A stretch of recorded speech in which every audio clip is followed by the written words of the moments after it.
Chapter 1. The Mark of the Great Might Heavenly Dragon. From this moment on, a member of society. How painful! Lin Feng clutched his head, waves of excruciating pain coursing through him. It was an indescribable agony, as if his very soul were being torn asunder. Fortunately, this torment did not linger for long. Just as Lin Feng felt he could bear no more, it ceased. What is happening? Where am I? Regaining his senses, Lin Feng surveyed his surroundings, instinctively scanning the unfamiliar place to ensure his safety.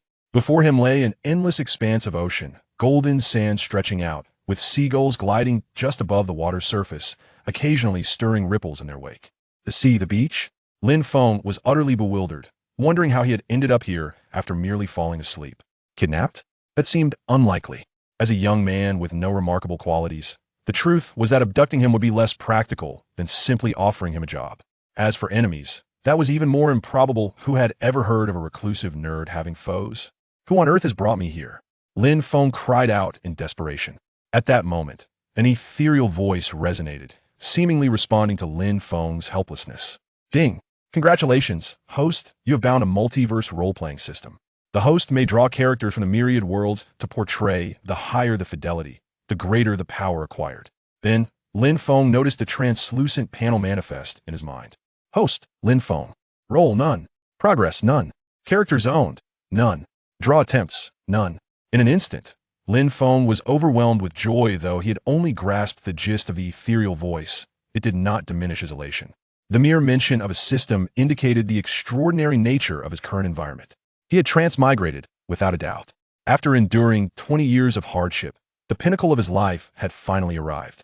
Ecstatic, Lin Feng, once he had calmed down, eagerly communicated with the system. System, quickly, I want to draw.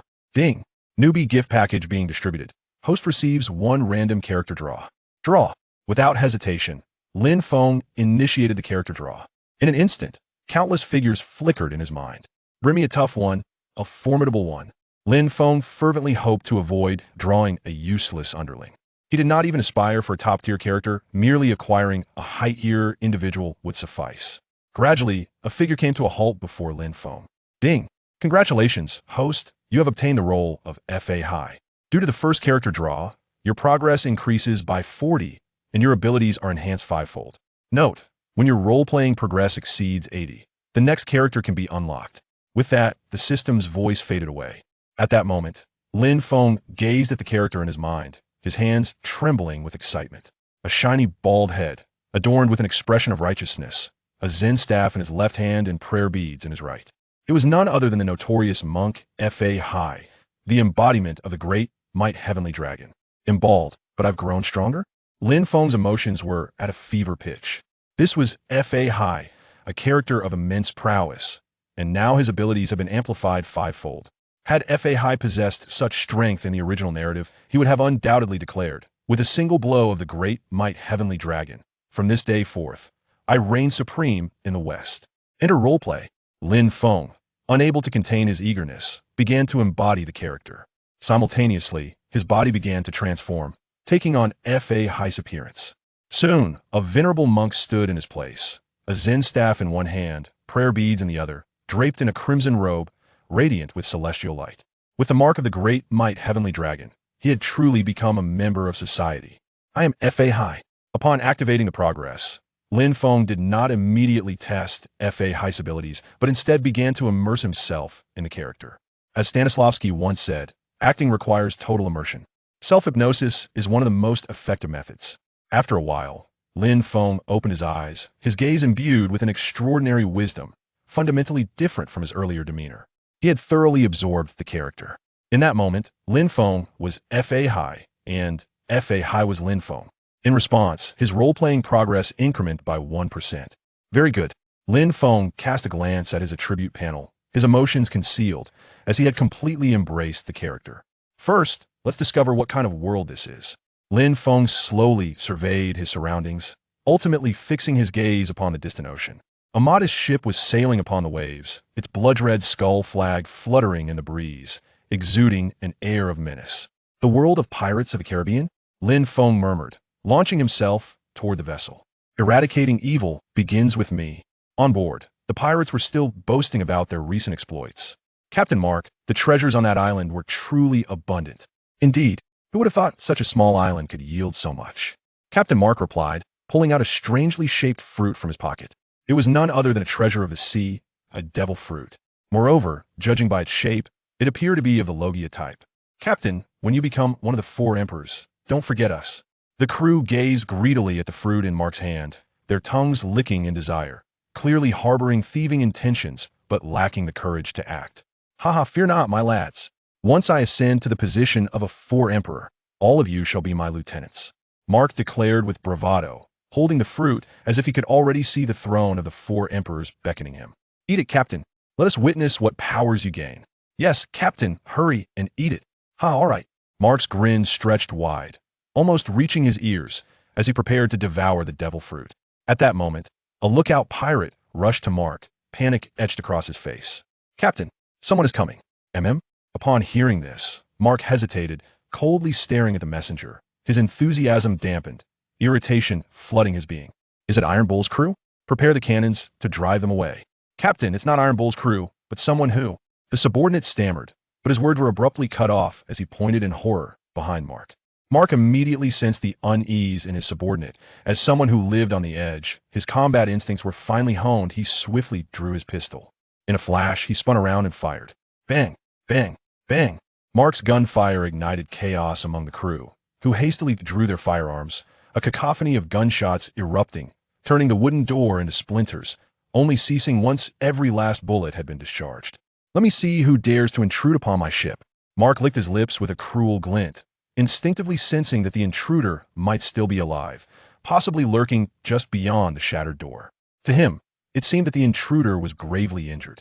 Yet, seasoned as he was, Mark was unwilling to take any chances. He turned to a nearby subordinate and commanded, Shino, go check it out. Yes, Captain.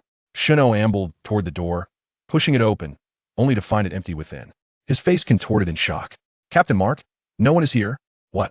Mark exclaimed. His subordinate would not lie, but his instincts were infallible. This innate intuition was his greatest asset for survival. Several narrow escapes had been attributed solely to his instincts. Impossible. There must be someone on board. Search for the intruder. Mark felt a flicker of panic and ordered an immediate search. Just then, a commanding voice rang out from behind him. Are you looking for me? Chapter 2. The Poor Monk of Jinshan Temple, Fahai. The moment the voice echoed, Mark's eyes widened in shock as he spun around, drawing his gun and unleashing a barrage of fire in the direction of the sound. Boom, boom, boom. The explosive sounds surged, enveloping the area in a thick cloud of smoke. Don't be so hot-headed, benefactor. As the smoke cleared, Lin Feng's voice emerged, his entire form aglow with golden light, embodying the protective aura of the Buddha. How can this be? Mark was utterly flabbergasted. He had never encountered a creature that could withstand gunfire. Who are you? Mark forced himself to suppress the urge to flee and shouted at Lin Feng. Me? Lin Feng smiled, a glint of murderous intent in his eyes. I am a poor monk from Jinshan Temple. My Dharma name is Fahai. Fahai. Mark racked his memory, searching for any notorious powers in these waters, but had never heard of a Jinshan Temple, let alone Fahai. Regardless of who you are, I must inform you that I am a prospective officer of the Don Quixote family. With that, Mark rolled up his sleeve, revealing the distinct insignia of the Don Quixote family. So this is the world of One Piece, Lin Feng mused with a light chuckle, uttering a phrase that Mark could not comprehend. What nonsense is this? You'd best leave quickly, or my captain is not one to be trifled with. Mark threatened, hoping to leverage the name of Doflamingo to intimidate Lin Feng. Yet he was gravely mistaken. Lin Feng was unfazed, staring coldly at Mark. Bold demon. You dare to threaten me? Great might, heavenly dragon. Boom. In a single move, everyone aboard the ship was sent flying, crashing onto a distant island, their fates uncertain. This was merely Lin Feng holding back. Otherwise, they would have been reduced to mere dust-humph, unaware of the depths. Lin Feng snorted coldly, casting a glance at Mark and the others before turning to leave. At that moment, the system's voice resonated. Detection of an energy source from another world absorption is expected to increase the progress by 3%. Lin Feng halted, inquiring of the system, what is this energy source you just mentioned? Replying to the host, it is a devil fruit. The system responded, specifying the location of the fruit. It is on the person you just sent flying. Oh, he possesses such a thing? Lin Feng mused softly, then stepped into the air, swiftly landing beside Mark and gazing at the bulge in his pants pocket. Earlier, he had paid it no mind, but now it was evident. a pronounced half-circle protruding. It must indeed be a devil fruit. Lin Feng bent down, retrieving the devil fruit from Mark's pocket, scrutinizing it closely. System, how does one utilize this? Are you suggesting I consume it? Replying to the host, that is unnecessary. The system replied, and a refreshing sensation flowed from the devil fruit into Lin Feng's body, allowing him to distinctly feel a slight enhancement in his strength. Upon inspecting the devil fruit in his hand, he noticed it had already withered, the wind gently scattering it into fine powder. Open the panel. Host, Lin Feng. Current character, Fahai. Progress, 44. Own character, Fahai. Character extraction opportunities, none. 44. The devil fruit truly possesses remarkable efficacy. Lin Feng mused, realizing that exerting his full effort to portray Fahai had not been as exhilarating as the fruit's direct contribution. He had earned a mere 1% through his performance, while the devil fruit had granted him 3% outright. What to do next? The answer was clear. Devil fruit. Lin Feng pondered based on his knowledge of the pirate world. The places most likely to harbor a devil fruit were limited to 3. The residence of the celestial dragons, Mariehua. The marine headquarters, Marineford. However, the risks associated with the first 2 were indeed considerable. Lin Feng lacked complete confidence in those options. Thus, only one location remained. The Sabeti Archipelago's underground auction house, where money, slaves, and devil fruits were abundantly available. At that time, he could not only acquire some devil fruits, but also promote the teachings of Buddhism, which would be quite advantageous. That is it. Having made his decision, Lin Feng lifted his robe into the air, seated himself cross-legged, and soared toward the Sabeti Archipelago. Though he was unaware of the exact location, it posed little difficulty. After all, did he not possess a mouth beneath his nose? Asking would suffice. After Lin Feng departed, a disheveled figure crawled out from the ruins. It was Mark, who had not actually fainted, but had refrained from moving out of fear that Lin Feng would kill him. He watched Lin Feng's retreating figure. A cruel expression etched upon his face, he vowed that this grudge would not go unavenged. Then, Mark retrieved a miniature transponder snail from his pocket, a secret communication device of the Don Quixote family. Bloop, bloop, bloop. The transponder snail was quickly connected, and a low, brutish voice resounded from within. Fufufu. Mark, have you completed the tasks I assigned to you? The island has been annihilated. I have not failed the young master's expectations. Mark wept bitterly, sobbing inconsolably. On the other end of the transponder, the voice grew agitated. Mark, what on earth has transpired? Doflamingo queried. Suppressing his fury, the safety of his comrades was his greatest taboo. I was defeated by a man named Fahai, who hails from Jinshan Temple and possesses strength beyond reason, and the devil fruit I had found was also taken by him. Mark recounted the events truthfully. Jinshan Temple? Fahai. Doflamingo pondered, his mind racing as he searched for any information related to Jinshan Temple and Fahai. Yet he found nothing. Doflamingo had never heard of such a force on the seas. It seemed to be a recent emergence. Mark, do not concern yourself with the devil fruit. Take some time to recuperate and return swiftly. As for that Fahai from Jinshan Temple, I will be vigilant. Those who harm my people will not escape easily. Fufufu. After saying this, there was silence on the transponder. Fahai, with the young master on the hunt. You are doomed. Mark's expression turned sinister. Doflamingo was notorious for his brutality, and once targeted, one's fate was all but sealed. Meanwhile, Lin Feng was soaring on his robe above the sea, blissfully unaware that he had drawn the attention of the 7 warlords. Are we almost there? Lin Feng gazed toward a distant black spot, the location of the Sabeti Archipelago. It struck him as peculiar. He had not been far from the Sabeti Archipelago earlier, yet after inquiring for directions, he arrived with remarkable speed. Accelerate. With a thought, Lin Feng urged his robe to hasten, resembling a streak of red light shooting toward the Sabeti Archipelago. Boom, boom, boom. At that moment, the Sabeti Archipelago was anything but tranquil. For the first time, 11 supernovas had gathered there. Tensions flared among them, heralding the dawn of an era of utter chaos. In a lawless area, number 16, Kemi is missing. The starfish Papagoo cried out, for mermaids were a taboo on this island. They were coveted playthings for the elite. Kemi must have been abducted by human traffickers. She must have. Papagoo, well versed in the Sabeti Archipelago, was certain that Kemi had been kidnapped, destined for the auction block. Do not worry, let us search. First, perhaps, she simply got lost. Shachi consoled him. Yes. Papagoo nodded, clinging to a glimmer of hope upon hearing Shachi's words. He hoped it was merely a case of being lost. If she had indeed been captured for the auction, rescuing Kemi from there would be akin to climbing to the heavens. The forces behind it were beyond the Straw Hat Crew's current capabilities. All right, everyone spread out and search for Kemi with all your might. Luffy rarely adopted a serious tone, issuing commands to those present. On the other side, within the human auction house, Peterman carried a burlap sack, greeting the registrar with familiarity. "Are there any new items to be introduced at this hour?"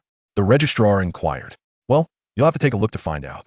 Peterman set down the burlap sack and unfastened the top, revealing Kimmy inside. Instantly, astonishment flashed across the registrar's face as he beheld the tearful Kimmy, a glint of greed flickering in his eyes. Hey, isn't this a mermaid? Where did you get her?"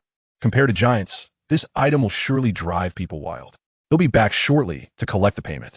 Peterman was unwilling to linger, providing instructions before turning to leave. The registrar bid him farewell enthusiastically. "Rest assured, even without intentionally inflating the price, she will fetch a handsome sum." He then summoned his subordinates to transfer Kimmy to a specially guarded area. A mermaid. Just the commission alone would be enough for him to earn a fortune. At that moment, Lin Feng had also landed on the Sabaody archipelago. Chapter 3. I Buddha, do not save trash.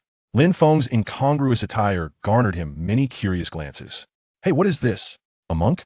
It looks like it, but why would a monk come here? Could it be that he was invited by the celestial dragons?" People murmured and speculated about Lin Feng's origins. In this world, monks are exceedingly rare, and even more so are those who venture out to sea. Aside from the wayward monk Urki, Lin Feng stands alone in the entire region of Xiangbedi. Indeed, Xiangbedi is a place of utter chaos. Lin Feng continued his search for the auction house while remaining vigilant, having already sensed hostile intentions for more than one group of individuals. Had these people not been unable to see through him, they would surely have attacked by now. Extra. Mysterious items now available at the auction house. Highest bidder takes all. Even the celestial dragons would covet these treasures, hurry, and participate. Meanwhile, human traffickers began promoting Kimi, though they carefully avoided mentioning the word mermaid. After all, the trade of sentient beings required a certain degree of discretion, something even the celestial dragons would covet. Lin Feng smiled lightly, dismissing the matter at hand. The object of his quest was beneath the notice of the celestial dragons. These individuals were known to casually bestow devil fruits upon their slaves. With Snake Princess serving as a prime example, perhaps it would be prudent to explore other locales in hopes of acquiring valuable information. Lin Feng was deeply disheartened.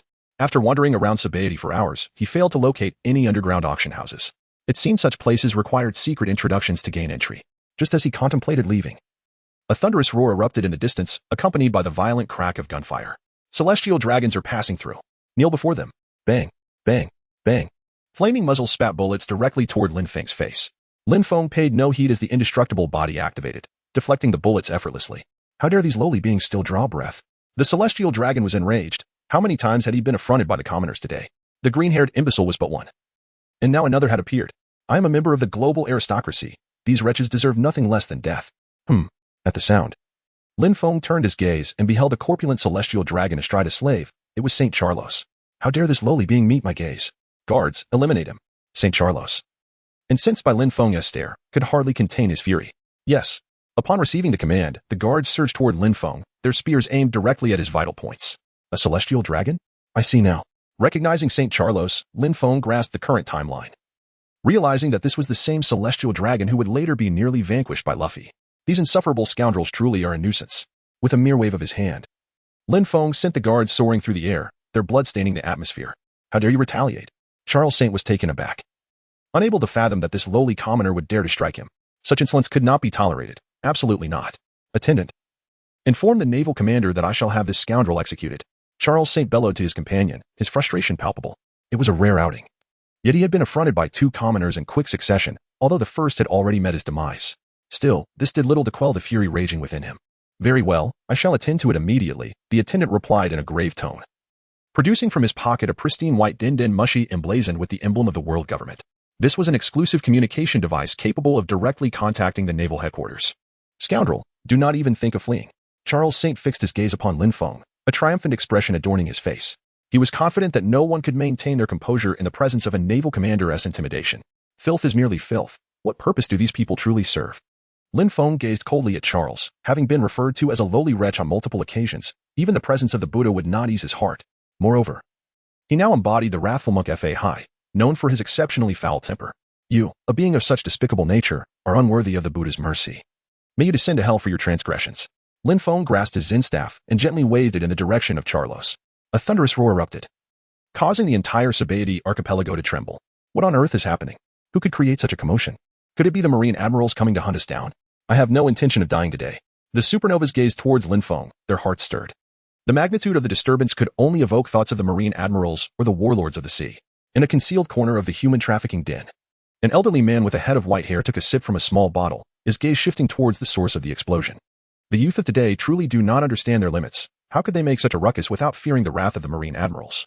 I was hoping for a few more peaceful days. As the dust settled around Lin Feng, the surrounding structures lay in ruins.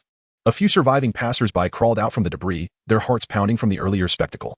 How dare someone lay hands on a celestial dragon? Did they not fear the relentless pursuit of the marine admirals? Meanwhile, Lin Feng, having unleashed the explosion, departed nonchalantly, finding the very existence of the celestial dragons repugnant. Little did he realize that his strike had not directly annihilated the celestial dragons. A member of the CP organization hidden among them had miraculously survived. Laoerki's body had transformed into a root-like form, enveloping the celestial dragons and concealing them.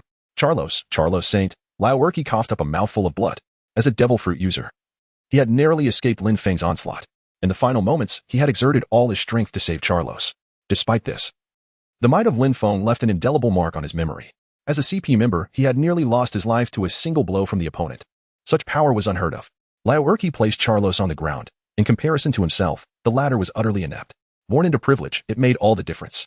With a sigh, Laoerki retrieved his communication device and reported the attack on the celestial dragons to the world government. Sabaody Archipelago, the celestial dragons have been attacked. Their fates are uncertain. This brief declaration nearly ignited a frenzy at Marine headquarters. Striking a celestial dragon was akin to courting death, a sentiment that had persisted for ages. In light of such an ironclad rule, it was astonishing that anyone would dare defy it. Yellow Monkey, you must go at once, swiftly there and back. These are extraordinary times. Sengoku exclaimed, his head in his hands, weary from the gravity of the situation. One Whitebeard was already a challenge. Now, someone had the audacity to assault a celestial dragon. What has become of this world? Fear not, Admiral. Matters concerning the celestial dragons will be handled with utmost diligence, Yellow Monkey replied lazily, simultaneously notifying Tontada to deploy the peacekeepers and impose a complete lockdown on the Sabaody archipelago, allowing not a single fly to escape. As for Yellow Monkey himself, he decided to move ahead, for the distance from Marine headquarters to Sabaody was not too great. His own speed was far superior to that of a warship. At the same time, upon the announcement of the celestial dragon's attack, the stationed Marines on the island sprang into action.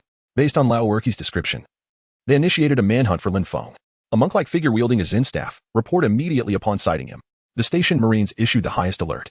In the human trafficking den, the news of the celestial dragon's assault was far more explosive than the capture of mermaids. The remaining 2 celestial dragons were utterly incensed. They belonged to a divine lineage, and their dignity was not to be trampled upon. The elder celestial dragon's face darkened as he produced a golden transponder snail to contact Marietwa. Immediately informed the Holy Land and dispatched the god guards. I want to erase Sabaody from the map. Rosward Saint's voice was frenzied, merely due to one celestial dragon's fate. He demanded the annihilation of the entire island's populace, such as the nature of the world's aristocracy. Meanwhile, Lin Feng continued his pursuit of clues regarding the devil fruits. Discovering that after taking action against the celestial dragons, his progress in the role-playing system had advanced. Universal role-playing system. Host, Lin Feng. Role, Fahai. Progress, 45. Character ownership, Fahai. Character extraction opportunities, none. Eliminating villains also enhances role-playing progress. Lin Feng pondered deeply, gaining a lucid understanding of the role he was to embody. Everything must be guided by the character's essence of Fahai. What is the nature of Fahai? It is devoid of desire, free from worldly emotions, and anchored solely in a singular principle, the eradication of evil to uphold righteousness. He seeks to annihilate all beings he deems demonic. It would not be an exaggeration to say he is saving the lives of the masses.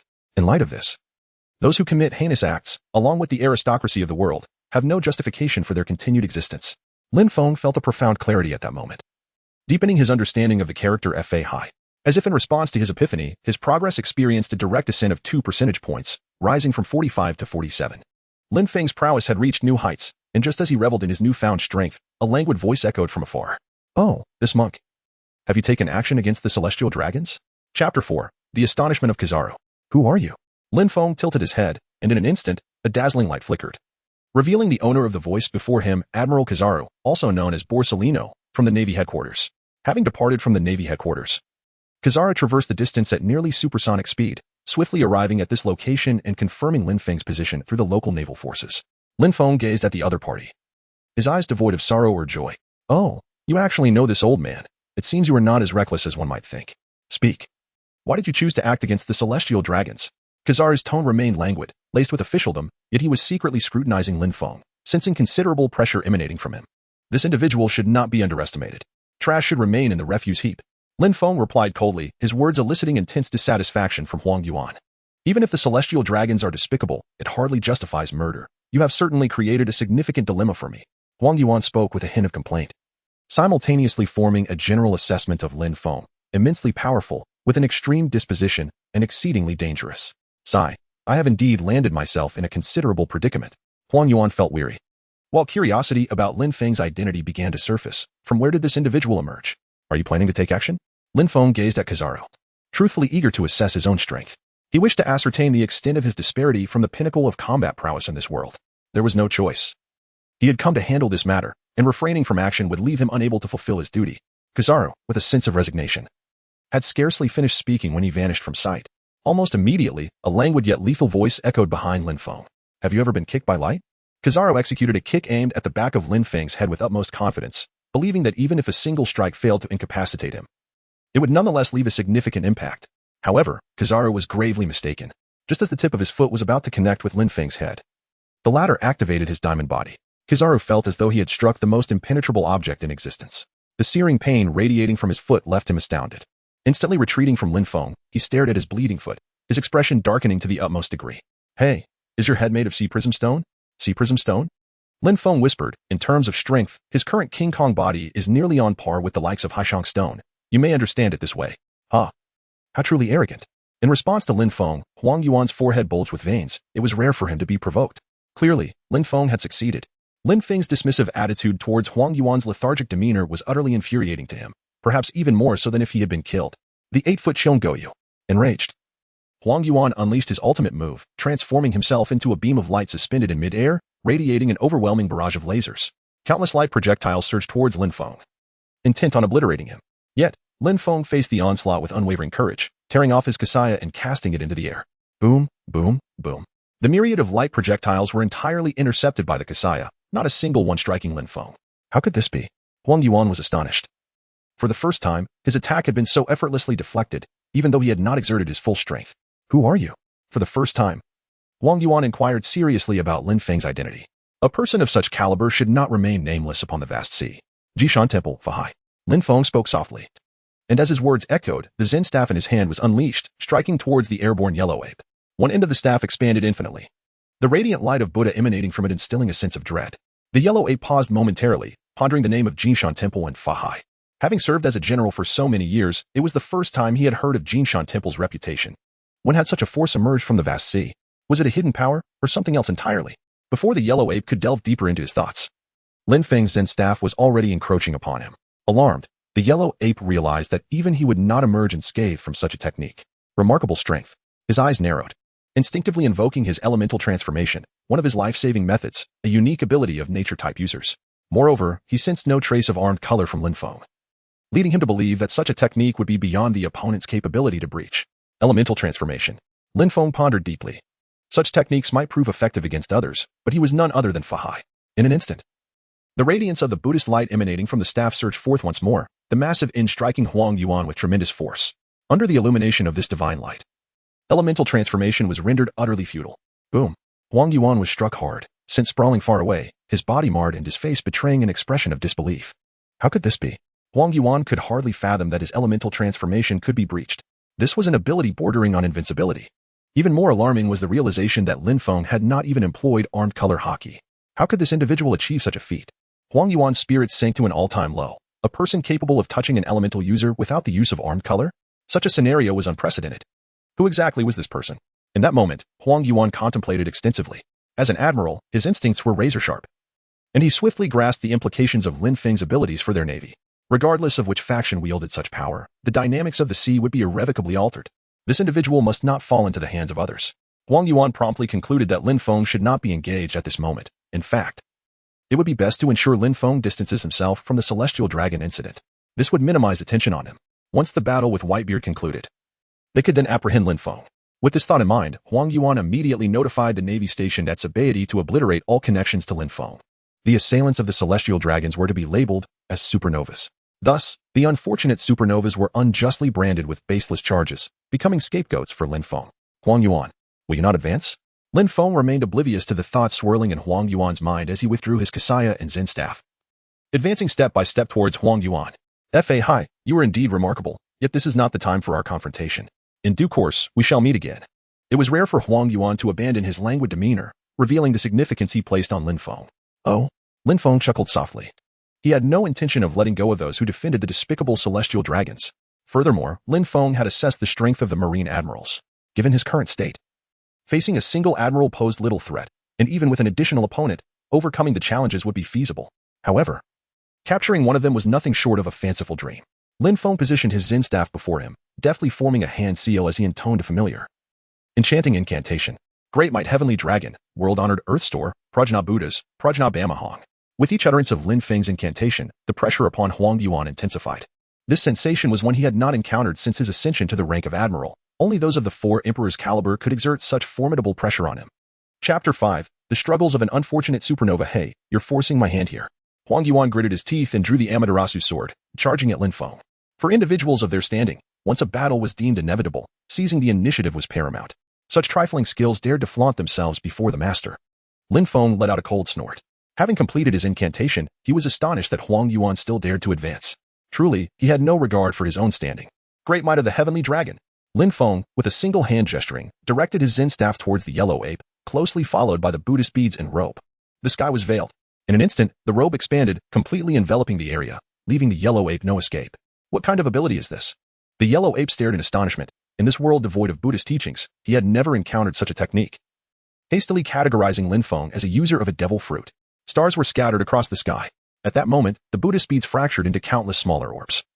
Hurtling towards the yellow ape, brandishing the Tin's Kin sword, he attempted to fend them off, only to realize that each tiny bead possessed a power rivaling his own laser attacks. More terrifying still, these beads could be deployed multiple times. What manner of terrifying place is the Golden Mountain Temple? For the first time, the yellow ape harbored suspicions about the forces backing Lin Feng. If the monks of the Golden Mountain Temple were all like him, one Lin Feng was already formidable enough. If there were several more, the prospect was too daunting to contemplate. Cursed celestial dragons, why must they provoke such beings at this juncture? The yellow ape was filled with rage towards the celestial dragons, as the Navy headquarters was about to execute Ace. If they were to further antagonize the forces behind Lin Feng, the consequences would be dire. No. I must immediately inform Admiral Sengoku and initiate an investigation into all matters concerning the Golden Mountain Temple. The yellow ape resolved that he could not linger in battle. He needed to find a way to extricate himself, for a confrontation with Whitebeard was imminent, and he could not afford to be injured. Is defense all he can manage? Lin Feng maintained a keen observation of Huang Yuan's actions, discerning his intentions, which compelled him to intensify his offensive with even greater fervor. The great hand seal of the Ming King. Lin Feng's hand suddenly enlarged, imbued with unparalleled power as it surged towards Kizaru. This was the supreme technique of the Buddhist sect, the treasured skill of the Great Wheel King, possessing the might to move mountains and fill seas. What? Kizaru was horrified, sensing an intense threat emanating from the impending palm print. I must escape at once. Gritting his teeth, Kizaru unleashed several rays of energy towards the handprint to buy himself time, then exerted all his strength to strike at the vast and shadowy Kasaya. True 8-foot jewel of the realm. Countless light projectiles rained upon the Kasaya, converging at a single point, forcefully tearing open a gap. Seizing the moment, Kizaru transformed into a beam of light and darted through the opening, racing towards the distance. Is that all? Kizaru's swift escape was anticipated by Lin Feng. Yet he did not expect his retreat to be so seamless. Boring, a mere speck of false justice. Lin Feng shook his head, removing his Kasaya. Previously, he had harbored some wariness towards the admiral, yet now it seemed rather trivial. At this moment, having distanced himself from Lin Feng, Kizaru arrived directly at the marine headquarters in Sabaody. Upon landing, he encountered the towering War Peachmaru, who was shouldering a massive axe. Old man, what troubles you? War Peachmaru inquired with concern, noticing Kizaru's disheveled appearance. Kizaru, in a foul mood, ignored the inquiry and sought a secluded corner to retrieve a den mushi. Dialing the headquarters. Brew, brew, brew. The den mushi was soon answered, and Sengoku's voice resonated from the other end. Hello, is this Kizaru? Have matters been resolved? Not yet, Kizaru replied gravely. How could that be? Sengoku's surprise was palpable. Was there truly a matter in Sabaody that an admiral could not manage? Could it be that the Yonko are involved in the attack on the celestial dragons? Before Sengoku could inquire further, Kizaru recounted the details of his battle with Lin Feng. The more Sengoku listened, the more astonished he became, particularly when he learned that Lin Feng could disregard elementalization. Pausalino, is everything you said true? After a lengthy pause, Sengoku's tone grew heavy, signifying the seriousness of the situation. I report as it is, Mr. Sengoku, Kizaru replied solemnly. Sengoku sighed deeply. You acted wisely. Placing the blame on the supernovas is prudent, especially with the imminent threat of Whitebeard. Once the battle with Whitebeard concludes, I will have someone investigate this individual named Fahai. He paused before continuing. If what you say is indeed true, this person's value is immeasurable. The ability to nullify an ability user's elementalization without utilizing haki could elevate our overall strength significantly. What should I do next, Mr. Sengoku? Kizaru inquired, contemplating whether to return to headquarters or pursue another course of action. Sengoku inhaled deeply, responding slowly. First, go apprehend a few supernovas, preferably alive. This will help placate the celestial dragons. Understood, Kizaru nodded, promptly ending the call and turning his gaze towards War Peach Maru. War Peach Maru, gather all pacifistas. Target, supernovas. Without lingering, Kizaru transformed into a beam of light and vanished, leaving War Peach Maru in a state of bewilderment. Isn't the assailant of the celestial dragons a monk? Why capture supernovas? War Peach Maru muttered, having learned upon arrival that Lin Feng was the mastermind behind the attack. Although puzzled by Kizaru's actions, he complied, summoning the pacifistas and wielding his massive axe as he proceeded outward. Meanwhile, after his confrontation with Kizaru, Lin Feng began searching for the location of an underground trading post. He was not seeking the kind that trafficked in human lives under the auspices of Doflamingo, but rather a genuine black market, based on his knowledge of the original storyline. Lin Feng was certain that Sabaody housed such a place, albeit its exact location remained unknown. Never mind, I shall inquire with someone, Lin Feng resolved, making his way towards the lawless zone, where he hoped to gather substantial intelligence. At that moment, the lawless zone was bustling with chaos. As the Marines clashed with the supernovas, all due to Lin Feng's earlier actions. Have you ever been kicked by light? Kizaru's Klitsch opening line sent one of the supernovas, Urki, flying far away, his massive form crashing into the ruins, leaving his fate uncertain. Listen up, youngsters. My mood today is exceptionally foul. You would do well to surrender without resistance. After kicking Urki, Kizaru's gaze swept over the others, Hawkins, Drake, and Apu. He intended to release the pent-up frustration he had endured at Lin Feng's hands. Hey, do we really need an admiral to handle us? Apu exclaimed, standing atop a rooftop, struggling to swallow hard against the pressure exerted by Kizaru, his limbs feeling like lead. I have no intention of dying today. Hawkins sat calmly on the ground, engrossed in his divination, as if nothing could disrupt him. Meanwhile, Drake transformed into his half-dragon form and fled into the distance. Sensing that Kizaru was not his usual self, as though provoked by something. HM? Trying to escape? Kizaru's gaze landed on the fleeing Drake, and in an instant, he vanished from his position, reappearing beside him. Fallen Marine Major, what are you running from? Kizaru lifted his leg and aimed a kick at Drake's head. What? Drake exclaimed in shock, quickly adopting a defensive stance while internally lamenting. Am I not an undercover agent? Why am I the first target? Before he could finish his thought, Kizaru's kick landed, sending Drake hurtling like an arrow towards a distant building, the immense impact resulting in an explosion. The deafening roar echoed continuously. Now, the rest of you, come forth and allow me to kick with abandon. After dealing with Drake, Kizaru turned his attention to the remaining two, transforming into a beam of light as he surged towards Apu atop the rooftop. Hey, this must be a joke. Why are you attacking him first? Hawkins has a higher bounty than I. Apu nearly wept, but he had no time to complain as Kizaru's form arrived before him, delivering a kick that shattered the rooftop. Boom. Apu was sent crashing to the ground, unconscious. Only you remain. After dispatching Apu, Kizaru straightened his attire and descended to the ground, approaching Hawkins. However, Hawkins paid him no heed, continuing his divination. In that instant, Kizaru was reminded of Lin Feng, his expression darkening. Hey, little one, ignoring me comes at a high cost. Hawkins looked up, transforming into a cursed scarecrow form, wielding a scythe as he swung it menacingly at Kizaru. Oh, how terrifying, Kizaru feigned fear, raising a hand to unleash several laser beams that pierced through Hawkins. Boom. Across the island, several individuals collapsed, sustaining varying degrees of burns, the cause remaining a mystery. To confront an admiral with a mere 10 was still overly ambitious. With 3 of his puppets lost, Hawkins' countenance darkened. Indeed, an admiral was insurmountable. A Logia user? Seeing that Hawkins withstood his attack without faltering, Kizaru expressed surprise, raising his hand to fire more lasers. Truly a Logia user? As Kizaru reveled in his assault, a voice echoed from afar. You nearly struck me, Kizaru. Lin Feng gazed at the yellow ape in the distance, unexpectedly greeted by a laser beam upon his arrival. Anyone would be infuriated in such a situation, especially since Lin Feng had unresolved grievances with the yellow ape. Upon hearing the sound, the yellow ape paused, for he was all too familiar with Lin Feng's voice. He didn't even need to see to know who it was. With a wave of his hand, he flung Hawkins away, turning his attention to Lin Feng. Fahai, you actually followed me here. What is it? Must you battle me to the end? Lin Feng was momentarily taken aback, realizing that the other party had misunderstood him. He then responded with indifference, you are overthinking.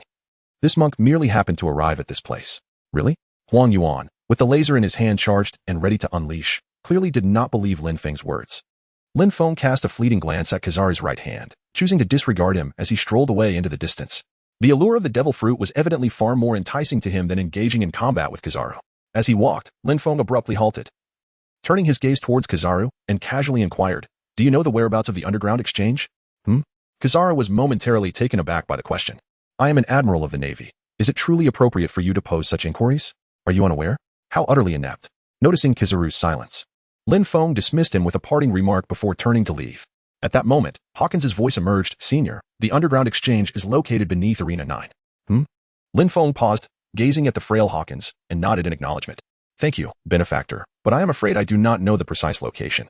I kindly ask you to guide me." Hawkins glanced at Kizaru, uncertain of what to do. At this moment, he was devoid of the cursed doll, and with a mere flick of a finger, his life could be extinguished. Lin Feng discerned Hawkins' intent and, with a swift motion of his hand, drew the other party beside him.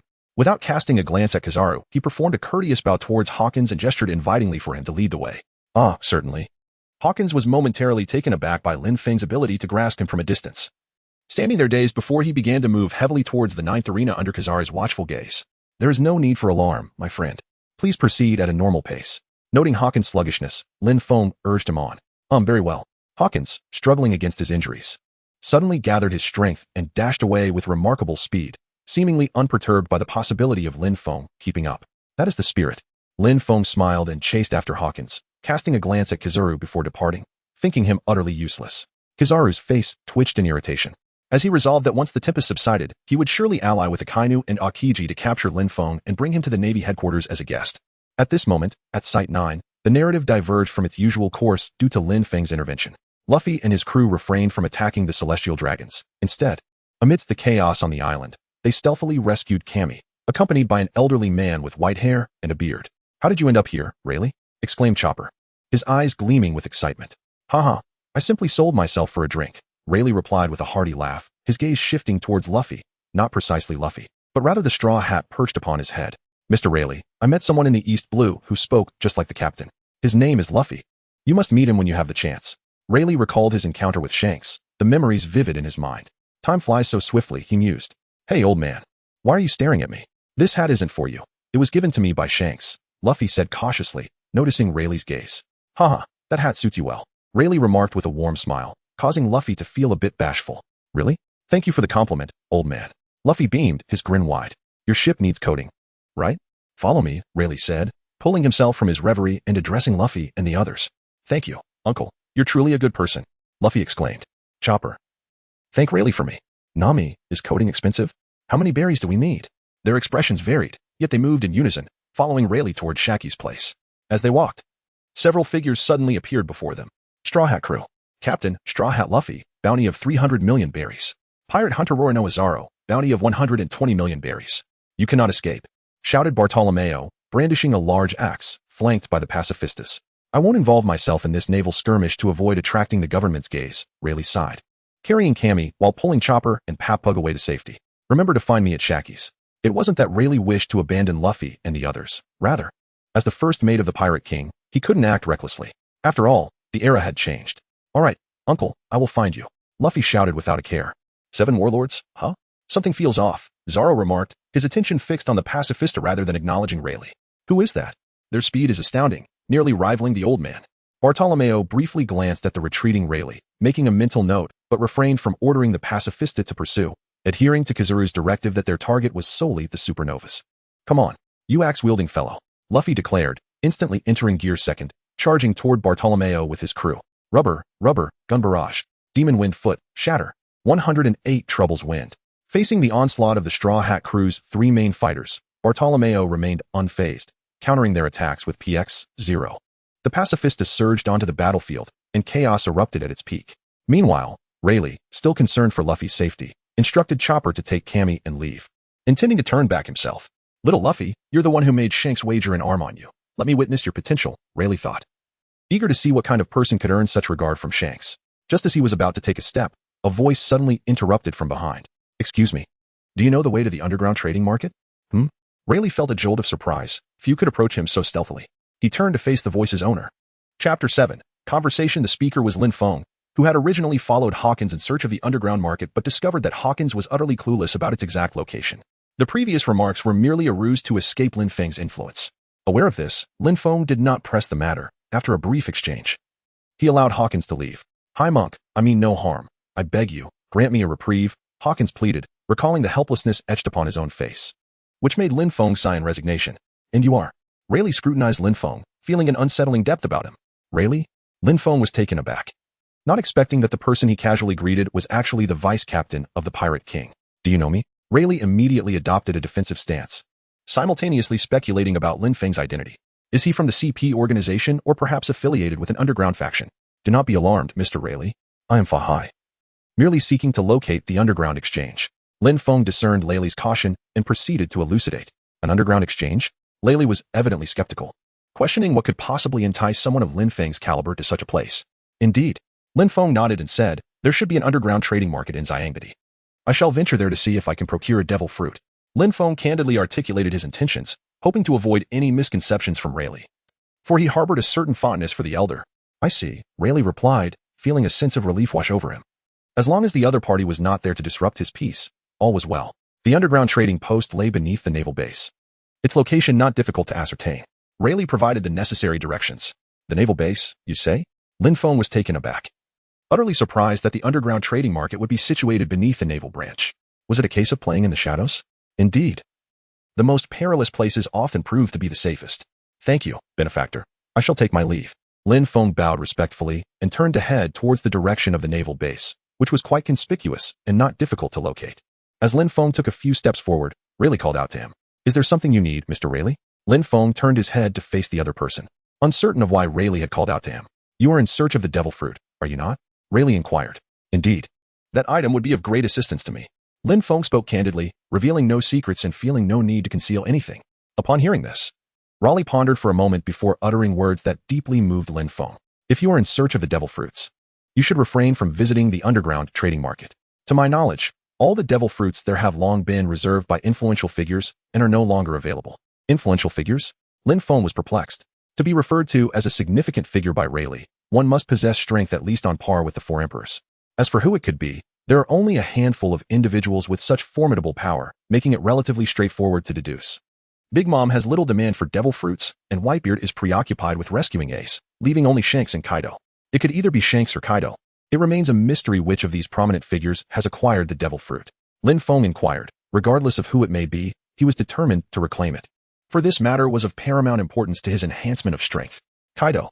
Rayleigh uttered those two syllables, then continued, Master, I can discern your significant need for the devil fruit. However, be aware that the beast Kaido is not one to be trifled with. If you truly require it, I would advise you to explore other avenues, as the beast is formidable. Rayleigh spoke with sincerity, finding Lin Feng's demeanor quite favorable. Hence he felt compelled to offer a few additional words, though merely as a caution. Thank you, Mr. Rayleigh, I understand. Lin Feng bowed respectfully to Rayleigh, expressing his gratitude. Indeed, it was still somewhat premature for him to confront the four emperors at this stage. Recklessly proceeding would likely result in failure. Rayleigh nodded in acknowledgement, his attention drawn by the distant sound of explosions, as Luffy and his companions had successfully defeated PX-0 and were now jointly assaulting Bartolomeo. Lin Feng was also captivated. Witnessing this scene, there was some strength, yet still too immature. Lin Feng offered his assessment, stating that currently, Luffy and his crew possess a strength that barely secures them a place in the Grand Line. However, once they venture into the New World, such power will be utterly inadequate. Beside him, Rayleigh cast a glance and remarked with a smile, young shoots must undergo a process of growth. The future world belongs to them. The future world? Who can say for certain? Lin Feng smiled faintly. During his conversation with Rayleigh, Luffy and the others had managed to subdue War Peachmaru, and the situation appeared optimistic. Suddenly, a beam of light rushed toward Luffy and his companions from the distance. What is that? Luffy exclaimed in astonishment, but before he could gather his thoughts, a figure stood before them. Hey, War Peachmaru. Being cornered by these fellows like this means you need to train harder, said Kizaru in a languid tone, complaining to War Peachmaru in the distance.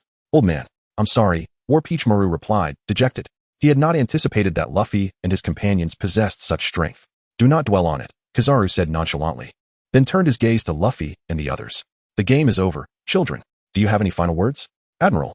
Luffy was drenched in sweat, fully aware that his side stood no chance against an admiral.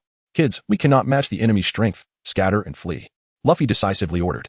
Faced with an admiral, there was no option but to escape. Oh, even fleeing is declared so confidently.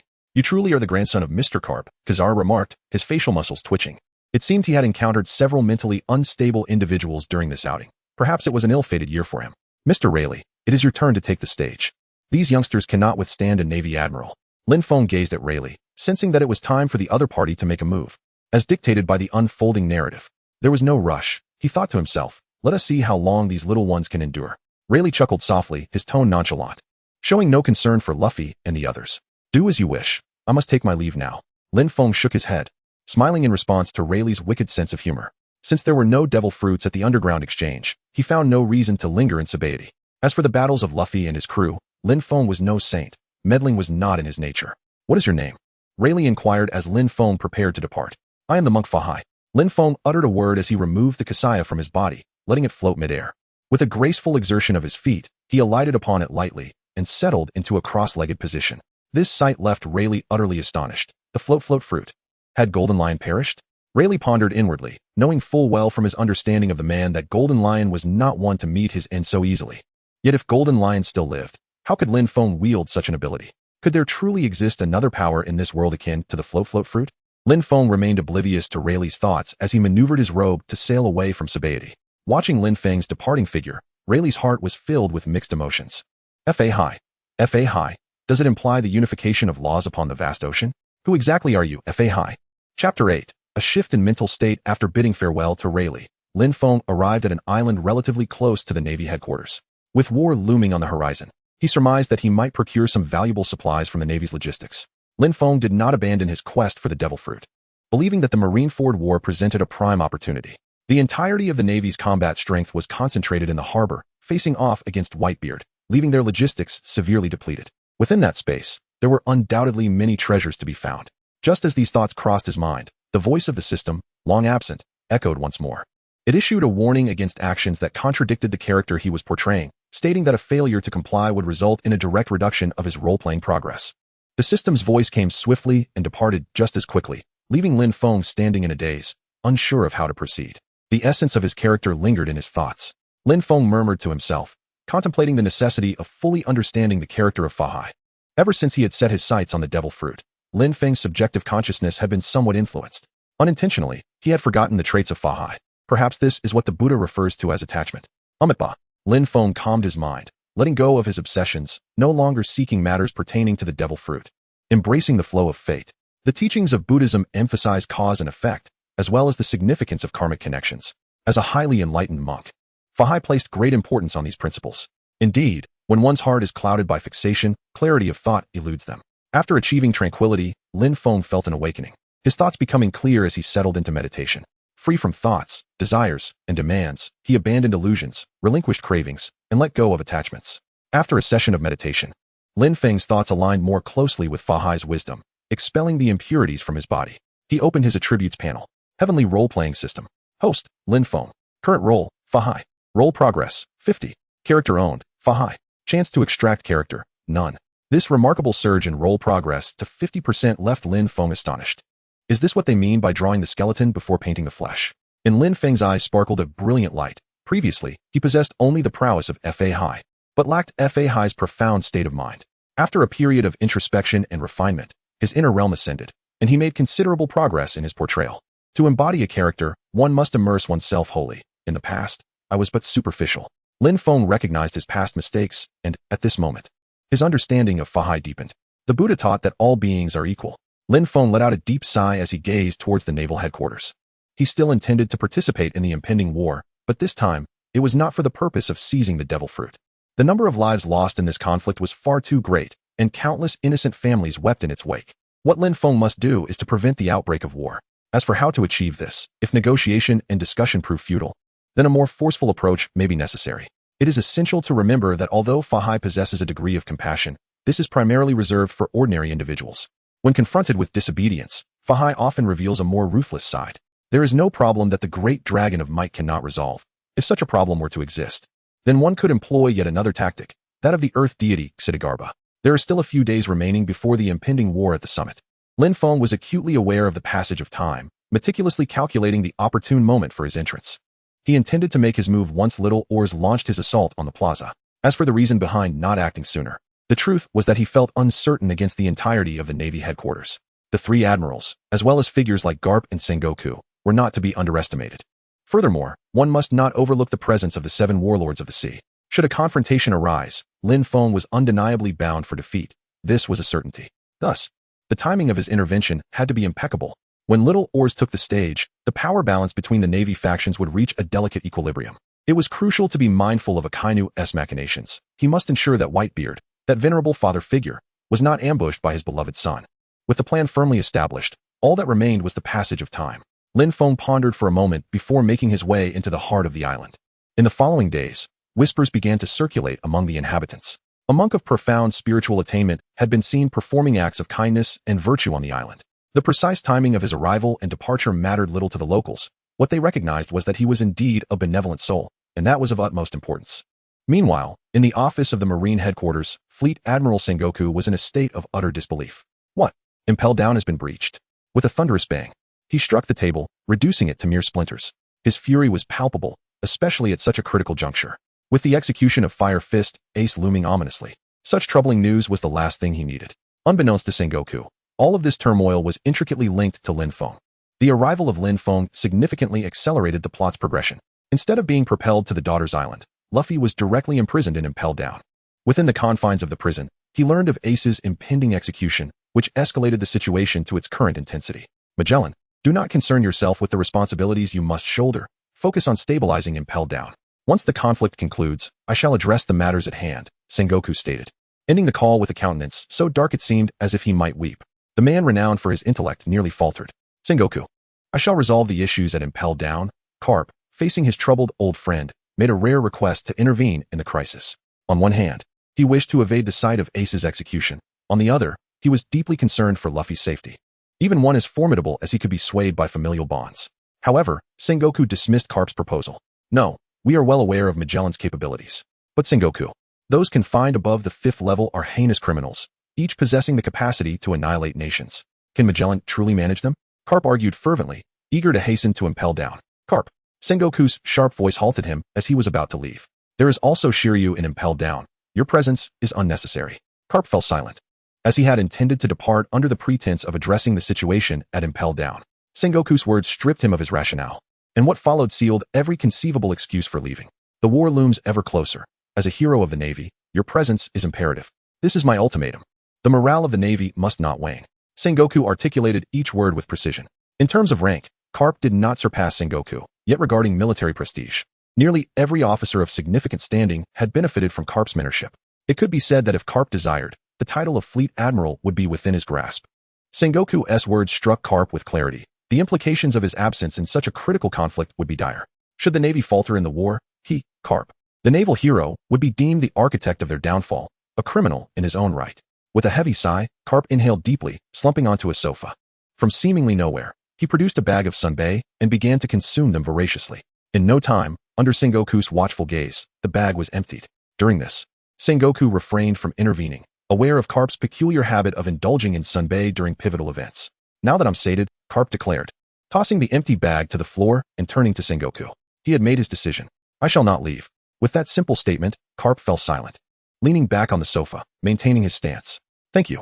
Sengoku offered no further words. Their long-standing camaraderie rendered the gratitude sufficient.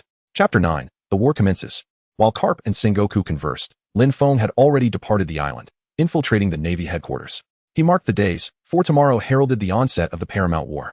In the family quarters of the headquarters, all inhabitants had long since evacuated. Lin Feng found residence in a house near the bay. The most perilous location proved to be the safest, as he indulged in a moment of anonymity. The Navy is indeed armed to the teeth, he mused, observing the Marines patrolling every 5 minutes from the attic. The Navy took this war with utmost seriousness, as one could expect. For the Paramount War represented the grandest confrontation between the Navy and the pirates since the dawn of the Great Pirate Era. It could be regarded as a battle for the overthrow of old and new regimes. Following this conflict, Blackbeard would swiftly ascend to replace Whitebeard as one of the new 4 emperors, while Sengoku would retreat from the front lines, relinquishing the position of Fleet Admiral. In the contention for the title, Akainu would ultimately triumph, while Akiji would depart from the Navy. All of this transpired as a consequence of this war. The Buddha teaches that all beings are equal. Thus, this conflict shall not conclude in tragedy, for history demands revision. Lin Feng gazed indifferently at the colossal fortress emblazoned with the characters for Navy, murmuring softly. As the sun descended, the crescent moon took its place in the sky, casting a gentle light upon the earth. Under the moon's glow, the tense atmosphere of Marineford softened. The elite of the Navy rested side by side, savoring the tranquility that preceded the impending storm. The Grand Line, a windless zone, The Moby Dick sailed alongside 3 other ships. A giant with a crescent-shaped mustache stood at the stern, gazing at the silver-hued sea illuminated by moonlight, his eyes filled with reminiscence. Roger, your bloodline shall not be severed. A mere phrase, yet it bore the weight of countless memories. Simultaneously, renowned pirate crews from the New World converged upon Marineford. War had become inevitable.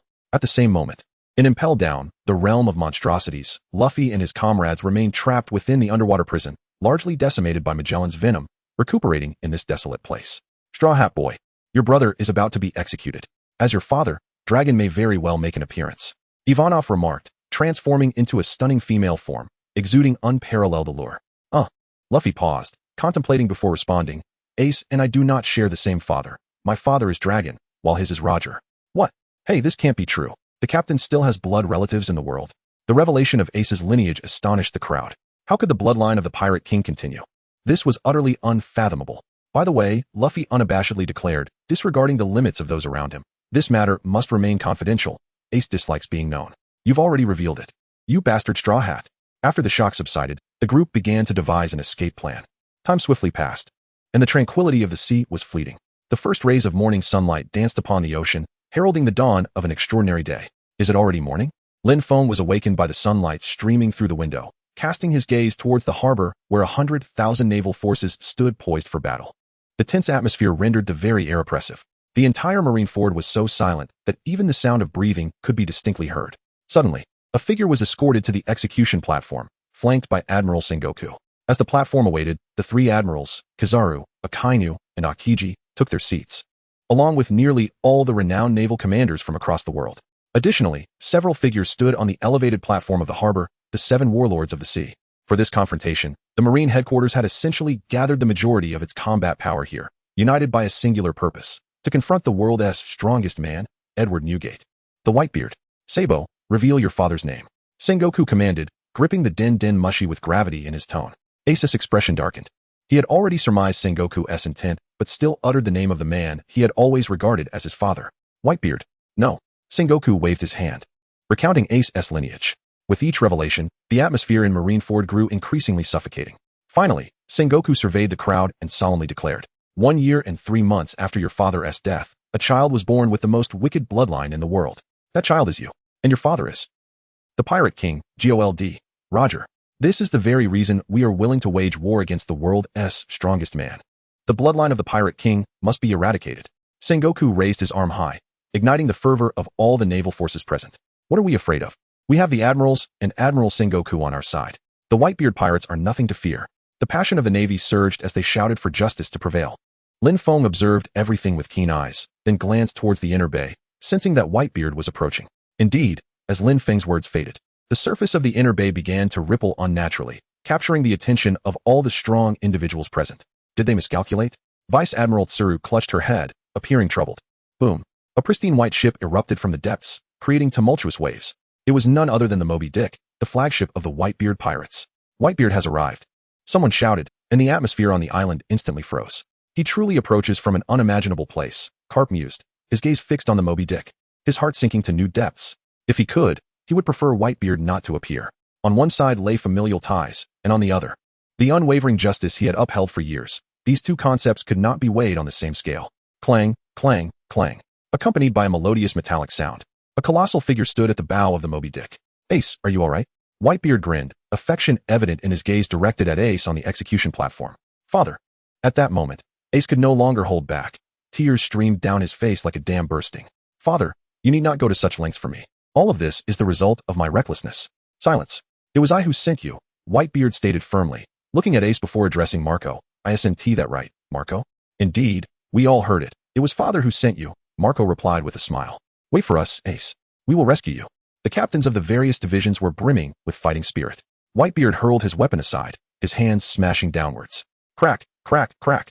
The air emitted a sound akin to shattering glass. The surrounding seas responded to this tremor, causing the water level to sink dramatically.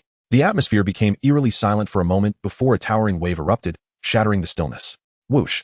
The sea roared as 2 colossal tsunamis surged from either side of Marineford, seemingly intent on submerging the entire naval headquarters. In the attic, Lin Feng gazed at the tsunami conjured by Whitebeard, astonished. Experiencing this in the anime and witnessing it firsthand were indeed 2 different realities. The ability to manipulate the environment was nothing short of divine. He wondered if he could ever reach such heights. At that moment, Lin Feng gained a profound understanding of the power possessed by the emperors of the sea. If not for Whitebeard's waning strength, he would undoubtedly have saved Ace. Alas, his increasingly frail body could no longer afford him the liberty to wield his powers without restraint. Frozen Era. In the face of the towering tsunamis, Admiral Aokiji intervened, maximizing his fruit's ability to freeze the incoming waves. With a single strike aimed at Aokiji, Whitebeard unleashed his tremor powers, sending the Admiral plummeting into the inner bay, freezing it entirely. You little brat, Aokiji. Whitebeard smiled, knowing that the tsunami and Aokiji's response had all been premeditated, ensuring his crew had a foothold. Whitebeard. Aokiji wiped the blood from the corner of his mouth, staring at the giant aboard the ship. The war had officially begun. Chapter 10. The Flying Whitebeard. Kill. Rescue Ace. With the declaration of war, the Whitebeard pirates clashed violently with the Navy, plunging the scene into utter chaos. The narrative seemed to veer slightly off course. Lin Feng observed the unfolding events, sensing that the plot was progressing rather swiftly. In the original narrative, Green Bull was not harmed by Whitebeard. Rather, he had merely been driven into the inner bay, where he froze the seawater. Although somewhat perplexing, this hastened development was advantageous for Lin Feng. Once the war reached a state of equilibrium, he would be poised to act and attain his progress in the role. In the stands, Mihawk took a step forward, slowly drawing forth the black blade from behind him. It was a rare occasion indeed for him to take action. Don Quixote Doflamingo gazed at Mihawk in surprise, not anticipating that he would be the first to strike among the 7 warlords.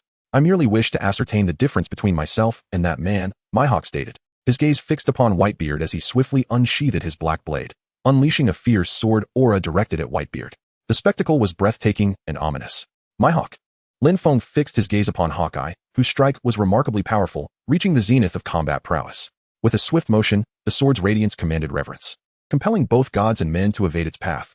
The icy surface was cleaved open, revealing an unfathomable abyss. In an instant, the sword's brilliance approached the venerable Whitebeard.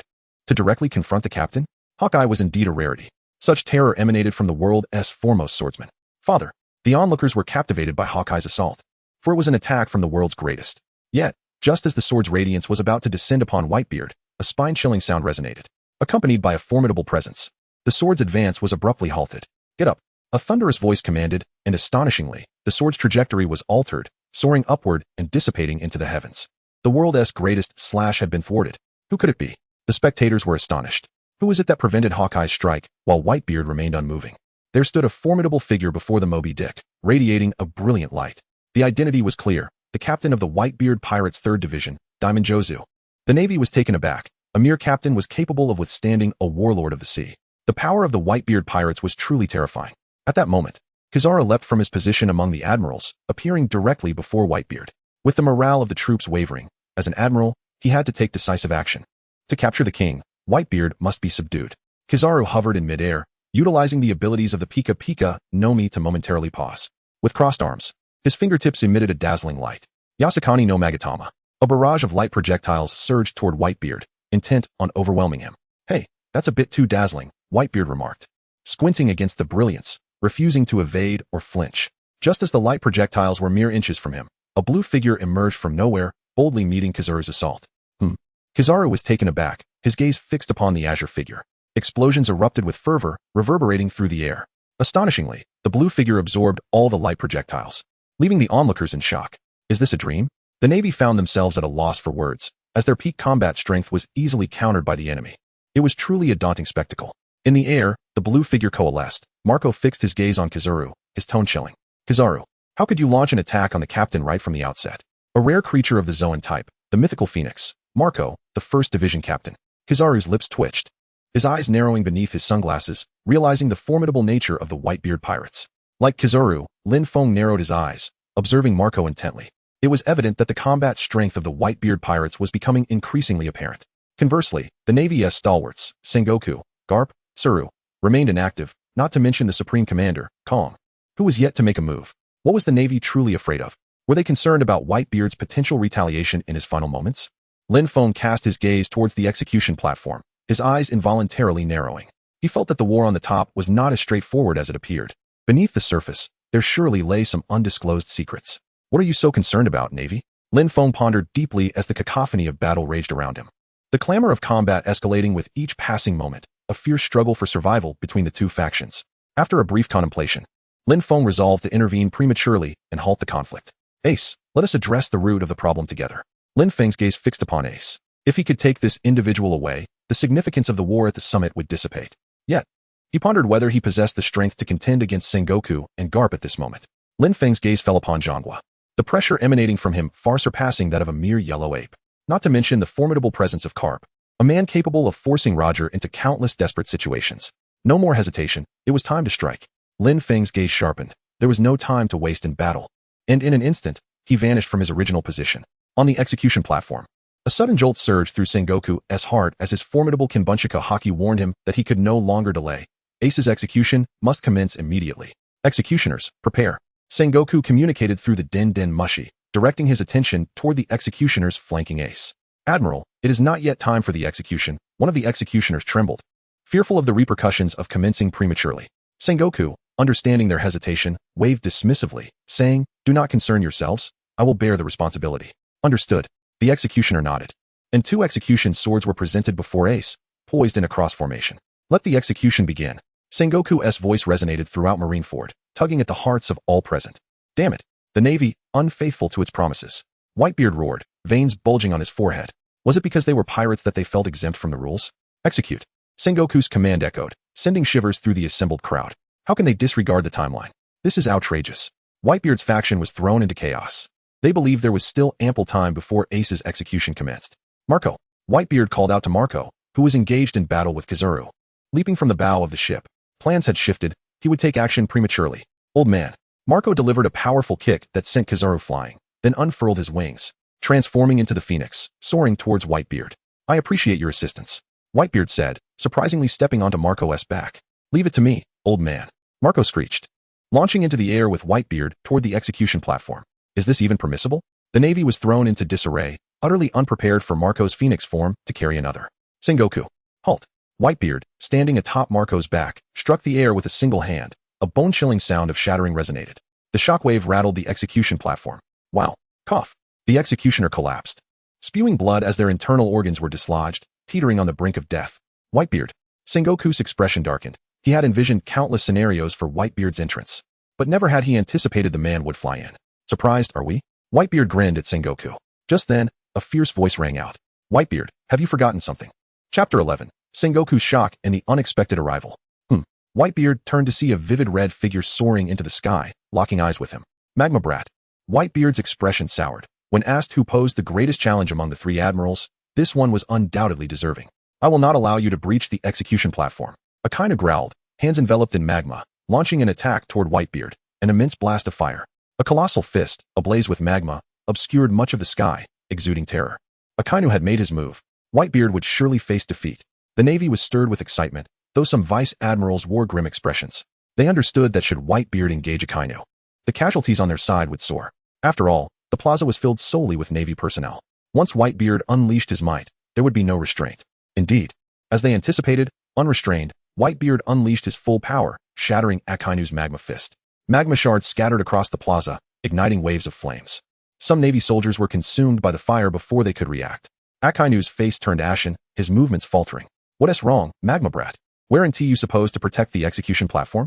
Whitebeard taunted Akainu, arms crossed, as waves of shockwaves radiated outward. Block him, Magma Brat. Damn it, Whitebeard.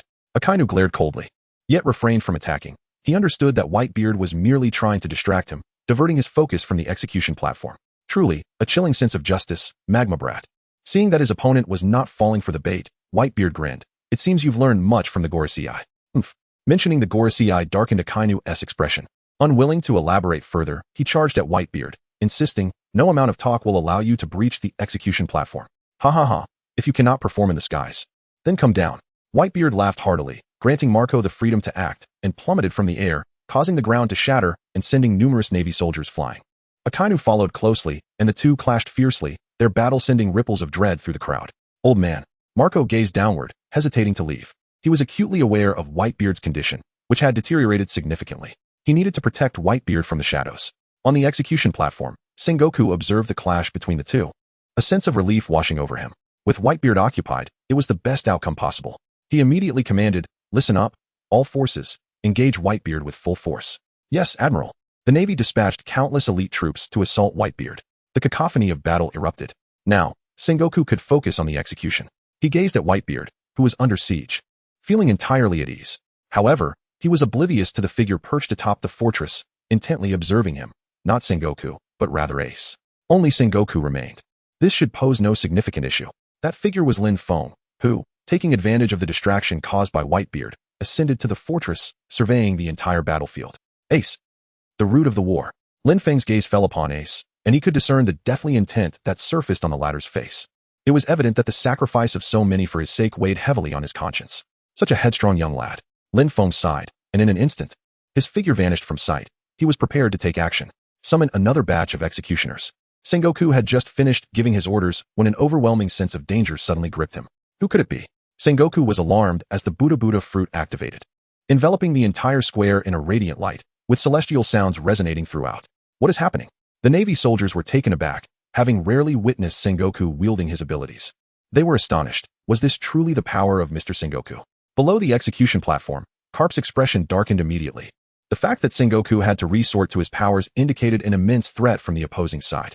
A quick glance across the battlefield revealed that those capable of threatening Sengoku should have already been dealt with. Who could it be? Before Carp could ponder further, he hurriedly made his way toward the execution platform.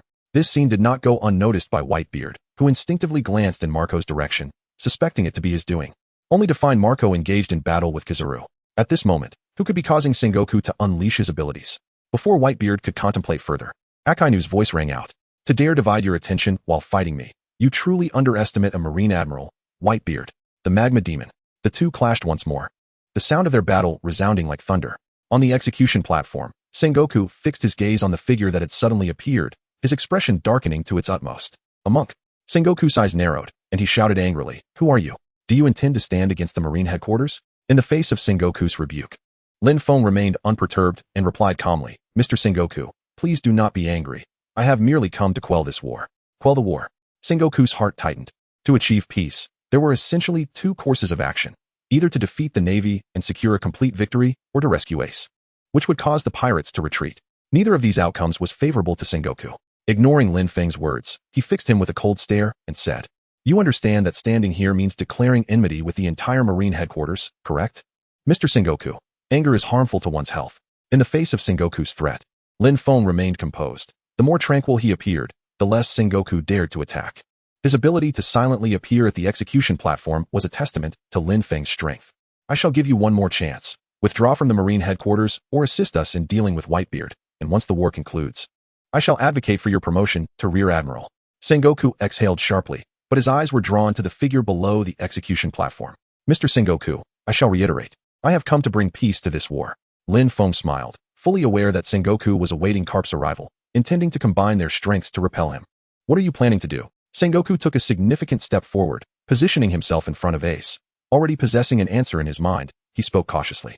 "It is quite simple." Lin Feng smiled as he gazed at Sengoku, and in the next instant, he appeared before Ace, effortlessly producing a golden bowl to contain him.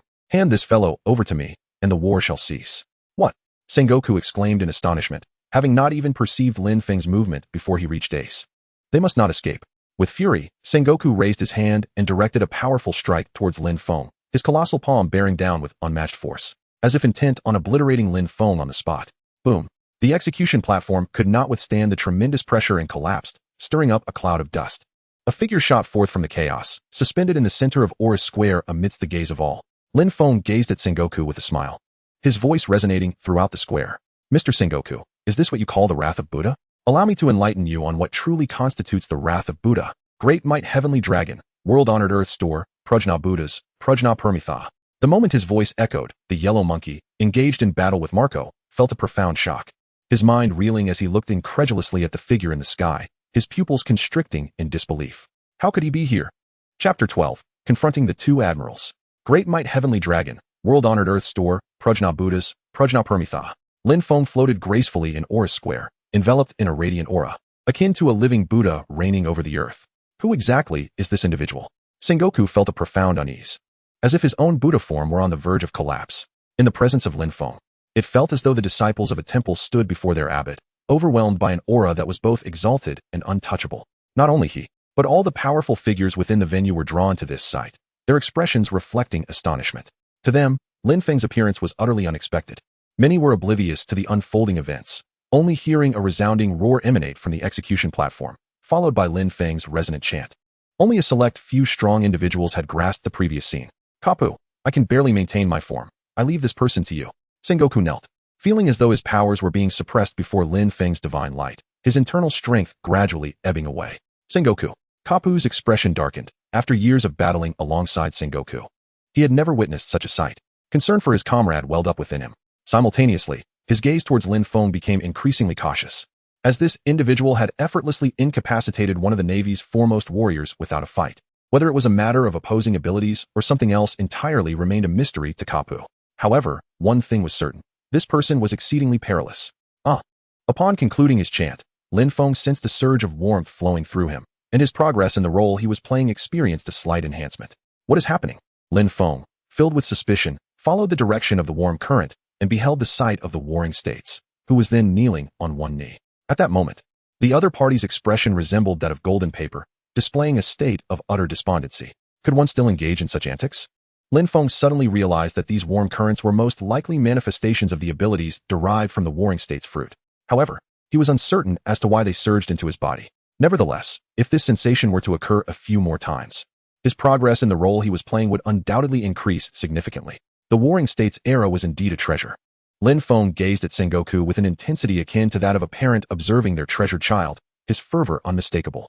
Sengoku, already weary from the exertion of his fruit powers, felt a shiver run down his spine under Lin Feng's penetrating stare. Kapu, I leave it to you, Sengoku said, his expression grave as he sought a place to recuperate. Understood. Kapu's demeanor sharpened as he charged towards Lin Feng, intent on extricating the unexpected conflict from the war. Simultaneously, noticing the situation, Kizaru sent Marco flying and also rushed towards Lin Feng. Fahai, I have promised that when we meet again, I shall defeat you. Although he had not summoned a Kainu or Akiji, Kizaru was confident that he and Mr. Kapu together would be sufficient to vanquish Lin Feng. Whitebeard sensed the unfolding scene. Momentarily startled by Lin Feng's sudden appearance, yet he discerned that this individual was likely not an adversary given the current circumstances. Marco, assist that monk, Whitebeard commanded, parrying Akainu's strike with his weapon, and gestured towards Marco in the distance. Yes, Dad. Marco soared into the sky, dashing towards Kizaru, having also recognized that Lin Feng posed no threat. In that moment, Lin Feng observed the gathering of formidable figures converging upon him, a serene expression gracing his features. It seemed that the war could come to an end at last. Lin Feng pondered for a moment before casting aside the robe draped over his shoulders. The demon-subduing robe instantly expanded, enveloping the entire plaza within its embrace. He intended to harness the power of the robe to invoke the great wheel of wisdom mantra, purifying the hearts of the multitude in a bid to bring the war to a definitive conclusion. This was also the second step of his meticulously crafted plan. Fahai. Upon witnessing this, Kizaru's expression deepened, and he bellowed at Akainu, who was engaged in combat with Whitebeard. Sakazuki, come here at once and deal with this fellow. Akainu, having just unleashed a massive burst of flames, distanced himself from Whitebeard, his icy gaze fixed on Kizaru. Are you ordering me, Borsellino? There is no time for explanations. If you don't come now, we will be defeated. Kizaru growled, his speed suddenly escalating beyond measure, leaving Marco far behind. Observing Kizaru's actions, Akainu realized that the adversary he referred to might prove to be more formidable than Whitebeard. Immediately, Akainu transformed into a torrent of molten magma, the Cerberus. With a fierce gust of heated wind, Akainu carved a path of lava that surged straight towards Lin Feng. I will not allow you to succeed. Whitebeard roared, his hands swirling with tremors as he aimed to strike at the rushing Akainu, yet his fist halted midair. Cough. Whitebeard spat out a substantial amount of blood, his body betraying him. Old man. Marco gasped in shock, fully aware of Whitebeard's condition. Yet he had not anticipated that his old ailment would flare up at this critical moment. Do not concern yourself with me. Go assist that monk. As Marco instinctively moved to return to Whitebeard's side, he was brusquely dismissed by the latter. Old man. Marco hesitated, torn between aiding Lin Feng and worrying for Whitebeard's safety. Do not forget why we are here. Seeing Marco still unmoving, Whitebeard's thunderous voice jolted him back to reality. Why are we here? For Ace, Marco exclaimed, invigorated, casting a worried glance at Whitebeard before swiftly making his way to support Lin Feng. The plaza was shrouded in Lin Feng's robe, the crimson light casting a challenge to the nerves of all present. Lin Feng cast a fleeting glance at the cassock, and just as he was about to invoke the Great Will King mantra, a searing attack surged from his side. Moreover, another blinding radiance erupted beneath his feet. Akainu and Kizaru. Lin Feng cast a glance at the two individuals launching an assault against him, a glimmer of coldness surfacing in his eyes. Gripping the head of his staff firmly, he swung it sideways without turning back. Boom. The staff, imbued with the radiance of Buddha, struck directly at the true form of Akainu, who, devoid of the enhancement of his natural abilities, felt the full brunt of the blow. How could this be? Akainu was sent flying, utterly astonished that his elemental transformation could be so easily countered. Infuriating. Below, Kizaru silently cursed. Realizing that his failure to inform Akainu of Lin Feng's capabilities, due to the pressing urgency of the situation, was a grave oversight. Now it's your turn.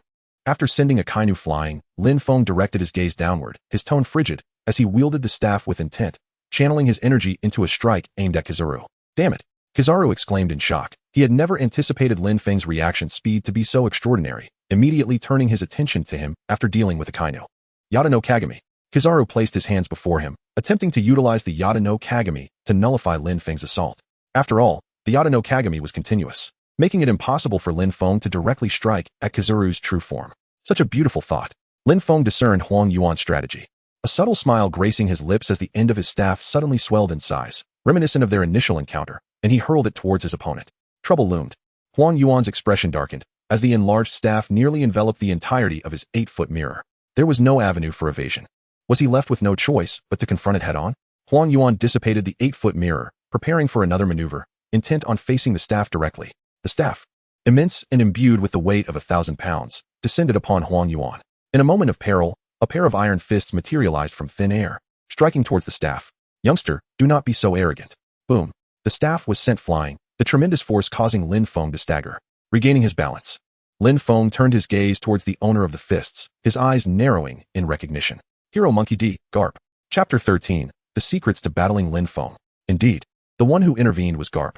The current situation left no room for him to remain a mere spectator. Should two admirals fall in succession, even if the Navy emerged victorious, it would be a hollow triumph. This war was, after all, broadcasted live to the entire world. Youngster, you are indeed formidable. But the justice of the Navy is not to be desecrated. Garp fixed his solemn gaze on Lin Feng, his expression grave. Hero Garp, I believe there has been a misunderstanding. Lin Feng chuckled softly, grasping his staff as he slowly spoke. I have come to quell this conflict, not to take sides. Whether pirates or Navy, in my eyes, all beings are equal. Lin Feng's voice echoed from afar, drawing the attention of everyone present. The notion that the Navy and pirates are equal? What a farcical jest. Where there is sunlight, there inevitably exists darkness. The opposition between pirates and the Navy will remain eternally unchanged. Young man, your rhetoric is truly alarming. Garp gazed intently at Lin Feng, his eyes reflecting disbelief. For the latter's statements had profoundly violated the established order of the world. Is that so? Lin Feng smiled faintly, displaying an air of indifference. To him, the world appeared just as it was. The Buddha teaches that all beings are equal, and this is no mere platitude. Mr. Garp, do not waste words with this individual. He is exceedingly dangerous. At that moment, the yellow ape materialized beside Garp, speaking in a grave tone, and proceeded to elucidate Lin Feng's abilities to him. Garp fell into silence, astonished to learn that Lin Feng possessed the power to nullify abilities, which explained why Akainu had been sent flying moments prior. He turned his gaze to Sengoku, who was recuperating not far away. It seemed that he too had been affected by this peculiar ability. Garp pondered deeply. Yet he was unaware that Sengoku's frailty was not directly linked to Lin Feng. Rather, it was the power of the Buddha fruit that was autonomously draining Sengoku's strength.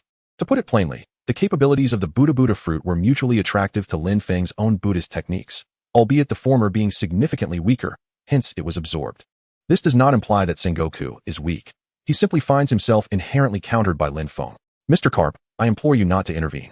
Lin Feng gazed calmly at Garp, his staff humming with a resonant energy. The robe enveloping him above flickered with an enchanting crimson light. In the next instant, Lin Feng's voice reverberated throughout every corner of Oris Square. The Great Wheel Mandala incantation, a manifestation of the world's suffering, entangled in the delusions of the 6 desires. At that moment, both the Navy and the pirates storming the square felt a shiver run through their souls, purified by the Great Wheel Mandala. Only a select few formidable individuals remained unaffected.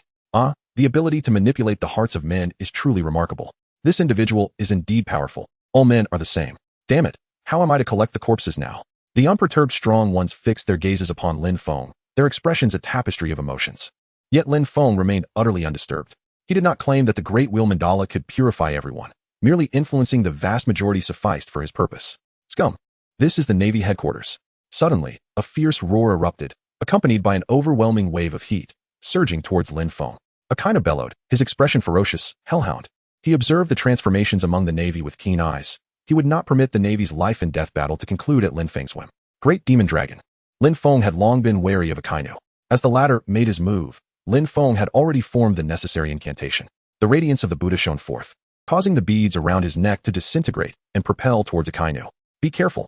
Huang Yuan exclaimed immediately, having experienced the power of Lin Feng's Buddha beads, which left a lasting impression on him. Heavenly Fire Meteor. True to his reputation as one of the strongest admirals, Akainu, in his hellhound form, unleashed a barrage of magma projectiles to counter the approaching Buddha beads. Moreover, he maintained his speed, charging directly at Lin Feng. This was indeed a troublesome situation. Lin Feng's gaze sharpened. It was the first time his prayer beads had been thwarted by another. This indicated that Akainu's combat prowess surpassed his previous estimations. Yet, in a fleeting moment of distraction, Akainu's assault was upon him. Perish. The justice of the Navy shall not be desecrated. Akainu, enveloped in magma, appeared intent on incinerating Lin Feng alive. How Navi! In an instant, Lin Feng raised his hand, conjuring a colossal handprint emblazoned with the swastika, which descended upon Akainu. Buddha's earthly guardian, the great handprint of King Ksitigarbha. The immense handprint struck Akainu with force, causing him to be expelled from his elemental form beneath its weight. Lava erupted in all directions. Damn it! True to his nature, Akainu faced the situation with unwavering resolve, unlike Kizaru. He exhibited no fear as he instantly enveloped himself in haki, his hands surging forward with relentless power to meet the giant handprint. I am a vice admiral, shatter it. Boom.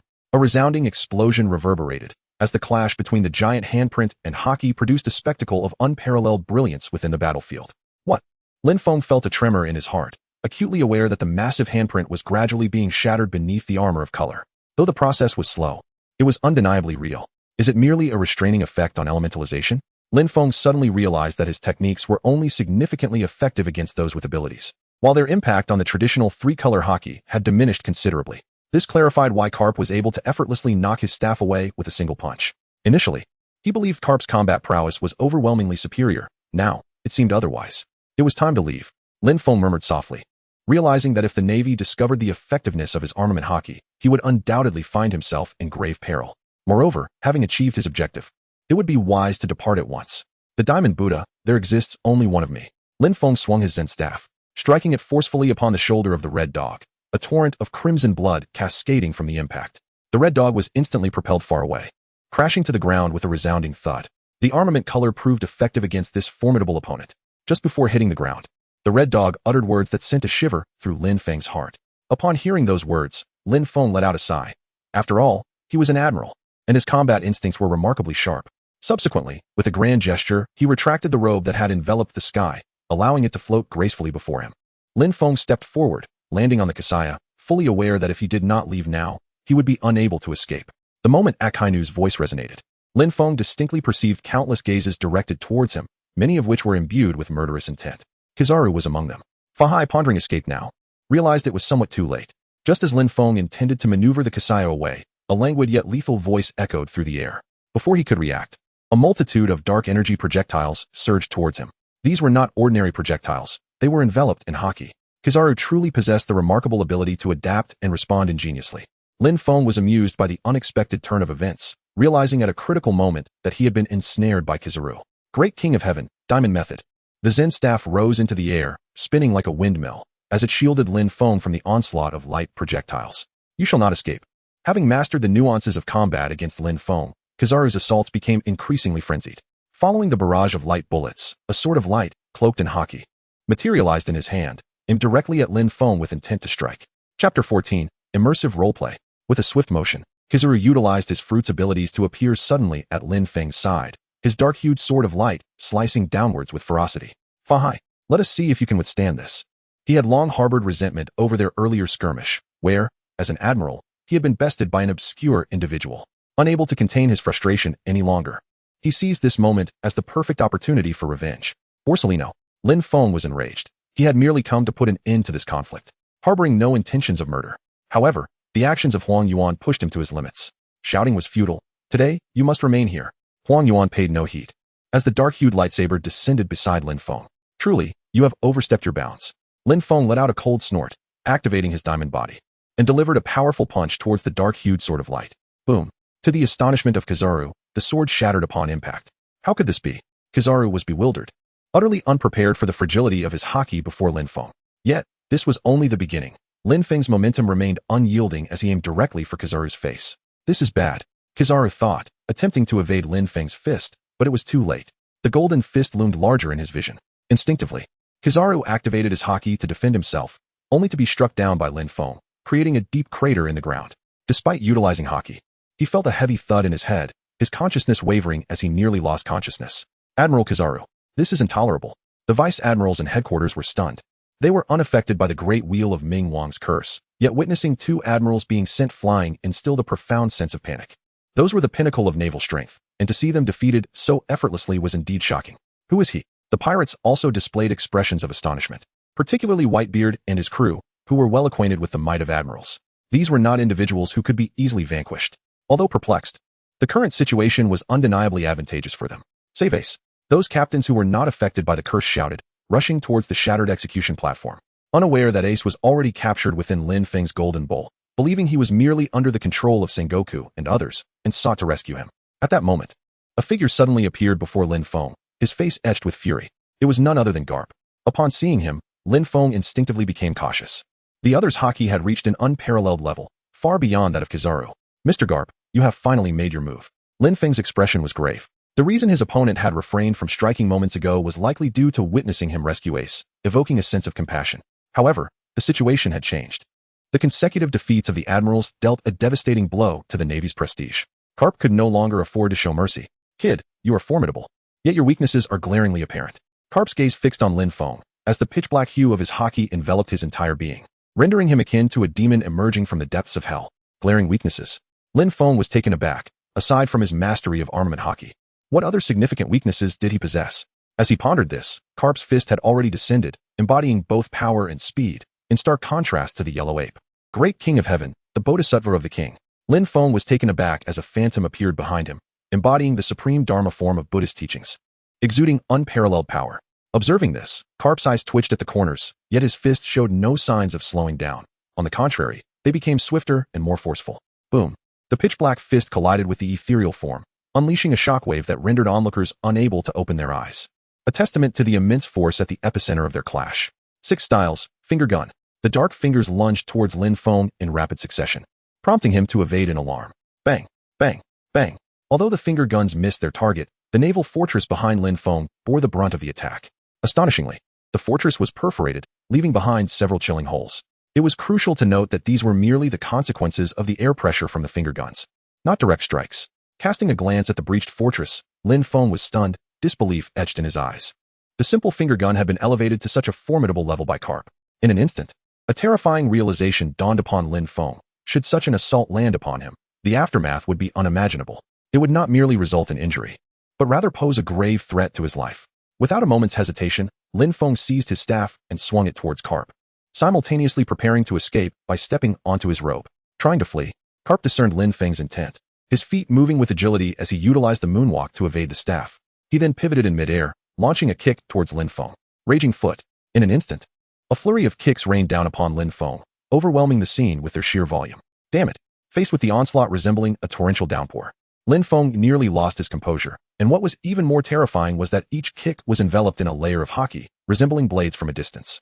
Lin Feng was uncertain of Garp's overall strength, but one thing was clear. With such a technique as the raging foot, toppling a Kainu was no mere boast. There was no time to ponder further. Lin Feng clasped his hands in a decisive gesture, the crimson robe unfurling before him, embodying the K-Itagarba mantra, steadfast as a mountain. In an instant, the inky shadow of the gale struck the robe. The garment, besieged by relentless assaults, flickered like a candle in the wind, teetering on the brink of collapse. Yet, by a narrow margin, it managed to deflect the onslaught of the shadowy foot. What a close call. Observing the tattered state of the robe, Lin Feng exhaled in relief, but in that fleeting moment of respite, the voice of Garp resonated from behind him. Kid, one must not be distracted in battle. Your lack of experience is your Achilles heel. What? Lin Feng was taken aback as he observed Garp's expression darken, his fist striking at him from an exceptionally unconventional angle. Lin Feng attempted to evade, yet found himself utterly incapable, for Garp's fist descended with lightning swiftness. At this critical juncture, Lin Feng chose to stand his ground. Behind him materialized the ethereal silhouette of the Mingwang Dharma body, his eyes ablaze with martial fervor. If retreat was impossible, then confrontation was inevitable. At this very moment, the system's notification chime unexpectedly resonated. Entering immersive roleplay state. Progress increased by 10. Current roleplay progress, 60. Lin Feng was overjoyed, for one must not underestimate this 10%. Under the augmentation of 5-fold strength, it transcended mere percentage. He was now nearly equivalent to thrice the combat power of the peak Fahai. Suddenly, Garp's gaze sharpened as he noticed the ethereal figure behind Lin Feng becoming increasingly substantial, and the aura surrounding him underwent a dramatic transformation. An unsettling sensation crept into Garp's mind. Am I to be defeated? What nonsense. Garp forcefully cast aside this ominous thought. Seizing the moment when Lin Feng was momentarily distracted, his fist descending upon Lin Feng's head. In that instant, Lin Feng's eyes flew open, shining like two golden phoenixes, while the golden dragon on his back radiated with brilliance as if it were coming to life. Great mighty dragon, Xidagarba's words. In the embodiment of the King of Light, I alone am supreme. Chapter 15, the battle escalates. With each utterance from Lin Feng, the ethereal figure behind him grew increasingly substantial. By the time his final proclamation of only I am supreme resonated, the majestic figure of the king had become indistinguishable from an ordinary human. Mr. Garp, are you prepared for defeat? Lin Feng's gaze was fixed upon Garp, as the Dharma form behind him moved in accordance with his thoughts. One hand defended against the opponent's assault, while the other struck forth with tremendous force. Garp remained silent, his arm color hockey surging once more as he clenched his fist and directed it towards the Dharma form. He understood that uttering another word would merely squander precious time. A thunderous boom echoed through the air as a figure was sent hurtling away, tracing a graceful arc through the sky. Upon closer inspection, it was none other than Garp himself. Mr. Garp, how could this be? The Navy personnel felt as though they had been struck by a heavy blow, for the man they deemed invincible had been sent flying. How could this battle possibly continue? Once he landed, Garp swiftly regained his footing, a crimson stain at the corner of his mouth, his cold gaze fixed on Lin Feng. You've grown stronger. You truly have some prowess. Garp's tone, far from being one of anger after being thrown back, was instead filled with a fervent fighting spirit. It had been many years since the death of Roger, and no one had ever compelled Garp to unleash his full strength. Let us have a proper fight, kid. Garp grinned as he tore off his jacket, revealing his muscular torso, marred by countless scars. Though he was in the twilight of his years, there were no signs of time's ravages upon him, save for the lines on his face. As you wish, Mr. Garp. Lin Feng smiled calmly, diving down with the avatar behind him. And the two sides immediately engaged in battle, the atmosphere resonating with intensity, leaving no one daring to approach within 100 meters. Far in the distance, Sengoku sighed, realizing that the opponent intended to completely disrupt the situation. What initially began as a response to the Whitebeard pirates had now transformed into a siege against Lin Feng alone. Who are you exactly? What is Jinshan Temple? At this moment, Sengoku pondered deeply, yet found no answers. For decades, there had been no information, not even a whisper, regarding Jinshan Temple and Fahai. This individual seemed to have appeared out of thin air, stirring up a tempest upon the sea.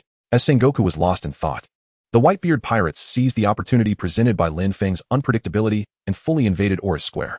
The pirates, in small groups, sought out their opponents, and the battle escalated once more. The man known as the world's strongest, Whitebeard, stood not far from Sengoku, his expression grim.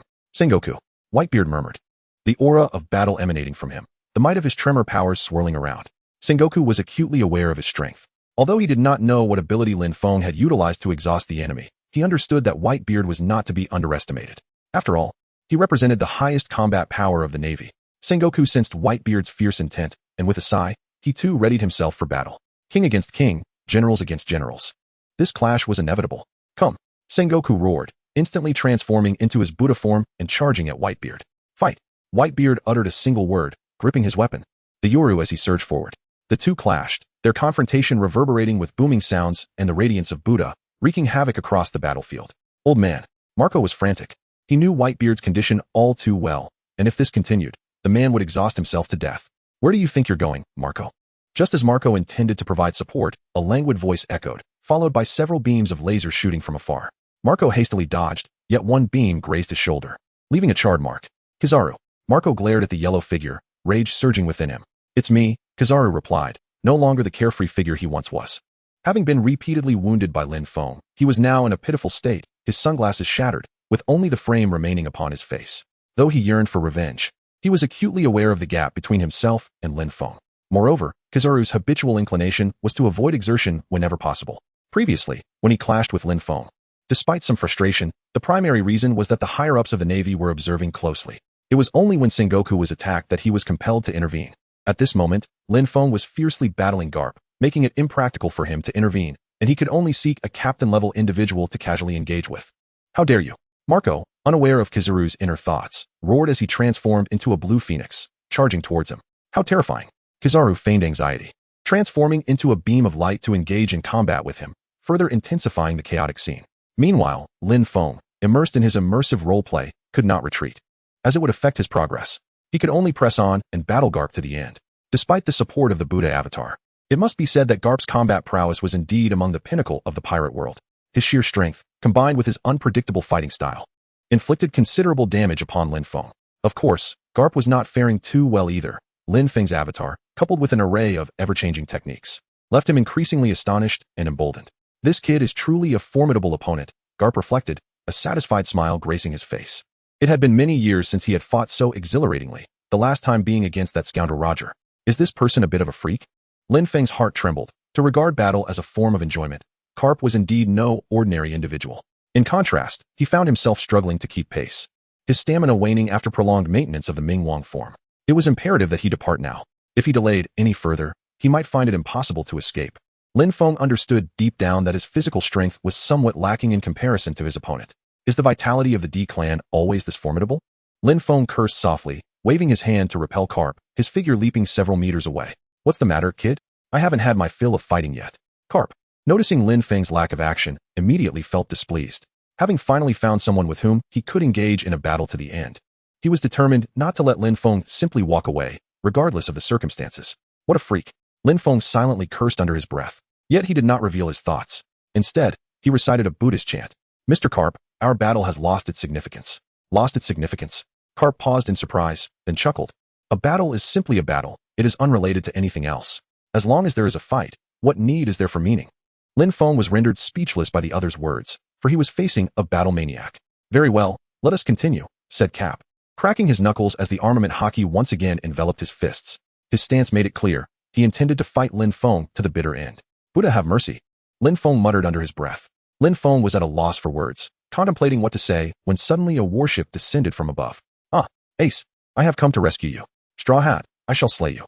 The Straw Hat Luffy, accompanied by the Revolutionary Army and the old crew, descended from the sky. Upon witnessing this, Lin Feng smiled and remarked to Garp, look, your grandson has arrived. Continuing this battle may bring calamity to the innocent. Lin Feng deliberately emphasized the word innocent, making his meaning abundantly clear. Though I may not have the upper hand against you, I can still strike at your kin and see who can endure the consequences. Chapter 16. The Mad Monk Fahai. In response to Lin Feng's insinuation, Garp remained utterly unfazed. His attention was wholly captivated by Luffy. Luffy, how did you end up here? Garp exclaimed, bewildered, as he watched Luffy descend from the heavens, momentarily forgetting the icy surface below, frozen by Aokiji. Straw Hat, I must eliminate you. Old Sand immediately sensed the peril, given their rate of descent. A collision with the icy expanse would surely prove fatal or at least leave them gravely injured. Sandstorm. Old Sand's gaze sharpened as he unleashed a flurry of sandstorms, creating a gaping hole in the ice large enough to accommodate a warship. With a resounding splash, the warship plunged into the sea, generating towering waves. Jinbei swiftly retrieved Luffy and the others, placing them onto the deck. Those endowed with abilities truly are troublesome. The remainder of the group swam from the ocean to the ice, gasping for air. I thought we were done for, you damn Straw Hat. Saved at last. The sudden turn of events drew the attention of many. Straw Hat.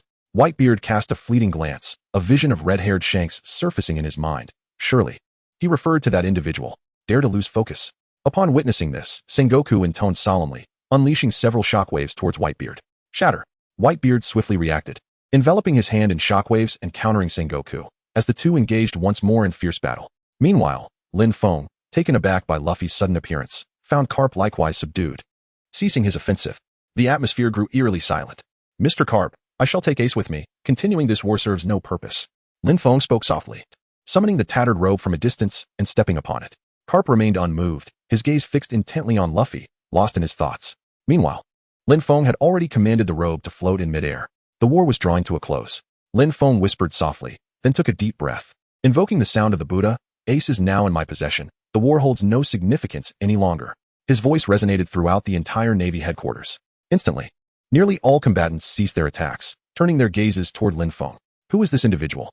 A companion of Ace? A monk? He certainly possesses the potential for a transgressive persona. Ace, my dear brother. Luffy and the others, newly arrived on the battlefield, were bewildered. Although they were merely a hastily assembled group, their purpose was crystal clear, to rescue Ace.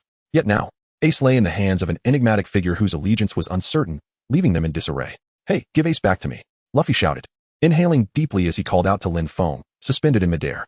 In response, Lin Feng smiled lightly and replied, Straw Hat, you have arrived too late. With that, he maneuvered his robe and soared into the distance. As he flew, a colossal shadow loomed overhead, and he looked up to see an enormous, terrifying hand descending from the sky, aimed directly at him. Almost forgot about them, he mused. Lin Feng's gaze darkened as he activated the diamond body, only to be sent flying by a colossal hand, landing far off in the inner bay. What is that? Surely, the nation of Oz is not so immense. The naval forces and pirates alike were astounded, gazing at the giant figure concealed behind the fortress. To call it hidden was misleading. The fortress could hardly obscure its form, appearing more as a mere plaything beside the giant. Beneath the giant, several figures stood upon the boundary wall, observing the skirmish below with a bemused expression. Ha ha ha. Old man, you've managed to hold on until now, said Teach, his eyes fixed on Whitebeard, reminiscing about mocking laughter. In truth, he had arrived here long before, waiting for the two titans to weaken each other before swooping in to seize the spoils. However, Lin Feng's recent declaration unsettled him. Should Ace be taken away, the conflict would come to an abrupt end, a scenario he did not wish to witness, nor did it align with his aspirations for maximum gain. Teach. The icy glare of Whitebeard fell upon the figure on the boundary wall, his fury surging anew. Teach was indeed the spark that ignited this war, and to call him the orchestrator would not be an exaggeration. Old man, it's been too long. Unfazed by Whitebeard's wrathful stare, Teach maintained a relaxed demeanor. Just as he was about to utter something, a chilling voice interrupted. Scum, do you wish to die? The cold resonance of anger in the voice sent a shiver through Teach, and the voice's owner was none other than Lin Feng. Lin Feng was on the verge of exploding with rage. He was just about to conclude this war when unexpectedly, an unforeseen entity emerged. Huh. Upon hearing the sound, Dichi turned his gaze towards the figure, his eyes narrowing in surprise. You're unharmed. The response came in the form of Lin Feng's furious assault. Great Bodhisattva of the Heavenly Dragon, Lord of the Earth, K. Itagarba, the manifestation of the king. In that instant, every technique Lin Feng could muster, Buddhist beads, a Zen staff, a cassock, and his Dharma form, was unleashed upon Dichi and his companions. Danger. This is bad. Dichi and his crew were taken aback. They could not fathom how someone ambushed by a colossal warship could unleash such terrifying techniques. However, they had little time to ponder, as Lin Feng's various artifacts and attacks were already descending upon them. Curse it. Why isn't my fruit ability working? Dichi roared in frustration. He attempted to employ his dark powers, only to find them utterly ineffective. Neither the dark water nor the dark flow could counter Lin Feng's strikes. They were rendered impotent, even feeling as if they were being suppressed. Where on earth did this monk spring from? Dichi, you cannot withstand this. The captain and others, including Rain Shilyo, were struck with dread, astonished by Lin Feng's might. Block him. This monk can only strike once. You must hold him off. Dichi bellowed, urging his comrades to exert their full strength while emphasizing, don't forget the agreement we made. Humph. Shilyo and the others snorted derisively. They understood Dichi's ulterior motives. Yet, driven by their thirst for power, they exerted their utmost effort. Together with Dichi's group and a few others who had emerged from Impel Down, they barely managed to withstand Lin Feng's assault. Although they succeeded, the cost was steep. Each of them bore injuries, having just arrived on the scene. Damnable monk. Dichi seethed, astonished at Lin Feng's formidable prowess. After battling with Carp and enduring a blow from the enormous warship, he still had the strength to retaliate. This scene left both sides of the navy dumbfounded. Wasn't he at just a single strike? It hardly warranted such fury. Yet, Lin Feng's demeanor was even more frenzied than during his confrontation with Carp. Truly, a madman. They internally labeled him the Mad Monk Fahai. Dichi, how do you wish to meet your demise? Just as everyone thought the reprisal was over, Lin Feng's voice resonated once more, still filled with fury. Huh. Dichi was taken aback, instinctively retreating several steps. He was genuinely afraid. He had thought Lin Feng's outburst would conclude the matter, but it appeared that this was merely the beginning. Hi monk, let us negotiate. You go your way, and I shall not impede you. What do you say? Dichi spoke in a conciliatory tone, attempting to persuade Lin Feng to depart. Meanwhile, he seethed inwardly, vowing revenge once he acquired the tremor fruit. Leave? Lin Feng scoffed, questioning why they had not acted sooner. Just when he intended to leave, they obstructed him, and now they sought to let him go. It was too late. Great Warlord. Chapter 17. Let us atone for the grievance of Saki. Do you dare? Upon seeing Lin Feng prepare for confrontation, Emperor Qi's fury ignited. He was no benign figure. His intention was to divert Lin Feng to concentrate all his strength on Whitebeard, aiming to seize the powers of the tremor fruit. Since Lin Feng refused to withdraw, he would remain. Men, advance. Emperor Qi's face twisted in rage, issuing the command, convinced Lin Feng, in his fatigued state, could not defeat them all. However, as his voice echoed, none of the men acted. Instead, they scattered, evading Lin Feng's assault. Emperor Qi was taken aback, only to witness his men failing to evade and being struck by the great warlord, hurtling through the air, crashing into the ground. Damn it! Enraged, Emperor Qi shook off the debris clinging to him, glaring coldly at Shilyo and the others. Do not forget our agreement. Emperor Qi, until we witness results. We are not inclined to serve you blindly, Shilyo replied indifferently, voicing the true sentiments of the group. These scoundrels. Emperor Qi was on the verge of exploding with rage. How was he to show them results without resolving the monk first? Amidst his thoughts, Lin Feng's chilling voice resounded once more, advancing step by step towards Emperor Qi. I shall fight to the end. Determined, Emperor Qi understood he must eliminate Lin Feng to realize his plan. Dark Emperor. With a breath, the powers of the dark fruit activated, plunging the surroundings into a state of darkness, akin to an abyss consuming all matter. Above Emperor Qi, a pitch-black sphere began to coalesce. Monk, since you wish to fight, let us see this to its conclusion. Emperor Qi declared coldly, dragging the dark sphere like a manifestation of shadows. Has the dark fruit awakened? Lin Feng secretly acknowledged that in such a short span of time, Dicky had indeed proven himself to be a genius in mastering the fruit's abilities. Yet, in his eyes, such prowess was hardly commendable. When facing those endowed with powers, he possessed an innate advantage. The Zen staff stood resolutely before him as the Great King's hand seal was initiated. Boom. Before Dicky could even react, a colossal hand seal, imbued with tremendous force, surged towards him. Navi. Dicky's expression twisted into a grimace as he hurled the orb in his hand towards the incoming seal. This was the manifestation of the awakened dark fruit, capable of absorbing nearly anything. He was confident that absorbing Lin Feng's hand seal would pose no challenge. However, Dicky was gravely mistaken, and to an absurd degree. In an instant, as the orb made contact with the hand seal, the darkness enveloping it vanished at a visibly rapid pace. Even more horrifying for Dicky was the overwhelming sense of natural Lin Feng remained indifferent. If Admiral Kizaru's devil fruit abilities were merely nullified by him, then Teach's powers were utterly and completely overwhelmed in Lin Feng's presence. How? Why is this happening? My abilities are supposed to be invincible. Teach descended into madness. He had concealed himself aboard Whitebeard's ship for decades, all for the sake of obtaining the dark fruit. The power designed to counter all devil fruit users. Yet, against Lin Feng, this very ability proved utterly ineffective. What was the purpose of my decades of perseverance? Teach faltered. His mind clouded as he stood motionless, allowing the colossal palm strike to surge toward him. Captain, Jesus Burgess, the champion, roared. He launched himself into the air, charging headlong toward the incoming attack. Among the Blackbeard pirates, none were more fiercely loyal to Teach than he. With half his body clad in armament hockey, Burgess delivered a devastating elbow strike against the massive palm. Damn it! Lin Feng was taken aback. His techniques held dominion only over those endowed with abilities and posed minimal threat to ordinary armed forces. In an instant, Bosch's had collided with the enormous handprint. And through his remarkable strength, complemented by a formidable armed color, he managed to withstand the entire force of it. Break it! Bosch's bellowed, and with a resounding thud, the colossal handprint was indeed shattered, dissolving into nothingness. After obliterating the handprint, Bosch's landed before Emperor Qi, proudly showcasing his muscles. Yes, Captain, I am the strongest. What? Emperor Qi was bewildered. He could scarcely comprehend how the handprint, which had withstood his full power, was vanquished by Bosch's. Hey, Bosch's, have you been concealing your true strength? A vague sense of awareness stirred within Emperor Qi as he gazed at Bosch's. However, Bosch's failed to grasp the implications of the captain's words, grinning widely. What are you saying, Captain? I have always been the strongest. Indeed, you are the strongest. At once, Emperor Qi erupted in laughter, having discerned the secret to battling Lin Feng. The armed color undoubtedly played a pivotal role. Although uncertain, Emperor Qi surmised that Lin Feng's techniques posed little threat to the armed color, suggesting that if he refrained from utilizing his fruit abilities, victory was assured. Observing Emperor Qi's demeanor, Lin Feng felt a tightening in his chest. He recognized that the adversary had grasped the nature of their combat. What should he do? Continue to engage Emperor Qi in a desperate struggle or retreat? In Lin Feng's mind, two thoughts emerged, yet neither seemed to promise ease.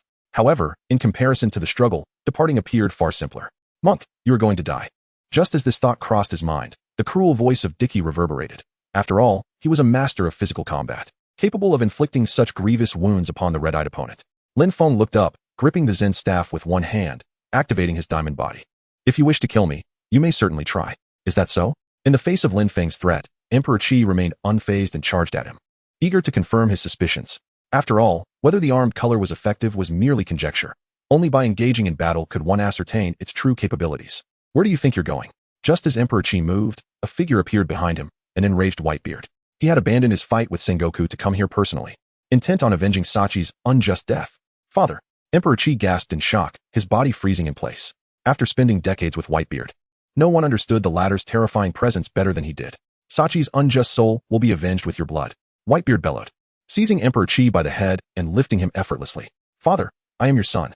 Emperor Qi struggled to escape Whitebeard's grip, but the latter's strength was like an iron vice, rendering him unable to break free. I have no son like you. Whitebeard shouted, his voice booming, as shockwaves emanated from his hand, enveloping Emperor Qi's head entirely. Father, I was wrong. Spare me. Feeling the imminent danger to his life, Emperor Qi cried out for mercy, all the while contemplating how to respond. Die? Whitebeard remained unmoved, unleashing the full power of the tremor fruit at that moment. With a shattering sound, the bones in Emperor Qi's skull fractured and the muscle tissue within collapsed. Cough, father. Emperor Qi rolled his eyes back, his breath hanging by a thread, his consciousness freezing at that moment. Still alive? Seeing that he had not killed Emperor Qi outright, Even Whitebeard was impressed by the latter's resilience, truly a tenacious vitality. But this would be the end. With that, Whitebeard hurled Emperor Qi into the air, winding up his arm for a powerful strike, determined to obliterate him completely. Chapter 18. Akainu's Resolve. How terrifying, Whitebeard, Lin Feng mused, witnessing the scene unfold before him, unable to suppress his admiration. Only Whitebeard could strike Emperor Qi with such overwhelming force. Great fire. Suddenly, a crimson figure swept across the ground toward Whitebeard. Alarmed, Lin Feng quickly warned, "Watch out below." Whitebeard. But it was too late. Akainu, fully elementalized, surged with molten lava that scorched the air, targeting the unguarded Whitebeard. As for Lin Feng, after the previous battle, he was not confident enough to engage Akainu. Thus, Whitebeard was the more vulnerable target. Moreover, having already expended considerable stamina in his earlier battle with Sengoku, this was the perfect opportunity for Akainu to strike. "Are we about to witness the fall of a Yonko?" Akainu taunted. "Father, you're looking rather pathetic, Whitebeard." Akainu's action sent tremors through the nerves of every powerful warrior present. If he succeeded, the death of a Yonko would drastically alter the balance of power at sea. Magma Demon. As Akainu launched his surprise attack, Whitebeard, alerted by Lin Feng's warning, reacted just in time. He unleashed a mighty slash with his sword, aimed at Akainu. However, his focus had been solely on Emperor Qi, and his hurried response to Akainu's ambush was lacking. Underworld Dog. Akainu howled, delivering his most powerful blow. Intent on claiming Whitebeard's head. This was not merely personal. It was also an effort to restore the Navy's reputation after Lin Feng had previously declared that Ace was in his possession. Regardless of whether it was a rescue or something else, Ace's escape from naval control was an undeniable fact. This battle was being broadcast live to the entire world. The Navy could not afford to lose face, especially with the impending scrutiny from public opinion and the world government. Therefore, Whitebeard had to die. Die, Whitebeard. Transforming into the Underworld Dog, Akainu slipped through the gap in Whitebeard's defense, landing a decisive blow to his chest. The immense force left Whitebeard momentarily dazed, and the searing lava singed his skin. Cough. Whitebeard spat out a mouthful of blood, aptly described as the strongest yet aging. But it was not over. Dog bite Crimson Lotus. With a swift motion, Akainu's arm elongated, piercing through Whitebeard's chest. The boiling lava surged inside, as if to fill him entirely. Wow. Blood gushed uncontrollably from Whitebeard's mouth, staining the ground beneath him. After executing this attack, Akainu decisively retreated, creating distance to evade any potential death throws from Whitebeard while remaining vigilant against Lin Feng. Thud. Whitebeard knelt on one knee, his frail, aged body unable to endure the injuries within. "Father, damn you, Akainu." The captains, engaged in battle with the Shichibukai and Navy generals, were horrified, their faces filled with rage as they glared at Akainu as if he were their nemesis. "Get away, Kizaru." Marco kicked Kizaru away, racing toward Whitebeard, for he could see that Whitebeard was on the brink of death. If he did not receive aid soon, it could very well be the end. However, Kizaru would not allow him to succeed. "Where do you think you're going? I can't let you slip away. I'm an admiral. Don't think it'll be so easy to escape me." Kizaru darted forward, unleashing several lasers aimed at Marco, ensnaring him momentarily. "Damn it."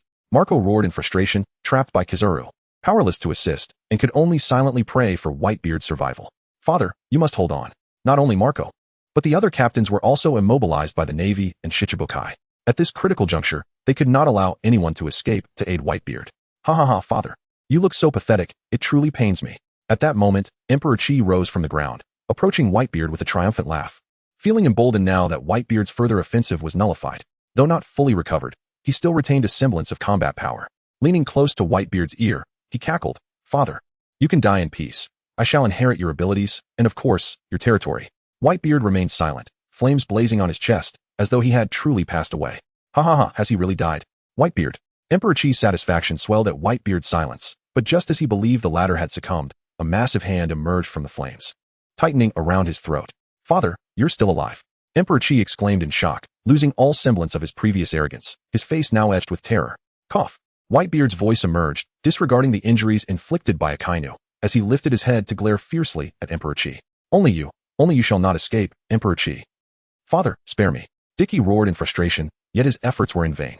In the next moment, he drew his firearm and unleashed a barrage of shots at Whitebeard. Bang, bang, bang. Each bullet was meticulously aimed at Whitebeard's head. Die. Wouldn't it be wonderful if you just perished?"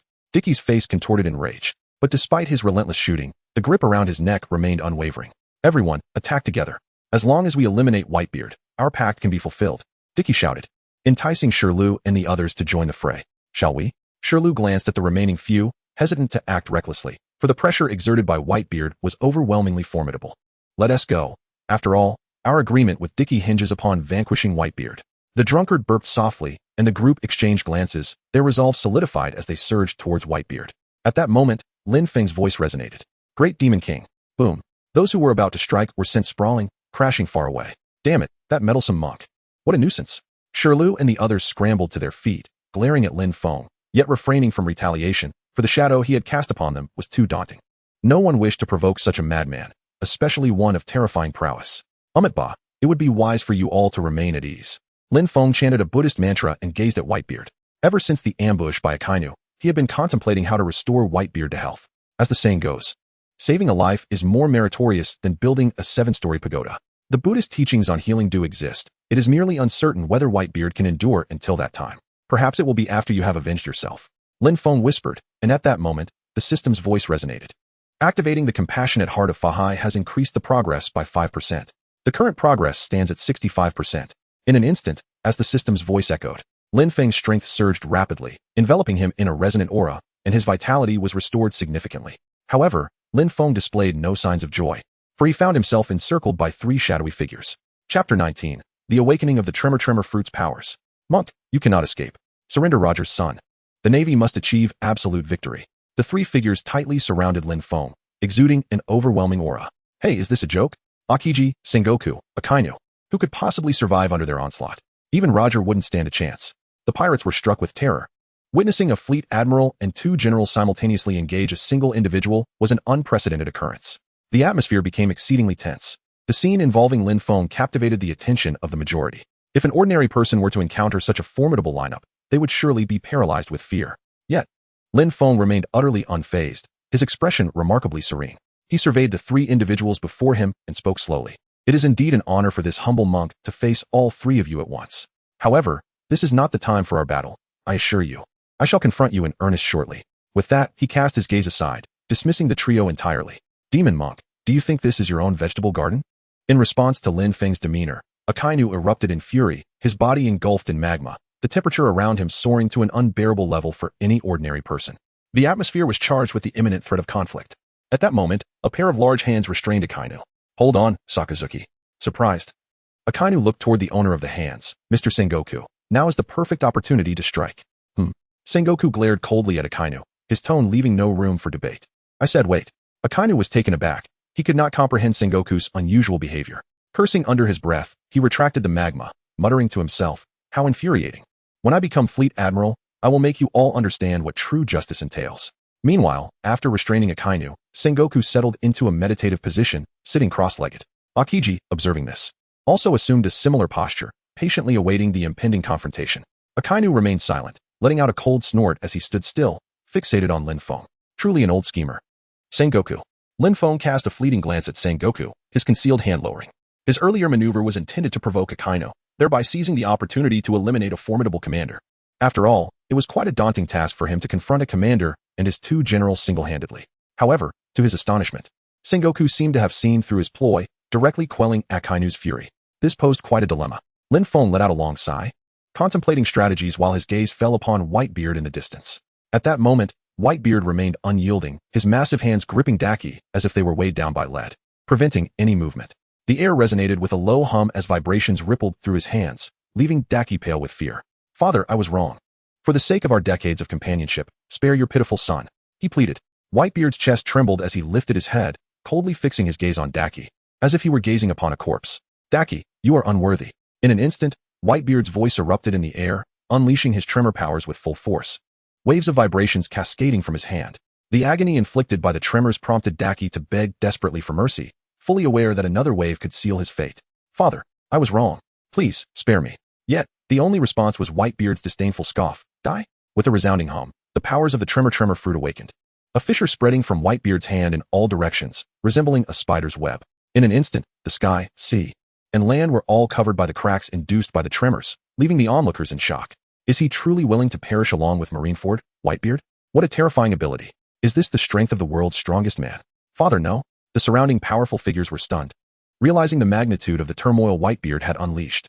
Marineford trembled as if it were a fragile boat amidst a storm, on the brink of collapse. Suddenly, Whitebeard let out a low roar, and all the fissures created by the tremors violently contracted back to his hand, forming an exceedingly small orb. This minuscule orb was the condensed form of the awakened tremor fruit, known as the tremor source. Should it be hurled into the sea, it would likely bring calamity to every island in the Grand Line. Die for me, Daki. Whitebeard bellowed, pressing the tremor source towards Daki's head, intending for him to bear the weight of a disaster capable of engulfing the four seas. Please, Whitebeard, Daki screamed, acutely aware that the cells in his brain were shattering under the pressure of the tremor source, a molecular assault that sought to erase him from existence. Whitebeard's intent was clear, to obliterate him entirely, leaving no trace behind. Captain, Daki, hold on. The crew of Blackbeard surged forward, launching an all-out assault against Whitebeard. Release our captain, Whitebeard. Van Augur swept his sniper rifle towards Whitebeard, while Poison Q drew his pistol, unleashing a fierce barrage of attacks. Champions Basis and Lafitte flanked Whitebeard, aiming for his arm in hopes of breaking his grip to rescue Daki. However, all their efforts proved futile. Whitebeard remained undeterred, gradually forcing the tremor source deeper into Daki's head. Daki's eyes glazed over, foaming at the mouth, as consciousness slipped away. In his final moments, he uttered, "Whitebeard, you." Stubborn as ever, still alive, Whitebeard seethed with rage, for he desired not merely Daki's unconsciousness, but his utter annihilation. He exerted more force, attempting to condense another tremor source, but suddenly, a jolt of shock coursed through him, leading to a violent cough that released Daki from his grasp. Captain. Lafitte seized the moment to pull Daki out of Whitebeard's range of attack, assessing his injuries and discovering that Daki had lost consciousness, resembling a living corpse. Retreat. Lafitte decisively commanded, carrying Daki away as the crew followed suit, quickly vanishing from sight. In contrast, Whitebeard, having overexerted himself and activated his awakened abilities, felt the culmination of his accumulated wounds erupt at that moment. Father. Marco and the others rushed to his side, their cries echoing in concern. The Navy, recognizing Whitebeard's imminent demise, refrained from further interference, knowing that obstructing Marco and his allies would invite their desperate retaliation, a losing proposition. Marco approached Whitebeard, utilizing his Phoenix powers to heal him. Father, you must hold on. Coughing, Whitebeard barely managed to open his eyes, looking at Marco with a frail voice. Ace. Must be saved. Chapter 20. The Great Susumu Step. I will, Father. Rest assured, but you need to heal quickly. Marco's tears fell freely. Yes. Whitebeard nodded, his gaze drifting towards Lin Feng in the distance. He had always found Lin Feng inscrutable. Yet, he understood the latter's overarching aim, to halt this war. However, fate often defies our intentions. Some events, the more we try to prevent, the more inevitable they become. Roger's death and Ace's execution were prime examples. As these thoughts consumed him, Whitebeard slowly closed his eyes, entering a state of near death, sustained only by Marco's abilities. Otherwise, he might have already succumbed. Father. Marco cried out, his concern mounting as he focused on healing him, hoping Whitebeard's formidable vitality could pull him through. Yet, Whitebeard's last words emphasized saving Ace. Their initial goal. What to do? Save Father or rescue Ace? Marco felt torn, unable to balance his loyalties to both. At that moment, Lin Feng's voice emerged, offering Marco a glimmer of hope. Leave Ace to me. You must evacuate with Whitebeard. You. Marco paused, caught in a dilemma, yet ultimately chose to trust Lin Feng. Regaining his composure, he shouted to his comrades, retreat.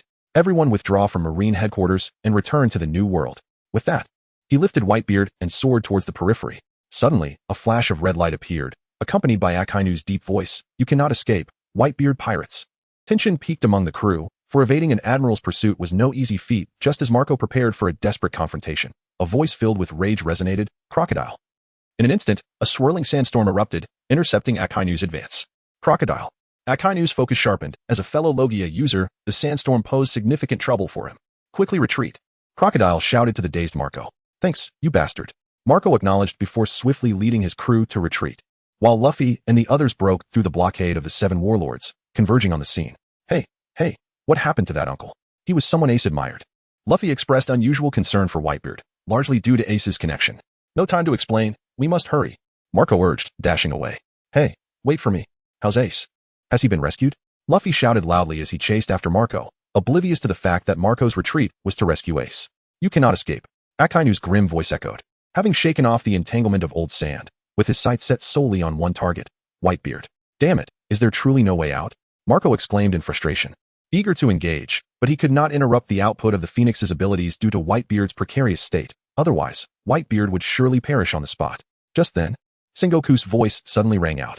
Beware behind you, Sakazuki. What? Upon hearing this, Akainu turned to look behind him, terror etched across his face. There stood Lin Feng, having appeared behind him without notice, his staff radiating with a luminous aura, merely a few fists distance away. Hello, Akainu. Lin Feng smiled gently, his expression radiating compassion. Yet to Akainu, it resembled a smile born of malevolence. The Hellhound. In an instant, Akainu swiftly responded, unleashing an enhanced version of the Hellhound towards Lin Feng's staff, which was enveloped in haki. Too late, Daibutsu. Lin Feng smiled as he struck the moment his opponent unleashed his ability, bringing his Zen staff crashing down upon Akainu. Alarmed, Akainu swiftly attempted to use his haki to evade the impending blow.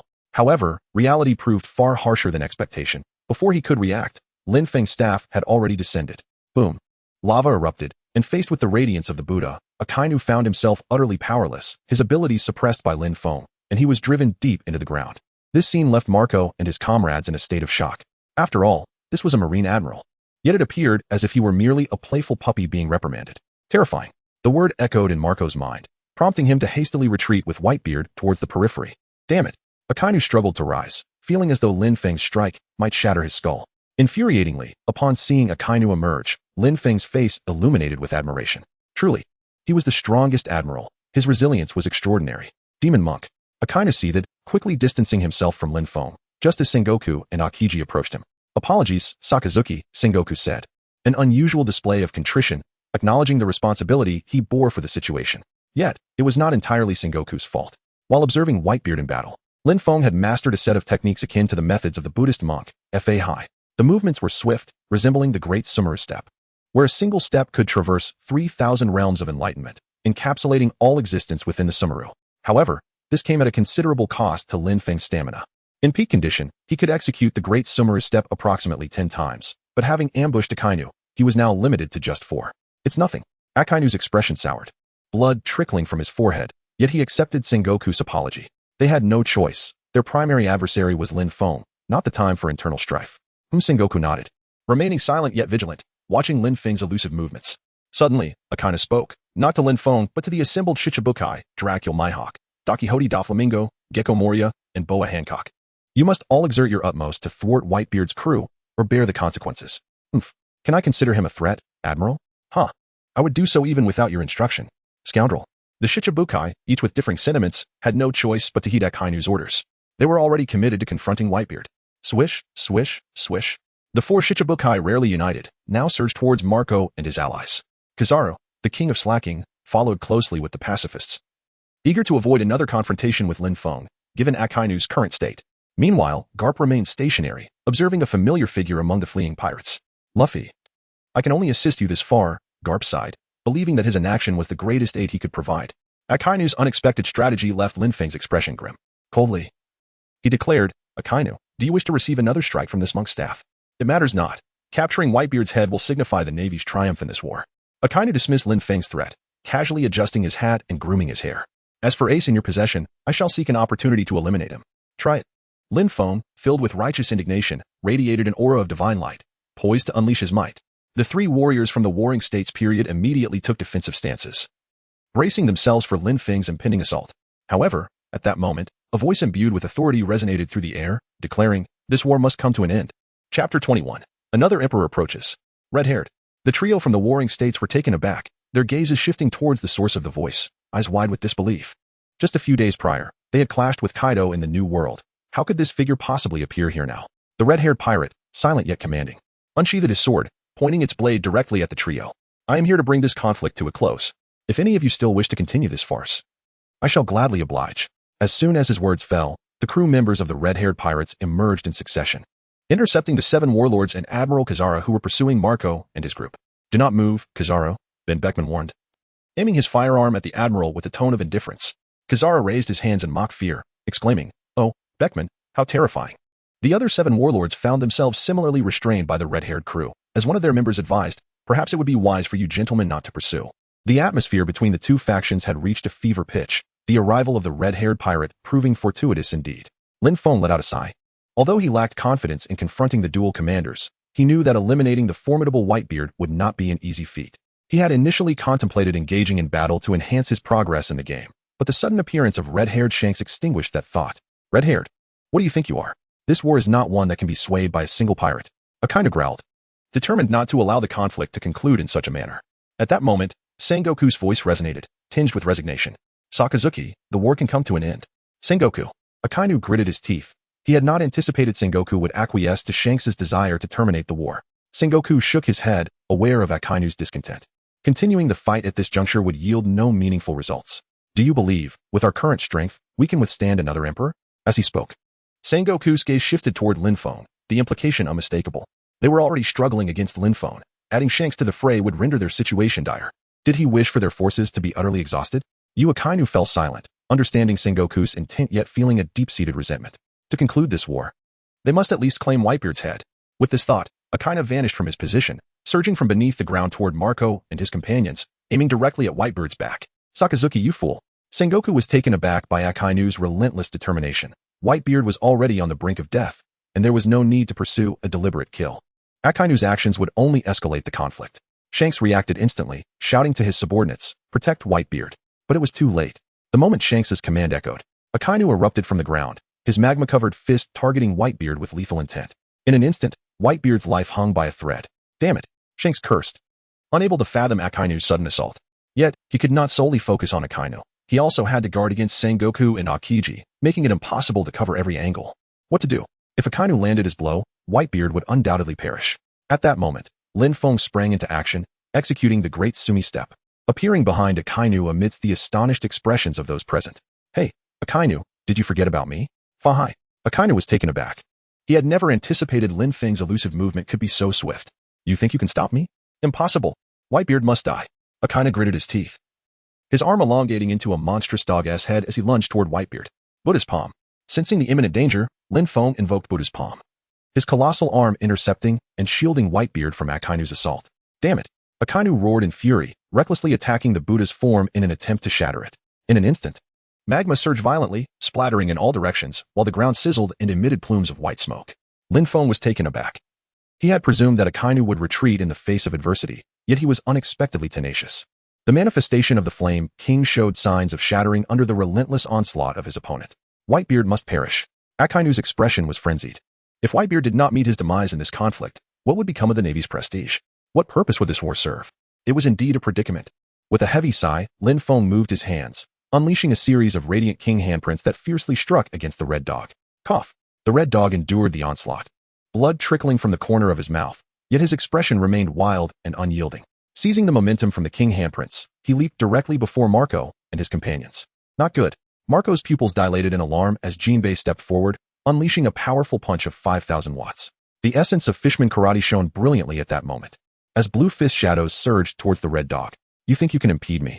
The red dog scoffed, retaliating with a scorching dog bite red lotus aimed at Jinbei, the searing magma turning his blue exterior a furious red. Nevertheless, Jinbei did not retreat an inch, for behind him stood someone he vowed to protect at all costs. Marco, hurry. With a heart full of resolve, Jinbei bellowed at Marco and the others. Jinbei. Marco's group erupted in a furious cry of defiance, yet they still raced toward the periphery. They could not betray Jinbei's intentions. Get lost. The red dog roared in rage, unwilling to watch Marco and the others escape. In that instant, the ground around them erupted with searing magma as the red dog unleashed his full power, intent on incinerating Marco and his companions.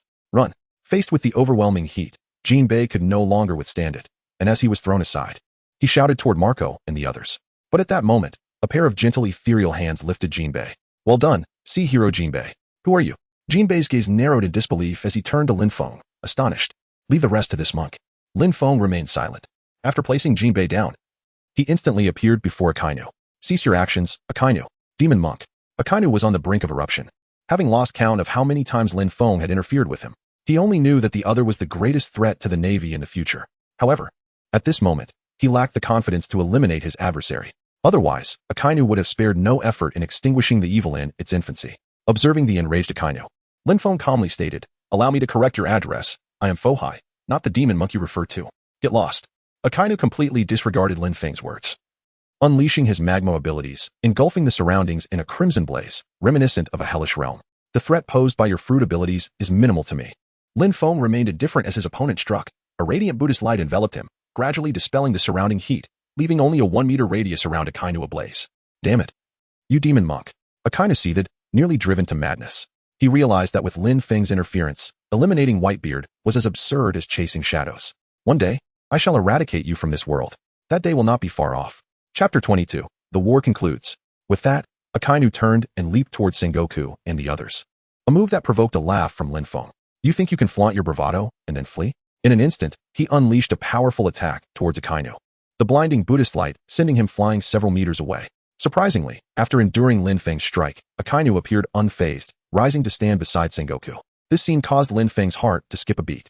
It was well known that Akainu was no pushover and certainly did not possess such magnanimity. He would not simply withstand an unprovoked attack without retaliation. There was undoubtedly a scheme at play, just as Lin Feng was about to launch another assault. Carp appeared before him, fixing a stern gaze on Lin Feng. Akainu did not retaliate. Should you strike again, I will have to contend with you. Upon hearing this, Lin Feng halted, reciting a Buddhist chant. You jest, esteemed one. How could this humble monk act in such a manner? Humph, Carp scoffed, ignoring Lin Feng's words. His gaze drifting towards the bay, feeling a sense of relief. Luffy and the others were fleeing towards the naval ships, preparing to depart.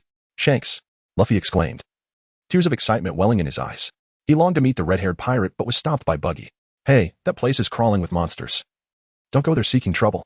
I really want to see him, Luffy lamented, clutching his straw hat, his emotions palpable. Then, as if making a resolution, he declared, I have yet to become a remarkable pirate. I shall meet Shanks on that day. With that, he boarded the warship. At that moment, Shanks seemed to sense something. Glancing towards Luffy, there will come a day when we meet again. It shall not be far off, Luffy. Then, surveying the surroundings, Shanks's commanding voice resonated, everyone present. Grant me this favor and bring an end to this war.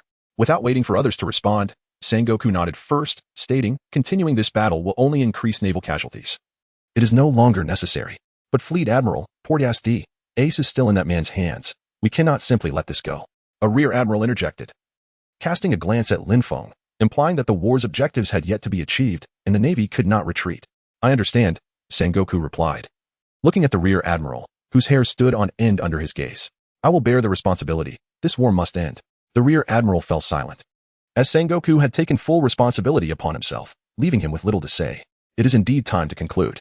Just then, Carp's voice broke the tension as he looked at Shanks with a frown. But not because of you. The Navy simply wishes to avoid further casualties. Shanks's expression hardened. Carp's pressure was more formidable than anyone else's. I understand, Shanks replied solemnly, saying little more. At that moment, Lin Feng's voice echoed, since the war has reached a conclusion. This humble monk shall take his leave. With that, he summoned his tattered robe and soared towards Marco and the others. Ace remained in his golden bowl. He intended to return him and tend to Whitebeard's injuries. The crowd did not obstruct him, instead remembering this extraordinarily powerful monk in their hearts. At last, the demon monk Fahai has departed. As they watched Lin Feng's retreating figure, Kizaru let out a sigh of relief. The pressure he had felt was considerable. Not just him, but many in the Navy shared similar expressions, as if they had sent away a harbinger of doom. Conversely, Akainu's gaze towards Lin Feng was filled with intense murderous intent. One day, I will eliminate you, demon monk, Akainu vowed silently. At that moment, Lin Feng, soaring through the air, sensed something and turned back to smile at Akainu, as if to say, welcome to the great Buddha dragon, which infuriated Akainu even further. Lin Feng paid no heed to Akainu's furious expression, instead contemplating where to venture next now that the war here had subsided. It seemed that following the Marineford War, a semblance of peace had settled in, with no significant battles taking place. The conflicts that did arise were merely skirmishes among pirates. Perhaps he should consider becoming a bounty hunter, reforming the wicked. Lin Feng pondered, when suddenly the voice of the system resonated. With a heart full of compassion, the host successfully averted the outbreak of war, resulting in a 10% increase in progress. The current progress stood at 75%. An additional reward was granted. Triggering the summoning skill once, the host could summon a character from the same dimension. The system's voice was fleeting, leaving Lin Feng momentarily stunned. Summoning a being from the same dimension? In the realm of Fahai, there were only a handful of powerful figures. If a mere mortal were summoned, it would be quite dull. System, is the summoned character guaranteed to possess a certain level of strength? Lin Feng inquired, as he was not inclined to summon a burden. The system's voice, ethereal in nature, simply responded with 4 words, no comment. Lin Feng was rendered speechless, letting out a sigh as he gazed at the summoning skills displayed on the panel. After pondering for quite some time, he chose not to hastily employ them. After all, the realm of Fahai was teeming with mortals. He contemplated the fact that the cassock had already caught up with the warships of Marco and the others. What was that? The crowd gasped, and just as they spoke, Lin Feng had already descended onto the deck, uttering a Buddhist chant. There is no need for alarm, esteemed patrons. I am the monk Fahai. The crowd fell silent, their hearts in turmoil. Could we be unaware that you are Fahai? We have witnessed the unparalleled might of the naval power you command. Yet, what puzzled them was the reason for Lin Feng's presence in this place. At that moment, Marco, who was privy to the circumstances, stepped forward to reassure everyone, saying, do not be anxious, my friends. This esteemed monk has come to return Ace. With that, he bowed respectfully to Lin Feng, his demeanor one of utmost reverence. Indeed, Lin Feng's smile was kind and gentle, exuding an approachable warmth. With a sweeping gesture, he released Ace from the golden bowl.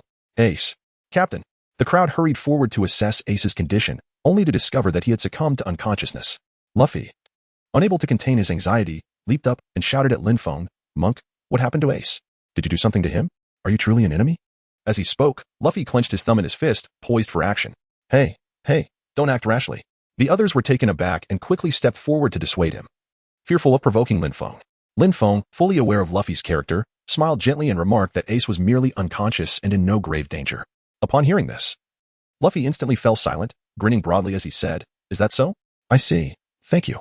After expressing his gratitude, he unexpectedly knelt before Lin Feng and bowed his head in a gesture of appreciation. Wow, he is incredibly gullible, the onlookers thought, speechless. They had witnessed carefree individuals before, but none as oblivious as this. There's no need for such formalities. Lin Feng smiled and waved his hand to assist Luffy to his feet, then turned his gaze towards Whitebeard, who was leaning against the sickbed. The latter was already on the brink of death. Chapter 23, The Minor Causality Technique. Whitebeard. Lin Feng slowly approached Whitebeard, who was in a dire state. Although he was spared from Squard's ambush, the relentless battles had left his body battered and bruised, resembling a desolate courtyard overgrown with weeds. Fahai. Whitebeard seemed to sense Lin Feng's presence. As Lin Feng stood before him, his tightly shut eyes suddenly opened. He glanced at Lin Feng before his gaze fell upon the figure on the deck, his expression softening. "Thank you," Whitebeard managed to utter. As he spoke, blood gushed from the wound on his chest, streaming down and pooling on the ground, a sight that struck terror in the hearts of onlookers. Father, Marco and the others were filled with tears. Whitebeard was their spiritual pillar, and witnessing him in such a state shattered them. Marco. Whitebeard trembled as he raised his hands, memories of the past flooding his mind as he looked at his children, filled with deep reluctance. He yearned to live a little longer to be with them. Whitebeard sighed inwardly, fully aware that his time was running short. At that moment, Lin Feng, who had remained silent until now, suddenly spoke with a smile. "There is no need for you to harbor thoughts of despair, for I possess a method that can alleviate your injuries, though it may diminish your combat prowess." "Really?" Before Whitebeard could respond, Marco's voice burst forth, his eyes shining with hope. He yearned so desperately for his father's survival. "Indeed." Lin Feng nodded, casting a glance at the old man with a white beard, as if seeking his counsel. After all, rescuing someone is not merely an individual endeavor, it is essential to ascertain the thoughts of those directly involved. Under Lin Feng's attentive gaze, the old man chuckled lightly, expressing his gratitude. As for strength, ahem. With that, he broke into a fit of coughing, causing concern among the onlookers. Once he regained his composure, a glimmer of wisdom shone in his eyes, affirming that no matter how formidable one's power may be, it pales in comparison to the bonds of family. Very well. Lin Feng took a deep breath, comprehending the other party's intent. For Whitebeard, strength, treasure, and even the ultimate treasure paled in comparison to the significance of family. The current power he possessed was likely cultivated through relentless effort to safeguard his loved ones. With that in mind, Marco, please find me a clean room and escort Whitebeard inside. Lin Feng addressed Marco, who promptly took action, escorting Whitebeard to a pristine room. "No one is permitted to approach without my consent." Lin Feng uttered a phrase, keeping Marco and his companions at bay, while he turned his gaze towards Whitebeard. The latter offered a slight smile and, with a carefree demeanor, said, "Let us begin, master." Indeed. Lin Feng nodded slightly, and instantly, a surge of Buddhist radiance enveloped Whitebeard as the minor karma technique was activated. Unlike the major karma technique, which is primarily offensive, the minor karma technique is a sacred Buddhist healing art, so profound it could revive the dead and regenerate flesh from bones.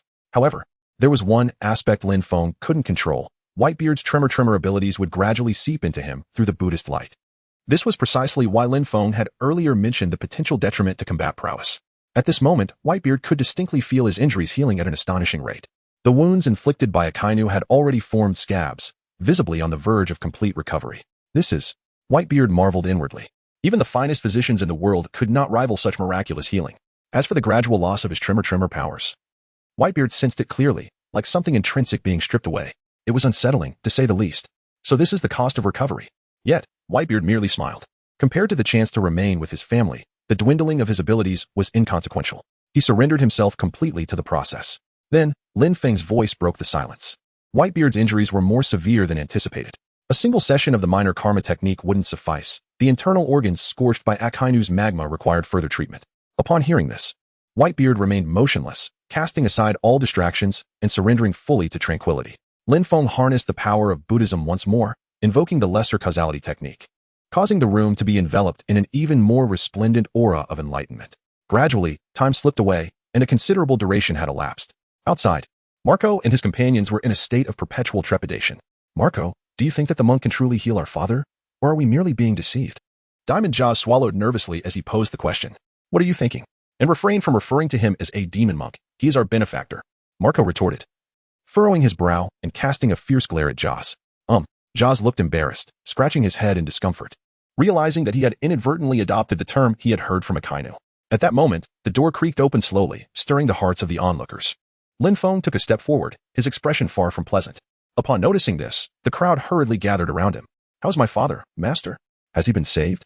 Lin Feng gently shook his head and sighed, causing a wave of despair to wash over the crowd, their faces immediately glistening with tears.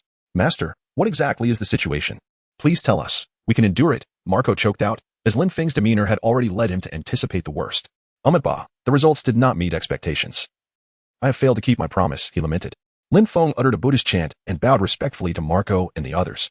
This gesture struck the onlookers like a bolt from the blue, shattering their composure. Jaws stepped forward first, his abilities manifesting as a radiant diamond glow reflected from his shoulders. He charged at Lin Feng, exclaiming, "Demon monk, I knew you were deceiving us. Die." The tremendous force combined with his incredible speed generated a series of sonic booms in the air. "Stop, Jaws!" Marco shouted urgently, but it was too late. Jaws had already reached Lin Feng.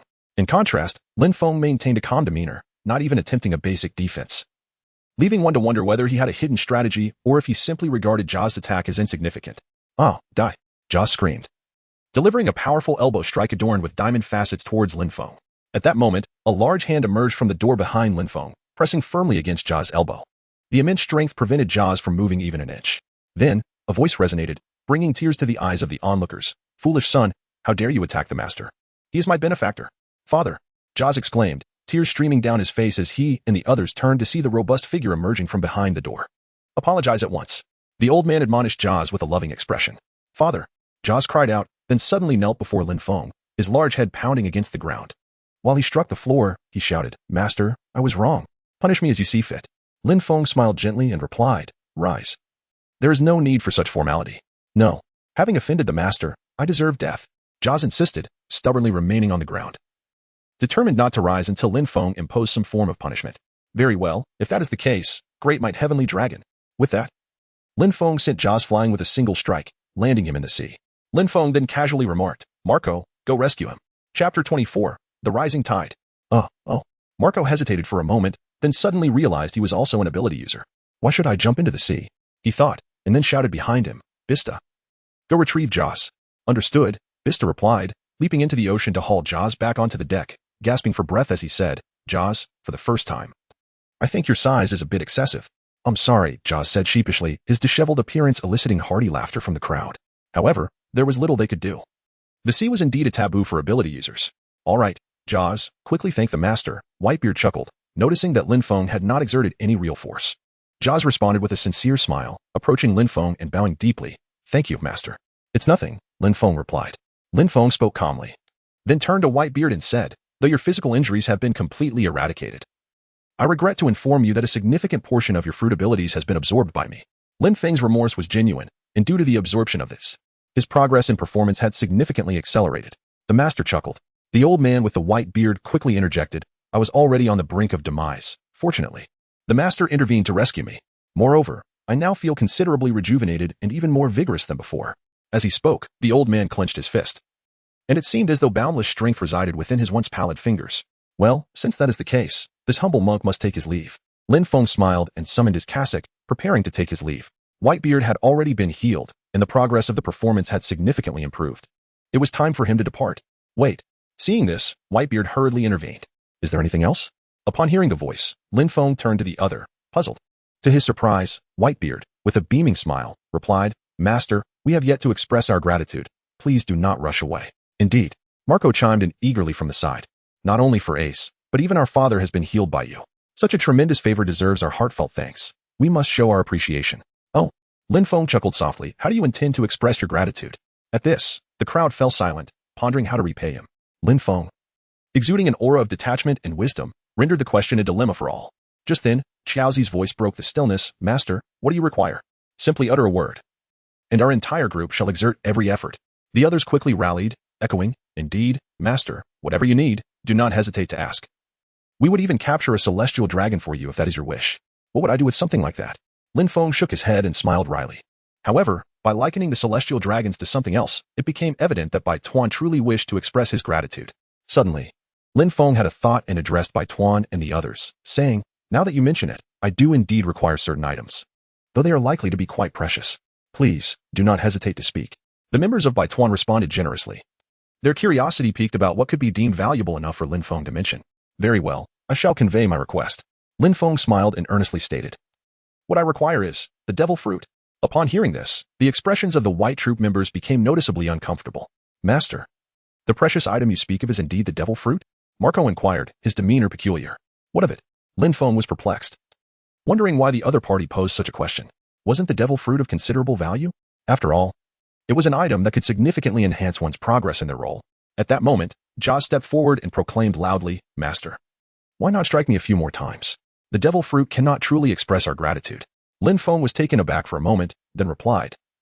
The quantity I require is substantial, at least several dozen. Upon hearing this, the members of the white troop fell silent. Indeed, a single devil fruit could hardly be deemed precious, yet the notion of several dozen transformed the context entirely. It represented the potential to cultivate an army of numerous capable individuals. At this juncture, Marco spoke up earnestly, Master, we currently possess only 3 devil fruits, but rest assured, we shall certainly assist you in procuring the remainder. Thank you very much, Lin Feng responded. Lin Feng replied calmly, 3 fruits are already quite satisfactory. I never anticipated that the white group would possess an abundance of devil fruits. After all, even Kaido can only cultivate artificial ones. This illustrates the rarity of genuine devil fruits. Marco then remarked, these 3 fruits are secured at our base. Master, would you care to accompany me, or? In that case, the monk said, I shall join you on this journey. Lin Feng nodded. The devil fruit was of paramount importance to him, as it represented a critical bug that could enhance his progression. Observing this, smiles spread across the faces of those present. At that moment, Whitebeard's voice resonated, young ones. To express our gratitude to the master, let us host a banquet. Excellent. Instantly, the atmosphere among the Whitebeard crew transformed into one of exuberance, joy permeating the surroundings. In stark contrast, the atmosphere at the Navy headquarters was suffocatingly tense. In Marineford, within the conference hall, the Supreme Commander, Kong, occupied the foremost seat, flanked by the elite forces of the Navy, Sengoku, Garp, Akainu, and others. Below them sat the vice admirals and some rear admirals, while figures like Smoker were left standing aside, lacking even the privilege to sit. In this battle, one could say the Navy had suffered a comprehensive defeat. Kong's voice was deep and resonant as his piercing gaze swept over each naval officer. Sir, I bear full responsibility for this battle, Sengoku declared, rising to shoulder the blame.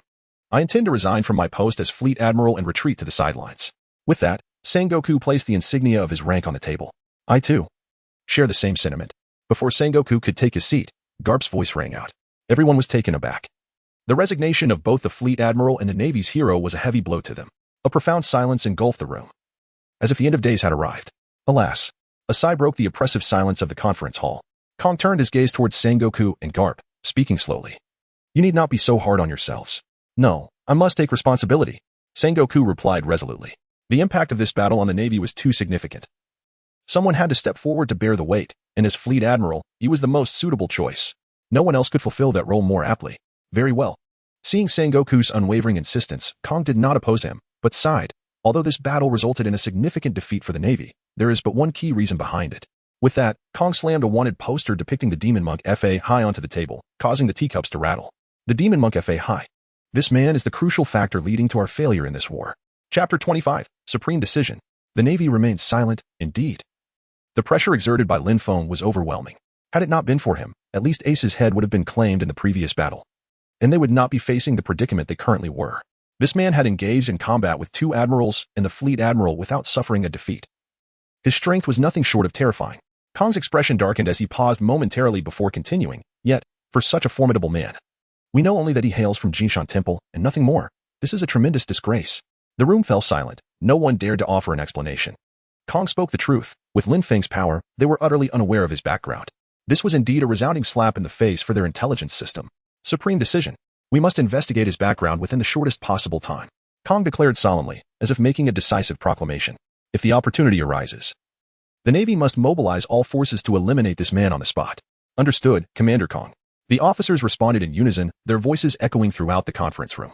At that moment, Akainu's voice unexpectedly broke the silence. He turned to Kong and asked earnestly, Commander Kong, what if our forces are insufficient and we cannot defeat him? Upon hearing this, a renewed silence enveloped the room. Indeed, what if they were lacking in strength? It was known that Fahai had never been defeated even against 2 admirals and the fleet admiral. His prowess was truly formidable. After a brief pause, Kong rose to his feet, his commanding voice resonating among the officers. If it comes to that, I will take action myself. With those words, everyone in the room was taken aback. Sengoku quickly interjected, Commander Kong, you are the supreme commander of the fleet. You cannot recklessly engage in battle. If you were to be harmed, it would be a tremendous loss for the entire Navy and even the world government. Sengoku's words held weight. Garp chimed in gravely. Old man Kong, you must not participate in the battle. The actions of Sengoku and Garp once again cast a pall over the atmosphere of the conference room. A sense of dread settled in the hearts of all present. Indeed, if Fahai were so powerful, the consequences of Commander Kong being injured would be unfathomable. Sengoku, Garp. Kong pondered for a moment. He was well aware of their concerns, but Fahai had to be eliminated. Otherwise, the balance of the world could be disrupted, and the hard-won system could collapse. Should that happen, the Navy headquarters and the world government would face challenges far beyond Fahai alone. No need for further discussion. Kong scoffed, glancing at Sengoku and Garp. Do not presume that my age has weakened my strength if it comes to blows. One Fahai is hardly a match for me.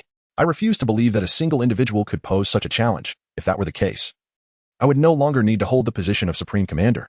But Sengoku and the others were about to voice their objections when Kong waved his hand decisively. There are no buts. The decision has been made. Your duty is to execute it without question. By the way, have personnel dispatched to monitor Whitebeard's territory. Should there be any movement, strike with thunderous force. Do not allow the Whitebeard pirates a moment of respite. Yes, the officers replied in unison. Unaware that Lin Feng had revived Whitebeard and believed he was still on the brink of death from Akainu's injuries. Meeting adjourned. Kong concluded, rising and leaving the conference room, leaving the others in stunned silence. Garp, what is your perspective? As Kong departed, Sengoku turned to his longtime friend, eager for his insight. Ah, it truly is sweltering. I shall take my leave. You all continue your discussion. At that moment, Akiji abruptly stood, fanning himself and making his way toward the exit. He harbored no ambition for the position of Fleet Admiral. Yet, he had one condition: as long as it was not Akainu, anyone else could take the role. Akiji did not wish to see the latter's ruthless sense of justice imposed upon the Navy. Should that happen, the very nature of the Navy would be altered. Stop right there, Kazan. As he walked, a scorching hand halted Akiji in his tracks. It was Akainu who spoke. Hey, it's too hot. Take your hand away, Sakazuki. As the wielder of the ice fruit, Akiji harbored a profound disdain for the sweltering heat. A palpable chill emanated from his form as he spoke, directed towards the hand of his counterpart. The clash of ice and fire rendered the atmosphere tense to its zenith. Akainu, unfazed, withdrew his hand and regarded Akiji with a flat tone, inquiring about his opinion on the position of Fleet Admiral. Opinion? Akiji's expression remained unchanged. He chose not to respond, instead striding purposefully towards the door. Akainu did not impede him, his gaze fixed intently upon Akiji. As Akiji reached the threshold, he abruptly halted, turning his head to face Akainu, and stated coolly, as long as it is not you, I have no further opinions. With that, he vanished from the conference room. Kazan. At the sound, Akainu's emotions surged like an impending volcanic eruption as he struggled to suppress his fury. Very well, then let us contest. Oh, what a bother, sighed Kizaru, observing the exchange between Akainu and Akiji without intervening. In his estimation, idleness was the true path to enlightenment. The position of Fleet Admiral held no allure for him, serving only to amplify his vexations. The tides of the Navy were shifting, he mused silently. Meanwhile, in the latter half of the Grand Line, in the New World, a naval ship glided leisurely across the ocean. Laughter and mirth echoed from the vessel, mingling with the tantalizing aroma of barbecued delicacies. Master, do take a bite. The meat grilled over the flames of the phoenix is exceptionally delectable. Marco extended a piece of unknown creature's flesh towards Lin Feng's mouth. Lin Feng smiled gently, pushing the meat aside. I am a monk. Please do not tempt me to break my vows. Meanwhile, a look of stubbornness appeared on Marco's face as he defiantly took a large bite, mumbling indistinctly, it truly is delicious, master. Do give it a try. I really must decline. Lin Feng shook his head, signaling Marco to distribute the meat among others. Sighing, Marco relented and shared the delicious morsels, all the while lamenting how unfortunate it was that such delectable meat was left untouched by the master. This display brought a smile to Lin Feng's face, as he had never witnessed Marco in such a state. At that moment, a voice filled with urgency broke the atmosphere. Master, how's my family? Chapter 26, Awakening Ace. Lin Feng cast a glance at the white-bearded man and earnestly remarked, it is truly wonderful. Despite the absence of blood ties, it feels as though we are family. Haha. Lin Feng's words brought great joy to Whitebeard, who raised his wine cup and offered it to Lin Feng. Master, I toast to you. Having said that, Whitebeard lifted the massive cup and downed its contents in one gulp. Ah, refreshing. He exhaled a sigh of satisfaction. Today was the happiest day of his life. Your injuries have only just healed. You must drink in moderation, Lin Feng cautioned, advising Whitebeard not to indulge excessively, considering the latter's health was still recovering. I understand, master. I will be cautious, Whitebeard nodded. In this world, he might disregard anyone else's words, but Lin Feng's commands were absolute. The memories of his own healing were still vivid. The miraculous feats Lin Feng performed were unparalleled. For this reason, Whitebeard held Lin Feng in profound respect, not merely for saving his life but for acknowledging his formidable prowess. Noticing the commotion, Lin Feng nodded and fell silent, his gaze drifting to a solitary figure on the deck, Ace. After awakening from his coma and learning of the events that transpired after Lin Feng took him into his care, Ace felt a heavy sense of guilt. Hearing that Whitebeard had nearly been slain by a kind of filled Ace with a fury that burned in his eyes, yet beneath that flame was a deeper sense of powerlessness. He despised himself for not heeding Whitebeard's advice and loathed his own feeble strength. Under the weight of multiple pressures, he nearly broke down, despite the reassurances from others. Ace stubbornly believed that all of this turmoil stemmed from his own actions. Such a temperament was indeed obstinate. Observing Ace's lonely silhouette, Lin Feng sighed. Recognizing that emotional wounds could only be healed by the heart itself. In such a state, no one could persuade Ace. He had to find a way to emerge from his own despair. However, some truths still needed to be articulated. With this thought in mind, Lin Feng slowly rose and approached Ace. Fire Fist, why not have something to eat? Upon hearing this, Ace lifted his gaze, and upon realizing it was Lin Feng, he quickly stood up and respectfully replied, Master, no need for such formality. Lin Feng smiled gently, sitting cross-legged and gesturing for Ace to join him. Ace nodded and settled beside Lin Feng, and thus, they sat in silence, neither uttering a word. After a moment, Ace's voice broke the stillness, sounding like a musing yet tinged with inquiry. Was I destined to bring trouble to others from the moment of my birth? Whether it be my father, Luffy, or even Old Man Garp, they have sacrificed so much for me. And what of those comrades who perished in war? Everything seems to stem from my existence. As he spoke, Ace's voice faltered, tears streaming down his cheeks. Perhaps I should never have been born into this world. Witnessing this scene, Lin Feng offered no comfort or counsel, allowing Ace to weep freely. After a considerable time, when Ace's emotions had subsided, Lin Feng finally spoke, Fire Fist. One cannot live in this world solely for oneself. We exist to protect those we cherish. The individuals who are troubled by your existence, and those who have fallen, are a testament to the love they hold for you. Is that truly so? Ace lifted his gaze, profoundly impacted by Lin Feng's words. Indeed. Lin Feng nodded and continued. Moreover, Fire Fist Kid, you must remember that in war, there is no absolute right or wrong. There are merely differing stances. What you must do is to grow stronger, to become formidable. Of course, you should also keep in mind that becoming powerful is not for the purpose of bullying others, but rather to protect those you hold dear and cherish. Lin Feng's words struck Ace's heart like a heavy hammer, lingering in his mind. Becoming stronger is for the sake of protection. Ace murmured, a peculiar light emanating from his eyes. Lin Feng had truly awakened him. Suddenly, Ace sprang to his feet and bowed deeply to Lin Feng, his tone sincere. Thank you, Master, for your guidance. Upon witnessing this, Lin Feng burst into laughter. Not accepting Ace's bow, but instead making his way toward the others. The fact that Ace could come to this realization proved that his efforts had not been in vain. At that moment, the ethereal voice of the system echoed, proclaiming, the host has provided guidance to another, achieving the status of a holy master. Progress in role-playing has increased by 1%. Current role-playing progress stands at 77%. Lin Feng was taken aback, completely unprepared for the fact that this could also enhance his performance progress. He immediately laughed even more heartily, exclaiming, Amatba, let it be. Observing this, the old man with a white beard felt somewhat perplexed. He could not comprehend the reason behind Lin Feng's exuberance and inquired, what has brought such joy to the master? Lin Feng remained silent, gently shaking his head as he found a spot to sit cross-legged. Old man, do not disturb the master. Let us drink, Marco suggested, glancing at Lin Feng and sensing a profound change within him. To prevent Whitebeard from interrupting, he raised his glass. Indeed, Whitebeard regarded Lin Feng seriously, lifting his own glass to clink with Marco's, entering a state of celebration. At that moment, a voice emerged from behind Whitebeard. Old man, I propose a toast to you and everyone. Upon hearing this, the crowd froze in astonishment before erupting in joy. Ace, you finally came out of your shell. Come, let us drink until we can no longer stand. Seeing this, Whitebeard's face broke into a long-awaited smile. Ace, drink a bit more. All right. Ace nodded vigorously, downing the drink in his hand, his joy unabashed. With Ace's arrival, the revelry of the Whitebeard pirates reached its zenith, as the burdens weighing on their hearts lifted. They had feared that Ace might remain despondent forever. Ace, let us have a drink. Luffy suddenly appeared from nowhere, extending his long arm to clink glasses with Ace. Luffy. Ace's face lit up with excitement. He truly hadn't expected Luffy's return.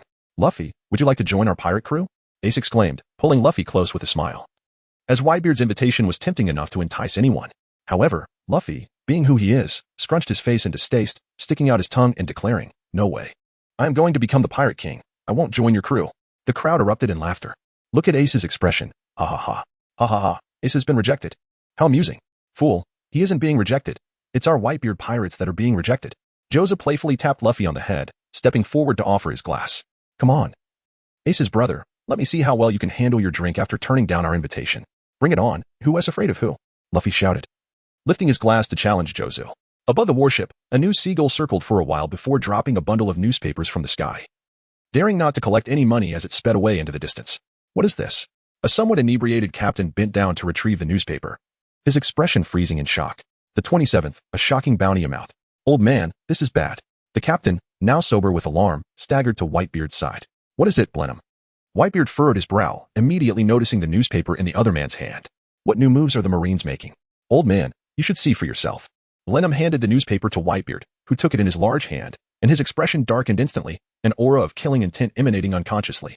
The front page boldly announced the defeat of the Whitebeard pirates in the Marineford War, with implications that were abundantly clear. The Emperor Whitebeard has been gravely injured by Marine Admiral Akainu, in a perilous state. With this news, his territories would undoubtedly face significant upheaval, and the other emperors would surely take advantage, leading to inevitable losses. But that was not the gravest news. The back of the newspaper bore a massive bounty poster, nearly covering the entire page. It prominently featured a likeness of Lin Feng, Demon Monk Lin Feng, bounty of 178,439 billion berries. Dead or alive, double for capture. A single bounty surpassing 1 billion indicated the Marines' grave concern regarding Lin Feng, and the added clause of double for capture intensified the stakes. Bearing such an exorbitant bounty, Lin Feng would undoubtedly face tremendous challenges ahead. This is troublesome, Whitebeard thought, gazing at Lin Feng's bounty, feeling overwhelmed as he pondered how to convey this news. At that moment, Lin Feng, who had been quietly observing, suddenly opened his eyes. Sensing the killing intent emanating from Whitebeard, he inquired, "What is it, Whitebeard? Have we encountered an enemy?" No, Whitebeard shook his head, contemplating whether he should show the bounty notice to Lin Feng, as it was vital for the concerned party to be informed. Master, take a good look at the headline in today's newspaper. With that, Whitebeard handed the newspaper over. The headline? Lin Feng pondered as he took the newspaper, and judging by the expression on the white-bearded man's face, he had likely to do something. Upon unfolding it, he was greeted by the news of the war at the summit. A smirk appeared at the corner of Lin Feng's mouth. It was precisely as he had anticipated. The Navy, in a bid to bolster its prestige, would undoubtedly tarnish the reputation of the White Corps. Lin Feng closed the newspaper and comforted the old man with a white beard, saying, "Do not let such things trouble you. After all, you are doing just fine. Let them say whatever they wish." The old man, upon hearing Lin Feng's words, pointed to the newspaper with a peculiar expression and replied, "Master, you are looking at it upside down." Huh? Lin Feng felt a sudden sense of embarrassment and quickly flipped the newspaper to its reverse side, his gaze narrowing sharply. The figures 10, 100, 1,000 indicated that the Navy's actions this time were quite substantial, with a bounty exceeding 10 billion, complete with odd amounts. "Master, why don't you stay with us for a while?" Seeing Lin Feng's unfavorable expression, Whitebeard offered a comforting remark. "It's nothing." Lin Fengxiang forced a faint smile and calmly remarked, "To be honest, the bounty of over 1 billion holds little significance for me. What truly troubles Lin Feng are the ripple effects brought about by such an exorbitant reward. Let us not forget that his primary objective is to enhance his role-playing progression. Alleviating suffering and delivering salvation to all beings remains the most effective method to advance this endeavor. Yet with the issuance of this bounty notice, how can Lin Feng possibly continue his mission of universal deliverance? Who would place their faith in a wanted criminal with a price exceeding 1 billion upon his head?" After a prolonged silence, Lin Feng heaved a profound sigh. "Man proposes, but heaven disposes," he mused. The Navy, through unintended consequences, had inadvertently obstructed one of his pathways to progress. This vexed him deeply. Alas, he resigned himself at last. Lin Feng shook his head, secretly contemplating the need to procure more devil fruits, aiming to elevate his progress to 80% and unlock the next character template. It appeared that the character Fahai could no longer be utilized and must be allowed to vanish for a while. Otherwise, given the Navy's heightened scrutiny of him, it was likely that they would soon come to surround him, which would pose significant trouble. "Master," Whitebeard observed Lin Feng's troubled expression and stepped forward to offer consolation. "If you are concerned about the repercussions of the bounty, you may consider joining our crew. After all, my reputation holds considerable sway in these waters." Lin Feng was at a loss for words, thinking that perhaps you wished to take me as your son. "Indeed, Master, your joining our group would undoubtedly alleviate some troubles. Please, join us, Master." Upon witnessing this, the others stepped forward to offer their encouragement. Hearing this, Lin Feng glanced at the white-bearded men, feeling a warmth in his heart. However, he still graciously declined their goodwill. "No need for that. I am accustomed to my solitary ways and prefer not to burden you all." Seeing Lin Feng's refusal, the white-bearded man said nothing further, acknowledging that there must be a reason behind his decision. With a sigh, he replied, "Very well, I shall not press the matter. But do remember, the white-bearded pirate crew will always be your friends." "Indeed." Lin Feng smiled and then turned to Marco, inquiring, "How much longer until we reach your stronghold?" Marco, sensing Lin Feng's urgency, contemplated for a moment before responding, "At most, half a day." "Very well." Lin Feng nodded, gazing out at the boundless sea, silently wishing that the 3 devil fruits would bring significant enhancement. At the same time, a bounty notice bearing the likeness of the monk Fahai was rapidly disseminated across various seas. In the New World, amidst the myriad nations, the news spread, "Mom, A remarkably formidable individual has emerged on the seas. The candy minister, Sparrow, presented a bounty notice to a colossal figure, his tone urgent. The figure emerged from the shadows, exuding an extraordinary and peculiar presence, with a face reflecting madness. It was none other than the natural destroyer, Charlotte Lin. Monk? Charlotte Lin fixated on Lin Feng's bounty notice, involuntarily salivating. After a moment's contemplation, a glint of excitement flashed in her eyes. I am fond of powerful individuals. He shall be my next husband. What? Sparrow's eyes bulged in astonishment. After so many years, had Mother truly entertained the thought of marriage? Elsewhere in the New World, on Onigashima, a gigantic creature with dual horns guzzled from a jug, alternating between laughter and tears, his expression shifting unpredictably. This was Kaido. Known as the mightiest creature across land, sea, and air, the Beast King. At that moment, a subordinate approached him, holding a bounty notice. Observing Kaido still drinking, the subordinate's eyes filled with dread. After a brief pause, he stammered, Lord Kaido, this is a newly issued bounty notice. Lord Queen insists that you must take a look. Upon hearing this, Kaido furrowed his brow and violently hurled the jug away, exclaiming, Do not bother me with such trivial matters. The jug soared past the subordinate's ear, crashing through the rock behind him. Before the subordinate could react, Kaido brandished his kanabo, assuming a ready stance. The subordinate was instantly engulfed in despair. Please, Lord Kaido, no. In his drunken stupor, Kaido paid no heed, and the kanabo loomed larger in the subordinate's vision, followed by an agonizing scream. Chapter 28. The Devil Fruits in Hand. Simultaneously. Across various factions and regions, Lin Feng's bounty notice sent shockwaves through all. For the first time, a bounty exceeded 1 billion. This was unprecedented in the records of the Navy. Fahai, such a bounty signifies that the higher-ups are indeed unsettled. On an unnamed island. Shanks scrutinized Lin Feng's bounty notice, a knowing smile curling at the corners of his mouth. Yet, the most astonished of all was Mark, previously vanquished by Lin Feng. He now stood before Doflamingo, terror coursing through every fiber of his being. Doflamingo, peering at him through his sunglasses, narrowed his eyes and pointed to Lin Feng's bounty notice. Mark, if I recall correctly, you mentioned that this person was the one who snatched your devil fruit, did you not? Young master. Mark was on the verge of tears, never having anticipated that his adversary would be a super criminal with a bounty nearing 1 billion. To seek vengeance would be to invoke an unimaginable presence upon the Don Quixote family. Noticing Mark's despair, Doflamingo chuckled softly. Fu, there is no need for such distress, Mark. Revenge will come, but not at this moment. Young master. Tears of gratitude welled in Mark's eyes. He was taken aback that Doflamingo still cared about vengeance. Go now. Doflamingo waved his hand, signaling Mark to depart. Yes. Mark responded loudly, turning to leave, leaving Doflamingo alone in the vast room. He gazed into the distance. Suddenly erupting into laughter, Fahai. There are already enough emperors. That individual will not be permitted to become another sovereign. His voice dwindled to a whisper. The meaning understood only by himself. Meanwhile, the Whitebeard pirates had docked at an inconspicuous deserted island, one that belonged to no faction, merely an ordinary isle. It was precisely for this reason that Whitebeard had relocated all their resources here. The crew traversed the island, and Marco pointed towards a distant cave, saying, Captain, that is where our treasure lies. The devil fruits are within. Indeed. Lin Feng nodded and followed the direction indicated by Marco, his expression stiffening as he beheld the scene. He discovered that the location of the treasure was within a conspicuous cave, prominently adorned with the flag of the Whitebeard pirates fluttering above. As if to proclaim to the world the existence of the treasure within. Lin Feng cleared his throat, gazing at the other person, and inquired, Marco, are you truly so unperturbed as to leave the treasure here, unguarded against potential thieves? Marco, wearing an expression of disbelief, replied, upon seeing our crew's flag. No pirate aside from the 4 emperors would dare approach. The notion of theft seems utterly preposterous. But what if it were to vanish? Lin Feng was somewhat perplexed by Marco's line of reasoning and inquired. Without a moment's hesitation, Marco responded nonchalantly, asserting that if it were truly lost, it would be the doing of the other 4 emperors. At that point, it would suffice to question each of them in turn. Lin Feng was taken aback as he glanced at Whitebeard, eager to discern his expression. To his surprise, Whitebeard raised his thumb, offering Marco an approving gesture. As if to say, indeed, he is my son. Observing this, Lin Feng was rendered speechless, inwardly lamenting that, truly, none among Whitebeard's crew were ordinary. If Whitebeard himself behaved thus, one could only imagine the eccentricities of his subordinates. Before long, the group arrived at the treasure's location.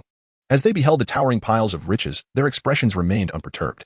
Master, wait for me a moment, Marco called out to Lin Feng, then dove into the treasure. Eagerly sifting through the bounty. Not this one. This isn't it either. Where could it be? Marco rummaged diligently, and after a brief moment, a joyful exclamation rang out. I found it. Marco emerged, holding a modest-sized box, and approached Lin Feng. Master, here it is, the devil fruit you requested.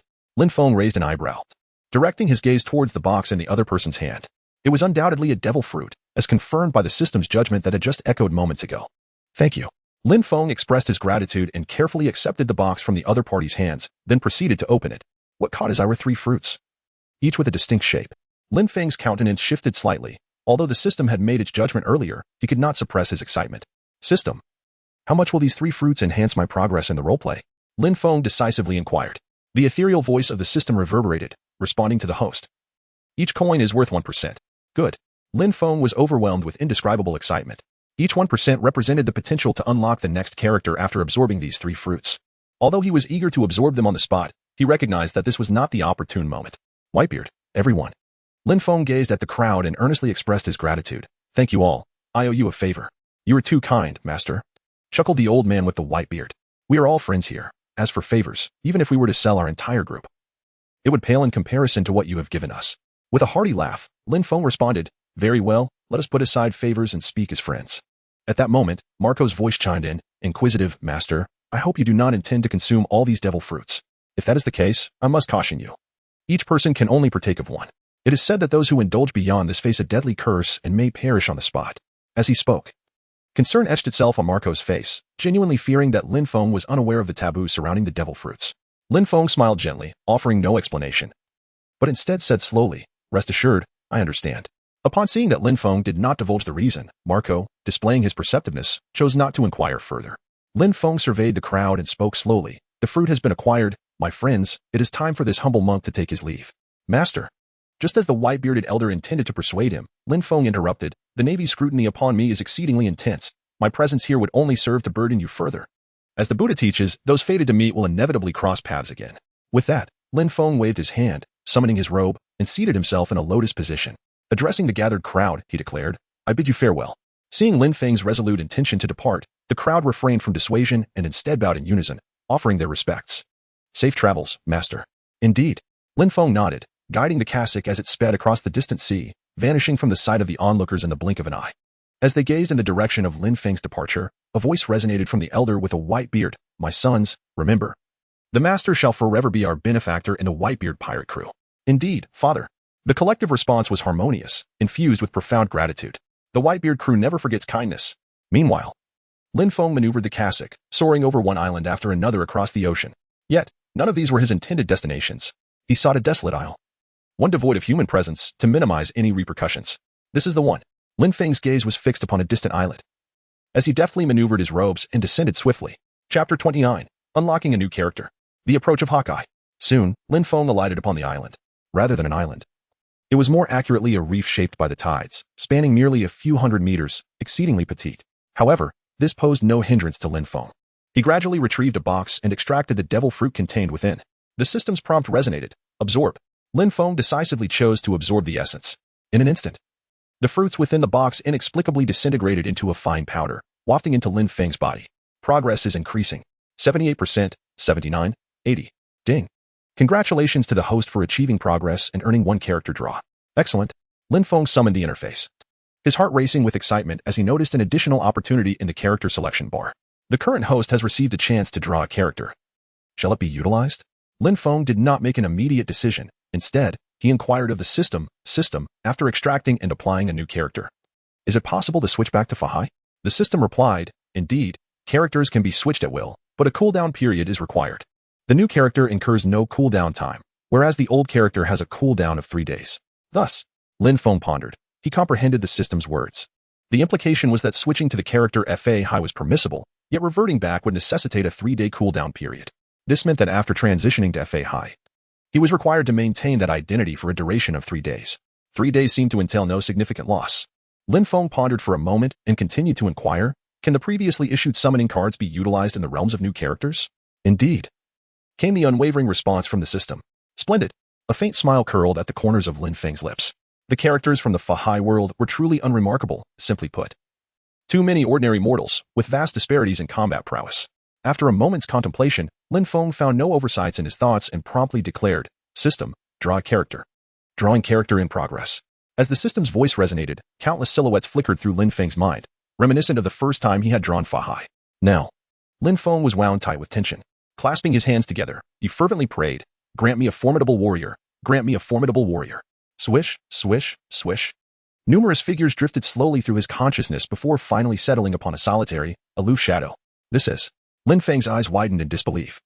His mind in turmoil. a unique hairstyle complemented by an aloof demeanor and an air of arrogance. At his waist, he bore a short zanpakuto, while emblazoned on his back were large characters signifying his identity. He was none other than the captain of the 6th Division of the Godei 13, Byakuya Kuchiki, renowned as one of the most versatile combatants in the realm of Soul Reapers. With a single stroke, he disperses countless cherry blossoms. Under his bankai, no soul remains unscathed. And this refers to him. At that moment, the system's notification sounded. A new character, Byakuya Kuchiki, is available for play.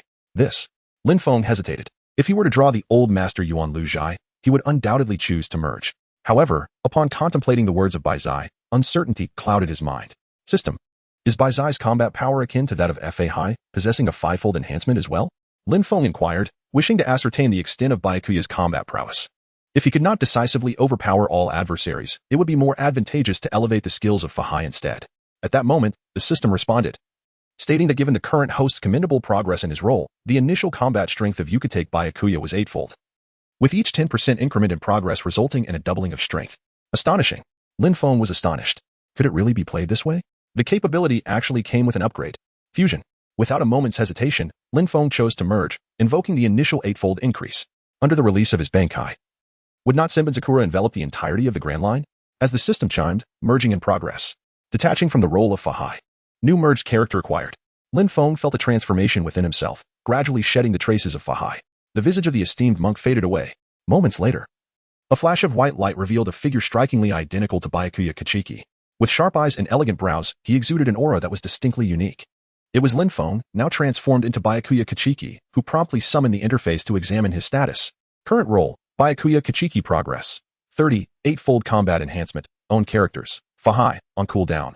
Byakuya Kuchiki, current. Character summoning opportunities. None character summoning cards. One only 30%? Lin Feng mused, contemplating the implications of the eightfold enhancement. His current prowess was merely a little over twice that of his prime.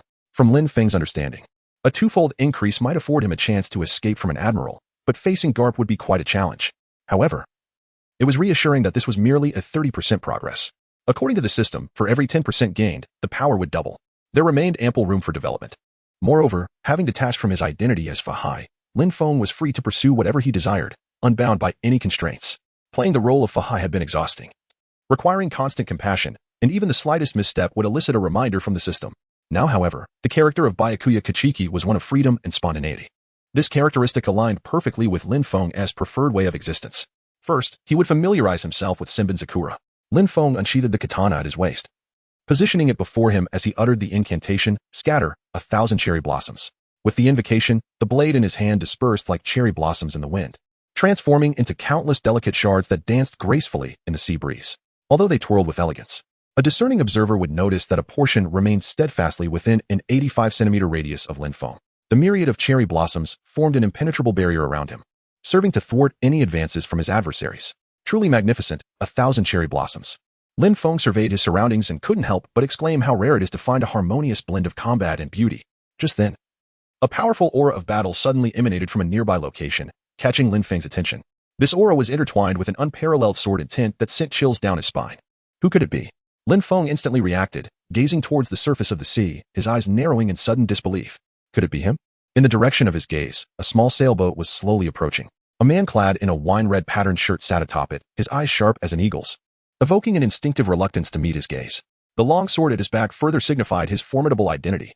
His crimson-haired companion, one of the 7 warlords of the sea, nicknamed Hawkeye, the world's most powerful swordsman, Dracula Mihawk. To encounter Hawkeye so soon after his change in status seemed more audacious than any television drama could dare to script. Lin Feng regarded Hawkeye with caution, feeling the palpable aura of battle emanating from him. Soon, the sailboat carrying Hawkeye reached the small island, and he leaped directly onto the ground, his sharp gaze fixed upon Lin Feng and the scattered cherry blossoms around them. Chapter 30, Hawkeye Challenges. This man is exceptionally strong, a rare master of swordsmanship. This was Hawkeye's immediate impression upon encountering Lin Feng. In truth, Hawkeye had not come with intent. He had just engaged in a routine spar with the red-haired emperor. As he prepared to return to his abode, a low hum emanated from his black blade behind him. At the warning of the black blade, Hawkeye instantly sensed a resounding sword intent, the very disturbance created by Lin Feng's initial release. In that moment, a fierce battle spirit ignited within Hawkeye's eyes. It had been years since he had encountered such a formidable opponent, aside from the red-haired emperor. Such a rival was a rare jewel for Hawkeye, who had stood at the pinnacle for so long that he had nearly forgotten the passage of time. The world's foremost swordsman. Under Hawkeye's scrutiny, Lin Feng's expression remained cool and detached. In an instant, he had fully embraced his role. With a measured tone, he inquired, "What brings you here?" In response to Lin Feng's question, Hawkeye did not reply but instead slowly unsheathed the long sword behind him. The black blade sang as it was drawn. An unparalleled battle intent saturating Hawkeye's being. "Might you indulge me in a spar?" Hawkeye directly articulated his intention, leaving no ambiguity regarding his inner eagerness. After all, encounters with top-tier swordsmen are a rarity. Faced with Hawkeye's demeanor, Lin Feng did not immediately express a willingness to engage. Instead, he asked, "Why? What benefit do I gain from sparring with you?" Upon hearing this, Hawkeye furrowed his brow. As the mightiest swordsman, his dueling invitations were seldom declined. He never expected to be met with such a rebuff from this young man. Lin Feng paid no heed to what Hawkeye was contemplating, having finally extricated himself from the influence of Fahai. He was acutely aware that engaging in combat would inevitably thrust him back into the public eye, an outcome he decidedly wished to avoid. He harbored no fondness for battles devoid of reason. As he spoke, Lin Feng gathered his 1,000 cherry blossoms and reformed them into his zanpakuto, securing it once more at his waist. He then made his way toward the opposite side of the small island, seemingly pondering his escape from the situation. Suddenly, just as Lin Feng had traversed a few meters, Hawkeye's voice resonated. "Is there something you need?" Lin Feng came to a halt, gazing at the other man. He observed that Eagle Eye wore a reluctant expression and earnestly inquired, "Do you truly wish to forego the opportunity to engage in combat with me?" As a swordsman, to battle against a fellow master of swordsmanship is a rare and exhilarating experience. As he spoke, his tone crescendoed, aimed at igniting Lin Feng's desire for battle. "Should we miss this chance, we shall both lament our decision."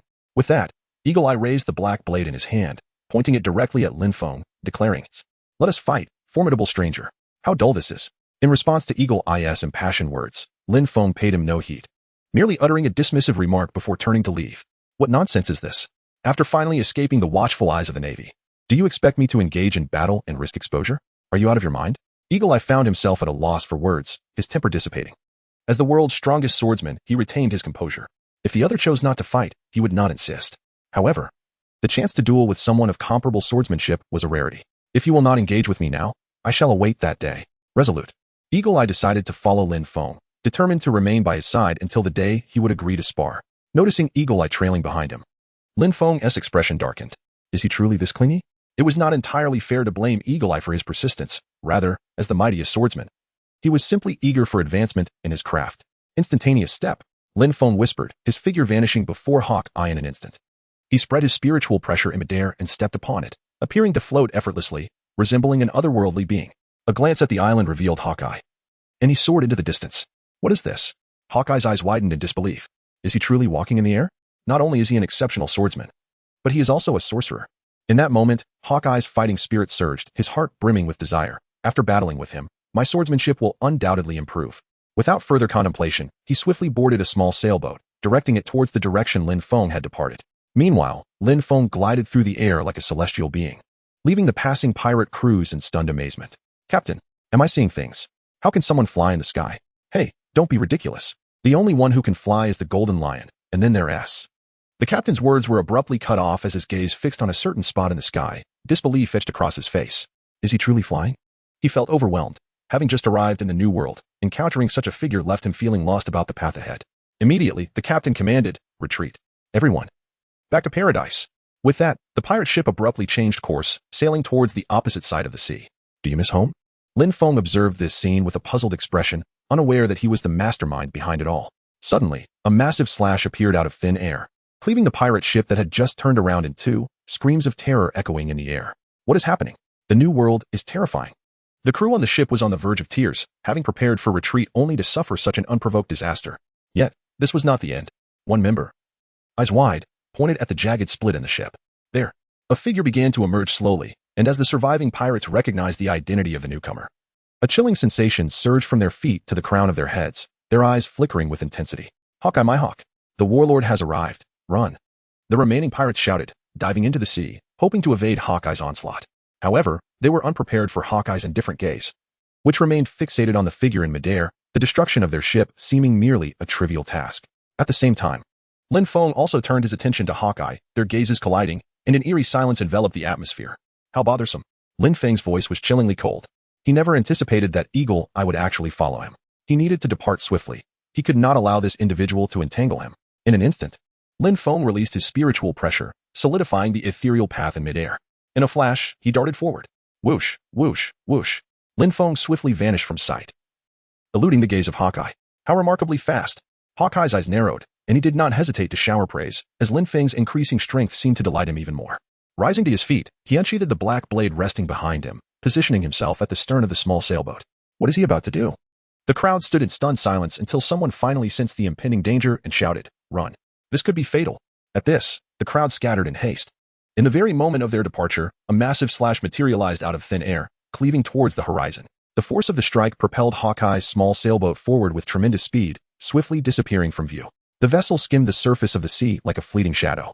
Standing atop it, Hawkeye gazed into the sky with fierce determination, declaring, "You cannot escape, formidable stranger." Chapter 31. The Collapse of Lin Feng. Upon the vast ocean, a figure traversed the air, gliding effortlessly as if a divine being. The sight left numerous pirate crews in sheer astonishment. "Captain, look, a flying machine. My eyes must be deceiving me. Someone is actually flying." While the onlookers were astounded, the focal point of their astonishment, Lin Feng, found himself in a less than enviable state of mind. How much longer must this endure?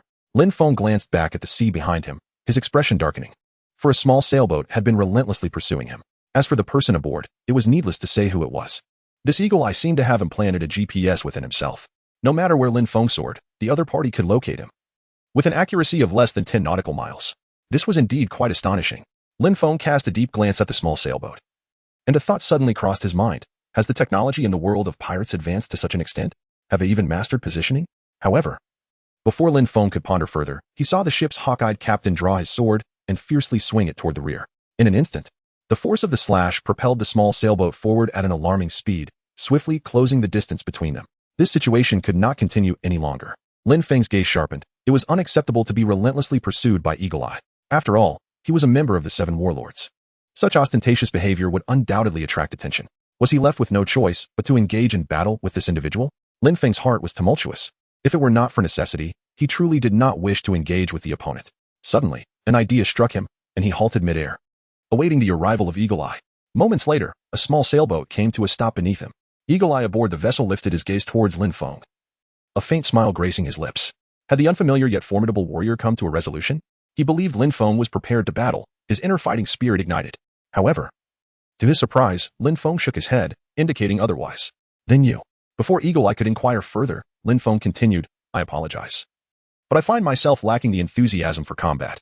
However, if you truly wish to engage in a spar, I do possess a method that allows us to exchange insights without resorting to physical confrontation." Lin Feng's words instantly piqued Eagle Eye's curiosity. "What method?" "We'll discuss it upon arrival." "Arrive? Where to?" Eagle Eye felt somewhat perplexed. Just as he was about to speak, he saw Lin Feng descend from the air, standing beside him. "Let us go to your residence."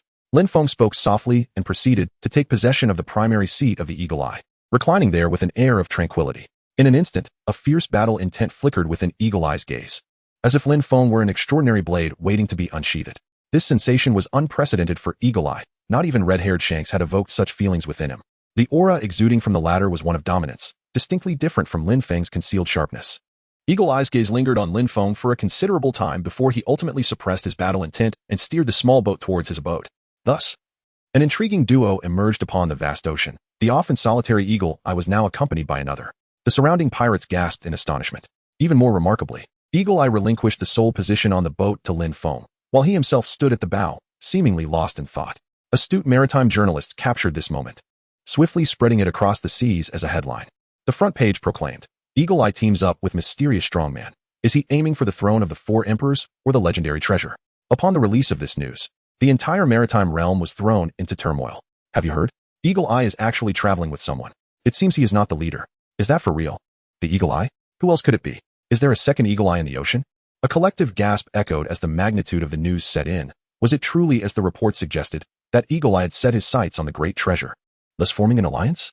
Speculation ran rampant, capturing the attention of nearly all factions, fixated on the unfolding saga of Eagle Eye and Lin Feng. Meanwhile, Lin Feng, one of the central figures in this unfolding drama, remained blissfully unaware. He comfortably leaned against the sole seat of the small sailboat, admiring the picturesque scenery along their journey, blissfully disregarding the figure radiating battle intent nearby. He had never truly taken a moment to appreciate the ocean's beauty. Indeed, it was quite splendid. Lin Feng sighed with contentment, reflecting on his time in the pirate world. To be honest, he had not taken the opportunity to truly appreciate the unique beauty of this realm. The azure sea and clear skies, a sight so rare, captivated him. "Mihawk, How much longer until we reach your abode? He inquired, gazing at the horizon. Not long, came the succinct and powerful reply from Hawkeye, who did not turn his head. Indeed, Lin Feng chuckled softly, calculating the time. Zoro should have arrived at Hawkeye's location by now. His intentions were straightforward. He wished to convey the swordsmanship techniques from Hawkeye to Zoro, allowing this directionally challenged swordsman to discern their strengths and weaknesses. It is worth noting that Zoro had now earned a reputation as a formidable swordsman. Surely, Hawkeye would not dismiss his judgment lightly. Lin Feng hoped that his companion would not depart too soon. Lin Feng pondered, a tinge of worry creeping in as he considered Zoro's eagerness to reunite with Luffy and the others and depart from their abode. Surely, that could not be. After all, Zoro was notoriously directionally challenged. Lost in thought, a shadow suddenly descended from the heavens, striking Lin Feng squarely on the head. What on earth was that? Lin Feng brushed aside the shadow obscuring his face. It was a newspaper detailing significant recent events.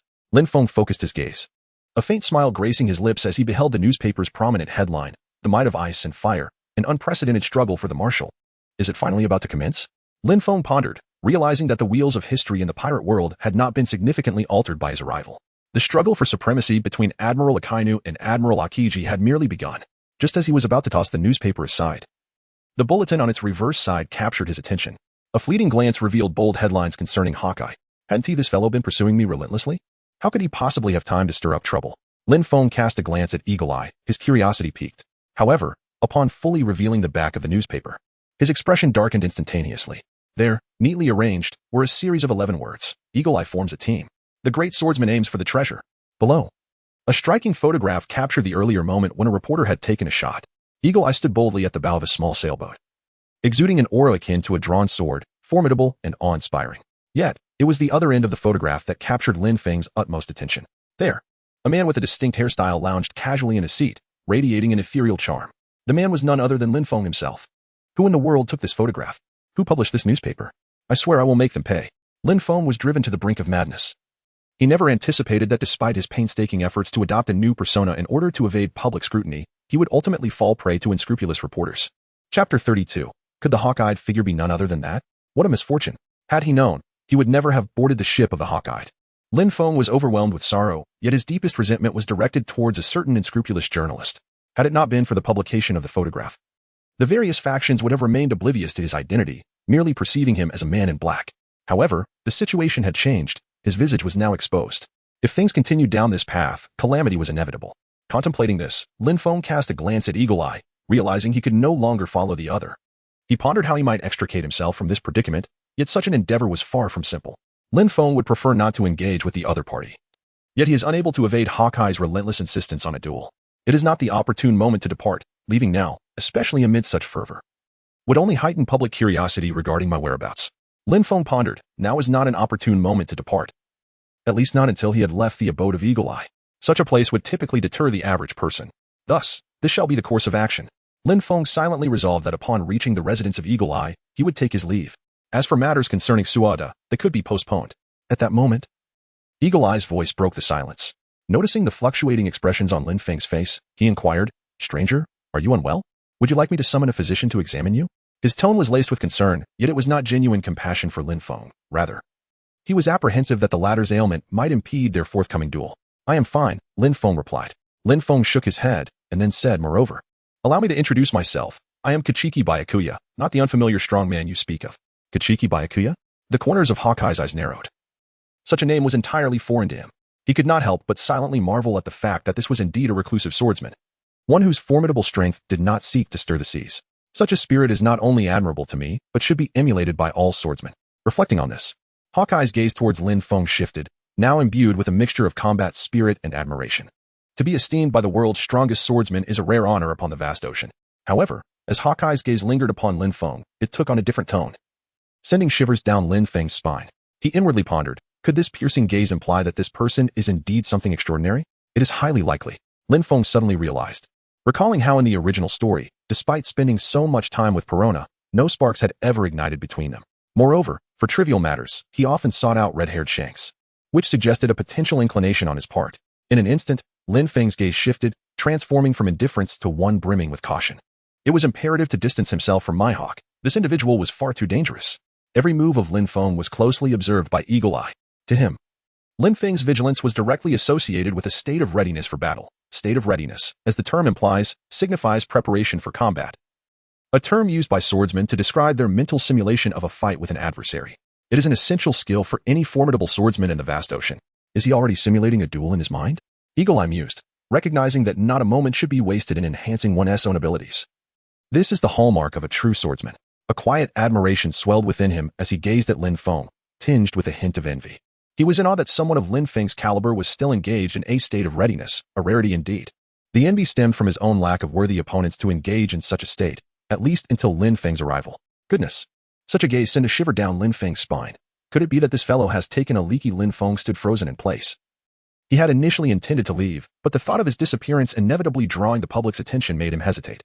On one hand, there was the pressure from Eagle-Eye, and on the other, the weight of public scrutiny. Lin Feng found himself ensnared in a dilemma. Should he wait until reaching his destination to proceed? Lin Feng was truly reluctant to arouse public curiosity. Revealing his combat abilities prematurely would yield him no benefits whatsoever. Contemplating this, Lin Feng turned his gaze towards Hawkeye, only to discover that the latter was seated cross-legged, his eyes fixed on the distance, sharp and piercing like those of a hawk. At this moment, Hawkeye had entered a combat-ready state, with Lin Feng himself as the object of his simulation. What was he planning to do? Lin Feng was perplexed by the term standby. After a moment's contemplation, he decided that since Eagle-Eye had shown no further signs of action, it would be prudent to wait until they reached their destination before departing. He believed that dealing with the public would prove to be more challenging than confronting Eagle-Eye. Having made his decision, Lin Feng settled back down, taking in the breathtaking view of the ocean. Simultaneously, a bold idea began to take shape in his mind. According to the timeline, the world government was on the verge of drafting troops. Given that he was still relatively unknown, he pondered whether he should enlist. Perhaps securing a position as a Navy admiral, akin to Kizaru, spending his days leisurely by the sea. It seemed to be a viable plan. Lin Feng nodded, deeming the method feasible, for sometimes a fresh face could indeed facilitate matters. Meanwhile, at the residence of Hawkeye, on Claykana Island, Zoro, panting heavily with 2 swords in hand, paced the corridors of the castle, exasperated. He had been flung here by the tyrannical Kuma for quite some time, and his heart was heavy with concern for his comrades. Cursed be it. After returning to the same spot for the 29th time, Zoro let out a low growl, sheathing the 2 swords at his waist. Slowly, he drew the sword Wado Ikamanji, his gaze fixed on the wall crafted from an unknown metal. He yearned to break through it and escape the castle. Seizing the perfect moment, Zoro charged towards the wall, executing his sword technique, Lion's Song. At that very instant, a sweet yet disdainful voice echoed, "What are you doing, you scoundrel of the Straw Hat crew? This is my home." Negative ghost. As the voice rang out, several phantoms passed through Zoro's form. Instantly, Zoro collapsed to his knees, pounding the ground with frustration, lamenting his own inadequacy, and wishing to transform into a mere fungus. After a few moments, he regained his composure, glaring furiously at the distant pink figure. "What are you doing, you ghostly fiend?" With that, he lunged forward, brandishing his sword against her. "Hey, is this how you treat your savior?" Perona exclaimed, narrowly dodging the incoming strike. "I want to leave this place, you scoundrel." Zoro, consumed with worry for his companions, could not heed her words and shouted at Perona, attacking her once more. Negative ghost. With another exclamation, Zoro fell to his knees again. Enveloped in despair, striking the ground weakly, "I would be better off as seaweed. Death would be a relief. Damn it, you ghostly fiend." Negative ghost. "As a human, I am truly sorry. Cursed be it." Negative ghost. The voices of the 2 reverberated throughout the castle, adding a touch of vibrancy to the otherwise lifeless island. Chapter 33. The strategy for playing is by Zai. The small sailboat of Lin Feng and his companion anchored at the boundary of a windless sea. "Beyond this calm zone lies my abode," Hawkeye remarked to Lin Feng with a hint of detachment. "A windless zone?" Lin Feng was taken aback. "Is this a joke? Although you are one of the 7 warlords, attempting to traverse the doldrums in such a small vessel seems rather perilous. Heaven knows what other creatures inhabit this region, aside from the Sea Kings. Is this truly the only route available?" Lin Feng inquired, clearly reluctant to traverse the doldrums, for the uncertainties here were manifold. Eagle-Eye remained silent, gesturing towards the nearby Red Earth continent, the implication unmistakable: cross over and proceed. Upon witnessing this, Lin Feng's heart brimmed with joy. He gradually unleashed his spiritual pressure, directing it outward, and regarded Eagle-Eye with utmost seriousness, asserting, "You may traverse the doldrums. I shall await you on the other side." With that, before the other could decline, the path woven from spiritual pressure was already complete. Lin Feng stepped forward, soaring towards the Red Earth continent, seizing the opportune moment to escape. Standing still, Eagle-Eye observed Lin Feng's swift figure, his gaze narrowing. The intention to shake him off was abundantly clear. "Mr. Witheredwood, you cannot evade me," Eagle-Eye thought, a glimmer of determination igniting in his eyes as he commanded his ship towards the nearest naval base. "Under certain circumstances, The 7 warlords could summon some naval assistance, though such instances were exceedingly rare, given their history as pirates. It was only natural that they harbored some animosity towards the navy. Yet, Eagle Eye was unwilling to forfeit the chance to confront Lin Feng. Thus he was compelled to make a choice. Meanwhile, Lin Feng remained oblivious to Eagle Eye's actions, his speed propelling him to about halfway up the Red Earth continent. Lin Feng paused mid-air, gazing at the vast ocean, and noticed the absence of Hawkeye's shadow. A smile unconsciously spread across his face. He had finally freed himself from you. Mihawk. Being tethered to such a ticking time bomb had indeed vexed Lin Feng deeply. First, he needed to find a place to land. And then he would proceed to enhance his role-playing progress. Lin Feng murmured to himself as he traversed the Crimson Earth, contemplating how to enhance his current role-playing progress. According to Lin Feng's experience, the advancement in role-playing is intricately intertwined with the character itself, much like Fahai, who performs good deeds and cultivates virtue while guiding the masses, eliminating what he deems evil. However, when it comes to the character of Yukishiro, Lin Feng found himself at a loss for how to embody this persona. This individual is remarkably perfect, devoid of desires, with the only semblance of longing being the pain for his deceased wife and the concern for Rukia. What should he do? He has encountered a dilemma. Lin Feng murmured softly, and suddenly a flash of inspiration struck him. When faced with uncertainty, one could consult the system. Immediately, Lin Feng initiated communication with the system. System, how can I enhance the progress of my role as the decayed Bai Zai? Soon, the system responded. An ethereal voice echoed, delivering a singular piece of advice. Act in accordance with the character's disposition. Huh? Lin Feng was taken aback. Are you engaging in a game of Tai Chi with me? It is precisely because I cannot discern the character of this individual that I inquired. Of course. This was merely Lin Feng's inner thought. Outwardly, he urged, please elaborate. The system fell silent for a moment before responding. Shomu Bai Zai, captain of the 6th Division. 13 court guard squads. He possesses a composed demeanor and a profound sense of familial duty. The weight of the system's final statement lingered, and then all was quiet. It had conveyed all that was necessary, leaving Lin Feng to glean the rest on his own. I see. Lin Feng is not foolish.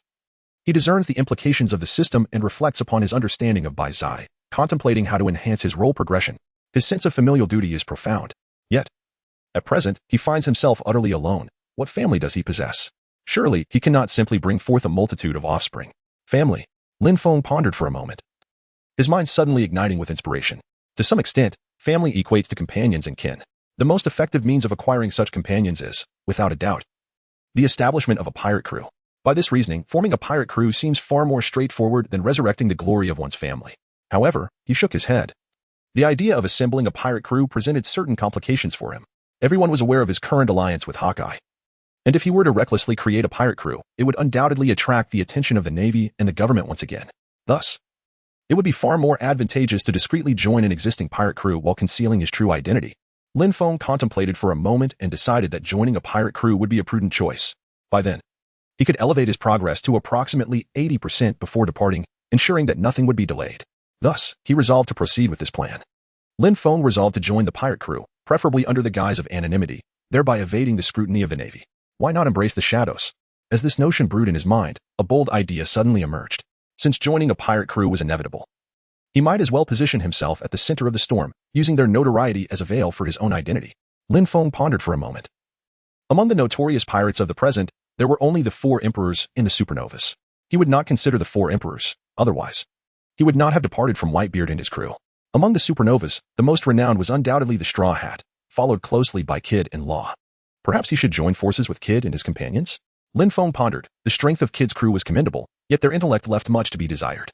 In contrast, Luffy and his companions possessed a distinctly clear objective, vengeance or acting as an informant for one of the 4 emperors. Such a situation seemed rather precarious. Was it necessary for him to return to Mihawk? After some contemplation, he realized that the only option for temporary safety and potential alliance lay with the warlords of the sea. However, he quickly dismissed this notion. Having finally extricated himself from one predicament, he would not be foolish enough to return. As Lin Feng contemplated, he let out a thoughtful sigh, already having someone in mind. He swiftly turned and made his way towards the other side of the red line. In the calm belt, an island had stood undisturbed for countless years. Surrounded by the tranquil waters, the island's inhabitants were spared from most threats. Nonetheless, they were compelled to venture out periodically in search of supplies. At the heart of the island, within the royal palace, Hancock declared, I cannot allow you to continue being so willful. Her gaze was fierce as she confronted the captivating figure before her. Do not be angry, Granny, the Boa sisters urged, attempting to placate her. Sister is also considering the nation's welfare. Are you truly abandoning the position of warlord for the sake of the nation at this critical juncture? This will only provoke the Navy. Granny's frustration surged as they had received news that the Navy headquarters intended to revoke the warlord status. Upon hearing this, Hancock's temper flared, leading her to consider voluntarily relinquishing her title. Granny would not permit such a thing and engaged in a heated argument with Hancock. Do you not understand what the title of warlord represents? It is crucial to the very lifeblood of our nation. Her agitation grew. And had it not been for her status, she would have struck Hancock. I do not covet the title of warlord. If the Navy wishes to take it, I shall be ready to comply.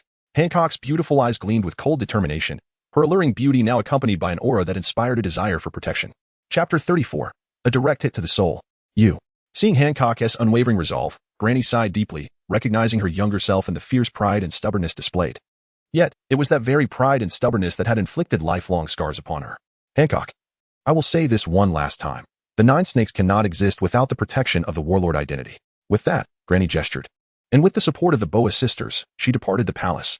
Just before leaving, the second sister, Marigold, turned back to Hancock and earnestly advised, Sister, you must seriously consider Granny's counsel. Marigold. Hancock's eyes flickered with surprise. She had not anticipated that Marigold, who had always obeyed her, would take such a stance.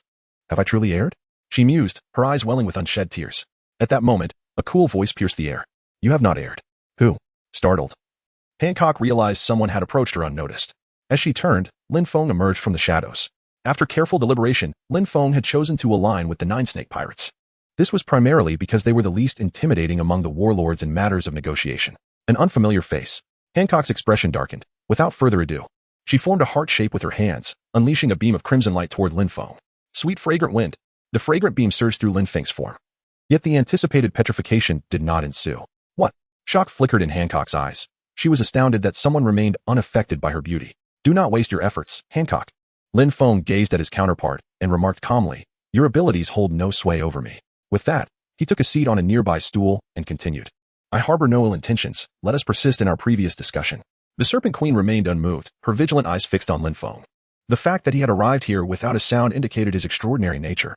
Yet, to her, he was merely remarkable, a distinction she reserved for all men, whom she deemed inherently untrustworthy. Observing her demeanor, Lin Feng understood that her wariness stemmed from her lack of encounters with Luffy, leading her to approach all males with suspicion. Lin Feng paid no heed and began to speak for himself. The reason I assert that your actions were not erroneous is that the schism between the Navy and the Seven Warlords was inevitable. However, your timing was misplaced. Lin Feng's words ignited the curiosity of the Snake Princess, who was taken aback. The timing is off? She inquired. Indeed, Lin Feng affirmed, and continued. The Navy has just endured the Marineford War. Although they strive to conceal their vulnerabilities, it is undeniable that their prestige has plummeted to an all-time low. They are laboriously attempting to restore their reputation. If you were to propose withdrawing from the Seven Warlords at this juncture, it would be akin to delivering a resounding slap to the Navy's face. If you were in the Navy's position, how would you respond? Lin Feng shifted from a statement to a question.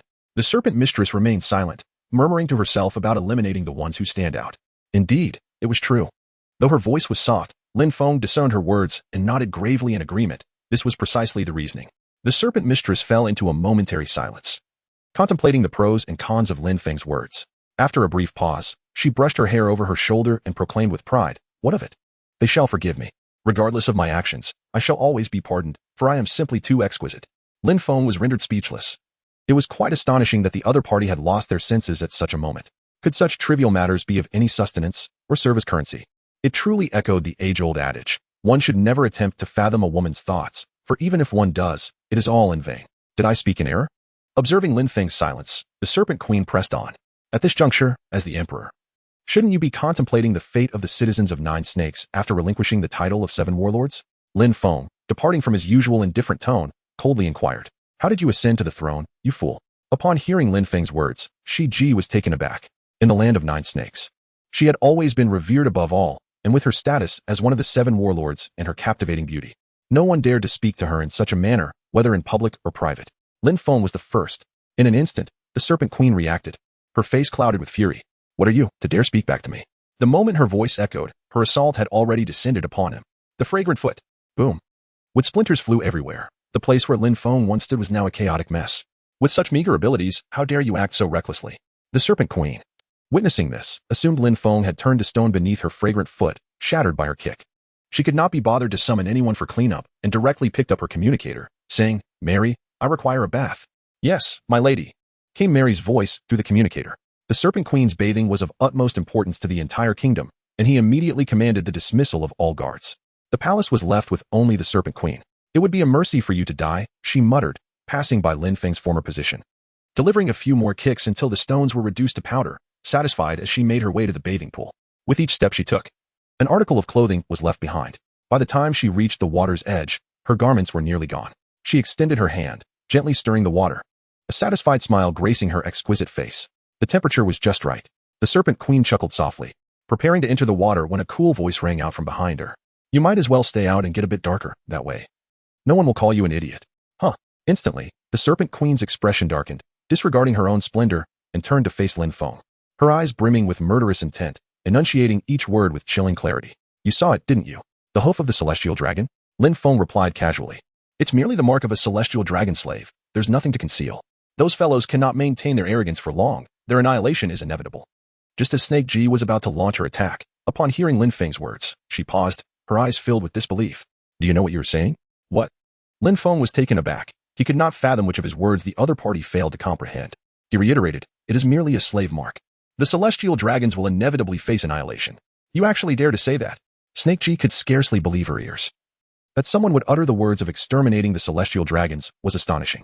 They were the world's aristocracy, capable of mobilizing even the highest-ranking admirals at their whim, serving their interests. How could such a race ever be eradicated? A tempest of emotions surged within Snake Ji. For a moment, she suspected Lin Feng had lost his senses. For how else could he utter such statements? Lin Feng felt utterly uncomfortable under the gaze of the Serpent Queen. He was aware of the shadows cast upon her by the celestial dragons, yet he had not anticipated the magnitude of such shadows. To speak the truth so candidly could evoke such profound emotional upheaval in her. Do not regard me with the eyes reserved for beasts. I merely speak the truth. Those wretches are surely destined for extinction. Chapter 35, The March Pact, the collaboration is established. Lin Feng's words resonated in Snake Ji's ears, lingering for an extended period. Do you truly believe that the celestial dragons will perish? Snake Ji fixed her gaze upon Lin Feng, her beautiful eyes not daring to blink. Fearful that this might all be a dream. Haven't I told you that the demise of the celestial dragons is merely a matter of time? Are you incapable of comprehending human speech? In response to Snake Ji's probing, Lin Feng appeared somewhat exasperated. Upon hearing this, Snake Ji remained frozen in place. After so many years, there still existed such a fool who naively believed in the downfall of the celestial dragons. After a moment, Snake Ji's delicate teeth parted slightly. You may leave. Let today be a day where we pretend we have never crossed paths, and your offense against me shall be forgotten. With that, Snake Ji cast a lingering glance at Lin Feng before turning away and plunging into the bath.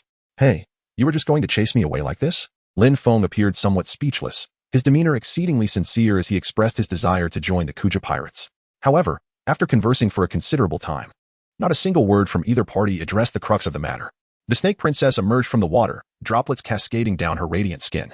Gazing at Lin Feng, she slowly articulated, allowing you to leave is already a grace. What more do you desire? Collaboration, dear sister. Am I here merely to engage in idle chatter? Lin Feng responded, spreading his hands in exasperation. Collaboration? The Snake Princess's beautiful eyes narrowed in surprise. Someone dared to propose an alliance with her? How audacious. Pray tell, what form of collaboration do you envision? She flicked her hair back, her tone icy. Quite simple. I wish to join your esteemed crew, the Kuja. Lin Feng stated with an air of certainty, then awaited the response of the Serpent Queen. Is that all? The Serpent Queen inquired, noticing Lin Feng's lack of further questions. Are you suggesting that this collaboration entails joining my 9 serpents? Indeed. Lin Feng replied with certainty. And what comes next? Asked the Serpent Queen. I may permit you to join us, but what will follow? What can you bring to our 9 serpents? Or rather, how will you prove your worth? The Serpent Queen took the initiative in the conversation. Lin Feng smiled faintly, but his expression suddenly turned serious as he declared, I shall assist you in avenging your grievances. Avenge. Upon hearing the word, the Serpent Queen stood up in excitement, utterly unconcerned about her exposed form. With disbelief, she gazed at Lin Feng and inquired, what do you mean by vengeance? Since you have already surmised, why bother with further questions? Lin Feng chuckled lightly, tilting his head slightly as he spoke with a hint of nonchalance. The Snake Lady felt a stir within her, if what Lin Feng claimed were indeed true. The nightmare that had plagued her for countless years would finally come to an end. After gathering her thoughts, she inquired, how am I to trust you? Lin Feng extended 3 fingers and declared, 3 months, that shall be the deadline.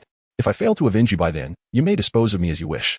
As he spoke, Lin Feng contemplated that 3 months would provide ample opportunity to enhance his disguise. Even if he could not achieve an 80% proficiency, reaching 70% should be attainable. At that point, with the vastness of the world at his command, eliminating 1 or 2 celestial dragons would be a trivial matter. Very well. Snake Princess was intrigued. She thought, even if Lin Feng had proposed 3 years, she would have acquiesced without hesitation. She then solemnly stated, I grant you 3 months. Should you fail to exact your revenge by then, you shall experience the full extent of the 9 serpents' punishments. Thus, it was settled. Lin Feng nodded and, as he steered the conversation back to the matter of the 7 warlords, declared, during the period of avenging you. Everything pertaining to the 9 serpents shall be under my command, including you. Very well. The Snake Princess replied, her voice imbued with pride, I grant my consent. Good. Lin Feng smiled and declared, the first order I issue is that you cannot resign from your position as a warlord. The Snake Princess furrowed her brows in anger.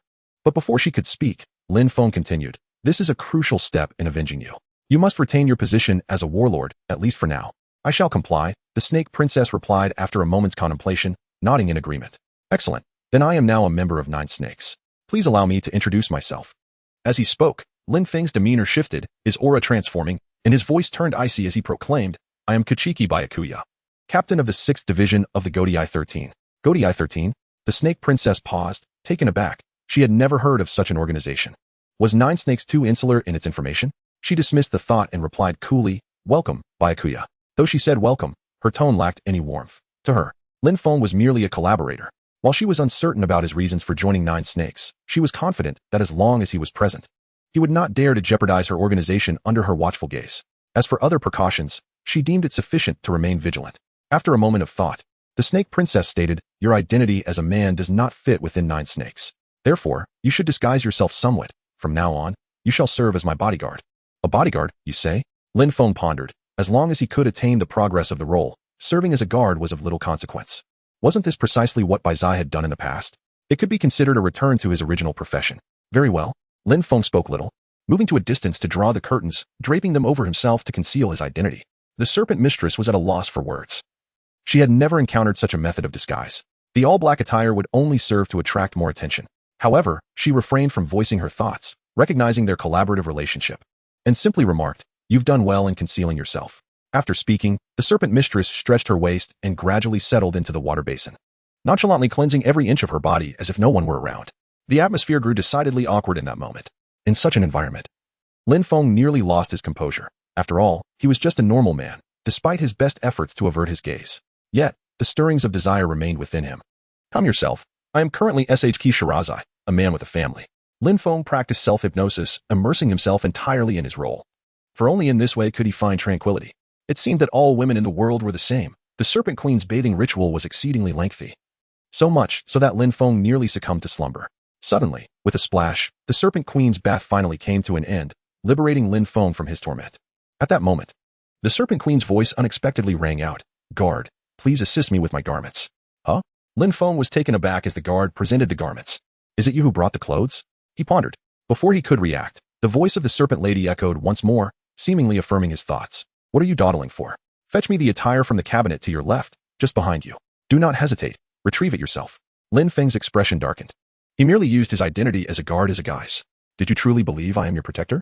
Such hypocrisy. Ah, men are indeed all the same.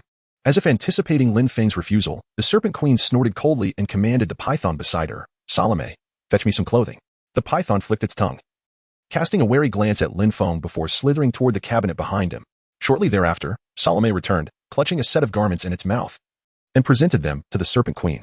After donning the attire, she gracefully strode toward the door, leaving a trail of fragrant air in her wake. As she passed Lin Feng, she paused momentarily and uttered nonchalantly, Come with me to meet the people of the 9 serpents. With that, the Serpent Queen continued her way out without a backward glance. Lin Feng followed closely behind upon hearing the sound. Chapter 36. For what? The palace doors creaked open, and Mary Gallet approached the Serpent Queen. Your Highness, how was your bath? Is it still? Just as her words trailed off, her eyes widened in shock as she noticed Lin Feng standing behind the Serpent Queen. During your Highness's bath, there should be a nationwide prohibition. How's this person here? Who are you? Mary transformed into her King Cobra form, her tail, imbued with the power of Haki, lunging towards Lin Feng. Just as the tail was about to strike him, the Serpent Queen's voice rang out, He is not an enemy, Mary. With that, the massive and formidable tail halted midair, mere moments from piercing Lin Feng. Meanwhile, Lin Feng remained utterly still, as if the impending attack was nothing more than a whisper of air. Your Highness. Mary glanced at the Serpent Queen, seemingly inquiring about Lin Feng's identity. Summon Sonia. I shall await you in the conference room, the Serpent Queen stated with an indifferent tone, her voice melodious. Yes, Your Highness. Mary nodded slowly, retracting her tail and returning to her human form, then turned to find Sonia. The Serpent Queen directly led Lin Feng to the conference room, which was, in fact, her residence, as she found no desire to venture elsewhere, thus designating this place for discussions.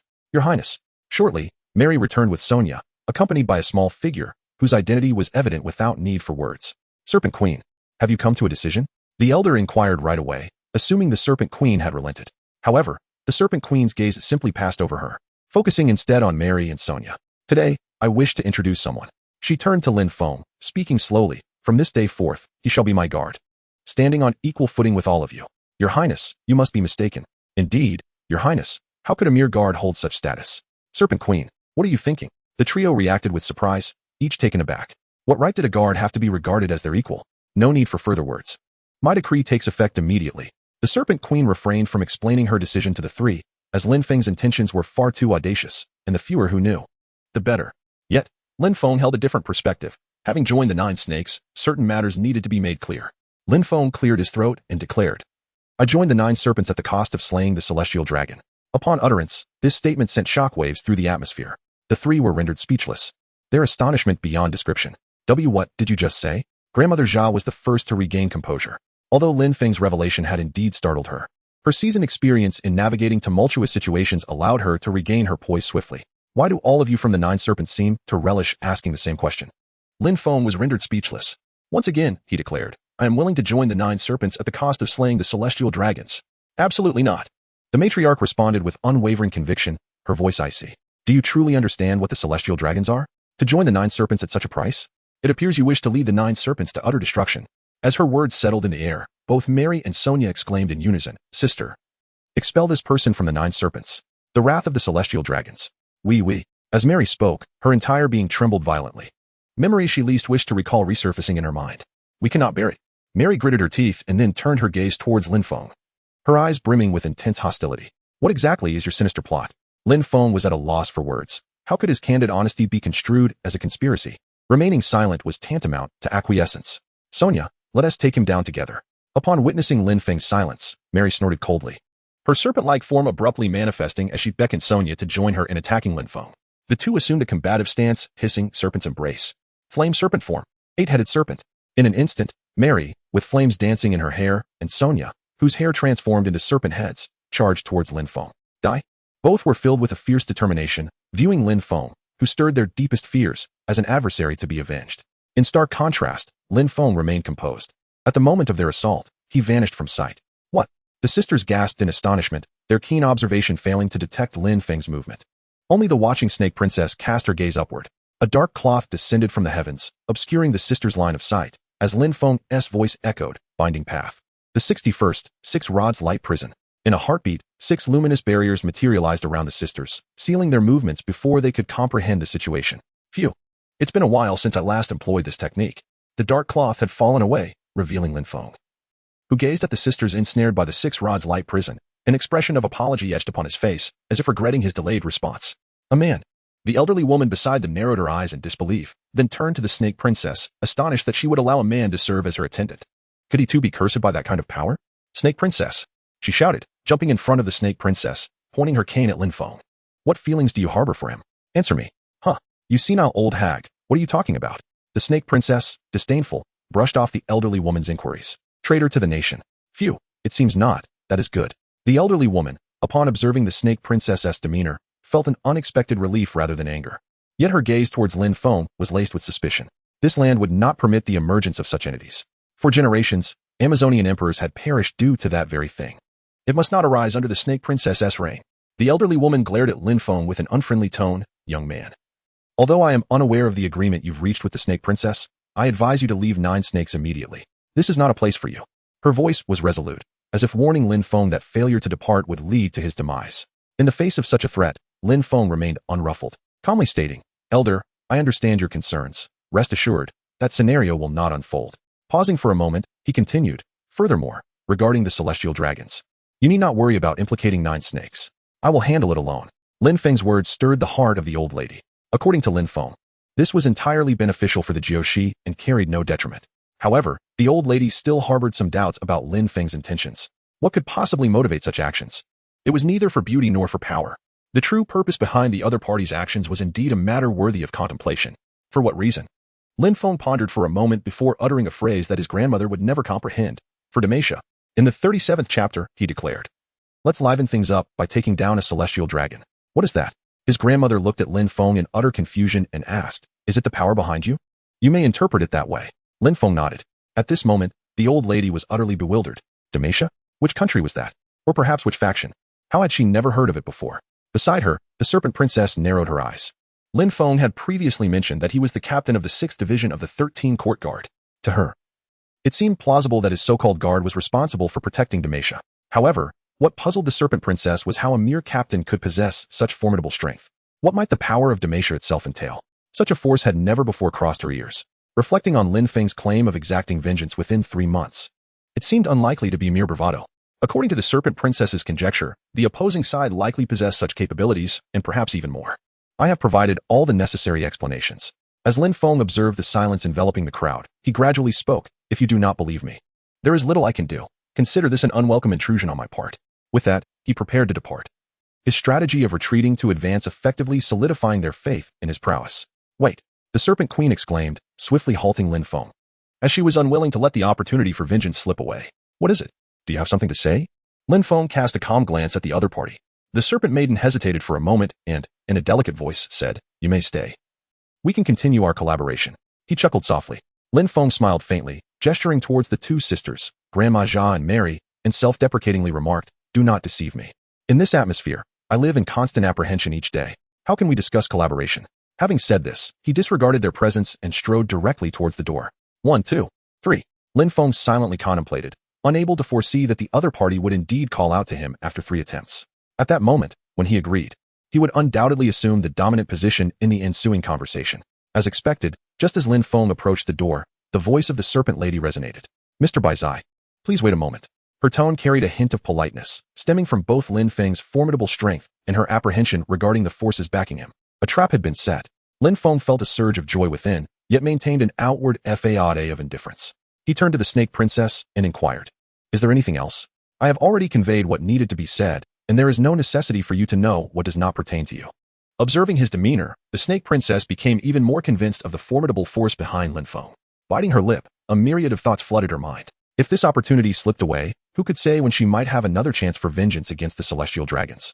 Driven by intense hatred, she chose to lower her proud head and, filled with remorse, addressed him, Mr. Baizai, on behalf of the 9 serpents. I extend my sincerest apologies for all that has transpired. As she spoke, she bowed deeply before Lin Feng, under the watchful eyes of the crowd. Your Highness, no. Your Highness, you are the Queen of the 9 serpents. How could you? Mary and Sonia wore expressions of shock in their recollections. The Snake Princess had never shown such humility towards others.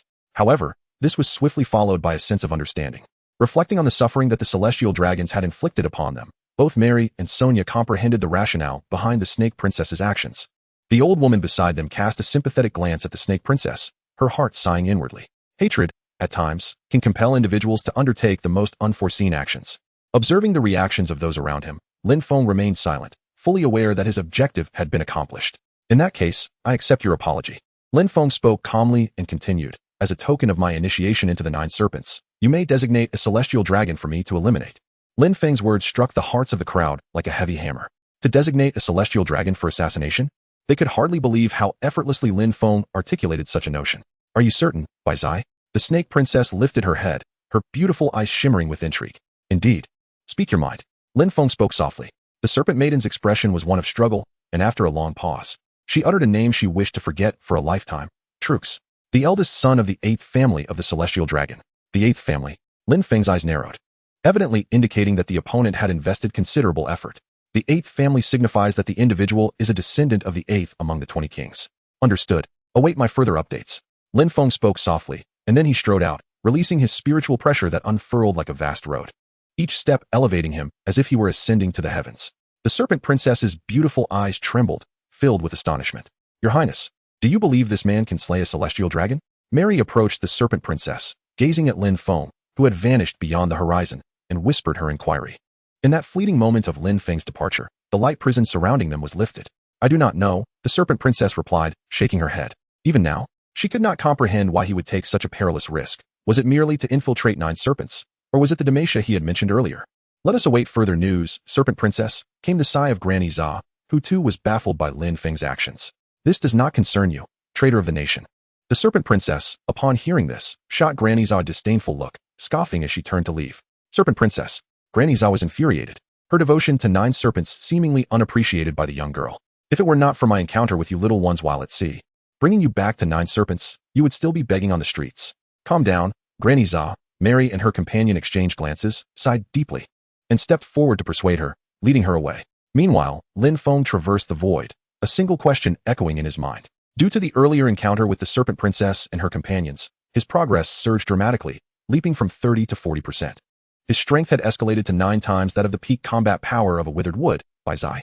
It was precisely for this reason that Lin Feng had suggested slaying a celestial dragon for excitement. Otherwise, his usual cautious nature would have never allowed such a proposition to escape his lips. System, are you malfunctioning? Lin Feng's expression was peculiar. He believed that only the system could provide an explanation. No, the system's voice remained ethereal. How could that progress be? Lin Feng inquired, genuinely perplexed by the requirements for advancing the character by Zai. In response, the system merely stated one phrase: cold on the outside, warm on the inside. Huh. Lin Feng was momentarily taken aback, recalling a scene with the Serpent Empress and others. He indeed felt a semblance of that. So that is how it is. Lin Feng nodded in satisfaction. As long as the progress remained on track, everything would be worthwhile. As for the consequences following the demise of the celestial dragons, that could be addressed in due time. There was no need to dwell on such matters now. Advancing progress was paramount. Lost in thought, he had already arrived beneath the red earth continent, gazing upon the towering crimson mountains. With unwavering determination, Lin Feng intensified the outward manifestation of his spiritual pressure. Under the weight of this palpable spiritual aura, an ordinary person would find it difficult to breathe. Instant step, Lin Feng whispered softly, suddenly exerting force beneath his feet as he soared towards the pinnacle of the red earth continent. Mariehua, here I come. However, unbeknownst to him, at the very spot of his disappearance, several soldiers clad in naval attire emerged from the sea. Is it him? They pondered, determined not to let the opportunity slip by. Quickly, inform that individual. Chapter 38, Cruelty.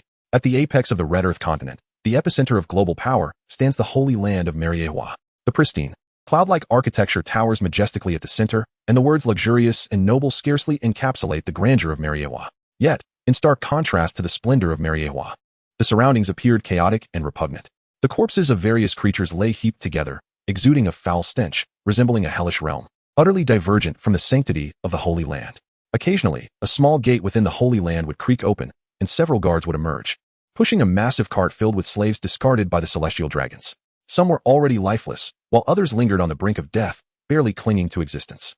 Soon, they were offloaded onto a barren ground, thick with the aura of demise. I refuse to perish like this. Those beasts, the celestial dragons. I shall return to exact my vengeance. One of the slaves struggled to utter, but before he could finish, a guard's spear pierced his heart, extinguishing the light from his eyes. Such disrespectful words dare to be spoken? Do not forget your station. You are slaves to the celestial dragons, even in death. The guard withdrew his spear, its crimson stain instilling a paralyzing fear in the remaining slaves.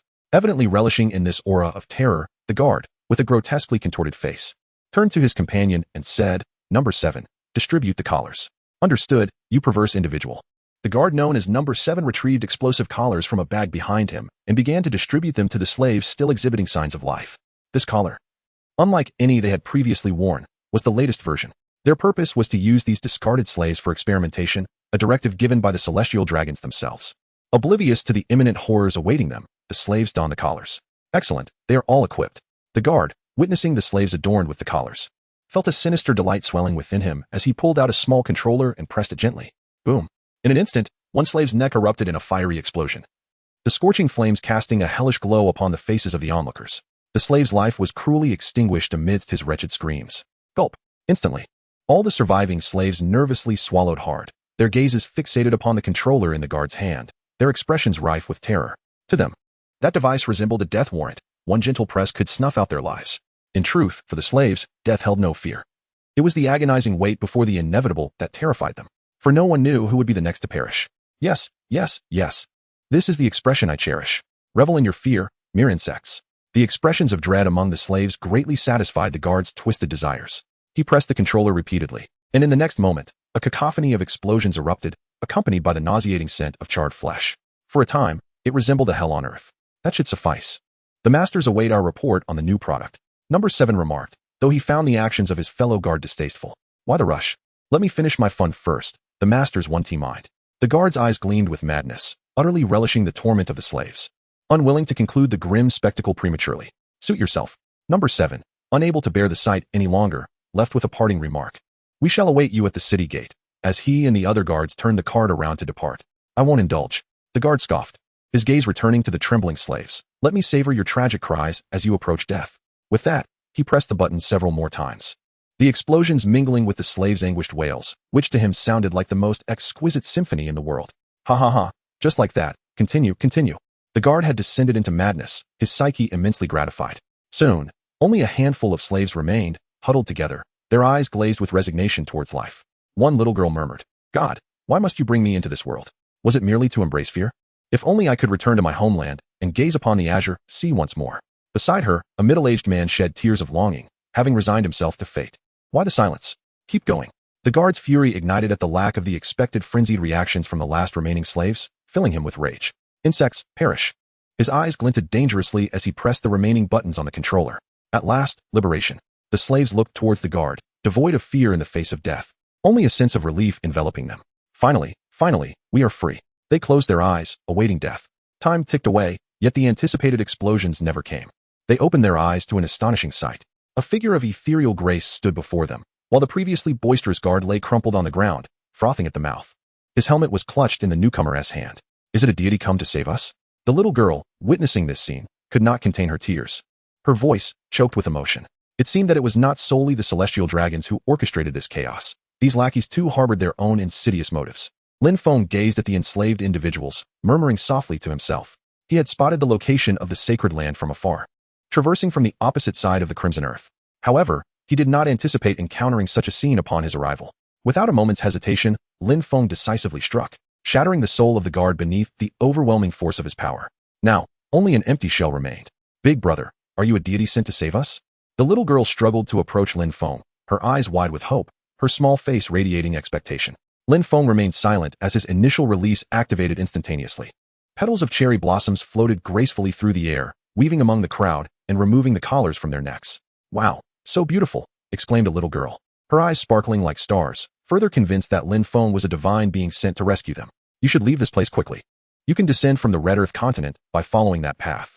Lin Feng pointed towards the path he had taken, then waved his hand, leaving cherry blossom petals on each person, allowing them to tread upon the lingering traces of spiritual energy. Thank you, divine envoy. Thank you, divine envoy. The crowd, rejuvenated, erupted in gratitude, unsure who spoke first, but they all bowed deeply to Lin Feng. They then hurried in the direction he indicated, eager to leave the place behind without a moment's delay. A little girl, pulled away by the middle-aged man from earlier, turned to wave at Lin Feng as she departed. Her voice ringing clear, Divine Envoy, my name is Qing and I. Please remember me. Observing this, Lin Feng chose not to respond but instead removed the armor from the soldier earlier and donned it himself, making his way towards Mariehua. Initially, he had only intended to avenge Snake Princess and advance his role-playing progress. However, the previous scene had been unbearable. His inner fury nearly overwhelmed him, both as the character he portrayed and as his true self. It seemed that merely slaying one celestial dragon was insufficient. Chapter 39. Unable to restrain himself. At the Holy Land, before the small city gate. Luna, you have finally returned. The seventh guard watched Lin Feng enter the city gate, his expression one of palpable relief. Just moments ago, higher-ups had dispatched personnel to urge their return. Should they delay, they would face severe consequences. Let us go. The sacred acolyte can no longer wait. With that, the seventh guard led the way deeper into the Holy Land. Lin Feng remained silent, closely following the other. Number 7 glanced at Lin Feng, sensing something amiss. After all, Liner had always been the one most terrified of Archon Yaketh, having suffered greatly under his hand. Whenever the Archon summoned them, Liner would always find an excuse to slip away. Yet today, he showed no such hesitation, undoubtedly peculiar. Liner. Mid-stride, Number 7 suddenly halted, pressing the tip of his spear against Lin Feng's chest, his voice icy. You're different today. In an instant, the other guards raised their spears in unison, all aimed at Lin Feng. It was clear, Number 7 held undeniable authority within their small group. Is that so? Lin Feng raised an eyebrow, deliberately lowering his voice. What is wrong with your voice? Number 7 keenly sensed something amiss, her face clouded with frost. It was not merely the reaction, even her voice sounded different, which was highly unusual. It was merely the smoke that had choked him while they were blowing up those slaves. There was no need to be so tense. Lin Feng remained utterly composed, his voice devoid of the slightest tremor, a reaction that dispelled most of Number 7's suspicions. Simultaneously, a thought flickered through his mind. This was, after all, sacred ground. Surely no one would dare trespass. Well, except for that madman decades ago. With this in mind, Number 7 lowered his spear but maintained a guarded stance, his tone icy as he remarked, You've repeatedly ignored the summons of Saint Yaketh. This time, you want to escape unscathed. He had intended to probe Lin Feng's reaction by invoking Saint Yaketh, but to his surprise, Lin Feng responded with devout sincerity. I believe His Eminence will show me mercy. This demeanor was identical to Leaner S in number 7's memory. Perhaps I'm overthinking it? He paused in contemplation before casting a final glance at Lin Feng and murmuring, let us hope so. Finding no further cause for suspicion, number 7 turned and led the group deeper into the sacred grounds. Beneath his helmet, Lin Feng exhaled slowly. He had just drawn upon fragmented memories extracted from Leaner S' soul, mimicking the man's mannerisms to deceive the others. Though these individuals posed little threat to him, recklessly revealing his true strength in this holy sanctuary would be far too perilous. After all, this was the dwelling of the celestial dragons. Who knew if there lurked someone with the might of a high-ranking general? If none existed, well and good. But if such a figure were present, Lin Feng, in his current state, would struggle to contend. Victory in direct combat might be feasible, but escape would inevitably invite relentless pursuit. In that scenario, he'd have no choice but to switch personas and unleash the Bald One to resolve the situation, an outcome he wished to avoid. We've arrived. Number 7's voice snapped Lin Feng from his thoughts as they halted before a resplendent residence. Such extravagance. Lifting his gaze, Lin Feng was momentarily struck by the sheer opulence before him. The gates, wrought of gold inlaid with diamonds, stood imposingly, while the courtyard brimmed with sculptures crafted from rare, unidentifiable metals. Every facet of the estate radiated luxury. Unlike Lin Feng's astonishment, number 7 and the others were long accustomed to such grandeur. Turning to the group, he commanded, wait here. Leaner, come with me. Without another word, he strode toward the mansion. Lin Feng's gaze sharpened as he silently followed behind the other.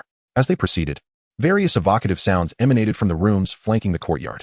Yet, number 7 exhibited no signs of disturbance, maintaining a serene expression as though accustomed to it all. Upon reaching the main entrance, number 7 stepped forward and gently rapped on the door, announcing, Lord Yakis, number 7 and Rena have arrived as commanded. With a creak, the golden door swung open, revealing a voice tinged with weariness. Come in. Yes, Lord Yakis. Number 7 bowed deeply, demonstrating utmost respect, then cast a glance at Lin Feng. Inwardly reflecting, truly composed. Soon enough, you shall face the consequences. Let us proceed, he called out to Lin Feng as they entered the threshold. Lin Feng cast a deep glance at number 7. Following closely behind, he realized that when the other party had looked at him moments ago, their eyes were brimming with murderous intent.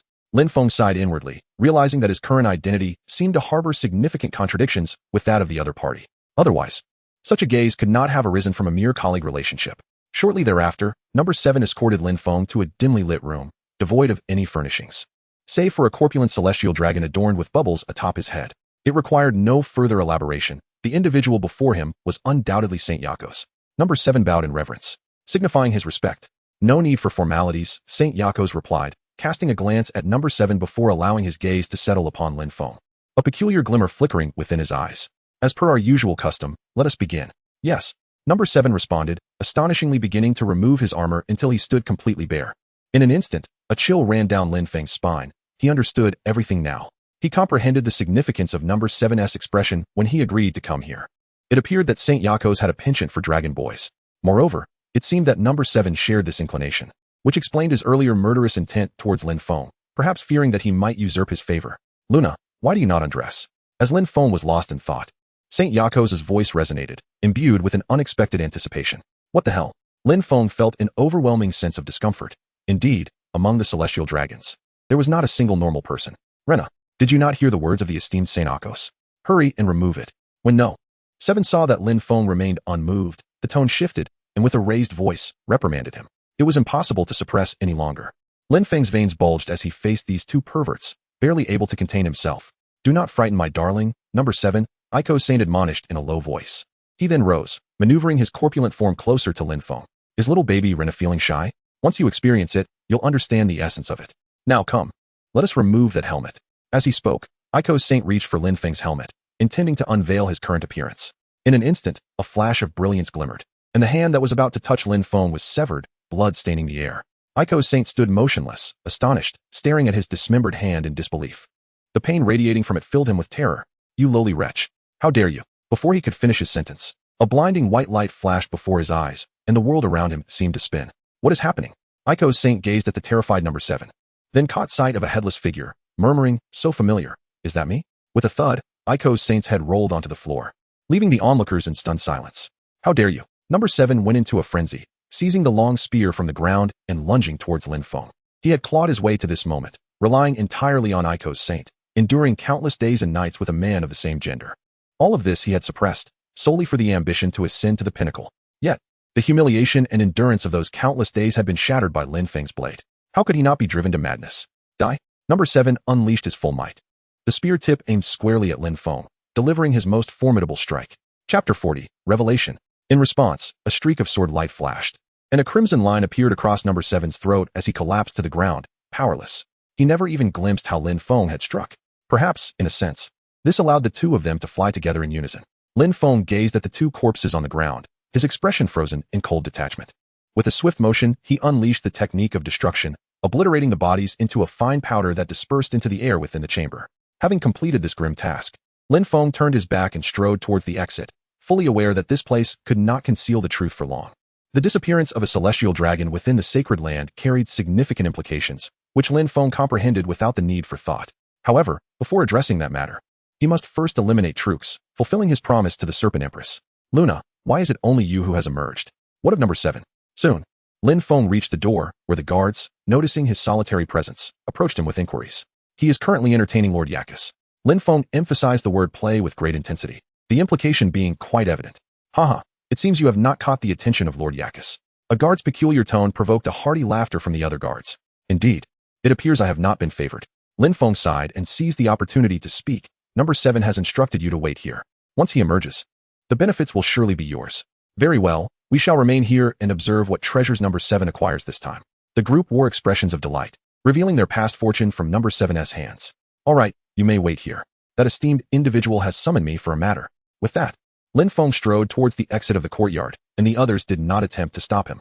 They were not foolish. They understood that with one less person, their share of the rewards would increase. After all, they were aware of the adage, where there are many wolves, the meat is scarce.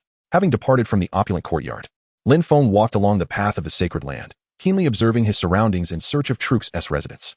In the sacred land, each celestial dragon had a designated abode. Some were familial, while others resided alone. Yakos was a prime example of solitude. Hopefully, Trooks is akin to Yakos. In Lin Feng's mind, he contemplated, when suddenly, a delicate voice pierced the air, tinged with a hint of ire. Rena, where on earth have you been? I merely asked you to test a controller. Must it take this long? Upon hearing the voice, Lin Feng turned to face the speaker, his gaze darkening. Before him stood another celestial dragon, and notably, a female one. From her tone, it was evident that she was Rena's master. Rena, are you deaf? Lilith is speaking to you. Seeing Lin Feng remain silent, a nearby guard barked a reprimand. So, her name is Lilith, he mused. Lin Feng discreetly apologized and sincerely addressed the esteemed celestial dragon woman. I deeply regret the delay, great Lilith Lily Palace. I was summoned by Saint Yakos. A look of disdain crossed Lilith Lily Palace's face as she remarked, what could that pervert want with you? Surely he hasn't taken a liking to you. Not at all. Lin Feng shook his head and said, that is good. You are indeed a person of this palace, and no one can take you away. Upon hearing this, Lilith of the palace spoke sternly. Then, as if struck by a thought, a glimmer of brilliance flickered in her eyes as she inquired, Linner, does your voice seem somewhat different? Have I been discovered? Lin Feng felt a sudden shock within, and casually echoed the earlier words of the indifferent number 7, saying, it's nothing, merely choked by the smoke from the explosion caused by those slaves. Is that so? Lilith's delicate face revealed an unusual expression, and she suddenly exclaimed sternly, Rena, remove your helmet. Have you noticed? A sudden jolt coursed through Lin Feng's heart. The other party's senses were exceedingly keen. He responded dismissively, my lord. I have been scratched by those slaves on my face, and I fear that removing the covering might frighten you. Lilith's delicate visage turned icy. And without allowing Lin Feng to elaborate, she retorted coldly, do you not hear me? I command you to remove it. In that instant, the guards surrounding her raised their long spears, aimed directly at Lin Feng. The atmosphere suggested that should Lin Feng defy Lilith's orders, his life would be extinguished in an instant. This situation seems rather excessive, does it not? Lin Feng sighed inwardly as he gazed at the surrounding cacophony. At this moment, exposure was decidedly disadvantageous for him. Rena, I shall say this one last time. Remove your helmet. As Lin Feng remained motionless, Lilith's fair visage grew even colder, and her tone became increasingly sharp. There was no other option left. Lin Feng let out a soft sigh, his spiritual pressure instantly radiating outward. The sudden onslaught of force left the guards gasping for breath, while Lilith succumbed to unconsciousness. Much like the Conqueror's haki, one could not remain conscious under such spiritual pressure without a certain mental fortitude. Lilith's palace. The captain of the guard shouted, executing a moonwalk as he charged towards Lin Feng. This individual was not Luna. Seize him at once. A glimmer of astonishment flickered in Lin Feng's eyes. The astonishing speed exhibited under his spiritual pressure indicated that his opponent possessed at least the strength of a senior colonel. It was truly unfathomable that such an individual would willingly serve as the captain of the Dragon Clan's guards. Lin Feng raised his hand, a wave of searing heat emanating from his palm. The 33rd path of breaking, azure fire descends. Boom. The pale, thunderous explosion of flames struck his opponent directly. melting the armor that adorned their form. A wielder of abilities, the captain of the guards was sent flying, his consciousness fading, his gaze fixated on Lin Feng. He had not anticipated that his adversary was an ability user. With the remnants of his awareness, he shouted, "Enemy attack! Protect the Lilith Palace!" At these words, chaos erupted around them. Initially, they believed that Lilith was merely engaging her soldiers in a playful skirmish, indulging in the eccentricities typical of the celestial dragons. However, it was evident that the situation was far more dire. "Protect the Lilith Palace. Hurry," informed the general. "Someone has infiltrated the sacred ground." The guards around him shouted as they charged towards Lin Feng, some drawing forth a horn made from an unknown creature's horn, placing it to their lips and producing a deep, resonant sound. This instrument, known as the celestial dragon horn, is typically sounded only in emergencies. Its low tones carry far, proving to be swifter than even the telephone beetles. Trouble was brewing. In Lin Feng's eyes, a glimmer of determination shone as the sound of the Tianlong horn resonated, drawing guards from all directions towards him. At this moment, the prospect of a swift escape had become utterly unrealistic. With a swift motion, Lin Feng unsheathed the long knife at his waist, murmuring, "Scatter, 1,000 cherry blossoms." Instantly, countless delicate blades fluttered through the air like cherry petals, transforming the surroundings into a realm awash in shades of pink. Lin Feng stood at the epicenter, his arms sweeping through the air as the 1,000 cherry blossoms danced beside him, each movement resulting in numerous guards collapsing into pools of blood. In an instant, a significant portion of the guards had been dispatched by Lin Feng. The enemy was formidable.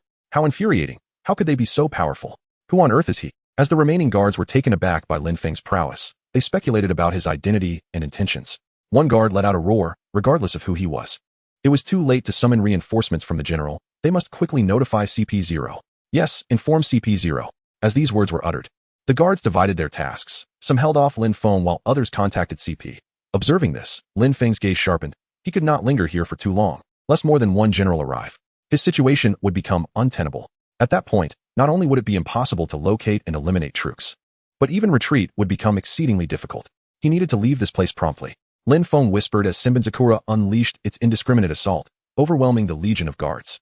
Subsequently, he executed a Shuanpa, swiftly extricating himself from the fray and sprinting towards the distance. Do not let him escape. Pursue him, regardless of who they were. They were resolute in their determination to apprehend him. The remaining guards shouted as they chased after Lin Feng, undeterred by the vast disparity in strength. They understood that failure to capture Lin Feng would lead to the forfeiture of their own lives. Chapter 41, Bankai. The ultimate confrontation. At last, he had shaken them off. After Lin Feng broke free from the encirclement of the guards, he stood still, surveying his surroundings. Just as he was about to search for troops, a dark figure emerged before him. "Mr. White, I never anticipated you would come here." With eyes as sharp as an eagle's and wielding an unparalleled black blade, it was none other than Mihawk, who had parted ways with Lin Feng earlier. At this moment, Mihawk exuded a fierce battle spirit, clearly unwilling to relent without engaging Lin Feng in combat. "What do you want?" Lin Feng was taken aback. How could Hawkeye possibly be here? It is essential to recognize that Mariehua is a sacred place. Even if the other party possesses the protection of a warlord, they cannot freely enter. After all, no matter how one might argue, warlords are still pirates. As the highest authority of the world government, how could they tolerate a pirate's presence? It is simply unfathomable. "Mr. Mihawk, let us engage in battle." Before Lin Feng could fully grasp the situation, the glint of battle ignited in Hawkeye's eyes, and he charged towards Lin Feng wielding his black sword. Whoosh! The black blade sliced through the air, unleashing a series of fierce strikes that compelled all in its path to evade its deadly edge. Lin Feng's gaze darkened. This was not the moment to become entangled with the opponent. Who could say when the general would arrive? It would be difficult to flee then.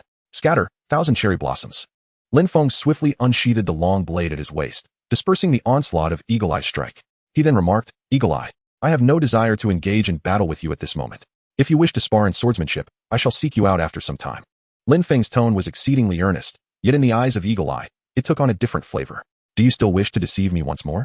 Eagle Eye mused, recalling how he had fallen victim to Lin Feng's trickery before. Had it not been for the earlier discovery of Lin Feng's whereabouts by the Navy, he might have departed this world without ever encountering him again. With this thought in mind, his assault intensified as he cleaved through the cherry blossoms encircling Lin Feng's form. His fighting spirit soaring as he declared, "Mr. Bai Zai, this battle shall commence today." Alas! Lin Feng sighed softly, realizing that the goodwill he had earned in Mihawk's eyes had completely vanished due to his deception. "Come, Mr. Byakuya." Mihawk growled, his figure darting toward Lin Feng in a flash. A storm of blade light erupted, its mere aftershocks cleaving the ground apart. What a mess!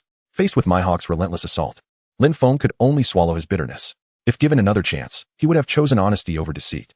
In the blink of an eye, they had exchanged over 100 blows. Mihawk, as expected of a supreme swordsman, unleashed strikes so fierce that Lin Feng barely managed to parry them. "You're still holding back. aren't you? After a brief clash, Mihawk leaped back, his piercing gaze locked onto Lin Feng. He could tell his opponent wasn't fighting at full strength. And that was something he refused to tolerate. In battle, one must give their all. Ah, I truly didn't want things to turn out like this, Lin Feng murmured. Lin Feng sighed, casting his gaze towards the distance. Moments ago, the guards had arrived, drawn by the sounds of combat, their shouts reverberating through the air. They had found it, right here. There would be no escape. Lin Feng turned around, his gaze fixed upon Eagle Eye.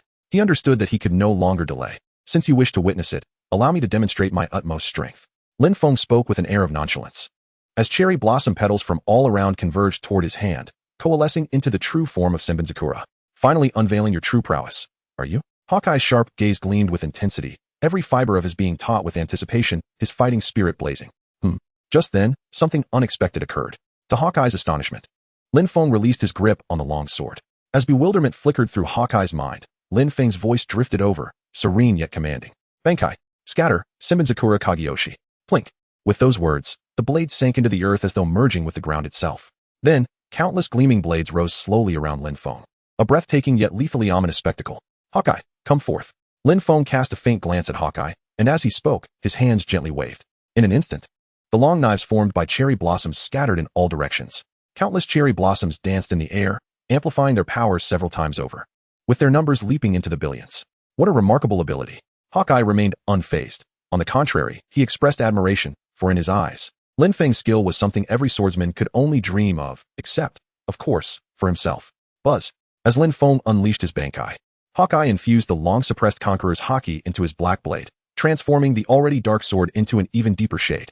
As if it were a soul-reaping instrument from the depths of hell. Black blade, absolute slash. Buzz. Hawkeye launched the first attack, his strike imbued with Conqueror's Haki appearing out of thin air, utterly unstoppable. Powerful. Lin Feng's eyes flickered with realization. Indeed, the opponent had been merely toying with them at the top, and not superficially at that. Had the adversary exhibited such prowess while on the summit, the naval forces would have triumphed long ago. As the slicing attack surged toward him, Lin Feng's hands moved subtly, conjuring a multitude of cherry blossoms that coalesced into a strike of equal measure, advancing defiantly. The clash of the two forces in midair did not dissipate or erupt into an explosion. Instead, it produced a piercing sound of friction. Remarkably, the epicenter of the strike formed a vacuum, causing the earth to shatter in all directions, instilling a sense of dread. Was this all there was to it? The Eagle Eye whispered, discontent with such a stalemate. In an instant, the black blade swung forth, unleashing another slicing attack. His instincts for battle were indeed astute. A glimmer of determination flickered in Lin Feng's eyes. He initially intended to create an explosion through his slashing attack to break free from his opponent. Yet he was unexpectedly seen through by the hawk-eyed adversary. With two slashes looming over him, if he did not take action soon, injury was inevitable. Lin Feng uttered a low growl, and the scattered cherry blossoms around him instantaneously coalesced into a spherical form, launching towards the second slash and the eagle eye. In an instant, under the onslaught of countless cherry blossom blades, the second strike of the eagle eye was effortlessly dispersed, transforming into innumerable delicate slashes that scattered in all directions. Without pausing, the spherical cherry blossom blades continued their relentless advance towards the eagle eye. A sense of foreboding washed over him. His eyes flickered as he leaped into the air, aiming to cleave the spherical blades in a desperate attempt to break through. It proved futile. Lin Feng maintained a calm demeanor as Eagle Eye swung his blade towards the cherry blossoms. In that fleeting moment, the originally spherical cherry blossom blades transformed into an expansive net, ensnaring Eagle Eye from all directions. This was the unique essence of the technique, a method to trap the opponent and unleash a multifaceted assault with countless razor-sharp edges. Faced with billions of minute blades, adversaries often succumb to an immediate loss of combat effectiveness, bleeding excessively and spiraling into unconsciousness. Such a tactic was perfectly suited to confront Eagle Eye. Do you think you can ensnare me? In midair, Eagle Eye cast a glance at the encroaching net, his other hand poised upon the hilt of his sword, a glint of brilliance flashing in his eyes. Black blade, extreme slash. With a swift motion, as Eagle Eye wielded his obsidian blade, it seemed as if the very fabric of the world lost its hue. All eyes were captivated by that single strike, and wherever the slash traversed, the cherry blossoms scattered. This is my most powerful blow. If Mr. Hakazai can withstand it without defeat, the title of the strongest swordsman shall belong to you. After delivering this strike, Eagle Eye fixated his gaze on Lin Feng below, shouting fervently. He was convinced that no swordsman in existence could endure his ultimate attack unscathed. Must I resort to that technique? As the impending strike approached, Lin Feng sighed inwardly and slowly uttered, Final Vision, White Emperor's Sword. In that instant, as Lin Feng whispered the incantation, the previously dispersed cherry blossom blades converged towards him. Subsequently, the true form of Senbenzakura was gripped in his hand, with countless petals and spiritual pressure being unleashed in that moment. The thousand cherry blossoms radiated a dazzling white light, encircling Lin Feng like a pair of silver wings. At that moment, he resembled a deity. What power is this? Eagle-Eye's pupils constricted. The combat style and abilities displayed by Lin Feng were utterly unfamiliar to him. Can he truly shatter my most powerful strike? For the first time, the conviction that had long resided in Eagle-Eye's heart as the strongest began to waver upon witnessing Lin Feng's transformation. As Lin Feng fully unleashed the White Emperor's sword, Eagle-Eye's slash was already perilously close. Final strike, White Emperor's sword. Lin Feng brandished the long sword enveloped in a silvery aura, striking fiercely at his opponent before him. The Argent Blade's radiance stood in stark contrast to the pitch-black energy of battle. As the two formidable attacks clashed, the very heavens seemed to shift in hue. Who dares to engage in combat within the sacred grounds? Could it be one of the four emperors? At the pinnacle of the holy site, 5 venerable elders slowly opened their eyes, gazing upon the sight of Lin Feng's duel with Hawkeye, their expressions filled with astonishment. The residual force of their conflict had reached this place, indicating a battle of at least a high caliber. Is it that little rat who entered early? I did not foresee such a commotion. Inform the others, summon Akainu and Kizaru to join us. The voices of the 5 elders were low and grave, mirroring their countenance. Initially, Lin Feng's infiltration had not drawn their concern, yet they were utterly unprepared for the might he displayed. If this is not swiftly contained, the repercussions for the holy site could be monumental. Yes, esteemed 5 elders. A nearby attendant, upon hearing their command, hastened to the communication station, seizing the white transponder snail to relay the message. How many years has it been since someone dared to create such a disturbance in the sacred grounds? It appears the celestial dragon's authority requires reinforcement. The list of those to be eliminated has now grown by 2. Lordum ought not to take offense. The 5 elders murmured among themselves, swiftly determining the fates of Lin Feng and Hawkeye. Meanwhile, on Lin Feng's side, Hawkeye, renowned as the world's greatest swordsman, unleashed a barrage of fierce and incisive attacks, imbued with an unparalleled essence. This was the culmination of years of ascendance, with Hawkeye's aura having fused seamlessly with his swordsmanship. Most would falter in spirit under such a formidable presence before engaging in combat. Yet, who is Lin Feng? He bears the prowess of a system designed for masquerade. Could he possibly succumb so easily? As the two forces collided, Lin Feng deftly shifted the edge of his blade, his feet moving with a swift step to attempt shattering Hawkeye's strike from the flank. The ultimate vision, the annihilation scene, the resounding echo, the singular essence of 3 visions. The profound mystery, the White Emperor's obliteration. In that instant, the 1,000 cherry blossoms radiated a resplendent white light as Lin Feng slowly wielded the hilt of his sword. Devoid of flamboyant maneuvers, merely a single strike, and the mountains and rivers were obliterated. Just one strike, and all existence perished. With that singular blow, he shattered Hawkeye's attack from left to right. What? Hawkeye was taken aback. His gaze was consumed solely by Lin Feng's overwhelming sword strike. A sword can embody such a realm? For the first time, Hawkeye sensed a dimension of mastery that transcended his own swordsmanship. In that moment, it was as though he had unlocked the gateway to an entirely new world, gaining a clear pursuit for his path in swordsmanship. Lin Feng let out a long breath as he fell to the ground. The battle with Eagle-Eye was indeed precarious. Had it not been for the system's enhanced support, the outcome of this confrontation would have remained uncertain. It was truly a close call. Lin Feng cast a glance at the stunned Hawkeye, choosing to disregard him. He then surveyed his surroundings, seeking a concealed spot to hide. However, he quickly realized that the terrain had been rendered unrecognizable due to the clash between him and Hawkeye. To call it ruins would be an exaggeration. Describing it as barren ground might be more fitting, devoid of any life.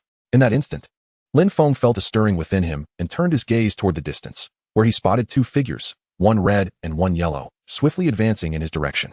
There was no need for contemplation. It was undoubtedly Akainu and Kizaru, 2 of the Navy's most formidable forces. He had to leave. Lin Feng pondered for a moment before swiftly leaping away with a burst of speed. It was not that he feared the combination of red and yellow, but rather that his recent battle with Hawkeye had taken a considerable toll on him. Confronting these 2 formidable opponents would be an arduous task. It would be wiser to seek a place to recuperate and regain his strength. As for Hawkeye's fate, it was beyond his concern. Lin Feng believed there was a substantial chance that the other would find himself imprisoned and impelled down. According to the laws of the pirate world, disturbing the Holy Land constituted a grave offense. May fate be kind to you, Mihawk. Lin Feng sighed inwardly, increasing his speed with the Shumpa technique, vanishing from his original position in an instant. Just as he departed, 2 figures, one clad in red and the other in yellow, arrived simultaneously. They surveyed their surroundings and were visibly astonished upon spotting Mihawk. How could he be here? This mutual thought echoed in their minds. The yellow-clad figure approached Mihawk. His tone still languid. Oh, Mihawk, are you the one causing a ruckus in the Holy Land? In response, Mihawk remained silent, his mind still pondering the last sword strike from Lin Feng. Slowly, the naval soldiers accompanying Kizaru also arrived, their eyes widening in shock at the desolation surrounding them. What kind of battle could render the area utterly barren? It was terrifying. Noticing Mihawk's continued silence, Akainu's voice cut through the air. Mihawk, I believe you are well aware of the consequences of causing trouble in the Holy Land. With that, he addressed the soldiers behind him. Subdue him and strip him of his warlord title. Yes, Admiral Akainu. The Navy personnel responded in unison, retrieving handcuffs and cautiously approaching Mihawk. Though Akainu had not yet officially assumed the role of Fleet Admiral, it was merely a matter of time before the succession ceremony in half a month. The Navy personnel were visibly tense, and in the presence of Mihawk, fear was palpable, even among the admirals. After all, he was known as the strongest. Seeing this, Akainu's expression darkened as he barked, "There's no need to cower. He has lost his will to fight. Just restrain him and take him away." "Yes, Admiral Akainu." The Navy soldiers spoke in unison, yet their movements remained cautious, fearful of provoking Mihawk. This bunch, Akainu thought, shaking his head in exasperation. It seemed the decision to conscript new recruits was indeed justified. The quality of the Navy was deteriorating. At that moment, Kizaru's voice broke the tension. How many in this world could engage Mihawk in such an intense battle and still escape? "Huh," Akainu exclaimed, his eyes narrowing as he surveyed the remnants of the conflict. "Who could it be?" "Uncertain, but undoubtedly someone of terrifying strength," Kizaru replied, shaking his head with a smile. "It seems you will miss your Fleet Admiral succession ceremony." "Not a chance," Akainu retorted, "I will not miss the ceremony." Then, his cold voice resonated, "The Holy Land is under lockdown. Commence a thorough search." Yes, as soon as Akainu uttered those words, the Navy personnel dispersed, scouring the Holy Land in all directions. Some remaining guards joined in, aware that failing to locate Lin Feng could spell doom for them. "Kizaru, do you think the other individual could be?" Akainu turned to Kizaru, his eyes glinting with an unusual light as a suspicion formed in his mind, though he hesitated to voice it. "Unlikely," Kizaru replied, shaking his head. He understood whom Akainu was referring to, but based on their nature and strength, it was improbable that they could breach this place or engage in battle with Mihawk. If not him, then who? Akainu pondered, his eyes shimmering. Could it be that person? Or who else would dare invade the Holy Land?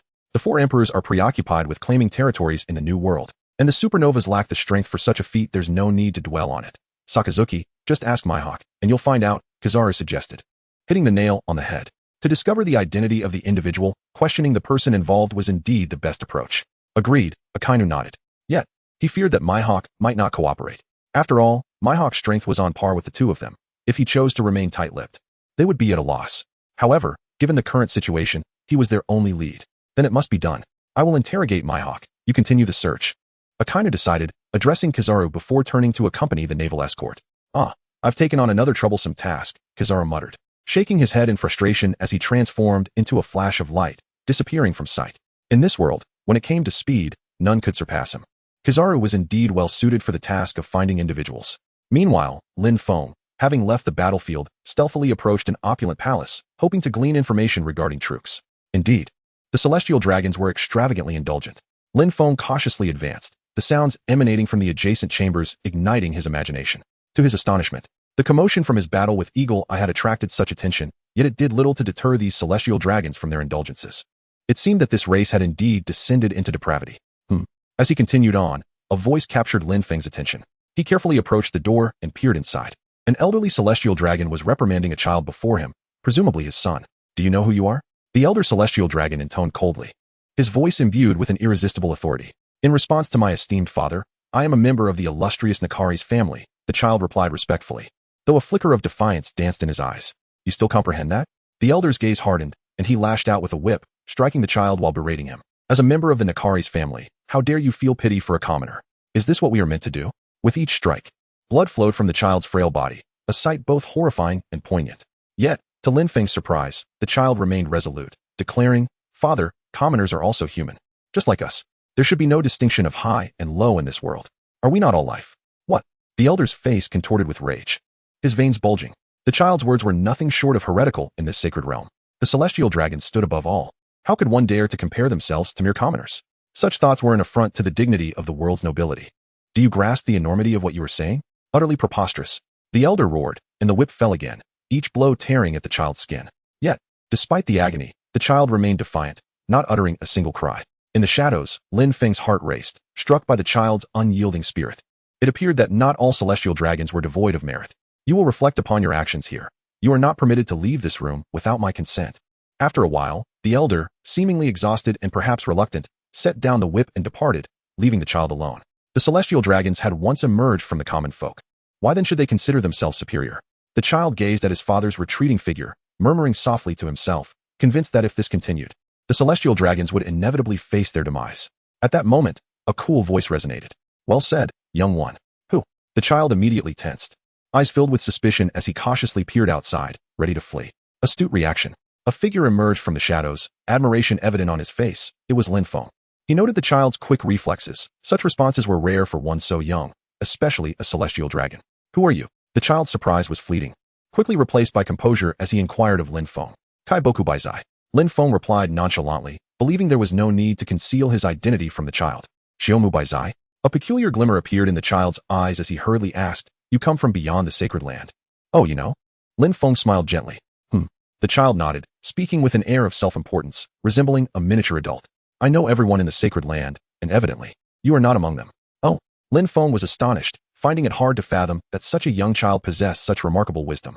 Subsequently, he found a stool to sit upon, gazing at the child with curiosity. You don't seem afraid of me? He inquired. This is my home. Why should I be afraid? The child replied nonchalantly, seemingly regarding Lin Feng with indifference, a manifestation of inherent arrogance. Your home? Is this how you dress at home? Lin Feng cast a discerning glance at the child and remarked with a hint of amusement, you celestial dragons sure know how to indulge in peculiarities, with all sorts of eccentricities emerging. The child, momentarily taken aback by Lin Feng's words, was indeed in a rather disheveled state, resembling a beggar in his tattered garments. Enough with the self-pity. Do you wish to venture outside and behold the world beyond? Lin Feng skillfully diverted the conversation, casting a tantalizing lure. From the child's words, it was evident that he was familiar with troops, and with the child's assistance, their endeavor would be remarkably more efficient. The outside world? Upon hearing this, the child's eyes widened to the size of copper bells, brimming with curiosity. He had lived within the confines of this castle since birth. Moreover, his habitual utterance of words deemed rebellious by the celestial dragons had deprived him of any opportunity to venture beyond these walls. Indeed, the outside world is extraordinarily captivating. Noticing the child's intrigue, Lin Feng, akin to a devil, began his subtle persuasion. Is it truly wonderful? The child murmured, a yearning evident on his small face. His intellect was still somewhat immature, and Lin Feng's words had thoroughly awakened his hidden curiosity. Just as Lin Feng believed, he was on the verge of success. The child's utterance nearly took his breath away. There is no such thing as a free gift in this world. In exchange, what must I offer? Chapter 44. This is serious. Lin Feng stood frozen in place, gazing speechlessly at the child before him, inwardly pondering whether this was perhaps the reincarnation of that ancient wretch. He contemplated for a moment, but swiftly dismissed such thoughts from his mind. This was not a realm of fantasy. Where could there possibly be so many old men? Speak. What must I offer? Upon seeing Lin Feng's silence, the child spoke once more, though this time his small face was as pale as snow, a consequence of the blood flowing relentlessly from his wounds. Yet, despite his condition, the child did not utter a single sound of pain, showcasing an extraordinary resilience. At this moment, Lin Feng lacked the spirit to jest with the other party, for if they continued to delay, the child might very well succumb to fainting due to excessive blood loss. I must find someone. Lin Feng spoke candidly. Who? Troops. Troops? A peculiar expression appeared on the child's face as he looked at Lin Feng uncertainly. Are you certain the person you seek is Troops? Why? Is there something amiss? Lin Feng was perplexed. Could it be that Troops possesses a position of considerable esteem or significance among the celestial dragons? As he pondered this, the voice of a child resonated once more, yet to Lin Feng, it was nothing short of a revelation. Troops, the patriarch of the Hibble family, is one of the highest decision-makers among the celestial dragons. In other words, he is one of the so-called 5 elders. What? Lin Feng could hardly believe his ears. Among those 5 elderly men who were nearing their end, how could one possess such a peculiar penchant for tormenting slaves? A child? No. How could Troops possibly be one of the 5 elders? Surely there must be some mistake. In response to Lin Feng's skepticism, the child pouted defiantly, declaring, outsider. You may insult me, but you shall never belittle my memory. The dragon incident records clearly state that Troops ascended to his position 14 years ago, succeeding the previous elder and becoming the new 5 elder. Succeeding? Lin Feng was utterly bewildered. This world of pirates was indeed different from the one he had previously known. Hadn't the 5 elders always existed? How could it be that someone had been replaced? And what of this new appointment of a 5 elder? Where had the old ones vanished to? Surely, they could not have been secretly executed. Setting aside such thoughts, what truly concerned Lin Feng was the timing mentioned, which coincided almost precisely with the moment when the Snake Princess was captured. 14 years ago, the Snake Princess was merely 15. The following year, Fisher Tiger wreaked havoc in Mariewa, allowing the Snake Princess to escape. The timeline aligned perfectly, and the events corresponded as well. Was it possible that I must eliminate one of the 5 elders? Lin Feng suddenly felt as though the situation had escalated dramatically. If it were an ordinary celestial dragon, eliminating 1 or 2 would not pose much of a problem. At worst, he would engage in a few skirmishes with the admirals, and ultimately, it would all fade away. However, now that the focus has shifted to the 5 elders, the gravity of the matter has intensified. These individuals are among the highest authorities of the world government. their powers unknown yet formidable. Their status is akin to that of the permanent chairman of the United Nations on Blue Star. Moreover, setting aside the possibility of elimination, even if he were to succeed, Lin Feng would inevitably face the relentless pursuit of the world government until death. What troubled Lin Feng further was the thought that Snake Princess's other enemies might not be the other 5 elders. Contemplating this, he turned to the child and cautiously inquired about when the other 5 elders assumed their positions, hoping they were not from the same batch as those from over a decade ago. No, the child shook his head and replied slowly.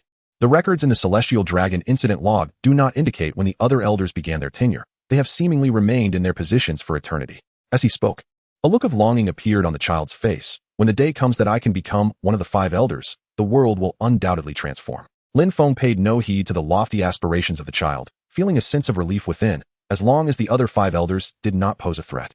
If that were the case, he might as well abandon collaboration with Snake Princess and directly join the Revolutionary Army, thereby securing a commendable reputation. Presently, Lin Feng faced 2 paths: either eliminate Trooks, one of the 5 elders, or quietly retreat from the Holy Land to preserve his safety. The first path bore significant risks, yet promised substantial rewards. Should he succeed in vanquishing his opponent, it would undoubtedly enhance both his progress in the role and his rapport with Snake Princess. Moreover, it would contribute to fortifying his strength and unlocking new characters. The second path, however, offered low risk and minimal gain, departing without incident and informing Snake Princess of his inability to continue, then seeking another ally beyond the 9 snakes. What a perilous dilemma he found himself in. Lin Feng was reluctant to terminate his partnership with Snake Princess, having reaped considerable benefits from their collaboration, particularly in terms of progress.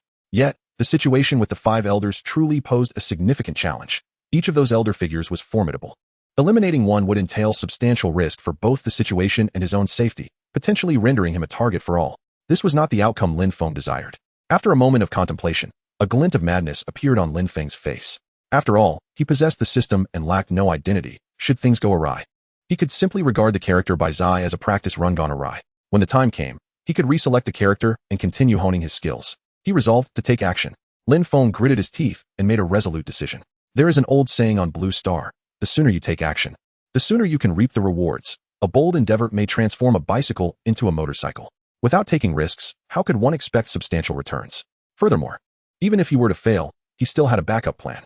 With this thought in mind, Lin Feng turned to the child and inquired, "Young one, where do the 5 elders reside?"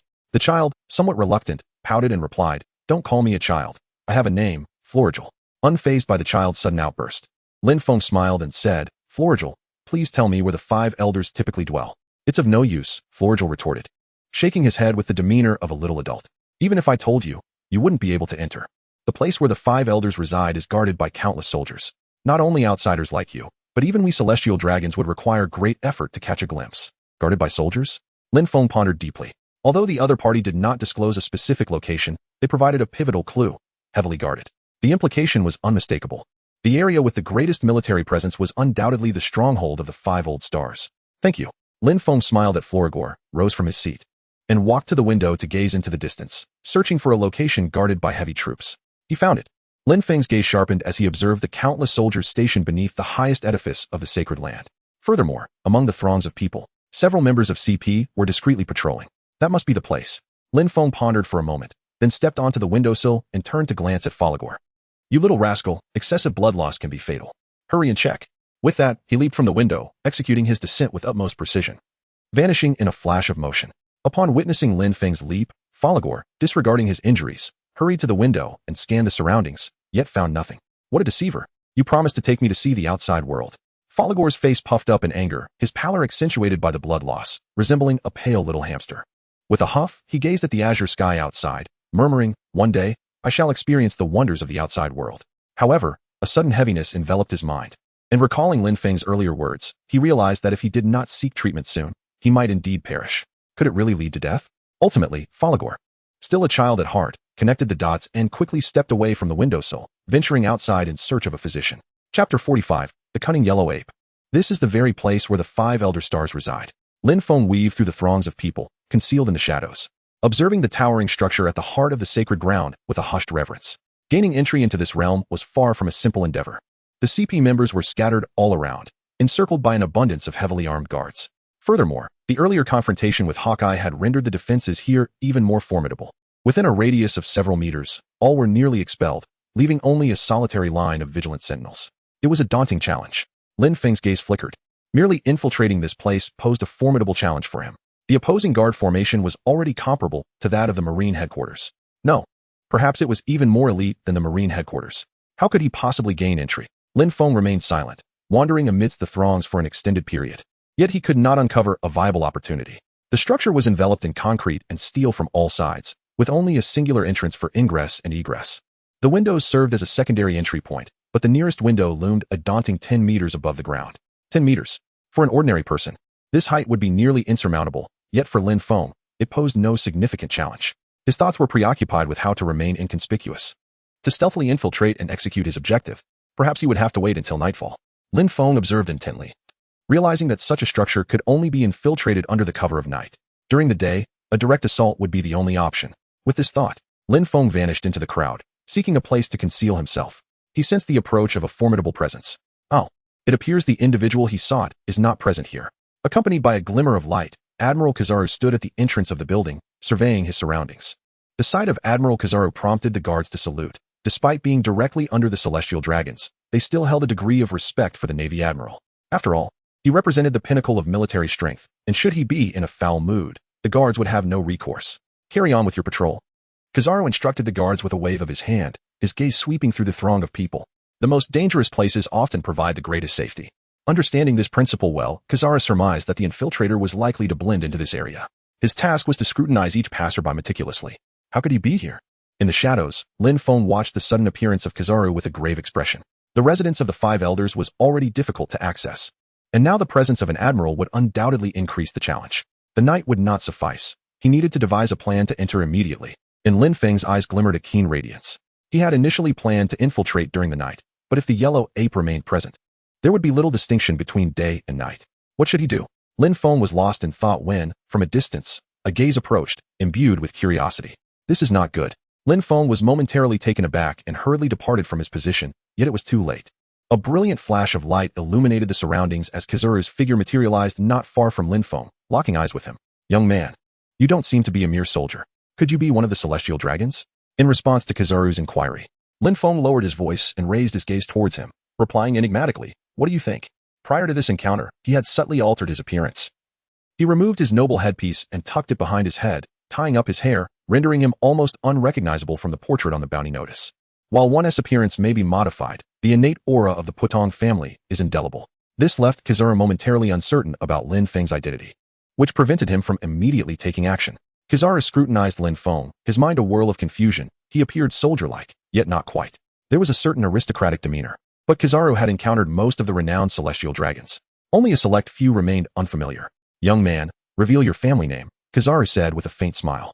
The name of a celestial dragon's family is the most compelling proof of identity. It is worth noting that while common folk are aware of the 20 royal families that established the world government, they remain ignorant of the family names. Moreover, most soldiers and slaves are equally unaware of their master's family names. The truth of whether he was indeed a celestial dragon could be discerned with a simple inquiry. "Family?" Lin Feng let out a light chuckle, a proud expression gracing his face as he declared, "Remember, my name is Hyber Tom Cruise." Hyber. Huang Yuan was taken aback, recalling that the newly ascended individual from over a decade ago belonged to this very clan. In an instant, most of Huang Yuan's doubts dissipated. The name Hyber was known only to a select few.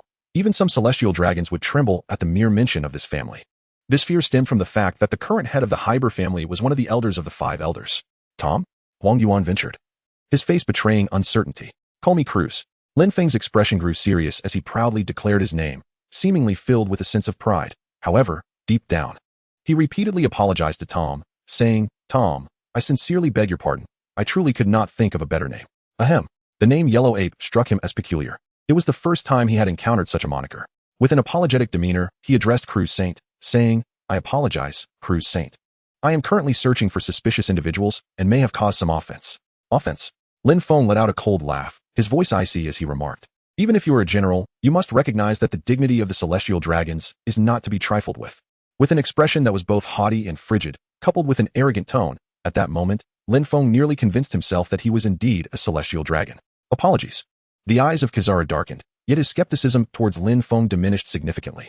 For one could only exhibit such an attitude towards a general if they were either among the elite warriors or belonged to the celestial dragons themselves. "Humph." Lin Feng let out a cold snort and turned to walk away into the distance. At that very moment, Kizaru suddenly took a swift step forward, positioning himself directly in front of Lin Feng. Behind his sunglasses, his eyes narrowed slightly, emanating an intimidating glint of chilling intensity. What do you think you're doing? Lin Feng fixed his gaze upon Huang Yuan, a sense of foreboding rising within him. Brother, you nearly managed to deceive me, Huang Yuan remarked slowly, a mocking expression adorning his face. Huang Yuan, do you comprehend with whom you are conversing? Lin Feng's unease intensified, and he retorted sharply, I am a celestial dragon. You must understand your place. Celestial dragon? Your place? Huang Yuan suddenly erupted into laughter. Brother, I must admit your performance is quite commendable. Are you still attempting to fool me? I am unaware of what you are referring to. Lin Feng let out a cold snort, his expression remaining unchanged. To this day, he remains oblivious to where he faltered, leading the other party to discern his true intentions. Oh, young man, you seem quite immersed in your role, Huang Yuan remarked with a smile, observing Lin Feng's demeanor. Are you not aware that wherever the celestial dragons appear, they are always accompanied by members of the CP? Lin Feng's gaze darkened. He realized that his exposure was due to the absence of his CP companions. However, he did not immediately concede to this truth. Instead, he replied coldly, I am not in a good mood today, which is why I chose not to have them accompany me. Is that not permissible? Lin Feng's gaze was piercing, fixed intently on Kizaru. Even at this moment, he still clung to his bravado. One must admit, young man, you are indeed a rare talent. Kizaru regarded Lin Feng, a chill gradually enveloping his features. You see, the celestial dragons are accompanied by CP members, but that is solely when they venture outside. Within the Holy Land, the celestial dragons do not have CP in attendance. I am deceiving you. Chapter 46. It appears you are quite unwell. Indeed, I am deceiving you, young man. The moment the words fell, Kizaru sprang into action, his familiar words ringing in Lin Feng's ears as he delivered a powerful kick aimed at his head, unmatched in force. Have you ever been struck by light? Kizaru. Lin Feng let out a low exclamation, utterly astonished that his usually laid-back opponent would act in such a manner. Was it due to the celestial dragons? Or some other factor? There was no time for Lin Feng to ponder further, as Huang Yuan's attack was already upon him. In an instant, Lin Feng reacted, employing the moonwalk technique to distance himself from his adversary. With a swift motion, Huang Yuan's kick narrowly grazed Lin Feng's forehead before crashing into the ground, sending dust and debris swirling into the air. What should he do now? Lin Feng gazed at the yellow ape shrouded in dust and smoke, his mind racing with thoughts. Engaging in battle with such an opponent was inherently unwise, and even more so in this location. Within the Holy Land, the adversary could summon reinforcements at any moment. And to complicate matters, there was also the formidable Akainu, whose strength surpassed that of the others. It was a dilemma, should he fight or refrain from fighting? In a moment of indecision, Lin Feng contemplated his current abilities. He might prevail against a single admiral, but facing two would necessitate a change of character. Perhaps invoking that bald figure, Fahai. As Lin Feng's thoughts meandered, the figure of Kizaru emerged languidly from the swirling dust. His voice casual as he addressed the gathered celestial dragons, stating, Esteemed celestial dragons, I shall engage in battle here.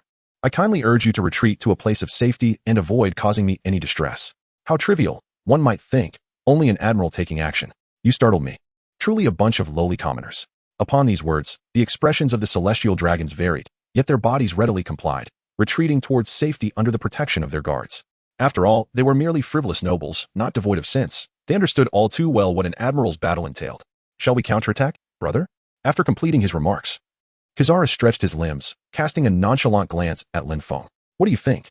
Lin Feng smiled faintly, reiterating his earlier sentiment. I have no penchant for wordplay, he remarked. Huang Yuan narrowed his eyes, his hands intermittently shimmering with light. He was acutely aware that Lin Feng was a formidable opponent, one who had once battled with the likes of Hawkeye. When facing such an adversary, one must exert full strength from the very outset. True eight-span jewel. Huang Yuan swiftly crossed his hands before him, transforming them into a radiant flash. Countless light projectiles, enveloped in armament haki, surged toward Lin Feng. This was a technique he had gleaned from his encounters with Lin Feng during the Fahai phase. The enhancement provided by the armament haki was immense. Goodness, he truly knows how to apply what he has learned, Lin Feng thought, a scowl forming on his face. It was evident that the opposing party had diligently honed their skills during his tenure in this role. The execution of this technique was nothing short of flawless.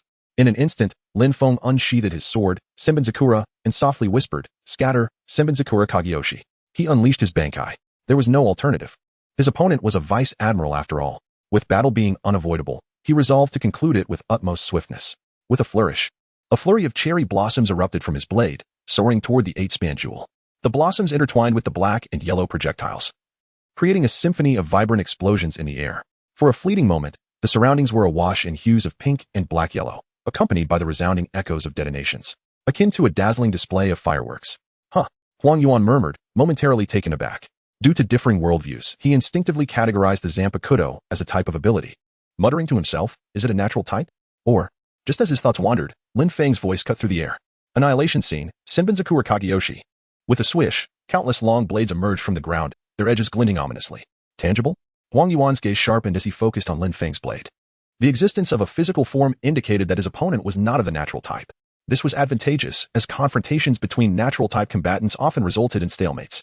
However, before Huang Yuan could fully relax, the rows of blades underwent a transformation. One petal, two petals, those blades began to dance in the wind, morphing into billions of cherry blossom blades that swirled around Lin Feng. His hands gracefully waved through the air, producing a sound akin to dust. Senbonzaku Kageyoshi, Shinkage, one blade. With a flourish, countless cherry blossoms gradually coalesced before Lin Feng, radiant and captivating. Beneath their vibrant colors lay a chilling potency. Awakening of abilities? Huang Yuan's brow arched. As every cell in his body was set into motion, he knew the necessity of remaining vigilant against those who could harness awakened powers. Awakening typically imposed a certain strain on the body, leaving a brief window for a decisive strike against the opponent. Huang Yuan contemplated waiting for Lin Feng's long sword to fully materialize before launching his attack. This was the most effective strategy against awakened ability users. Yet he was gravely mistaken.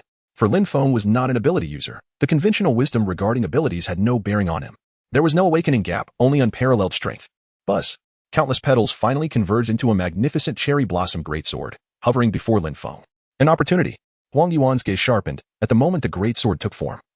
He surged forward to attack Lin Feng, the 8-span mirror manifestation suddenly appearing. Lin Feng was bewildered. Why hadn't he attacked earlier? Why wait until the technique was fully formed to strike? Brother, take a break. The voice of Kizaru echoed as he unleashed a radiant attack towards Lin Feng. A smug expression adorning his face. You, compared to me, still lack in combat experience. Just as he thought victory was within his grasp, a colossal shadow descended from afar, crashing into Kizaru before he could react. It was the formidable Sakura blade, now fully condensed. Kizaru could hardly believe his eyes. He had calculated everything perfectly. So why hadn't Lin Feng left an opening after his ability awakened? Before he could process this, Lin Feng seized the base of the greatsword and swung it down with tremendous force. It seems you have quite the illness. With a deafening explosion, the ground ruptured in a spiderweb pattern, the shockwave causing the highest structures in the Holy Land to tremble violently, as though they were on the verge of collapsing. Are we at their doorstep? What audacity! What are Akainu and the others doing? The five elders' expressions shifted dramatically. The impact of Lin Feng's strike presenting a grave threat to them. One elder rose from his seat and approached the window, gazing downward. He was instantly struck by the sight before him, countless cherry blossoms swirling in the wind, resembling a paradise. Such a battle still existed in this world. The elder murmured, fixing his gaze on the figure amidst the blossoms, a flicker of compassion in his eyes. If someone of this caliber were to join their ranks, it would significantly enhance their combat prowess. As he pondered this, the elder scrutinized the battlefield, his eyes widening in shock. A figure shot forth from the cherry blossoms. Crashing to the ground, it was Kizaru. Chapter 47. Identity revealed? How could this be?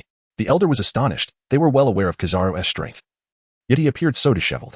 How formidable must this opponent be? Before the elder could collect his thoughts, Lin Feng burst forth from the cherry blossoms, the sakura blade soaring in the wind, leaving a trail of blooming flowers in his wake. How could Kizaru become so weak? As he dashed forward, such thoughts crossed Lin Feng's mind. Based on his deductions, Kizaru's combat prowess should have posed a significant challenge. Yet, unexpectedly, a single blow had left a mark on him. Nothing about this aligned with reason.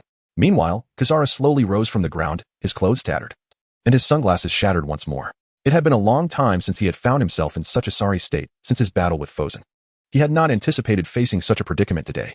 Moreover, the opponent's technique seemed to be a natural nemesis to ability users, strikingly similar to Fosen's Buddhalite. This realization was deeply unsettling. Kid, what is your connection to Fosen? Kizaru fixed his gaze on Lin Feng, voicing his inner doubts. Huh? Lin Feng, upon hearing this, abruptly halted in midair, an odd expression crossing his face. Why do you ask? I have no relation to that bald man. Nonsense, Kizaru retorted, rare anger flaring in his words. How can you disregard my elementalization if there is no connection? Are you trying to deceive me? Aside from hockey, only Fosen possesses such power. Now there is a second one appearing. You expect me to believe you have no ties to him. I truly have no connection. Lin Feng added a remark, puzzled by Huang Yuan's inexplicable fury. Did he perceive something, or was it something else? While contemplating, the opponent transformed into a radiant light and vanished in an instant. When he reappeared, it was at a considerable distance from Lin Feng, holding a communication device and coldly gazing at him. Young man, you might be able to restrain the elemental transformation, but I have already disseminated the information. Regardless of your connection to Fahai, you shall face relentless pursuit from the Navy. What? Upon hearing Huang Yuan's words, Lin Feng was momentarily taken aback, his confusion dissipating as the realization dawned upon him. It appeared that every character he embodied possessed the capability to suppress elemental transformation. Previously, Lin Feng believed this ability was unique to Fahai, which made him cautious in confronting the admiral. However, it seemed there was no longer any need for such trepidation. He could act boldly. With this thought, Lin Feng ceased his pretense, adjusting the hair ornament from the back of his head to the front and tidying his attire. He was ready to embrace the persona of Kairaku Shunsui. This was a minor loophole Lin Feng had discovered. By altering the costume of the character he portrayed, the system would not issue a warning for deviating from the character's role. Consequently, Lin Feng's demeanor became more akin to his true self rather than Shunsui. As he transformed his appearance, a chilling aura re-emerged, his eyes reflecting indifference. Entering the role-playing state, he assumed the identity of Kairaku Shunsui. Hearing the system's prompt, a faint smile characteristic of Shunsui graced Lin Feng's lips. Excellent, now is the moment to significantly enhance his role-playing progress. Senbenzakura Kageyoshi, Shinkai, Hakatiken. Lin Feng instantaneously manifested the ultimate form of the thousand cherry blossoms. Countless petals transformed into spiritual energy, swirling around him, as a pair of wings materialized behind him. Resembling a celestial being, could he awaken once more? In the distance, Kizaru stood in astonishment, unable to comprehend how Lin Feng could change his form. Had his adversary truly developed his fruit's abilities to such an extent? Lost in thought, he found Lin Feng's attack already before him. The White Emperor's sword emitted a radiant white light, magnifying infinitely within Kizaru's pupils, rendering evasion impossible. Rest now, Kizaru. Lin Feng, wielding the White Emperor's sword, bore an expression of indifference as he returned every word uttered by Huang Yuan. How infuriating. Huang Yuan's countenance tightened. He could only brace himself, uncertain if he could withstand the impending strike. With a swish, the White Emperor's sword descended with a chilling aura, threatening to obliterate all living beings in its path. Desperation surged within him. Huang Yuan's eyes glinted with determination. Since elemental transformation proved futile, he would resort to the most fundamental martial arts. A hum resonated as the black armor of Haki enveloped Huang Yuan, draping him in an ominous darkness, his expression resembling that of a ferocious black ape. Come forth. He swung his fists, embracing the primal essence of combat as he charged towards the approaching White Emperor's sword. Indeed, he bore a striking resemblance to a simian creature. Observing his transformation into a black ape, Lin Feng remained unfazed, bringing down the White Emperor's sword with great force. Yet, at that moment, a searing heat emanated from the distance, causing Lin Feng to pause. Huang Yuan halted his assault as well, casting his gaze towards the figure in the distance, relief washing over his features. The dog has finally arrived. How utterly chaotic, Palusolino. Akainu approached, his body erupting with magma, scorching the earth into a charred wasteland. As he arrived, the surrounding temperature surged, creating an atmosphere reminiscent of purgatory. It is unbearably hot. I detest this. Lin Feng turned his head to glance at his opponent, and then, under the incredulous gaze of Kizaru, he suddenly swung the White Emperor's sword towards him. Although he possessed the ability to restrain both of them, Lin Feng was not foolish enough to engage in a one-on-two battle against the two formidable admirals. While it would be a strenuous endeavor, the primary concern lay in the time it would consume. Dare you? At the very moment Lin Feng struck, Akainu's thunderous roar echoed as he charged towards him. Kizaru, reacting instantaneously, maximized his haki. Iron block. Kizaru concentrated his entire defensive prowess at a single point, bracing himself to withstand the onslaught of Lin Feng's White Emperor's sword. Would this be effective? Lin Feng softly chanted as the White Emperor's sword, imbued with unparalleled might, struck the yellow ape. However, contrary to expectations, the anticipated image of the yellow ape spewing blood and being sent flying did not materialize. Truly, as a general, his mastery of haki had been honed to a peak level, enabling him to withstand the assault of Lin Feng's White Emperor's sword. Yet, this resilience came at a significant cost. The vulnerable areas of the yellow ape's body bore numerous wounds, inflicted by the delicate blades emanating from the White Emperor's sword. How could he endure such an onslaught? Lin Feng marveled, yet his hands did not falter in the slightest. If one strike failed, he would deliver another. Just as he prepared to swing the White Emperor's sword once more, Akainu's assault was already upon him. Hellhound. The searing magma surged forward, accompanied by a scorching wave, as if intent on incinerating Lin Feng entirely. This was indeed a formidable dilemma. Lin Feng whispered softly, his feet moving swiftly in an instant to create distance between himself and his opponent. The abilities of Akainu and Kizaru were vastly different. The magma fruit could alter terrain and environment. Even with counteractive abilities, its effectiveness would be significantly diminished. Moreover, the scorching waves of heat that lashed against Lin Feng's body left him deeply uncomfortable. His adversary could easily employ such tactics to keep Lin Feng at bay. Borsalino. What a disgrace, Akainu remarked coldly as he forced Lin Feng back, standing over Kizaru with a frigid expression. His tone carried both astonishment at Lin Feng's combat prowess and reproach toward Kizaru. Kizaru offered no rebuttal, merely letting out a bitter chuckle. Sakazuki. This man is like that demon monk. His attacks bypass elemental intangibility. At these words, Akainu's gaze sharpened, his wariness toward Lin Feng intensifying. The ability to negate elemental intangibility was, for devil fruit users like them, akin to facing a natural predator. Chapter 48. Summon character, Zaraki Kenpachi. Are you certain? Akina still harbored doubts. When had so many individuals capable of countering them emerged in succession? Was the world itself undergoing a transformation? Would I lie to you?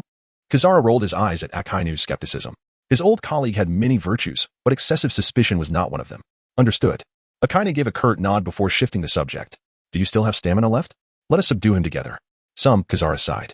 He had hoped to leave the heavy lifting to Akainu, but with the invitation extended, he had no choice but to brace himself. Good. Akainu's eyes gleamed with a chilling light, molten magma roiling across his form as he prepared to strike. This complicates things. Lin Feng gazed at the two admirals. Realizing that the worst scenario had unfolded, the White Emperor's sword had already drained a considerable portion of his stamina. If the battle continued, he was uncertain whether he could withstand the onslaught of both formidable opponents. After all, his prowess had not yet reached the level necessary to confront two admirals simultaneously. The earlier triumph over Kizaru was largely due to the latter's astonishment at Lin Feng's ability to disregard elemental transformation, which had imposed significant psychological pressure on him. This had allowed Lin Feng to gain the upper hand in their recent skirmish, should his adversaries choose to engage earnestly. With Kizaru's lightspeed capabilities and Akainu's ability to incinerate everything in his path, the situation would become exceedingly precarious. Lin Feng will undoubtedly face hardships. Should we replace him with that bald fellow? Lin Feng pondered deeply, contemplating whether to alter his role. Yet, once he transformed his identity, it would be impossible to conceal it any longer. First, he stirred up turmoil at the pinnacle, and then he engaged in fierce combat at Mariewa. At that point, evading inclusion on the world government's assassination list would prove exceedingly difficult. What to do? Lin Feng found himself in a predicament, torn between choices. Suddenly, a thought struck him, and he swiftly summoned his attribute panel, nearly forgetting about this valuable tool. Lin Feng exhaled deeply, feeling a significant portion of his tension dissipate. Do you comprehend who you are battling against? How dare you let your guard down? At that moment, Akina seized the opportunity, and scorching magma erupted violently, causing the surrounding temperature to soar. Armament, Dogbite Red Lotus. A colossal canine head cloaked in armament color materialized from Akainu's hand, hurtling towards Lin Feng. His combat style mirrored that of Kizaru, both enveloping their abilities in armament color. This not only amplified their power, but also rendered Lin Feng's attempts to dismantle it futile. Once again, it was the armament color. It seems these individuals have already mastered the art of combat against me. Lin Feng lifted his gaze, the White Emperor's sword in his hand radiating a brilliant white light, which he hurled fiercely toward Akainu. In an instant, the sword transformed into a flurry of cherry blossoms, encircling Akainu. A mere trick. Akainu scoffed, his body emanating an even greater heat, as he plunged into the ground upon contact with the blossoms, evading Lin Feng's assault. Behind him, Kizaru's 8-foot-long Yada no Kagami had also gathered momentum, unleashing a barrage of black and yellow energy projectiles toward the sky of cherry blossoms. In a moment, a dazzling array of colors intertwined once more. Die. At that moment, Akainu's hand burst forth from the ground beneath Lin Feng, aiming for his head with a lethal strike. Hellhound. However, to Akainu's bewilderment, Lin Feng did not flinch in the face of death. Instead, a cryptic smile graced his lips, as if he were embracing his own folly. Have you resigned yourself to fate? Akainu growled, undeterred by Lin Feng's smile, as his arm elongated, poised to strike Lin Feng's head. Just then, a flash of cold light descended from above, a serrated blade cleaving through his magma arm. The force remained undiminished, the blade's edge aimed directly at Akainu's face. Who? Akainu's heart sank, utterly unprepared for an interruption at this critical juncture. Your father, came the frenzied voice in response, accompanied by a deadly strike. Cough. Akainu emerged from the ground at the moment of the strike, yet his arm bore a fresh wound, and he glared at the one who had caused him injury, his expression darkening. Ha ha. The opponent laughed maniacally, an unsettling bloodlust etched upon his face. At this moment, Lin Feng's voice rang out, calm and composed, Kenpachi. Rein it in a bit. Understood, master. Upon hearing Lin Feng's words, Kenpachi Zaraki instantly softened, yet the bloodthirsty fervor in his eyes remained unabated. Master. May I slay these two? Kenpachi's tone bore no pretense, as if he were discussing a trivial matter, his gaze fixated on Akainu and Kizaru, as if locking on to prey. You. Akainu's expression darkened further.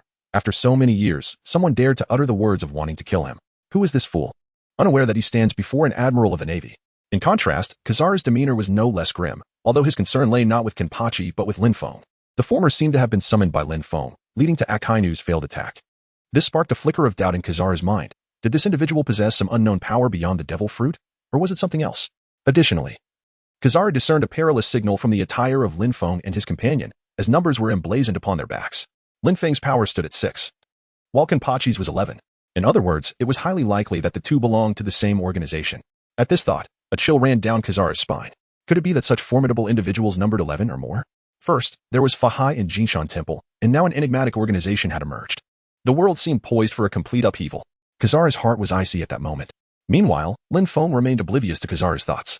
He glanced at Kenpachi and cautioned. Be careful. Understood. Kenpachi grinned widely, his face brimming with battle fervor, exuding an aura that suggested he was born for combat.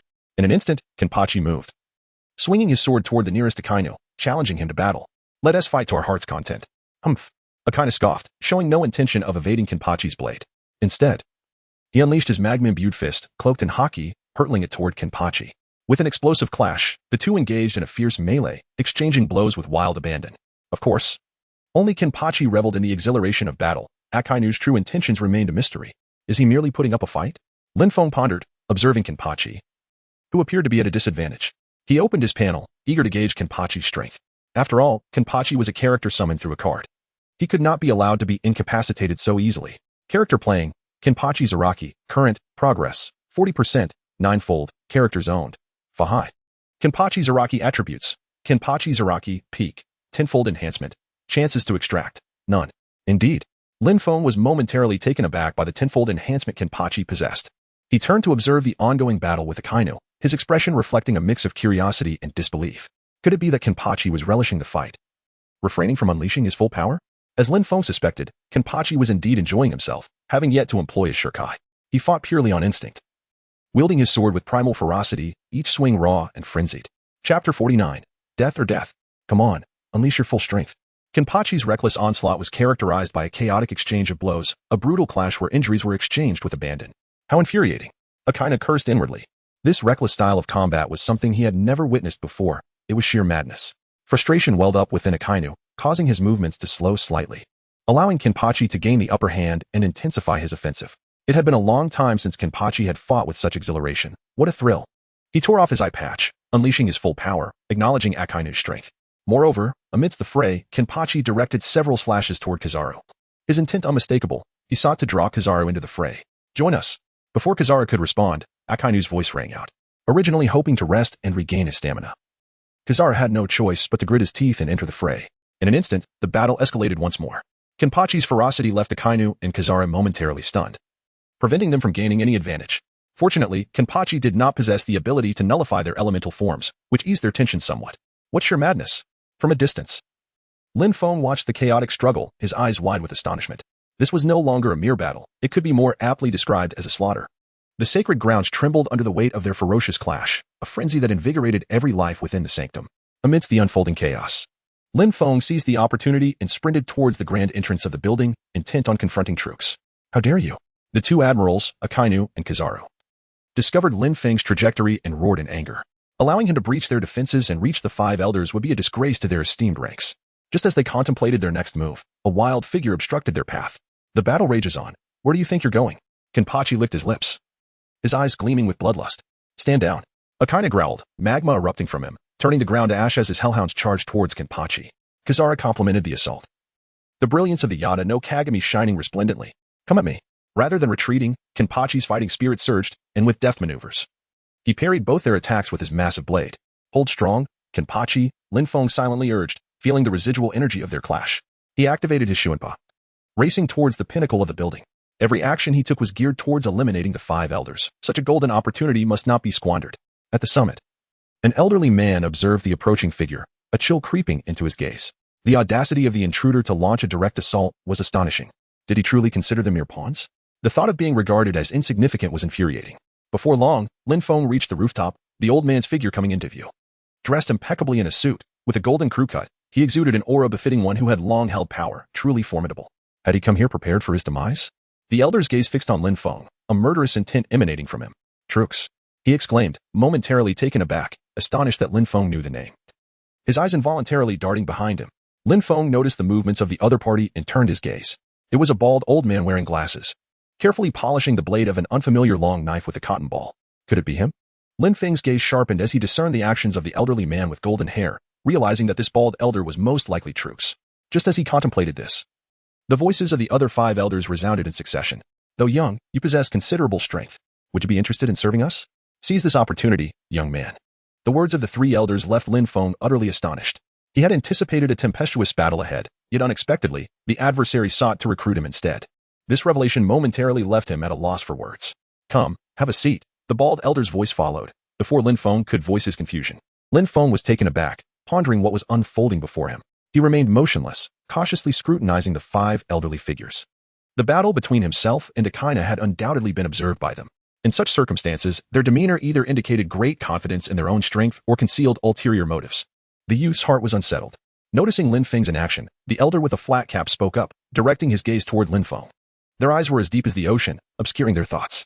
Strong, undeniably strong, and certainly not inferior to Akainu and his peers. This was Lin Feng's immediate impression upon locking eyes with them. "Young man, do share your purpose for being here," the elder with 3 white whiskers remarked casually. His expression relaxed. There was no need for further inquiry. This individual was destined to perish today. Before Lin Feng could utter a word, the golden-haired elder suddenly stepped forward. Boom. With just a single step, he left a deep crater in the ground, causing the very buildings to tremble. Lin Feng was inwardly startled. Judging by that single move alone, the opponent's strength was in no way inferior to that of the giant clan. It was difficult to fathom how such formidable power could erupt from that physique. "Boy, the moment you stepped foot here, your fate was sealed," the golden-haired elder said coldly. His suit sleeve abruptly tearing apart as the muscles beneath swelled with terrifying explosive force. Death or death. Boom. Even as the elder spoke. His figure blurred with such speed that Lin Feng could barely track his movements. So fast. Lin Feng's heart raced. The formidable power combined with unparalleled speed was indeed as he had envisioned. The 5 elders were no ordinary opponents. By the time the golden-haired elder reappeared, he was already positioned behind Lin Feng, whispering words that seemed to echo from the depths of hell. "Perish." The elder's fist descended directly upon Lin Feng's nape. Its force rivaling that of Carp. A single solid strike, and Lin Feng would either meet his demise or be left grievously injured. Lin Feng felt a chilling sensation surge from the depths of his heart. He employed his instantaneous movement to its utmost, vanishing from his original position the moment the golden-haired elder's fist descended. Boom. The ground erupted as the elder's fist pierced through the earth. The residual force continuing to penetrate deep below, causing even the sacred land to tremble. What terrifying strength is this? Lin Feng retreated to a distance, his heart filled with astonishment. Had his reaction been but a moment slower, he might have been reduced to mere fragments by his opponent. What a pity it would have been. The golden-haired elder withdrew his fist from the ground, casting a gaze upon Lin Feng, a cruel smile forming on his face, as if lamenting the fact that he had not succeeded in striking Lin Feng down. How infuriating. Lin Feng felt a chill run down his spine. What monstrous beings the 5 elders were. The golden-haired elder alone possessed combat prowess that rivaled Garp's without the slightest disadvantage. In every conceivable aspect, they appeared utterly flawless. How could one possibly contend against such perfection? Lin Feng swallowed hard, feeling a sense of trepidation at the thought of facing just one opponent, let alone 5 simultaneously. The consequences would be unimaginable. Chapter 50. The Terrifying Power. Could it be that he must now contend with that bald man? Lin Feng pondered deeply. Fahai was his ultimate resort, a means he preferred not to employ lightly. Yet, it seemed that none of these elderly gentlemen were to be underestimated. If one was formidable, 5 working in unison would certainly pose a dire threat given his current strength. "Young man, do you still dare to let your guard down at this moment?" As Lin Feng's thoughts drifted, the golden-haired elder's voice turned ominous as he struck once more, his entire figure hurtling towards Lin Feng like a human-shaped behemoth. Scatter. 1,000 cherry blossoms. Lin Feng reacted instantly, his blade transforming into a flurry of cherry blossoms scattering in all directions. The golden-haired elder raised an eyebrow, observing the sky filled with cherry blossoms, pondering whether this was the ability employed in his confrontation with Akainu. Lacking elemental transformation, it seemed unlikely to be of the natural type. If that is the case, then let us shatter it. The elder's gaze sharpened, his speed intensifying as he charged directly at Lin Feng. 1,000 cherry blossoms, scene of annihilation. With a swift motion, countless blades materialized around Lin Feng. Billions of cherry blossom blades cascading towards the golden-haired elder. "Scatter for me." In the face of the myriad cherry blossom blades, the elder did not retreat but advanced, his armament color manifesting on his body as he plunged into the storm of blades. The golden-haired elder was exceedingly confident, believing that this trick-like ability could not harm him.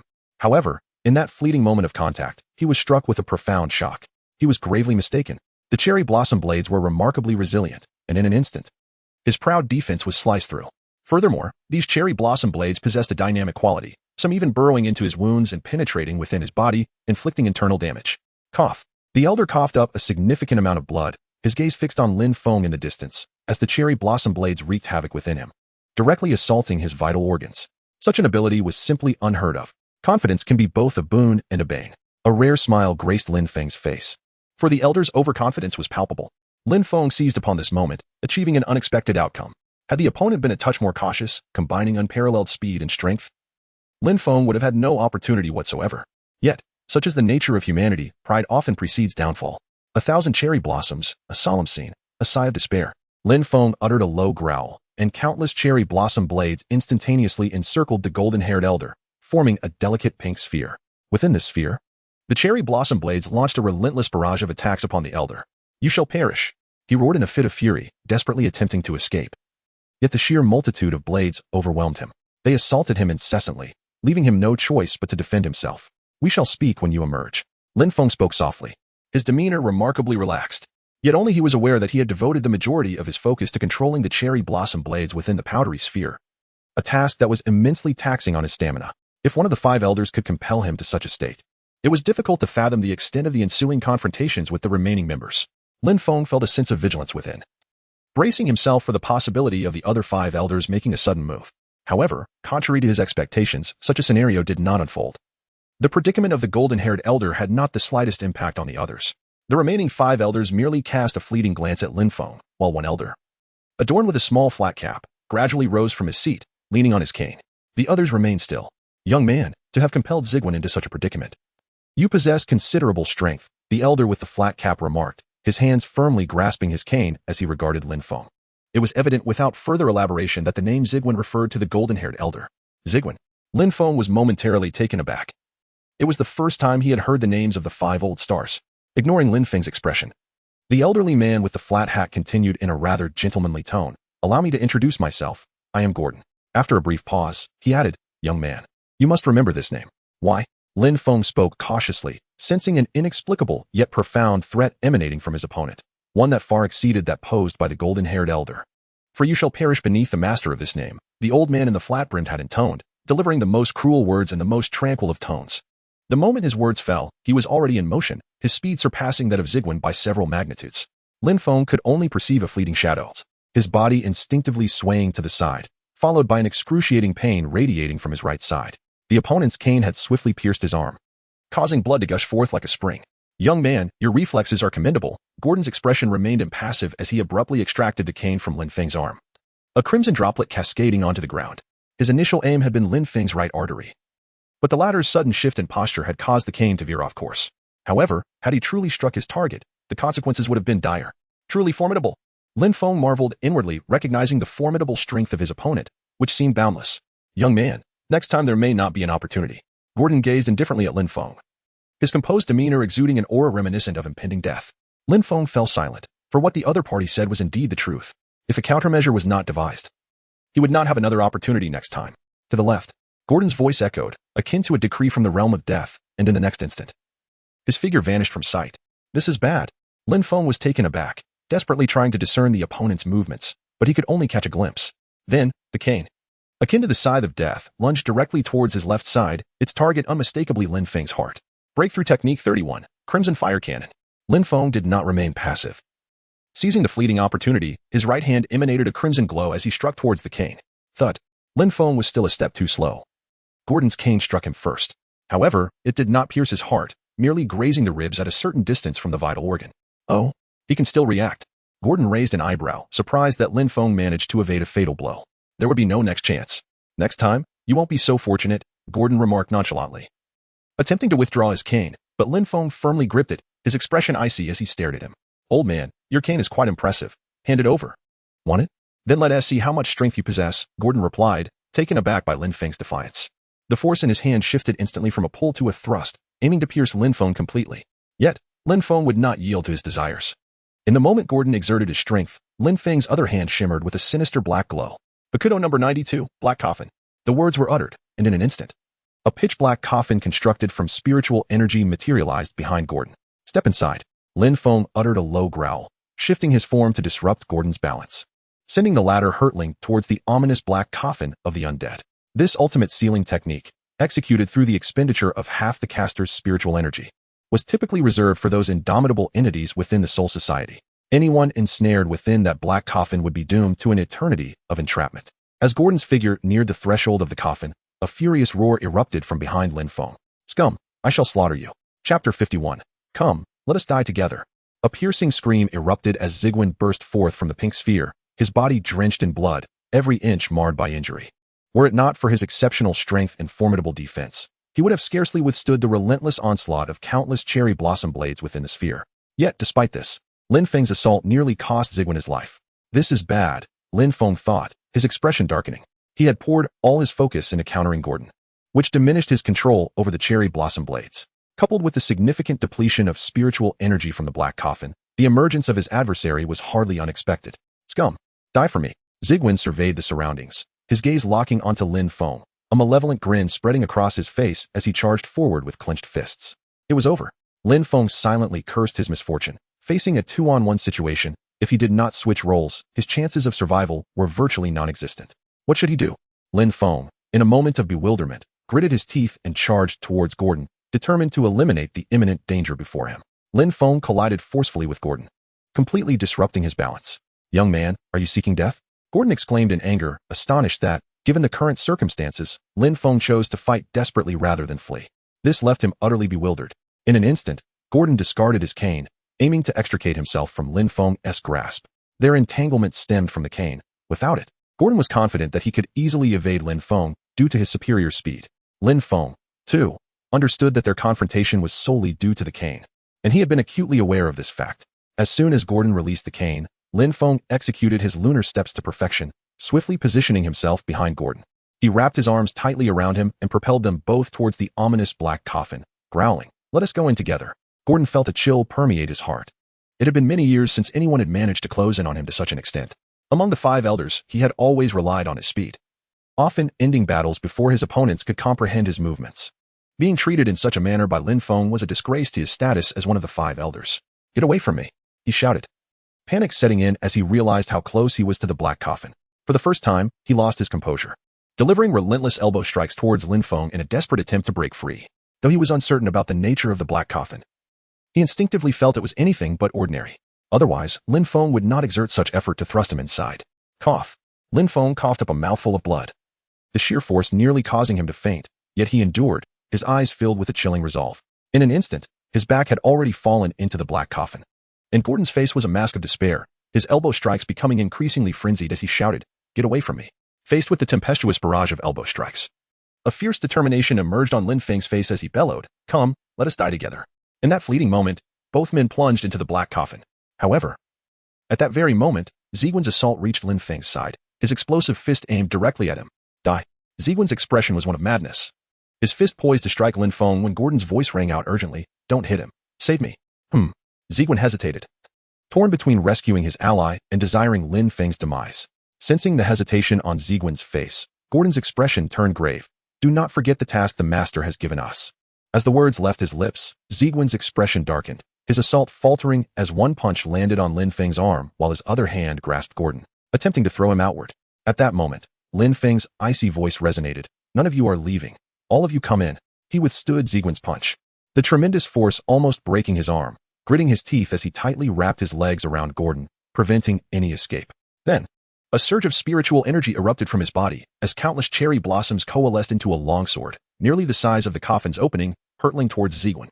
The black coffin, once touched, sealed its contents, yet Lin Feng refrained from doing so because he had been waiting. If he could not eliminate Trooks, then he would aim for something monumental. Taking down 2 of the 5 Elder Stars would surely suffice to vent his anger towards Snake Princess. Lin Feng was understandably contemplative, yet Zigwen was far from calm. He bore the brunt of the Cherry Blossom Blade's torment.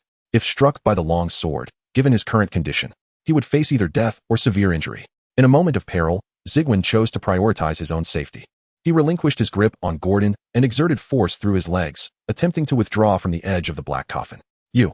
Gordon exclaimed in shock, unable to fathom that Zigwen would abandon him so readily. He was acutely aware that such an action would incur the wrath of their superior. After all, that particular ability required the coordination of all 5 of them. The ramifications of losing even one member were dire. While Gordon was lost in thought, Lin Feng took action, delivering a powerful punch to Gordon's face and subsequently hurling him deep into the depths of the necromantic black coffin. Immediately after, Lin Feng seized Zigwen by the collar, furiously yanking him inward. "I told you, no one is escaping. Let go, you scoundrel." Zigwen's complexion darkened as he swiftly swung his fist towards Lin Feng. But he was a fraction too late. The moment he raised his fist, a long sword composed of countless cherry blossom blades surged towards his vulnerable back. Should he strike Lin Feng, he would face the sword's lethal thrust. Yet, if he refrained, he risked being dragged into the black coffin. Caught in this dilemma, fear overtook Zigwen, and disregarding his own dignity, he roared at the other 3 elders, "Hurry, assist me." In truth, his plea was unnecessary. The moment Gordon was pulled into the black coffin, the other 3 elders had already surged forward towards Lin Feng. The cherry blossom long sword was swiftly dispersed by the trio, transforming into a flurry of petals that danced in the air. You will surely perish, boy. With the tide turning in his favor, Zigwen's expression relaxed as he glared menacingly at Lin Feng. Humph, too late. Lin Feng let out a cold snort, harboring a sense of vigilance towards the remaining 5 elders for quite some time. He had anticipated this very moment, seizing the instant when Zigwen relaxed. A crimson glow emanated from his left hand. The crimson fire cannon. Whoosh. The red radiance suddenly manifested in his grasp, striking at Zigwen's ankle. Zigwen winced in pain, his ankle charred and blackened, but that was not the gravest concern. The primary issue was that he had lost his balance and was toppling backward. Enter now. Lin Feng seized the opportunity, grasping Zigwen and forcefully dragging him into the ominous black coffin of the dead. In that fleeting moment, the offensive maneuvers of the other 3 elders were already closing in. Young man, you have overstepped your bounds. Prepare to die. My blade has long been thirsty for blood. Today, it shall taste yours. The trio attacked Lin Feng from different angles, their assault akin to a raging tempest. However, just as their strikes approached, the entrance of the black coffin suddenly slammed shut, vanishing into thin air, leaving their attacks to falter into nothingness. Only Lin Feng's icy voice reverberated through the chamber. Wait for me. You shall be next. Chapter 52. Movements from all sides. The remaining 3 elders wore expressions of grim determination, their faces pale as death. They had underestimated the situation, believing that with 2 elders engaged, victory was all but assured. Yet, they had not anticipated Lin Feng's ruthless resolve, willing to risk mutual destruction.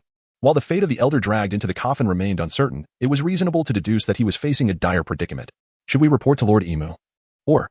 Troops glanced at the other 2, seeking their counsel. With 1 elder kidnapped and their lives in question, the situation was beyond their control. After a moment of contemplation, they sighed and conceded that they had no choice but to disturb Lord Emu. Let us go, Troops nodded, leading the way deeper into the room. At that moment, one of the elders with 3 strands of beard spoke, gazing outside. That boy's companion is still engaged in battle with Akainu. Capturing him as bait is a viable option. The 3 were in unanimous agreement and leaped out of the window to pursue Kenpachi Zaraki. Below, Kenpachi was in the throes of a fierce battle with Akainu and Kizaru. Both the magma abilities and the glimmering powers were unlike anything Kenpachi had encountered before. His fighting instinct surged, propelling him into a Shurkai state. Resembling a wild beast in his fervor, his Zanpakuto transformed into a fearsome butcher's blade. Come, let us continue. Kenpachi's eyes sparkled with a maniacal battle intent. This clash was precisely to his liking. Conversely, Akainu and Kizaru found themselves in a precarious position. Kizaru had already expended much of his strength due to Lin Feng's earlier assault, and Akainu had recently fought Akiji, leaving them far from their peak condition.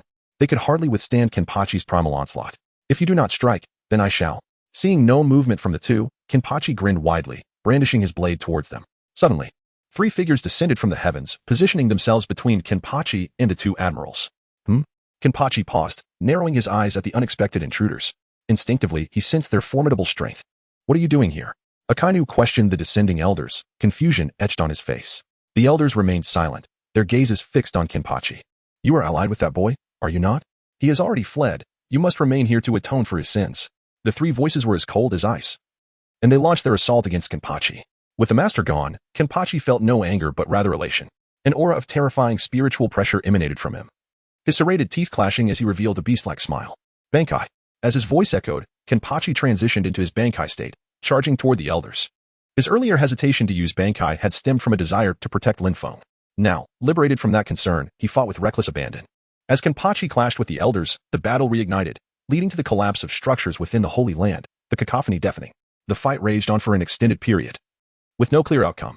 All that was known was that following this conflict, Admiral Akainu announced an extension of the martial succession, while Kizaru sustained severe injuries. The elders declared a period of recuperation. Despite the world government and Navy's efforts to conceal the events, whispers began to spread. The world was in an uproar, with various factions stirring restlessly. As for the whereabouts of Lin Feng and his companion, speculation ran rampant. Some claimed they had been imprisoned, others that they fell to an admiral's blade, and some believed they had been coerced into submission. In the calm of the Sabeti archipelago, on Amazon Lily, Hancock sat on the ground, drenched in sweat, her gaze fixed on the newspaper in her hands. The headlines detailed Lin Feng's rampage in Mariehua. After a prolonged silence, she finally uttered, "What a fool. Wasn't it said that he would only kill troops? How did it escalate to this?" Though her tone suggested reproach, it was surprisingly gentle. She then turned her beautiful eyes towards Mariehua, softly murmuring, "You cannot die, Mr. Yucatec." Meanwhile, on an uncharted island in the Grand Line, Shanks sat upon a rock, also holding a newspaper, yet his concerns lay in a vastly different direction. Hawkeye, Shanks pondered, ultimately arriving at a decisive conclusion. He rose and made his way towards the pirate ship docked at the shore. "Crew, set sail." "Aye." The crew responded in unison, heading towards the ship. His first mate, Beckman reached Shank's side, his wise gaze fixed on him. Shanks, you might want to reconsider. Before he could finish, Shanks interrupted, his tone resolute. Beckman, my mind is made up. Very well. Beckman sighed. Having known Shanks for decades, no one understood his character better than him. All he could do now was support Shanks' decision. And so, the red-haired pirates set forth towards an unknown destination. As for Lin Feng, the central figure of the events, he found himself enveloped in an endless darkness. His senses gradually deteriorating. Within the black coffin, time flowed at a pace several times faster than in the ordinary realm, imposing a tremendous burden on his body. Yet, even in such dire straits, he fared far better than the two elders huddled in the corner, for a Shinigami's life force far surpassed that of an ordinary human. Even the likes of Yukitake could not rival his longevity. You will die, I swear it. Zigwin hissed from his corner, his gaze fixed on Lin Feng with deadly intent. If looks could kill, Lin Feng would have met his demise 1,000 times over. Unfazed by Zigwin's threats, Lin Feng merely smiled faintly. The latter was too occupied with resisting the time flow and sealing effects of the coffin to launch any attacks. Their best outcome would be to leave behind a complete corpse. Lin Feng felt little concern regarding his threats. His current focus was on devising a way to escape the coffin. The black coffin, a combination of binding and destructive techniques, presented formidable challenges to extricate oneself. Even with Lin Feng's identity as Yukitake, he would have to explore every inch to discover an escape route. As he pondered, the silent Gordon suddenly spoke. Young man, although I know not why you infiltrated the Holy Land, I sense that we harbor no significant enmity. You do not appear to be a pirate. Perhaps you are affiliated with the Revolutionary Army? Lin Feng raised an eyebrow, acknowledging Gordon's astute analysis. Typically, those who intrude into the sacred grounds are either pirates or revolutionaries. However, unbeknownst to them, Lin Feng held no particular identity. His presence was merely a fade dictated by the circumstances. If one were to seek a rationale, perhaps the Snake Princess played a part. Ultimately, it all boiled down to the act he was portraying. Noticing Lin Feng's silence, Gordon assumed his acquiescence and sighed deeply, remarking on the Revolutionary Army's considerable investment to exchange the lives of a few old men. One must admit, Monkey D. Dragon possesses remarkable audacity. In just a few short years, he has transformed the Revolutionary Army into this formidable force. Carp must indeed be proud of his son. Beside them, Zigwin scoffed. Clearly displeased with Carp and his lineage, Gordon chose not to elaborate further, instead turning to Lin Feng and saying, Young man, life is but a singular journey. You wouldn't wish to remain confined here eternally. Why not join forces to escape? He chuckled softly. Lin Feng let out a cold chuckle. These two old men were indeed crafty, going to such lengths merely to save their own skins. What pretense were they putting on? It seems you have misunderstood something. Lin Feng cast a glance at the two individuals and slowly remarked, I have gone to great lengths to bring you here. And I never intended for you to leave alive. Do you truly think you can negotiate a partnership with me? I am utterly perplexed by the contents of your minds.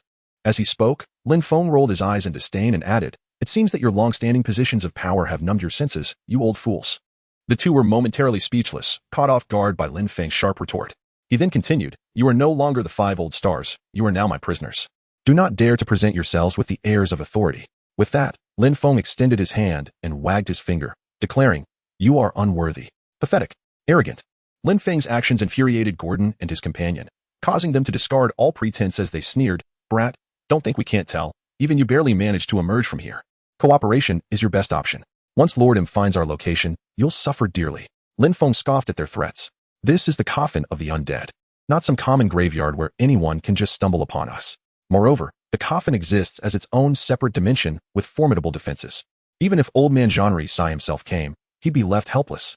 There's only one way out. Locate the convergence point of destructive and binding spells within the coffin. Force an opening, and slip through before the coffin repairs itself. There is no other method. Brat, are you even listening? Cooperate with us, damn it. Seeing Lin Feng remain silent, Zigwin roared again, though the distortion of time within the coffin weakened his voice, making it sound less like a threat and more like the petulant whining of an old man. Piss off. Lin Feng felt an overwhelming discomfort as he heard this. With a sharp reprimand, he strode towards the depths of the black coffin, vanishing from the sight of the two in an instant. What should be done? After Lin Feng departed, Chi Goen settled down, turning to Gordon with an inquisitive gaze. Let's go? Gordon exclaimed, his eyes glinting with determination as he hastily set off. The other was their sole beacon of hope for escape, and they could not afford to lose him. All right, Chi Goen replied, trailing closely behind Gordon. The two of them braced themselves against the oppressive aura emanating from the black coffin, gradually making their way in pursuit of Lin Feng, where, after all, lay the intersection of the path of destruction and the path of binding. Lin Feng ventured deep into the abyss of the necromancer's black coffin, striving to sense the spiritual energy in this realm, seeking to uncover the point of convergence. At that moment, the voice of the system resonated unexpectedly, announcing the commencement of a storyline exclusive to Byakuya. The task was to assemble the 6th Division, with the stipulations of recruiting 5 members and 1 lieutenant. The reward for success would be a 20% advancement in progress, while failure would result in a 10% deduction. Lin Feng was taken aback, as he had not anticipated that a system task would be triggered at such a moment. Even more surprising was the revelation that his system could actually assign tasks. System, are you deliberately toying with me? Lin Feng focused his mind and inquired of the system. The response came in the form of the system's ethereal voice, succinct and to the point. Do you accept? Lin Feng was at a loss for words. Indeed, it seemed that this system was incapable of communication. With a sigh, he chose to accept the situation. What other option did he have?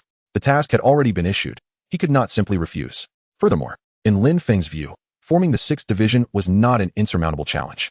Once he ventured outside, he could return to Amazon Lily and perhaps assemble a girl group, potentially even debuting. However, despite these thoughts, the foremost concern remained how to escape. Just then, as Lin Feng pondered, a beam of white light suddenly pierced through the darkness of the coffin world, strikingly radiant. In an instant, Lin Feng was filled with joy. His Bankai was unleashed as he dashed toward the light. There was no mistaking it. That was indeed the convergence point of Bakudo and Heido. Soon, Lin Feng arrived at the source of the white light, where 2 energies intertwined, forming intricate runes that sustained the operation of the black coffin. The ultimate scene revealed the White Emperor's sword. Lin Feng unleashed his ultimate move, striking towards the rune. If he could break through even a fraction, he would be able to escape from this place. With a resounding impact, the brilliance of the White Emperor's sword illuminated the moment it made contact with the rune, causing the entire realm of the black coffin to suddenly radiate with light. In an instant, the void before Lin Feng shattered like glass, gradually forming a breach that revealed the world of pirates within. Success! Lin Feng was filled with joy, just as he was preparing to emerge from the black coffin. 2 figures charged toward him. It was Gordon and Zigwen. Miserable wretch, remain here forever. The youth was still somewhat naive. Zigwen and Gordon, one on each side, completely sealed off Lin Feng's escape. They had been concealing their true strength, waiting for this very moment to strike at Lin Feng. Humph! Lin Feng let out a cold snort, his figure slightly shifting to the side, for he had long been aware that these 2 were concealing their true strength. After all, they were powerful beings comparable to Carp, and it seemed implausible that they could be ensnared by the passage of time within the black coffin. The interloper reacted surprisingly swiftly. Zigwen's fist struck nothing but air as he fixed his gaze on Lin Feng, a sinister grin spreading across his face. Gordon stood silently beside him, his grip on the cane tightening.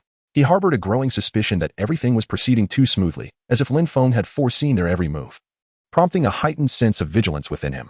How do you wish to meet your demise? Zigwen, oblivious to Gordon's apprehensions, positioned himself before Lin Feng, preparing to launch an attack. Just then, an inexplicable bell tolled, a radiant light cascading around them. Following this, Lin Feng's voice resonated, his tone turning icy and severe. You wretches, how do you wish to die? What? How is this possible? You are the demon monk Fahai. Zigwen and Gordon paled. Disbelief etched across their faces as they stared at Lin Feng. In that moment, Lin Feng had transformed, adopting an entirely different guise. He had remained vigilant against the 2, and when they were poised to strike, he chose to shift into the form of Fahai. He understood that with the strength of the decayed wood, by Zai, it was exceedingly difficult to vanquish these 2 in one fell swoop. Thus, he resolved to engage them under the identity of Fahai. Lin Feng's countenance was as frigid as ice as he fixed his gaze upon the 2 adversaries, his staff raised and brought down upon them with ferocity. Wretches, do you not hasten to accept your fate? Great King Tianlong, Lord Dizong, and the Buddhas of Prajna, Bamahong. In an instant, his staff expanded, and the formidable visage of the king manifested behind him, gigantic arms accompanying the staff's descent, exuding an awe-inspiring presence. Chapter 54, Emergence from the Black Coffin of the Dead. With a resounding crash, the staff, enveloped in the essence of the king, sent the 2, Godin and his companion, soaring through the air, staining the heavens with crimson. You wretched creature, I never anticipated you possessed such an identity. Kigwin coughed up a mouthful of blood, gazing at Lin Feng in disbelief, his spirit profoundly shaken. He could hardly fathom that Lin Feng was, in fact, Fahai. Not only him, but Godin also bore a grave expression. The realization that one individual could embody 2 distinct identities, wielding entirely different powers, was staggering. Could it be that the other had consumed some malevolent fruit of the devil? Amidst this tumultuous contemplation, Lin Feng's next assault arrived swiftly, as the great handprint of the king enveloped the 2. Wretches, proceed to your rebirth in the Pure Land. Lin Feng's tone was chilling, instilling fear in those who heard it. Run, just as the mighty handprint of Ming Wang was about to descend. A glimmer of brilliance flashed in Gordon's eyes. He noticed that the fissure behind Lin Feng showed signs of closing. With a shout, he hurriedly dashed toward it, hoping to escape this perilous situation at breakneck speed. Lin Feng raised an eyebrow and flung out his kasaya, instantly causing Buddhist radiance to blaze forth as the robe expanded to an immense size, completely blocking Gordon's path of retreat. Damn it. Gordon's expression darkened as he turned to face Lin Feng's rapidly approaching figure. Thinking of fleeing? Have you sought this humble monk's permission? Lin Feng exclaimed in fury. His hands pressed together. The Buddhist beads hanging from his neck swung towards Gordon. Stars were scattered everywhere. Whoosh, whoosh, whoosh. The beads erupted in the air, dispersing into countless rays of light that enveloped Gordon, with the remainder, including Zigwen, caught within the luminous embrace. Fahai, I believe we can engage in a dialogue. In light of such a predicament, Gordon hastily called out to Lin Feng. There is no significant enmity between us. It seems that some misunderstandings remain unresolved. If you allow both of us to leave, I will immediately convene a meeting to revoke the bounty placed on you by the Navy. As he spoke, Gordon gestured towards Zigwen behind Lin Feng. The latter understood and slowly began to move behind Lin Feng, hoping to seize the moment when Lin Feng's guard was lowered to deliver a sudden strike. Upon hearing Gordon's words, Lin Feng's face brightened with intrigue as he replied slowly. Are you truly sincere? Indeed, absolutely sincere. Gordon quickly affirmed. Moreover, I can offer you a position among the 7 warlords of the sea. With that, you would navigate the seas without hindrance. The allure of the 7 warlords was indeed quite enticing. Lin Feng gently stroked his bald head, a smile gracing his face, as he seemed to entertain thoughts of the 7 warlords' position. Observing this, Gordon hastily administered another dose of potent persuasion, declaring, not only the 7 warlords, but given your prowess, we could also negotiate for you to ascend to the rank of admiral. At that juncture, you would stand above all within the Navy, a veritable pinnacle of power. As he spoke, an extraordinary glimmer shone in Gordon's eyes, as if the title of admiral was a matter of profound honor. The pinnacle of power, indeed, was an enticing prospect. Lin Feng smiled as he cast a glance at Gordon, yet his eyes subtly flickered towards the rear, teasingly remarking, after all that you've said, are you hoping for that wretched being behind me to launch a surprise attack? With that, Lin Feng grasped the Zen staff, radiating with a luminous aura, and pointed it behind him. Just as it halted before Zigwen's face, a chill gripped his heart. Ah, the 5 old stars. You persist in believing that you can manipulate everything, and even at this juncture, you remain unrepentant. Truly, you hold me in utter disregard. Great might of the heavenly dragon. By the time Lin Feng uttered those final words, his tone turned frigid. The prayer beads, Zen staff, and robe converged in unison, launching an assault against Gordon and his companion. The immense robe enveloped the two, rendering them helpless, while countless prayer beads, infused with the power of the King of Light, bombarded them relentlessly. The barrage of the prayer beads was not only dense, but also formidable, forcing Gordon and his companion to struggle in a pitiful defense. Yet, this was merely the prelude. The final arrival of the Zen staff was the true trump card. Empowered by the divine radiance, one end of the staff expanded exponentially, striking the two with a resounding force that echoed the terrifying sound of shattering bones. Ah, you wretched scoundrel, I will end your life. Zigwen held in agony. Being closest to the staff, its unparalleled might fracturing much of his ribcage, blood surging forth in torrents from within. In comparison, Gordon fared somewhat better, through sheer speed. He had evaded substantial injury, yet one of his arms hung limply, clearly broken. Lin Feng gazed upon the woeful state of the two, his expression remaining as frigid as ever. With a swift motion, he brushed his hand against his waist, and the golden bowl materialized in his grasp. He then directed the mouth of the bowl towards them, bellowing, sealing magic golden bowl. In a flash, a beam of radiant light burst forth from the bowl, enveloping the two men. An immense force emanated from within, as if it intended to draw them into its depths. Old 3, it seems we cannot escape, Gordon murmured, struggling against the pole, his heels barely holding firm, casting a resigned glance at Chiga-1. Old 3? A wave of nostalgia washed over Chiga-1's eyes. It had been years since he last heard that phrase, a reminder of their youthful aspirations to change the world. Yet, little did they know that reaching the pinnacle often meant bowing to others. He turned his gaze towards Lin Feng, murmuring, I wonder if that esteemed individual can defeat him. A figure of authority flashed through his mind. Lord M. Gordon mused softly, acknowledging that if it were indeed Lord M, there was a possibility of vanquishing Lin Feng, albeit at a tremendous cost. Enough of this. If we are to perish, let us do so together, perhaps in that realm. There will be less strife for power. In a moment of clarity, Chiga-1 smiled resolutely, surrendering to the bull's grasp. Indeed, Gordon replied with a faint smile, his demeanor relaxing as he too relinquished his resistance. However, in a final act, he produced a communication insect and whispered softly before crushing it. No one knew with whom he had communicated or what was said. Have they surrendered? Their actions took Lin Feng by surprise. The anticipated last-ditch struggle or desperate gambit had not materialized. Gordon and Chiga-1 were thus consumed by the golden bowl, leaving Lin Feng astonished yet vigilant. He had observed Gordon's final gesture, recognizing that the communication insect might have been a means to contact the remaining 5 Elder Stars, or perhaps the ever-evoked Lord M. The situation had become quite precarious. Lin Feng pondered deeply. The situation he faced alongside Emu and the 3 Elders, in conjunction with the Navy, was far more dire than his current predicament. It was worth noting that two of the elders had nearly brought him to his demise, and his ability to vanquish them was indeed a stroke of fortune. On one hand, the influence of the deathly black coffin had affected these two men, while on the other, Fahai's identity had instilled a sense of dread within the hearts of Gordon and his companion. Furthermore, the wounds inflicted upon them during his earlier guise as Baizai contributed to their defeat. Only through this confluence of factors was he able to overcome the two. Under normal circumstances, such a feat would have been utterly unattainable. As Lin Feng contemplated, he noticed that the fissure was on the verge of sealing itself. Shaking his head, he murmured softly and resolved to move on. With that, he took a step towards the outside. Chapter 55, The Brewing Conspiracy. In the Grand Line. Upon an unnamed small island, the void suddenly erupted, fracturing like a spider's web. The surrounding creatures were gripped by astonishment, frantically fleeing from the epicenter of the collapse. Crack. Crack. With sounds reminiscent of shattering glass, a foot emerged from the void, followed closely by a polished, gleaming head. It was none other than Lin Feng in the guise of Fahai. As he fully stepped out, the shattered void healed instantaneously behind him, and the surroundings returned to tranquility as if nothing had transpired. Lin Feng straightened his back and cast a glance around him. He found himself on the edge of a small island, where the golden sands appeared particularly exquisite. However, he was at a loss as to the identity of this place. The Grand Line was replete with such islands, countless as grains of sand in a desert. He also wondered about the fate of Jinba. Lin Feng pondered deeply. During the battle at the Holy Land, he had directly relocated two of the 5 elders, leaving only Kenpachi behind. A profound sense of guilt enveloped him. It was indeed distressing to abandon a subordinate he had so painstakingly acquired into a perilous trap.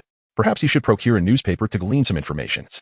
Given the magnitude of the events at the Holy Land, even attempts at concealment would inevitably stir some ripples.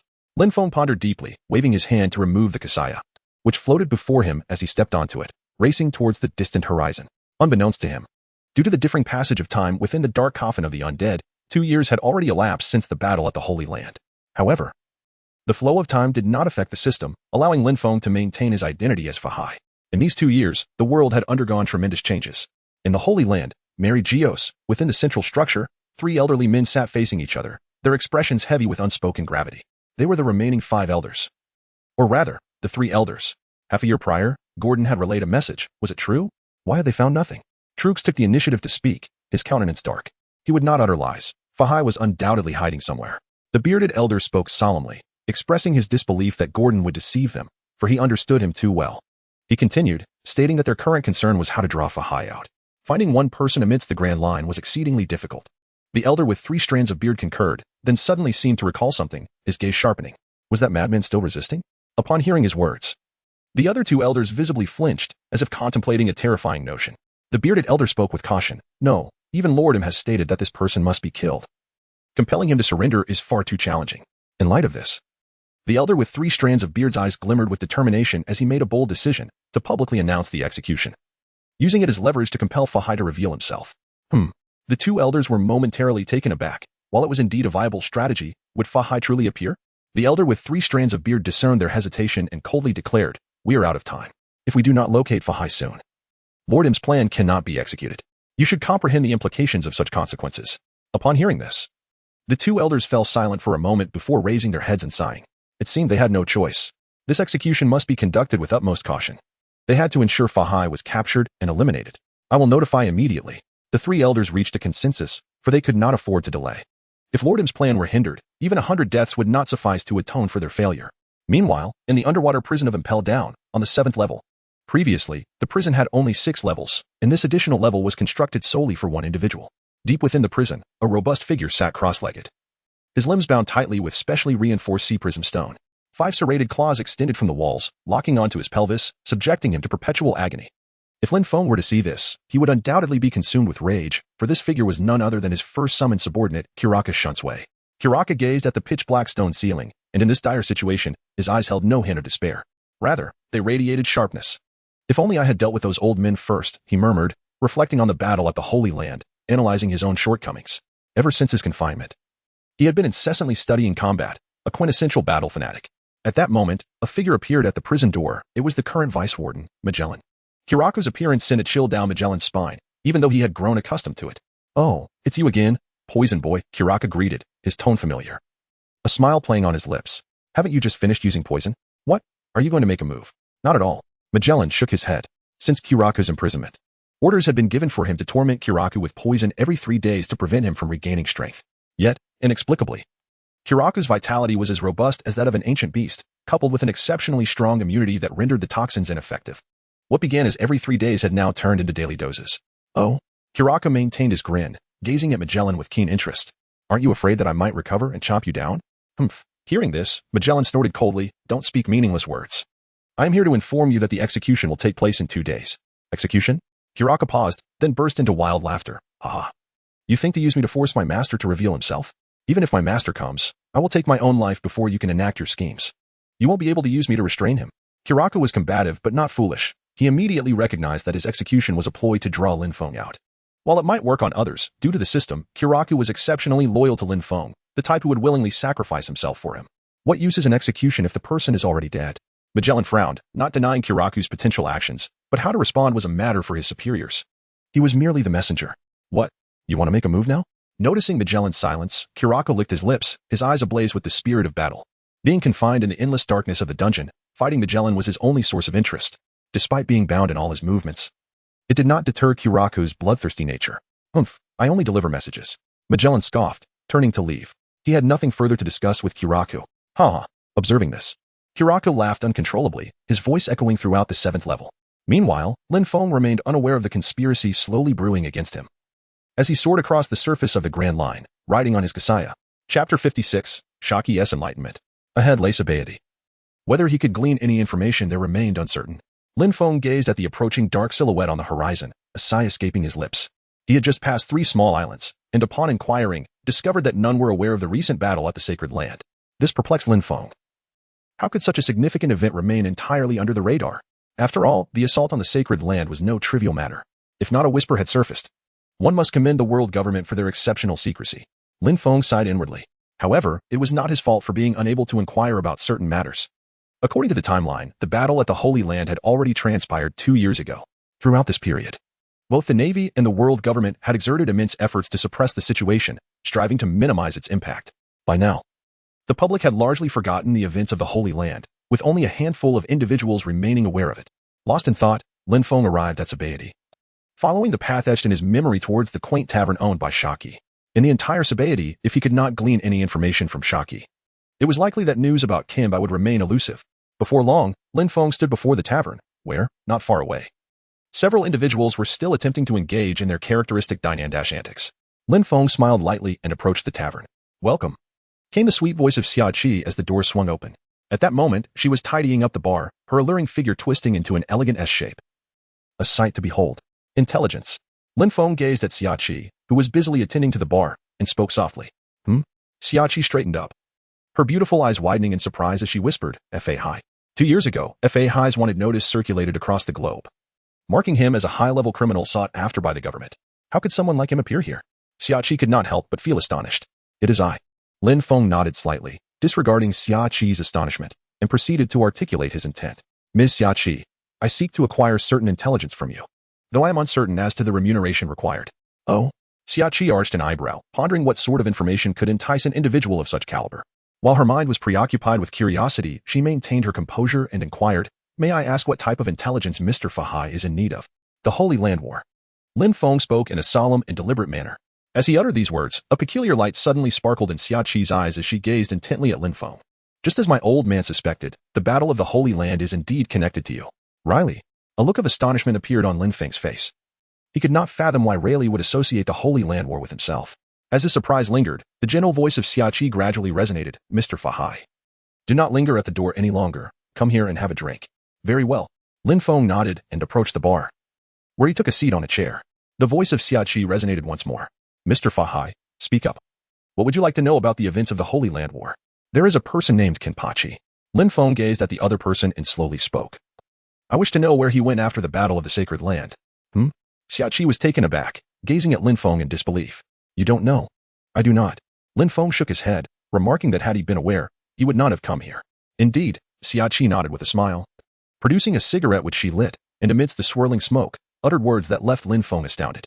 2 years prior, following the events at the Holy Land, Jianba had been confined within Impel Down, and it was said that the world government had even added an extra layer atop the 6th, solely to detain him. Your friend is truly not to be underestimated. Lin Feng listened to Xia Qi's words, and a buzzing sound resonated in his mind. 2 years? 2 years ago? How could it have been 2 years already? Lin Feng was utterly perplexed. The temporal progression within the necromantic black coffin should not have been 2 years. According to his understanding, 3 months should still have had a surplus. Suddenly, a thought struck him, and his eyes narrowed sharply. In his white-clad form, his attack at the intersection of the path of destruction and the path of binding must have triggered a certain limitation within the necromantic black coffin. This, in turn, would explain the accelerated passage of time. With this line of reasoning, everything fell into place. Lin Feng's thoughts were tumultuous. During the 2 years spent imprisoned in the advancing city, how much torment had Jianba endured? Master Fahai, what troubles you? Seeing Fahai's silence, Xiaoqi was perplexed, unaware of what she had said that might have provoked him. Please, continue. Lin Feng regained his composure and turned his gaze towards Xiaoqi, signaling her to continue. Very well, Xiaoqi inhaled a puff of smoke and proceeded. Over the past 2 years, the government and the Navy have expended considerable manpower and resources in their quest to locate you. Even the 7 warlords were compelled to unite in pursuit of your whereabouts. The most recent endeavor took place approximately 6 months ago, and it was indeed the most intense one. The current 7 warlords, alongside the admirals and other pivotal forces of the Navy, mobilized together. They traversed the 4 seas in the New World, ostensibly under the pretext of eradicating pirates. But in reality, their true aim was to find you. Xiaoqi became increasingly animated as she spoke, so much so that she neglected the cigarette burning in her hand. I see, and what happened next? Lin Feng spoke slowly. Then, Xiaoqi fell silent for a moment, extinguished the cigarette in her hand, lit another. Exhaling a deep breath as she remarked, there is no then. Half a year ago, a certain search nearly led to an irreparable rift between the Navy headquarters and the 4 emperors of the New World. They were on the brink of conflict, but fortunately, one of the 4 emperors opposed the war, thus averting a catastrophic escalation. As she spoke, Xiaoqi paused, her expression darkening. If war were to erupt between the 4 emperors and the Navy in the New World, the entire Grand Line would be ensnared in the turmoil. At that point, not a single drop of water would remain innocent. The weight of Xiaoqi's words resonated with Lin Feng. Yet such information held little significance for him in the present moment. Lin Feng's foremost concern remains the predicament of Kenpachi. Advancing to the 7th level of the prison, one can easily surmise the nature of that place, a realm devoid of light, where only the harshness and frigid walls prevail. Any ordinary individual might succumb to madness in such an environment, yet Lin Feng believes that Kenpachi is no ordinary person. What Lin Feng must do now is to rescue Kenpachi without delay. Thank you for sharing so much with me. Lin Feng made up his mind, rising to bow respectfully to Xiaoqi, for the information she possessed was of utmost significance. It's nothing, Xiaoqi replied with a gentle smile, a hint of mischief dancing on her face as she extended her hand towards Lin Feng and casually stated, 500 million berries. Lin Feng was taken aback. If she had asked for 1 or 200 million, he might have found a way to manage it. However, 500 million was beyond his means. He would have to sell everything he owned, and even then, it wouldn't suffice.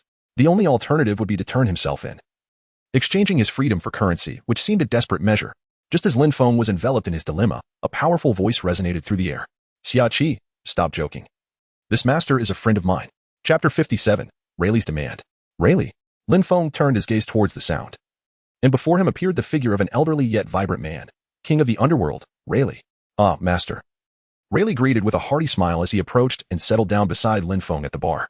Habitually, he retrieved a bottle of wine from behind the counter, along with 2 glasses, and asked, care for a drink? Certainly. Lin Feng was not polite and nodded in agreement. Rayleigh smiled as he filled the glass and handed it over. Master, where have you been for the past 2 years? Do not address me in such a manner. Simply call me Fahai.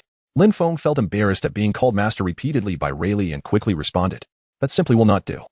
If I were to call you by your full name, that fellow with the white beard would surely come after me. Rayleigh chuckled and waved his hand, indicating that it was evident the white-bearded man must have spoken to him about Lin Feng. Oh, you have met the one with the white beard? Lin Feng suddenly became interested. It had been 2 years, and he wondered how Bai Tuan was faring. Rayleigh nodded, taking a sip of his drink. I encountered him not long ago. We had a friendly spar. That fellow certainly does not appear to be in his 70s or 80s. As he spoke, Rayleigh turned to Lin Feng with a playful glint in his eye and remarked, I am quite curious about how Whitebeard transformed into his current state. Upon inquiry, I learned that it is all thanks to your mastery. Oh, not at all, Lin Feng replied modestly. It is merely due to Whitebeard's exceptional physique. If it were someone else, the outcome might not be the same. Lin Feng's face flushed with embarrassment when he treated the old man with the white beard. He had deprived him of a significant portion of his abilities. Oh, Rayleigh raised an eyebrow, drained his drink, and fixed his gaze intently on Lin Feng. What if it were me? Lin Feng was taken aback, scanning Rayleigh from head to toe. You two have sustained injuries? It doesn't appear so. No, Rayleigh replied, shaking his head. He then earnestly continued, I am not injured, but I wish to ask Master for assistance in enhancing my physical condition. I desire to extend my life a little longer, to witness what the future holds upon the vast ocean. Rayleigh's intention was straightforward. He sought Lin Feng's aid to improve his health and prolong his lifespan. However, the primary motive was his curiosity about whether his disciple, the Straw Hat Kid, would rise to dominance over these seas. Lin Feng gazed at Rayleigh in silence for an extended period. Although the minor causality technique is renowned for its healing prowess, it imposes a significant strain on the body. Even if the individual is not a devil fruit user, the process of healing will inevitably affect their combat capabilities. Rayleigh, have you made your decision? Lin Feng gazed earnestly at Rayleigh, inquiring to ascertain the latter's stance. Rayleigh nodded, jesting, Master. We must establish beforehand that if there are no results, you are still obligated to compensate for the services rendered by Xiachi. Cut it out. Xiachi rolled her eyes, inwardly thinking, I was merely teasing him earlier. Do you think I genuinely covet those berries? Yet, she simultaneously harbored a deep curiosity about the ability that could enhance Whitebeard's constitution. It was well understood that, given such grievous injuries, succumbing to fate would be the most favorable outcome. However, Lin Feng had managed to rescue him and significantly improve his physical condition. Such a capability could only be described as miraculous. Very well, the other party remarked. Lin Feng chose not to elaborate further, giving a firm nod as he placed his hands on Rayleigh's shoulders, intently saying, Relax. At the sound of his voice, Rayleigh released all tension in his muscles, entering a state of profound relaxation. Little causality technique. Lin Feng seized the opportune moment, his hands emanating a radiant Buddhist light, swiftly enveloping Rayleigh.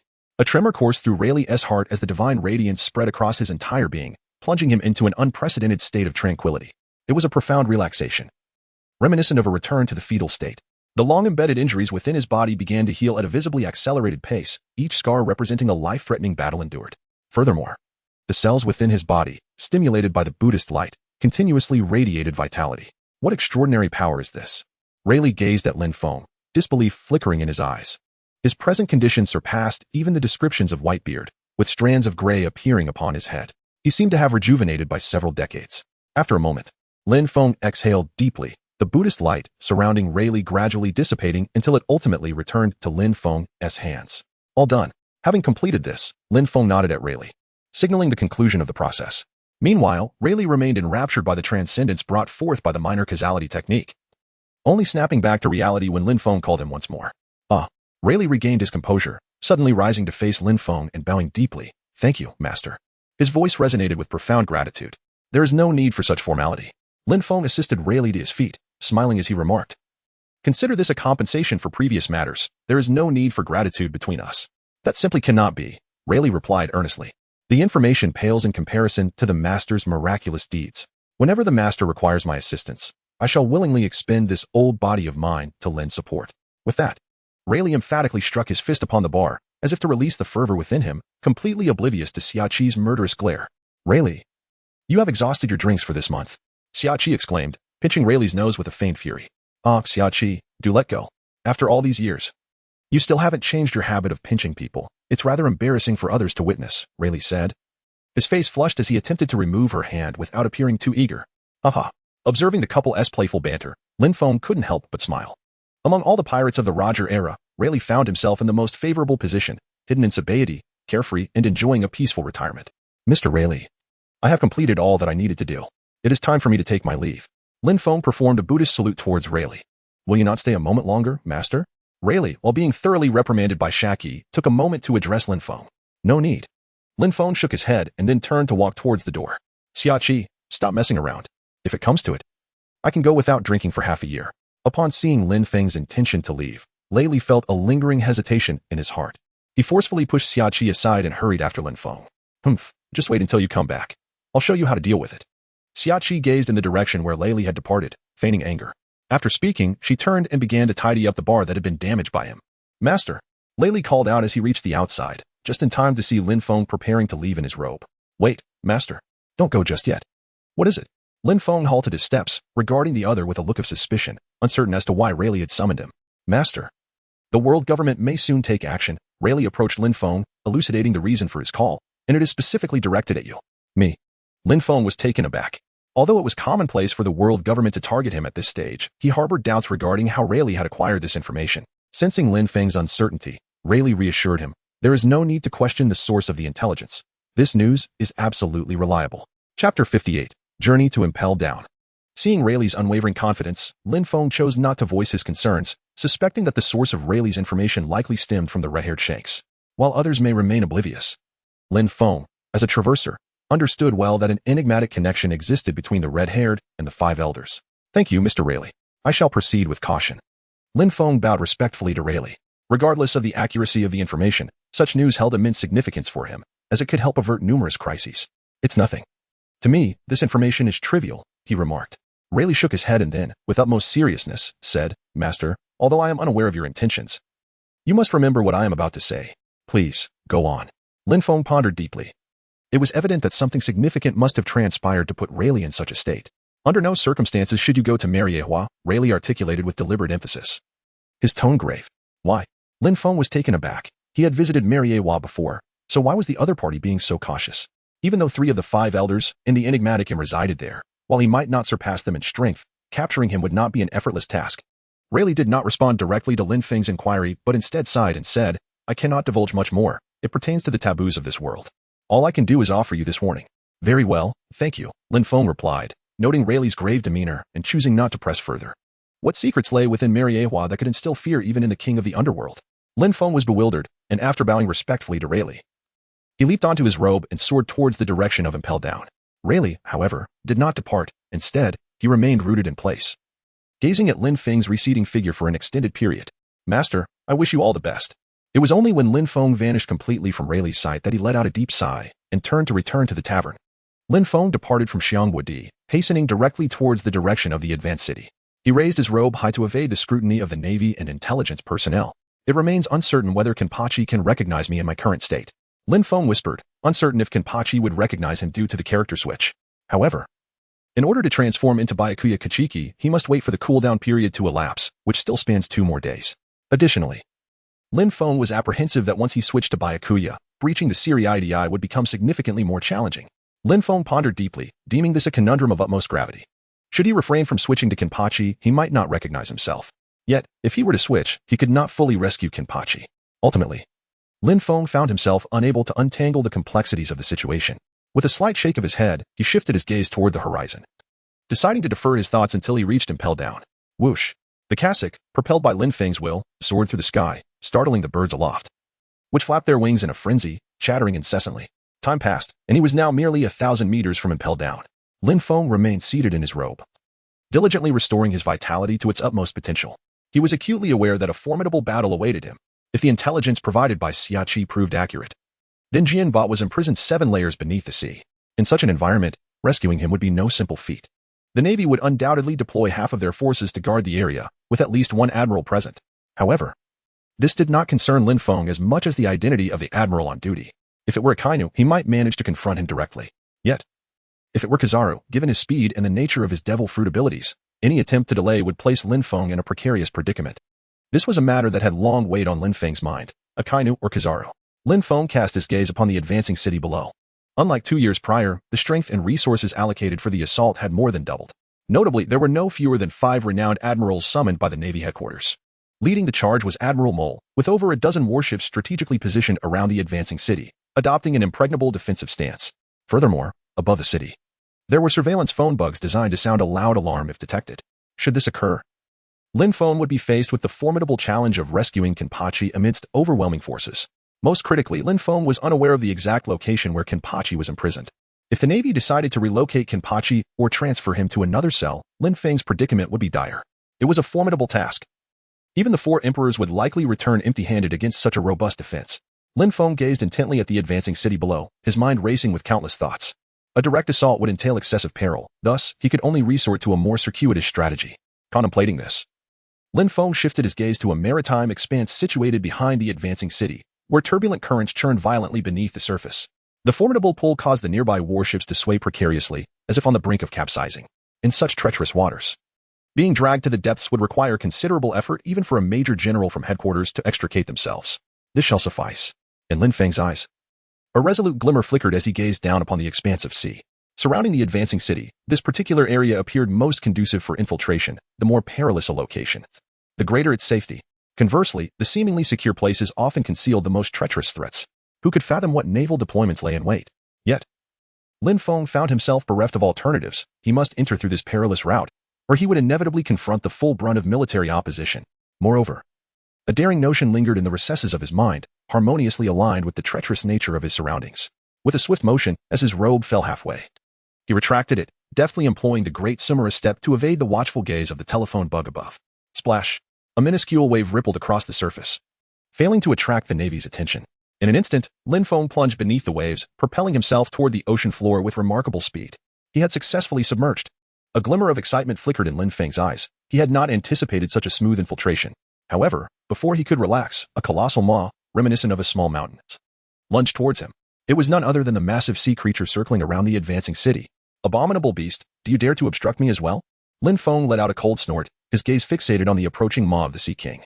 Instinctively, he contemplated unleashing his formidable technique to impart a lesson to this oblivious creature. However, in the very moment he raised his hand, he hesitated.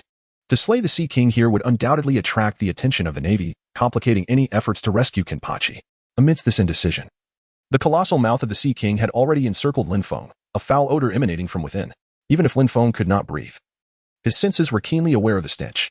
With a snap, the immense jaws closed with a force that generated turbulent currents in the depths of the ocean, causing the surface to roil violently. Lin Feng was swept along by the current into the esophagus of the Sea King, flowing inexorably toward its stomach. As for the destination beyond the stomach, it merits no further elaboration. Lin Feng's expression was indescribably strange. Was he truly destined to become excrement? How could he face others if this were to spread? He needed to find a way to escape from this place at once. Lin Feng fervently shouted within his heart, his mind racing to devise an escape plan. Chapter 59, Infiltration. As Lin Feng pondered, his body had already traversed the esophagus and entered the vast stomach of the sea creature. The space was immense, surrounded by a nauseating stench of decay. Numerous abandoned ships littered the area, though most had succumbed to significant corrosion. It was evident that this sea creature had frequently preyed upon humans. A predicament indeed. Lin Feng sought refuge in a desolate ruin, his form radiating a serene light that shielded him from the acrid stench and the corrosive nature of the surrounding environment. After accomplishing this, he turned his thoughts back to the pressing matter of how to escape from this place. If he were to forcefully burst forth from the depths of the Sea King's body, it would undoubtedly attract the attention of the naval forces stationed at Impel Down. Thus, he was left with no alternative. Lin Feng pondered deeply, his hands pressed together, radiating a magnificent aura that illuminated his entire abdomen. The heart mantra of the Diamond Bodhi is a method of salvation in Buddhism, typically employed to guide the wicked towards rebirth in the Pure Land, while also facilitating spiritual communication with them. Now, Lin Feng was applying it to the sea creature. As Lin Feng's words resonated, the nerves of the sea creature tensed instantaneously. A warm current coursing through its body, bringing a profound sense of comfort. This unprecedented sensory experience elicited an excited roar from the sea creature. At that moment, Lin Feng's consciousness connected with the being. I am the human you just devoured. Please release me. A low growl escaped the sea creature, astonished that Lin Feng still existed. It was well known that anything consumed by it could not withstand the corrosive effects of its gastric acid, ultimately becoming its sustenance. I mean no harm. Release me, and the Buddha will be grateful. In response to the sea creature's astonishment, Lin Feng refrained from offering extensive explanations. The creature growled again, its perspective lacking any precedent for releasing consumed prey, its emotions brimming with rage. It perceived Lin Feng's plea as a provocation and, with a powerful motion, propelled itself toward the ocean's depths. Stubborn and unyielding, Lin Feng scoffed, observing the external situation through the lens of his mantra state, filled with indignation at the creature's actions. Lin Feng raised the Zen staff and struck the fleshy wall beside him. With tremendous force, the wall was breached, scattering countless chunks of flesh. Roar. The intense pain provoked an enraged howl from the Sea King, a glimmer of fear manifesting in its enormous eyes. It was the first time it encountered a human capable of attacking from within. Wretched creature, I grant you one final opportunity, release me. At that moment, Lin Feng's voice echoed ominously within the Sea King's mind. Roar. The Sea King capitulated, gaining a clear understanding of the peril Lin Feng posed. Subsequently, it began to manipulate its stomach, attempting to expel Lin Feng from its belly. Wait. Lin Feng's voice resonated once more, addressing the Sea King. Swim towards the structure on the far right. The colossal creature blinked its innocent, enormous eyes toward its flank, where the deepest level of the underwater prison lay. The submerged fortress seemed to tremble in apprehension as the Sea King hesitated, emitting a low, guttural growl toward Lin Feng. Lin Feng's brow furrowed. There are poison wielders stationed there, deterring any reckless advance? Lin Feng raised an eyebrow, discerning the implication of the Sea King's words. The individual responsible for the poison was most likely Magellan, a figure of formidable strength. It was entirely reasonable that the opponent would hesitate to take action. Lin Feng pondered for a moment before addressing the Sea King. I shall not impose upon you. Merely place me upon that rock face before you. With a resounding roar, the Sea King acquiesced, its deep growl reverberating as a tremendous force began to pull Lin Feng upward. Suddenly, he was engulfed by a powerful suction from above. With a great splash, an array of indescribable substances erupted from the Sea King's maw, its corrosive gastric acid tainting this small expanse of ocean. Instantly, the surrounding fish scattered in haste, eager to avoid the impending danger. Meanwhile, Lin Feng stood upon the rocky surface, enveloped in a radiant aura of Buddhist light. Lin Feng gazed at the Sea King, noticing that it was staring intently at him, its large eyes reflecting a hint of fear. It seemed that without Lin Feng's words, the Sea King dared not depart. Go on. Lin Feng gestured for the other party to depart. Instantly, the sea creature, as if liberated from a heavy burden, swam away without looking back, heading towards distant waters, vowing never to set foot in this domain again. Lin Feng, however, paid no heed to the Sea Kings and instead directed his gaze towards the underwater prison. This prison was predominantly composed of rocks weighing millions of pounds. Interspersed within were traces of sea prism stones, which deterred the Sea Kings from approaching. It comprised a total of 7 levels. Yet the lowest tier appeared markedly less ancient than the others. Moreover, it had been constructed deep within the seabed, suggesting it was a recent establishment. Is Jianba located there? Lin Feng's gaze darkened as he swam downward. The overwhelming presence of the Sea King had caused the fish to become scarce in this area, which inadvertently spared him a considerable amount of trouble. Otherwise, facing the aggressive fish lurking in the depths would have posed a significant challenge for him. Soon, Lin Feng found himself at the juncture of the 7th and 6th layers. He intended to carve out a piece of rock to gain entry into the prison within. For an ordinary person, such a feat would be unthinkable, let alone achievable. However, Lin Feng was no ordinary individual. He was the formidable monk Fahai, capable of accomplishing what others could only dream of. He carefully inserted his staff into the crevices of the rock, channeling the radiance of Buddha to gradually penetrate deeper, ultimately causing the rock to fracture from within. With a thunderous roar, the rock exploded, and the surrounding seawater surged in wildly. Lin Feng seized the opportunity to enter. And then, with a swift motion, he vanished from sight. Instantly, chaos erupted on the 6th level. Report to Director Hannibal. The rocks at the junction of the 6th and 7th levels have fractured. Report to Director Hannibal. A deluge of seawater is flooding into the advancing city, submerging most of the 6th level. All personnel are striving to rescue. Report. Hannibal sat in his office, overwhelmed, having anticipated that his ascension to directorship would herald his peak moment, only to be confronted with such turmoil at this juncture. He felt a profound sense of despair and turned to Magellan for assistance. What shall we do?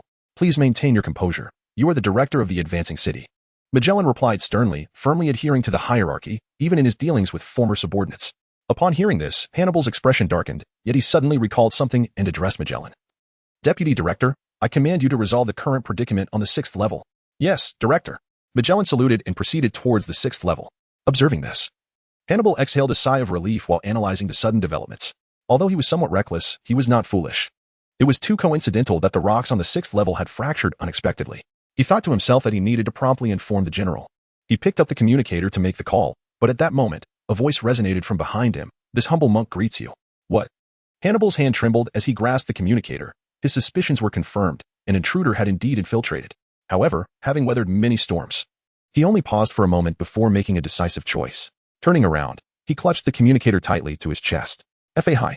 Upon recognizing the identity of the visitor, Hannibal's heart sank. He had heard of this individual as formidable achievements, one who had never been defeated even in battles against the generals. This humble monk greets you. Lin Feng gazed at Hannibal with an indifferent tone, then gestured towards the phone bug cradled in his opponent's hands. I advise you. It would be prudent not to dial it. Otherwise, your fate will be dire. Upon hearing Lin Feng's words, Hannibal clutched the phone bug even tighter, his mind racing as he contemplated a strategy. Logically, Hannibal should be no match for Lin Feng. However, they were in impel down. If he could seize the right moment to disseminate the information about Lin Feng's infiltration, assistance would inevitably arrive. With this thought in mind, Hannibal instinctively leaned towards the door. Please, set the phone bug down. I have but one question, and I assure you, I mean you no harm. Lin Feng fixed his gaze upon Hannibal's every move and slowly spoke. He was acutely aware of the unwavering dedication to justice that resided within his opponent, a conviction that was undeniably formidable. Demon monk, I shall utter not a word. Abandon all hope. Hannibal regarded Lin Feng with resolute determination, and after uttering his words, he hurled the insect-like device in his hand towards Lin Feng and sprinted towards the door. Ah, how is it that humanity always behaves in such a manner? Lin Feng let out a gentle sigh, deftly catching the phone bug with one hand, his feet moving swiftly to intercept Hannibal before he could reach the door. You demon monk! Hannibal exclaimed, astonished. He had not anticipated Lin Feng's speed to be so extraordinary, surpassing the bounds of reason. Before he could finish his sentence, Lin Feng's radiant aura had enveloped Hannibal entirely. To contend with such a being, one could only choose the path of enlightenment. As Lin Feng secretly infused his power, the radiance of the Buddhist light in his hand grew ever more resplendent, revealing a look of struggle on Hannibal's face. The strength of his will is indeed formidable. Lin Feng marveled. Had it been an ordinary individual, they would have already succumbed to their own enlightenment. Yet, surprisingly, Hannibal persisted, indicating that his convictions were formidable to a remarkable degree. Nevertheless, even so, Hannibal's beliefs could not rival the profundity of Lin Feng's teachings. Ultimately, A look of serene acceptance emerged in Hannibal's eyes, his expression profoundly relaxed, signifying a state of enlightenment. However, this state was but transient. Hannibal, Lin Feng softly called out, his voice resonating in Hannibal's mind, lingering for an extended period. Startled, Hannibal abruptly raised his head to gaze at Lin Feng, bowing deeply. Disciple pays respects to the master. Thud. Hannibal knelt on the ground, respectfully bowing thrice before Lin Feng. Observing this, Lin Feng let out a sigh of relief, for he had genuinely feared that his efforts to enlighten Hannibal would bear no fruit. He raised his hand and gently said, "There is no need for such formality. Please rise." "Yes, master." Hannibal complied obediently, transforming into a completely different person compared to his previous demeanor. "Where can I find the 8 swords?" Lin Feng immediately voiced his innermost concerns. Hannibal candidly replied, "Indeed, master. The wooden sword has been confined to the 7th level, under the vigilant supervision of Mr. Waring states in the previous warden." Waring states. Lin Feng felt a flicker in his eyelid, aware of his innate restraint against the formidable Sengoku.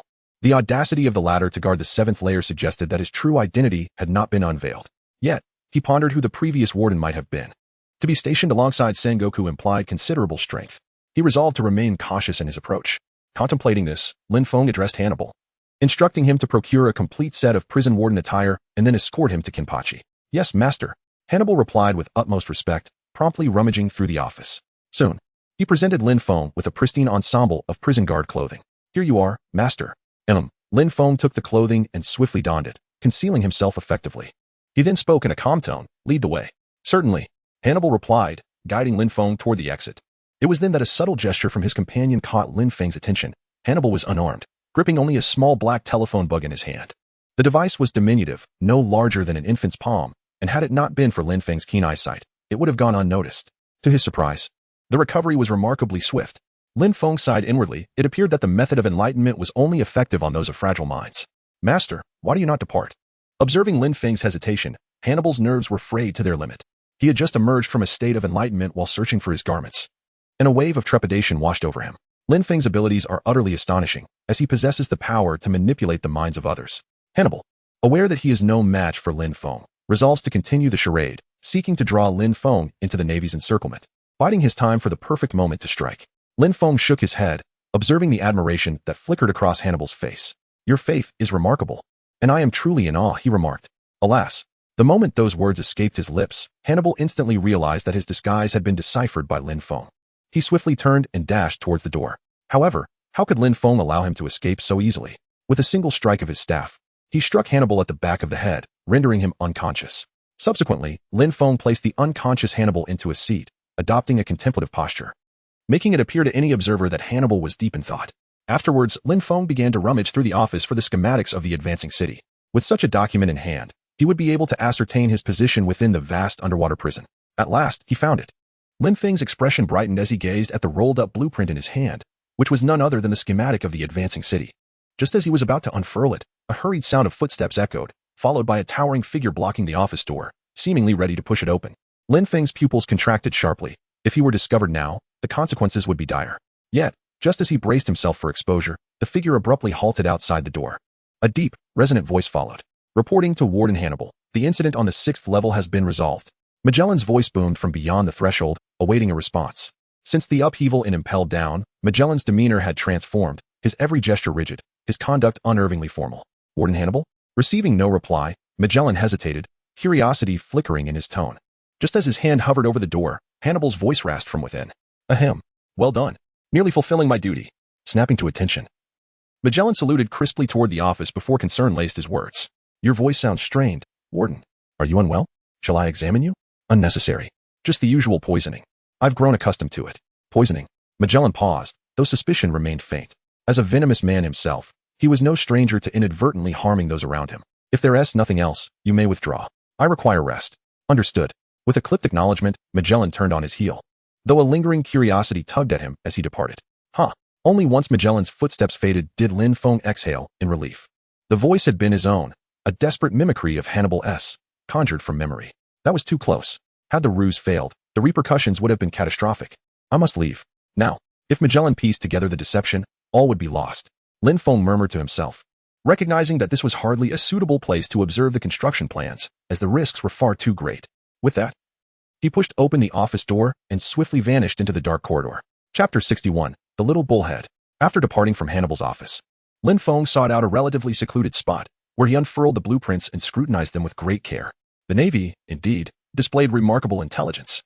With a smile, Lin Feng noted that, according to the architectural blueprint, there existed but a solitary passageway between the 6th and 7th floors. The remainder of the structure was fortified with reinforced concrete and granite, rendering it impervious. Moreover, access to this passage was strictly limited to individuals holding the rank of deputy director or higher, who were also required to possess a special pass. Without such authorization, even the deputy director would be barred entry, let alone the ordinary guards, who were utterly prohibited from approaching. The area within 100 meters was nearly deserted, with even the sentinels being replaced by beastly prison guards. This underscored the Navy's considerable emphasis on the 7th floor, presenting a formidable challenge. Lin Feng put away the blueprint. In such circumstances, even he felt powerless. Reluctantly, he had no choice but to choose a forceful entry. As he pondered his decision, a sudden thought struck him, prompting him to retrieve the blueprint once more and scrutinize it closely. His finger paused over the location of the dining hall, and a glimmer of insight flickered in his eyes. Surely, the Navy could not allow the prisoners to starve. A smile graced Lin Feng's lips as he believed he had discovered the means to access the 7th level. He then leaped towards the dining hall. However, upon his arrival, he realized how naive his assumptions had been. Aside from the chef, the entire staff of the restaurant was comprised of prison guards. It was utterly impossible for an ordinary person to infiltrate. Roar. Lin Feng rested his chin on the wooden beam above the dining hall, gazing down at the rows of prison guard beasts with an expression of utter helplessness. Must he resort to brute force?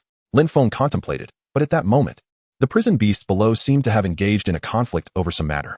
Instantly, the air was filled with thunderous roars as groups of 2 or 3 prison beasts clashed fiercely. An opportunity.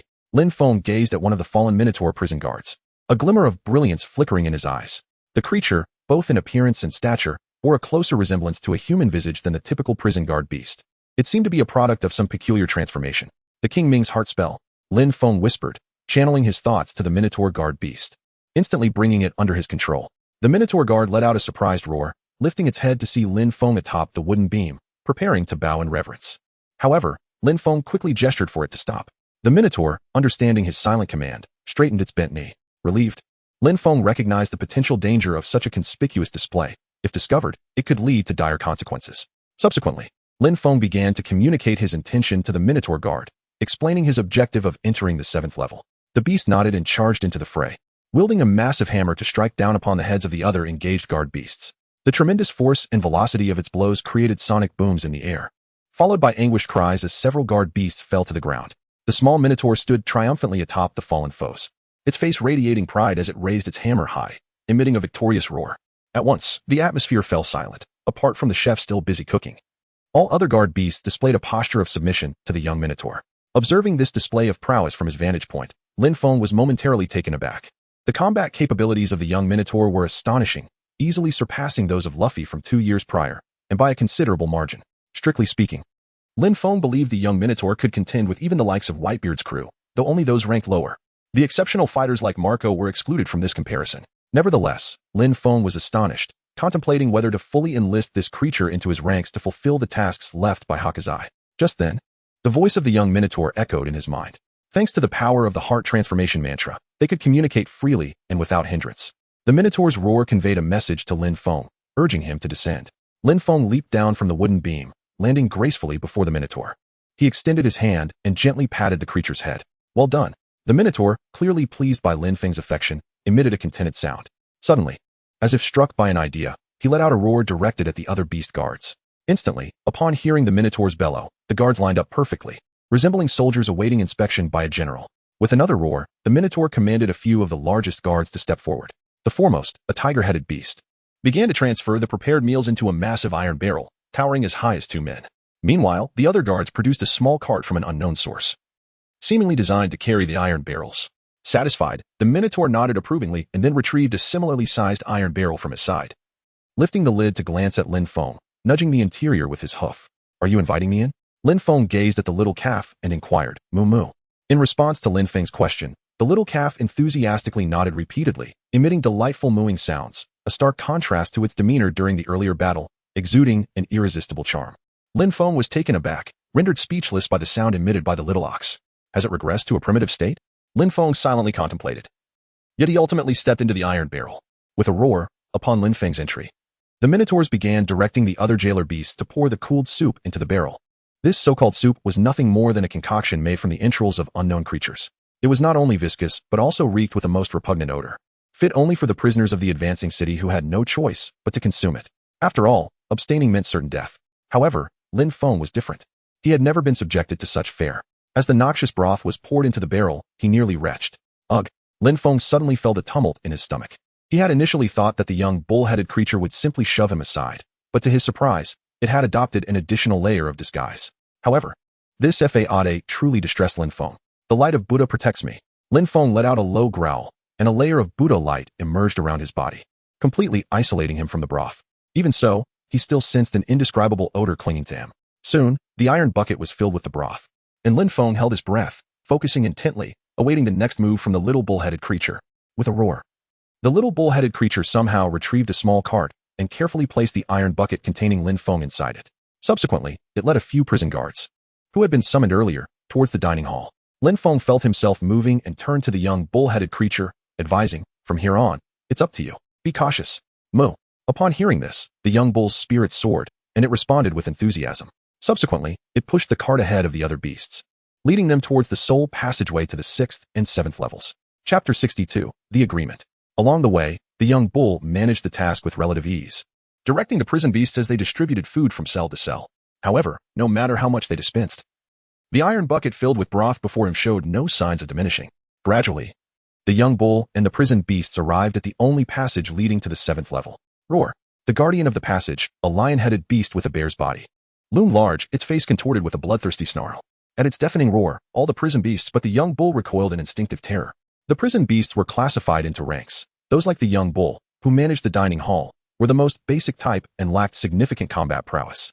In contrast, the lion-headed beast was among the most elite of prison beasts, a proud creation of Byakuya, known as the bloodthirsty warrior, capable of both land and aquatic combat. Its strength rivaled that of a quasi-general. This formidable creature was Byakuya's highest achievement in 2 years, following the pacifist, intended to compensate for the loss of combat strength during the siege of the city. However, this extraordinary power brought with it irreparable flaws. They were aggressive, bloodthirsty, and prone to gluttony. Roar. Seeing the young bull show no fear, the lion-headed beast roared again, instilling dread among the other beasts. Some were so frightened that they fainted, collapsing to the ground with a thud. The lion-headed beast reveled in the fear it instilled, a satisfied expression crossing its face as it regarded the young bull with disdain, completely dismissing him. Roar. The young bull, enraged, growled low in fury. As the leader of his small group, he could not bear to see his companions easily subdued. Gripping his large hammer, he prepared to confront the lion-headed beast. Roar. The lion-headed beast, in response, regarded the young bull with even greater disdain, as if to say they were not even in the same league. Roar. The young bull's fury reached a boiling point, and his primal instinct for battle surged within him, compelling him to swing the hammer toward the beast's head. Whoosh! The hammer sliced through the air, poised to strike the lion-headed beast's skull. Yet, at that moment, Lin Feng's words echoed in the young bull's mind. "I need to go to the 7th level. I am counting on you." In an instant, the young bull's eyes widened, and he halted the hammer just shy of the beast's head, stopping it less than a centimeter away. Nevertheless, the force of the swing still left a crimson mark on the lion-headed beast's skull. Roar. The lion-headed beast was momentarily taken aback, gingerly touching the bleeding spot with its claws, then bringing them to its eyes. The vivid red left it in disbelief. Its companions sneered at the sight, lowly growling as if mocking it for being harmed by a lesser prison beast. What a disgrace. In an instant, the lion-headed beast exploded in fury, its fur bristling with rage. Roar. With a savage roar, accompanied by its razor-sharp claws, the lion-headed beast charged at the young bull. Just as the young bull prepared to counterattack, Lin Feng's visage reappeared in his mind. "I need to go to the 7th level. I am counting on you." Roar. The young bull glanced at the incoming lion-headed beast, a resolute expression crossing his face. To everyone's astonishment, he released his grip on the hammer, closing his eyes in resignation, as if accepting his fate. For the sake of his promise to Lin Feng, the young bull chose to forego resistance. Although influenced by the heart transformation spell, it was undeniable that in their brief interaction, the young bull had come to regard Lin Feng as family. Roar. The prison beasts accompanying the young bull were bewildered by his decision to surrender, emitting confused low growls. Suddenly, a roar much larger than theirs erupted. It was the lion-headed beast, its attack drawing near, eyes glinting with bloodlust. To the limited intellect of the lion-headed beast, the young bull's capitulation was the greatest insult to its pride. As the razor-sharp claws descended toward the young bull's neck, an inexplicable sound of tranquility resonated. The lion-headed beast's movements unexpectedly stiffened, its claws halting perilously close to the young bull's throat. Roar. The surrounding prison beasts were filled with confusion. Even the companions of the lion-headed beast shared in its bewilderment. Only the young bull's eyes illuminated with clarity, for he understood that Lin Feng had intervened. I want this team member, Lin Feng thought, a smile gracing his face as he witnessed the young bull's actions. Thanks to the heart transformation spell, Lin Feng could temporarily share vision with the young bull, observing everything it did. Seizing the moment, he prepared to enter. Lin Feng addressed the Minotaur, expressing that his Buddhist radiance could not restrain the lion-headed jailer beast for an extended period. With a roar, the Minotaur obeyed, picking up the large hammer from the ground and signaling to the few jailer beasts behind him to cautiously push the cart into the corridor. Subsequently, the Minotaur observed the lion-headed jailer beast's companions with a vigilant gaze, yet was taken aback by their apparent reluctance to engage. In truth, it was not that the lion-headed jailer beast's companions were unwilling to act. Rather, the bat genes within him rendered his senses extraordinarily acute, transforming Lin Feng's emitted Buddhist sound into something entirely different, imbued with an irresistible authority. This was why he chose to refrain from action, unaware of these intricacies. The Minotaur growled lowly, signaling the jailer beasts behind him to hasten their pace. Before long, aside from the one that had succumbed to unconsciousness, all of the Minotaur's group had entered the corridor. The Minotaur lifted the lid of the iron barrel containing Lin Feng, emitting an excited roar to inform Lin Feng that they had reached the 7th level. Lin Feng received the signal and leapt directly from the iron barrel, bringing with him some indescribable objects that scattered across the ground. Roar! Upon seeing Lin Feng, the little Minotaur became even more jubilant, bellowing repeatedly as if to declare that it had fulfilled its promise to Lin Feng. Well done. Lin Feng smiled gently, a look of gratitude illuminating his face. He approached the little ox head, tenderly caressing its head with a soothing voice. In Lin Feng's eyes, it was indeed a remarkable feat for the little ox head to reach this point. While feeling touched, he was even more resolute in his desire to have it join his team. Will you leave this place with me shortly? Lin Feng called out to the little bull's head. With a joyful low growl, the little bull embraced Lin Feng, seemingly expressing its elation. All right, don't be so excited. Please set me down first. A smile graced Lin Feng's face as he gestured for the Minotaur to set him down, then spoke, return for now. I shall seek you out later. With that, he imprinted a mark upon the Minotaur to facilitate his swift return. Roar?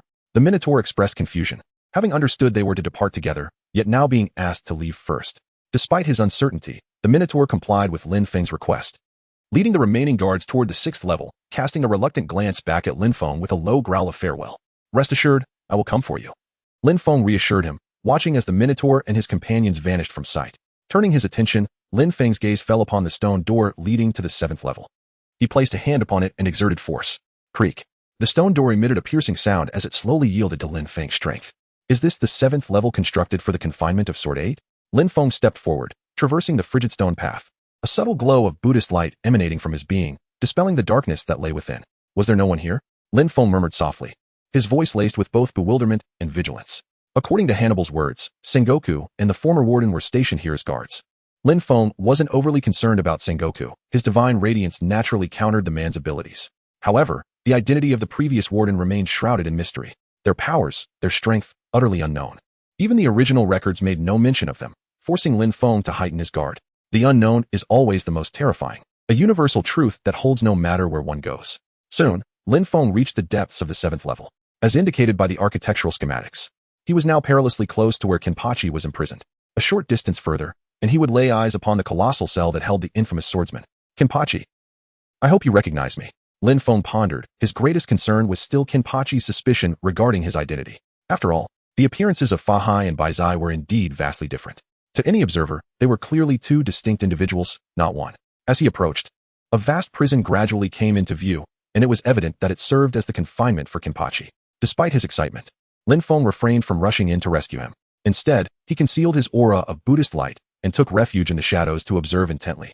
To Lin Feng's surprise, the previous warden from the Warring States period was conspicuously absent, which raised significant suspicion. Given Kenpachi's perilous nature, it was unlikely that they would leave without at least one guard stationed here. Yet now, before the prison, there was not a single silhouette in sight, which was exceedingly dubious. When an anomaly arises, it is often accompanied by deceit. Lin Feng observed the prison vigilantly, every movement under his watchful gaze. Time trickled by, and just as he began to doubt Hannibal's words, a creak echoed. The prison gates swung open. Two figures emerged, one notably towering and robust. His aged face bore the relentless resolve to eradicate evil, his body drenched in blood, the sword at his waist similarly stained. Behind him stood Sengoku, and the man's identity was unmistakable. The former chief warden, the bloodkin of Shiryu of the Rain, Peckman Shiryu, the mightiest of the Shiryu lineage. His swordsmanship had reached its zenith, making him the nightmare of every prisoner in Impel Down. With his absolute intolerance for sin, even the most depraved inmates of level 6 trembled before him. Known as the Butcher of Justice, a blood-soaked harbinger, his strength rivaled that of an admiral at his peak, serving as Impel Down's final bulwark. Yet even such a man was not immune to the sway of familial bonds, much like Garp. During the battle at Impel Down, Peckman chose silence, allowing Shiryu of the Rain and Blackbeard to escape. It was the sole blemish in his unwavering pursuit of justice. Peckman, weren't you a bit too ruthless just now? Sengoku spoke with lingering unease, even he unsettled by the scene within the prison. The man had engaged in a near-feral duel with Kenpachi, a primal clash where neither dodged nor cried out in pain, simply hacking at each other until both were left battered and scarred before finally halting. It matters not. My devil fruit sustains me, Peckman replied, his voice firm and resolute, starkly contrasting his weathered appearance. Even so, such abilities shouldn't be squandered like that, Sengoku sighed. True, Peckman's regenerative powers were unparalleled, but recklessness risked killing Kenpachi, and with him, their chance to lure out bigger prey. Peckman, before Sengoku could elaborate, Peckman cut him off. I know what you intend to say. Rest assured, Kenpachi won't die. His vitality surpasses even mine. Very well. With his words preempted, Sengoku could only shake his head in resignation. From afar, Lin Feng absorbed every word and gesture between the two, forming a rough assessment of Peckman, immensely powerful, and evidently an old acquaintance of Sengoku's, given the bluntness of their exchanges. Even an admiral like Akainu would address Sengoku with deference, yet Peckman spoke without such restraint.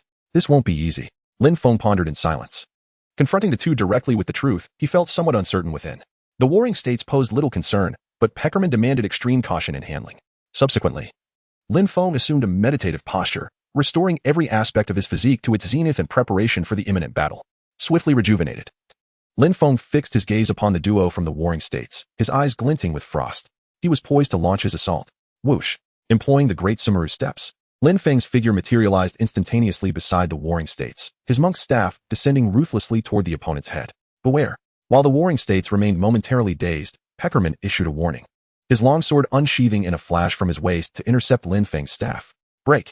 Peckerman growled, his blade seemingly imbued with life as it coiled around Lin Feng's staff, its tip darting toward Lin Feng's hand. Such formidable strength, such razor-sharp reflexes. Lin Feng was taken aback. Despite the swiftness of his strike and the fact that his target was not pikemen, he was astonished that the opponent still perceived his intentions and initiated a counterattack almost instantaneously. Such acute combat instincts and heightened reflexes were unparalleled, even surpassing those of Karp. The opponent was far more formidable than he had anticipated. Lin Feng abruptly shifted the direction of his monk's staff, aiming it straight at the tip of his opponent's sword. With a resonant hum, their attacks collided midair, producing a dull thud reminiscent of two massive hammers striking each other, devoid of the sharp metallic clang typical of edged weapons. Yet in that fleeting moment of contact, Lin Feng instantly realized the elderly man before him possessed strength no less formidable than the 5 Elder Stars, perhaps even surpassing that of the Navy Admirals. Demon Monk Fahai. Fleet Admiral Sengoku finally regained his composure, his face registering shock as he clearly recognized Lin Feng's features. He couldn't fathom how Lin Feng had appeared here unnoticed. After all, the two elite jailer beasts guarding the entrance were at Vice Admiral level. Even an admiral like Kizaru would need considerable effort to defeat them. Lin Feng paid no heed to Sengoku's astonishment, his entire focus riveted upon Peckman. To him, this adversary posed the true threat. As for Sengoku, their abilities were too incompatible. Under the radiance of Buddha's light, Sengoku would be fortunate to muster half his strength. Hardly a cause for concern. Just as Lin Feng prepared to unleash his full might against Peckman, an unexpected scene unfolded before him. Peckman had seated himself calmly upon the ground, relinquishing the battlefield to Sengoku. Fahai, it has been a while, Sengoku declared, his battle spirit blazing, his voice resonating through the 7th level of the prison. Chapter 64. Sengoku descends into darkness. Sengoku, you are no match for this humble monk. Join forces with your companion, Lin Feng advised, though perplexed by Sengoku's actions. No need. I will not fall to you again, Sengoku growled, his voice thick with the fury of his past defeat at Lin Feng's hands during the Summit War. This only deepened Lin Feng's suspicions. His suppression of Sengoku's abilities was absolute. Was Sengoku truly willing to risk death in this battle? How absurd. As doubt lingered, an eerie tolling of a bell reverberated, and Sengoku's body erupted in blinding golden light. Buddha form, manifestation. Seeing this, Lin Feng wasted no time. He swung his staff with crushing force. Great virtuous heavenly dragon, world-honored Ksidagarba, Prajna Buddhas, Prajna Paramitha. With each strike, Lin Feng chanted. And by the time the final incantation thundered, Sengoku had been hammered deep into the ground, his colossal frame embedded in the earth. The impact sent tremors rippling through Impel Down. At the prison's gates, Admiral Kizaru's eyes narrowed. In an instant, he vanished. He knew Lin Feng had arrived. Meanwhile, Vice Admiral Mamanga and the others sensed the disturbance. Snatching up their den mushi, they murmured urgent commands into the receivers. Tension in Impel Down reached its zenith. Sengoku, you are no match for this humble monk, Lin Feng murmured, observing his fallen foe. He clasped his hands in prayer before shifting his grave gaze to Peckman. Now, it's your turn. Not necessarily, Peckman replied coolly, his eyes lingering on Sengoku's crater. Fahai, your battle with Sengoku is far from over. He is not so easily defeated. Oh, Lin Feng raised an eyebrow and cast a glance towards Sengoku, speaking with an air of indifference. He has already been defeated. Not at all, Peckman retorted sharply. I had an agreement with Sengoku. As long as he does not declare his defeat, he has not been vanquished. Accompanied by his words, Sengoku, who had been forcefully driven underground by Lin Feng, suddenly stirred. He emerged from the depths, exuding a chilling aura. The originally gentle visage of the Buddha transformed into a fearsome countenance, resembling a malevolent Rakshasa, embodying unparalleled wickedness. Lin Feng was momentarily stunned, a glint of brilliance flashing in his eyes. He hadn't anticipated that Sengoku could develop his devil fruit abilities to such an extraordinary level. Isn't the other side of Buddha precisely Rakshasa? Rakshasa and Buddha, two opposing yet interdependent forces, embodying the fundamental balance of yin and yang, the very essence of cosmic order. Fahai. Sengoku, now transformed into his Rakshasa form, fixed his gaze upon Lin Feng, his voice as frigid as the deepest abyss. Sengoku's current state was far from ideal. The Rakshasa aspect had unleashed the hidden desires buried deep within his heart. Yet, compared to the imperative of defeating Lin Feng, all of this was insignificant. After the Summit War, Sengoku had tirelessly sought a method to counter Lin Feng. He had even sought guidance from Garp regarding armament hockey. But mastering it to Lin Feng's level required not only relentless effort, but also innate talent.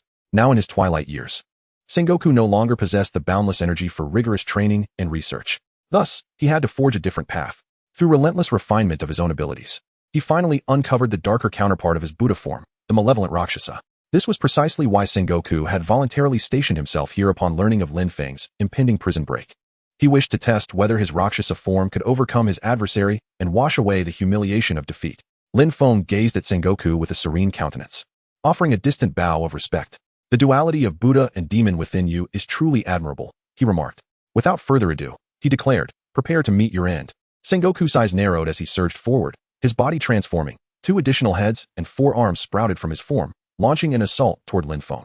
In this Rakshasa state, every aspect of Sengoku's abilities had undergone a sinister metamorphosis. Hellish violet flames coiled around his body, while vengeful spirits writhed along his 4 limbs. He unleashed a devastating strike, no longer the righteous Buddha's impact, but a corrupted Rakshasa's onslaught. The 4 arms encircled Lin Feng, sealing off any avenue of escape. Die, Sengoku growled, his limbs constricting violently, intent on crushing Lin Feng into oblivion. Unfazed, Lin Feng's expression turned icy. A radiant golden light erupted from his body as the prayer beads around his neck scattered, streaking toward Sengoku's 4 arms. Simultaneously, his kasaya unfurled from his shoulders, transforming into an immense crimson shroud that billowed toward Sengoku, seeking to envelop him. Falling from Buddha to demon is easy, Lin Feng intoned solemnly. But ascending from demon back to Buddha is arduous. I urge you, turn back before it's too late. Lin Feng glared coldly at the warring state's figure, chanting deadly mantras from his lips in an attempt to disturb his opponent's mental state. What does it matter if I succumb to darkness? As long as I can defeat you, he roared. Yet the warring state's warrior remained utterly unfazed by Lin Feng's incantations, effortlessly shattering the incoming prayer beads with swift arm movements. Gathering strength in his legs, he concentrated the power of his 4 arms and lunged toward the floating kasaya above. Now wreathed in flickering violet flames, the warring state's warrior struck with such overwhelming force that the sacred robe showed signs of fracturing under the assault. His strength has surged beyond measure, Lin Feng muttered under his breath. Lin Feng gazed at the demonic warring states with eyes filled with frost, his opponent's mind already corrupted by the malevolent influence. Otherwise, he would never have uttered such words, willing to embrace darkness just to defeat him. What depth of hatred and resentment could drive one to such extremes? Was it truly worth it? Lin Feng found himself at a loss for words. He realized that he possessed but one method to vanquish Sengoku, to somehow infuse his own Buddhist aura into the opponent's being, thereby fully awakening the capabilities of the Buddha fruit. At that moment, the clash of these 2 powers within Sengoku would inevitably lead to the dissolution of his Rakshasa form. With resolute determination, he resolved to proceed with this plan. As he contemplated this course of action, he cast his gaze upon Sengoku. Meanwhile, the kasaya in midair was on the verge of being shattered by the opposing force. The luminous radiance of Buddhism clashed fiercely with the flames of darkness, each power consuming the other. Return. Lin Feng let out a low growl as the kasaya suspended midair relinquished all resistance, soaring toward him to drape across his shoulders. With the kasaya withdrawn, the warring state's figure descended from the air, his contorted visage fixed upon Lin Feng as he emitted a sinister chuckle. Fahai, your powers are useless against me. This time, Your defeat is inevitable. Is that so? Lin Feng smiled lightly, and before his opponent could launch an attack, he advanced toward Zhanghua. The formidable visage of the Great Will King manifested behind him, embodying the unmoving king. With a low roar, Lin Feng summoned the ethereal image of the king, his fist rotating as it surged toward Zhanghua. Come on, witness as I shatter your divine form. Zhanggua's face contorted further at this sight, his forearms converging to strike against the approaching blow from the king. A deep thud resonated from their collision, momentarily stifling the air and creating a vacuum within the combat zone. Come now, there was a time when I could hardly withstand your onslaught. Zhanghua bellowed, a frenzied expression illuminating his face as he successfully halted Lin Feng's divine manifestation. Has he completely descended into madness? Lin Feng let out a deep sigh, and immediately the Dharma manifestation behind him became more solid, with 8 arms suddenly appearing. The form of the Dharma manifestation was that of the 8-armed demon subduing Arhat. Chapter 65. The Malevolent Black Chi, the source of the warring state's descent into madness. Behind Lin Feng, the 8-armed Arhat emitted a soft exclamation, each of its 8 arms wielding a sacred artifact, the demon subduing pestle, the demon suppressing staff, and the Brahmin sound sutra. Each of these was a treasure of the Buddhist realm. Alas, these were but mere phantoms, had the true forms of these artifacts descended. Even a single one could vanquish the warlord of the states, potentially leading to his demise. Nevertheless, the mere presence of these artifacts exerted immense pressure on the warlord. Fahai, you have grown stronger, murmured the Rakshasa warlord, his eyes brimming with madness.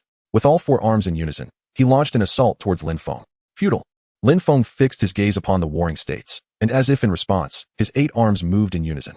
In an instant, the magical artifacts above him erupted with resplendent Buddhist light, illuminating the warring states and causing wisps of white smoke to rise. Under the radiance of the Buddhist light, the warring states emitted a painful howl as the demonic flames enveloping his body began to dissolve gradually. Arhat's demon suppression technique. Sensing the shift, Lin Feng uttered a low command, and his 8 arms struck down upon the warring states with the weight of 1,000 pounds, causing the skin on his surface to crack open, with demonic flames surging forth from within. Fahai, I will see you dead. In the face of Lin Feng's tempestuous assault, the warring states let out a despairing roar, for his prideful 4 arms could barely defend against the onslaught, leaving him utterly incapable of mounting a counterattack. There was no escape now. Lin Feng gazed at the warring states with an expression of calm, as the tempestuous onslaught abruptly ceased. In that moment, all the magical artifacts in his grasp soared into the air, swirling around him. Gradually, the 8 artifacts coalesced into one, unleashing a surge of violent energy at their core. The warring states felt a chilling sensation coursing through him, unable to comprehend the formidable attack that was being formed by the artifacts. Before he could utter a word, Lin Feng's voice resonated, "Warring states, return to your true form. This demonic state does not suit you." Boom. At the instant his words landed, the attack, forged from the 8 artifacts, materialized, projecting a dazzling beam of light towards the warring states with a thunderous impact. The entire 7th layer was illuminated under this radiant beam.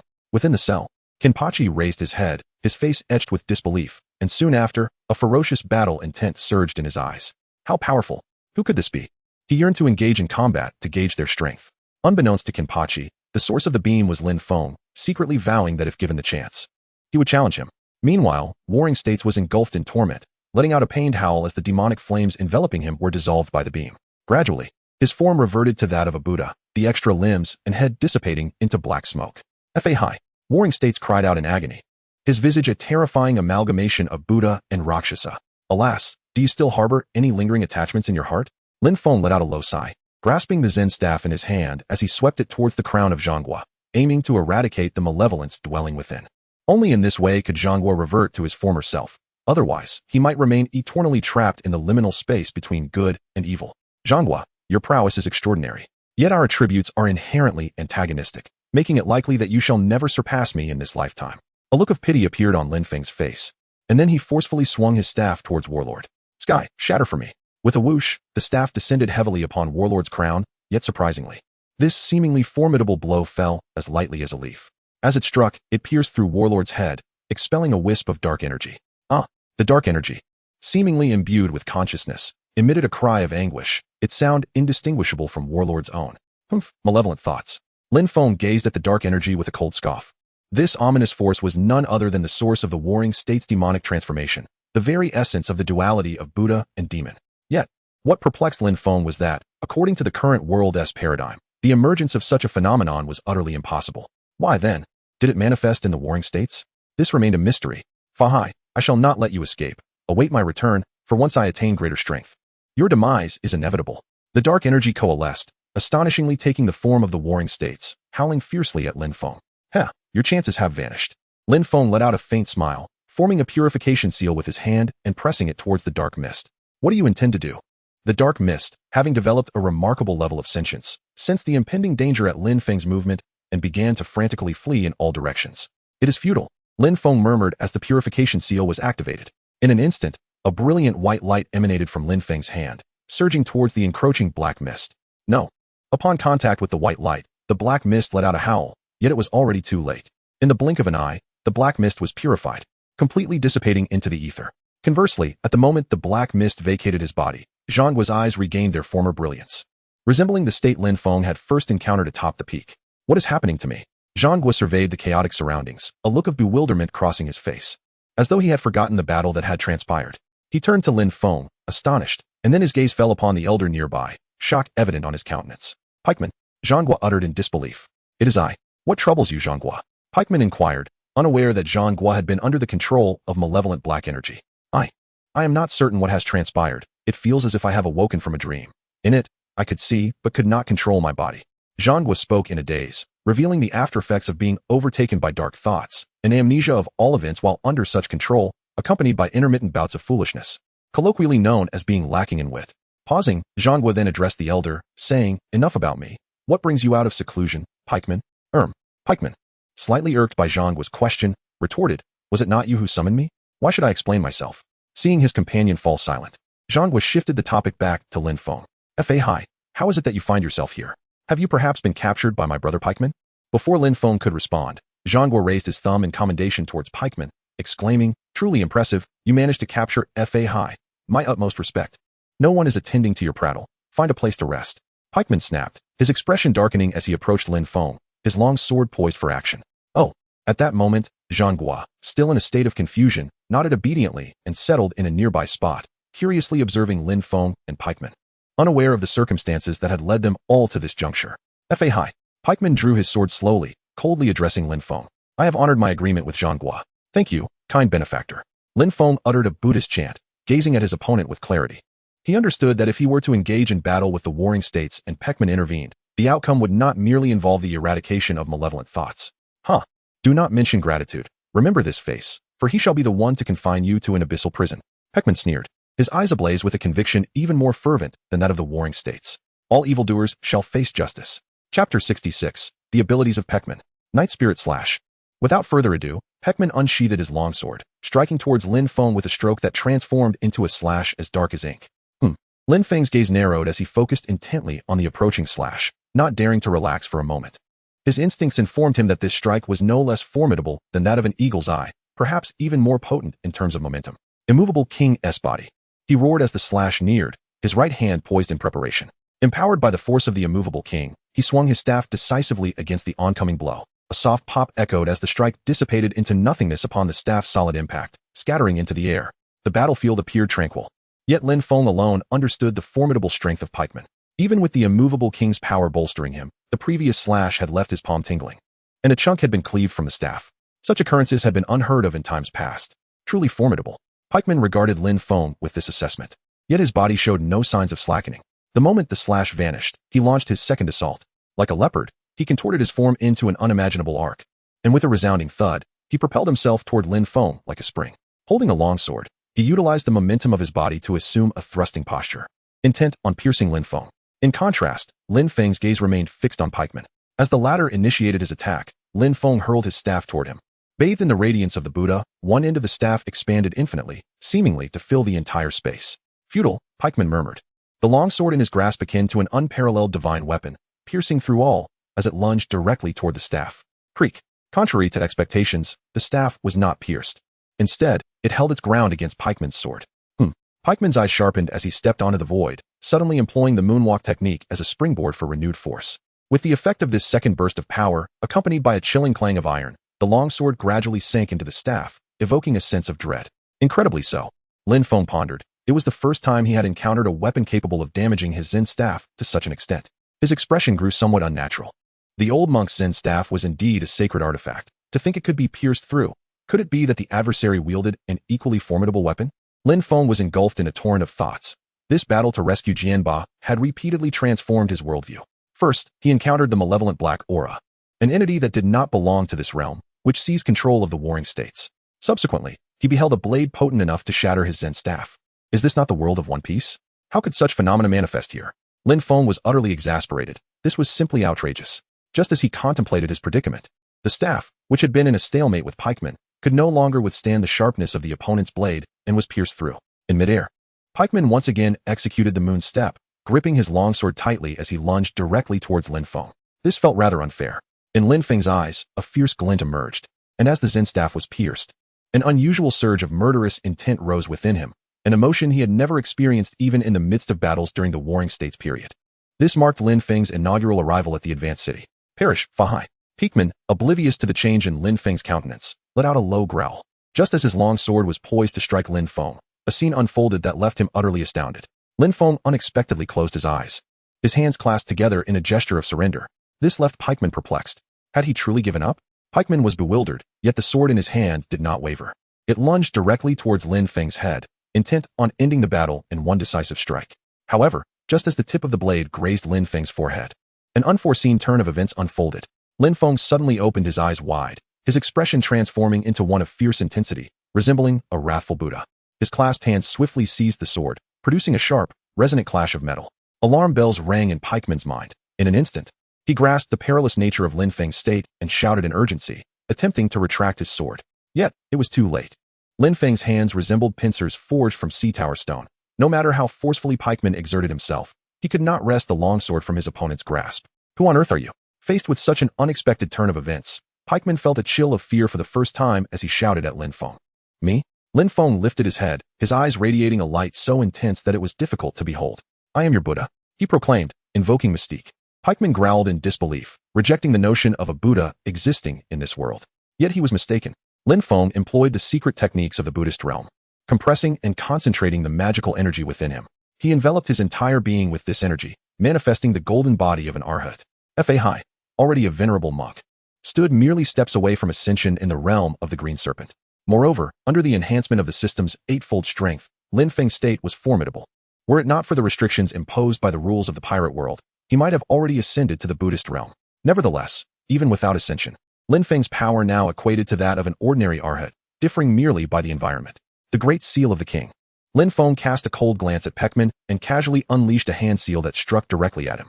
Empowered by the golden body of the arhat, the King Ming's Great Palm Seal elevated to an extraordinary level, its force indistinguishable from that wielded by any ordinary arhat. With a resounding thud, Pikeman was propelled several meters away, landing on the ground with blood staining his mouth, gazing at Lin Feng in disbelief. Who on earth are you? Pikeman exclaimed, struggling to comprehend how someone he had nearly vanquished could suddenly exhibit such formidable strength. It was utterly unfathomable. I told you, I am your Buddha. Lin Feng gazed calmly at his opponent, waving his hand to retrieve the damaged Zen staff into his possession. Subsequently, a radiant flame of the Buddha's teachings manifested upon his palm. Under Pikeman's incredulous gaze, he proceeded to reforge the staff. In a mere moment, the staff was restored to its original state, and even more resilient than before. Indeed, it seemed to approach the caliber of a high-grade magical artifact. Lin Feng swung his Zen staff a few times, a look of satisfaction gracing his features. His immersion in this state was largely due to his desire to reforge the staff. In truth, it could be refined in its normal form, but the quality would be significantly diminished. It paled in comparison to the form of the arhat golden body. Fahai, you are formidable, yet you shall still be vanquished by me. Just as Lin Feng's focus wavered, Pikeman had mysteriously risen to his feet, a long sword entirely forged from wild grass coalescing in his grasp, glaring at him with fury. Oh, Lin Feng was taken aback, not anticipating that Pikeman still possessed the strength to fight. Logically speaking, even if the 5 elders were struck by him, they should require a considerable amount of time to recover. Could it be attributed to the powers of the fruit? Lin Feng's gaze fell upon the wild grass sword wielded by Pikeman. Heaven slash! Pikeman bellowed, brandishing the sword as he charged at Lin Feng, leaving a trail of verdant growth emerging from the cold stone beneath. Each blade of grass sprang forth in an eerie manner. Upon witnessing this, Lin Feng felt a sense of clarity, instantly comprehending the source of Pikeman's formidable vitality. He then grasped his meticulously prepared staff and swung it towards his opponent. Great Might of the Celestial Dragon. Chapter 67. The Decisive Battle, where life and death would be determined. The staff radiated with brilliant Buddhist light, incinerating all of Pikeman's wild grass in its wake. How could this be? Pikeman's eyes widened in astonishment at the effect of the sacred light. Yet, his actions did not falter. Instead, he surged forward, directly confronting Lin Feng's staff. In that instant, upon their collision, an unstoppable force erupted, causing the entire impelled down to resonate with a deep hum. The prisoners within the cells were left bewildered, unaware of the unfolding chaos. Only the naval forces outside felt a surge of shock, hastening towards the 7th level. In the midst of this, Kizaru's eyes gleamed with intensity as his speed escalated to a new level, racing towards Lin Feng's location. Fahai, this time you shall not escape. As he advanced, Kizaru produced a pristine white transponder snail from his pocket, a direct line to Mariewa. The identity of the person on the other end was all too clear.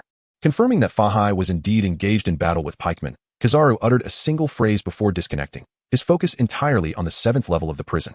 In the director's office, Hannibal was jolted awake by the tremors, momentarily dazed before piecing together the events, his face contorted with rage. Fahai, how dare you? Hannibal roared, just as Magellan entered the office, inquiring about the disturbance in Impel Down. Director, what happened?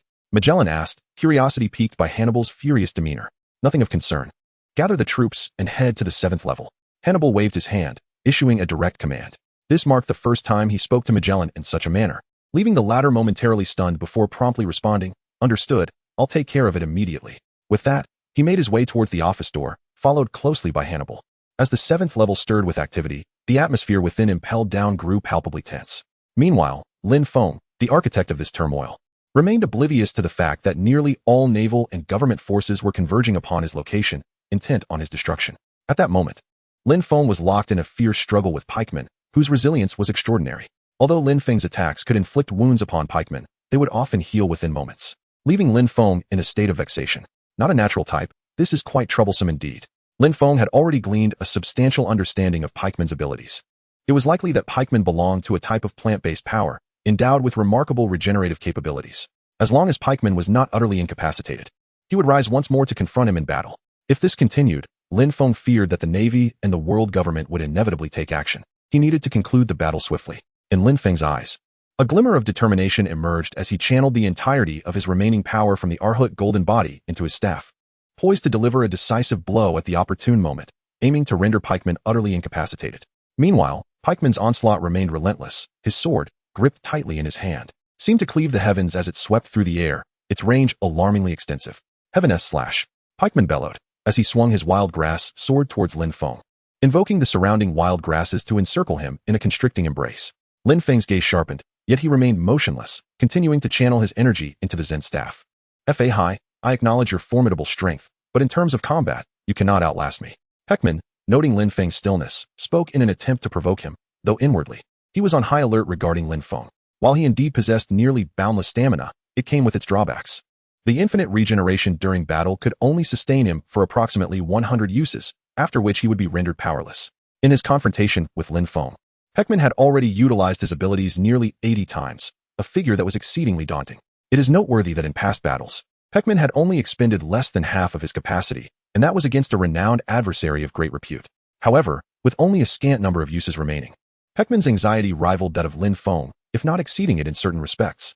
After all, once he surpassed 100 uses, he would be utterly devoid of combat power, leaving him vulnerable to defeat.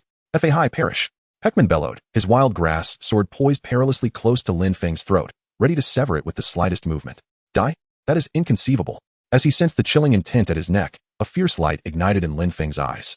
With a swift motion, he executed the great Summer step, evading the battlefield entirely. Damn it. Pikeman cursed as his strike missed its mark, frustration flickering in his eyes. Yet, in an instant, he regrouped his assault, conjuring another sword of wild grass in his left hand. The twin blades pointed menacingly at Lin Feng, and Pikeman surged forward with an indomitable spirit, determined that the next move would dictate the outcome of their fierce duel.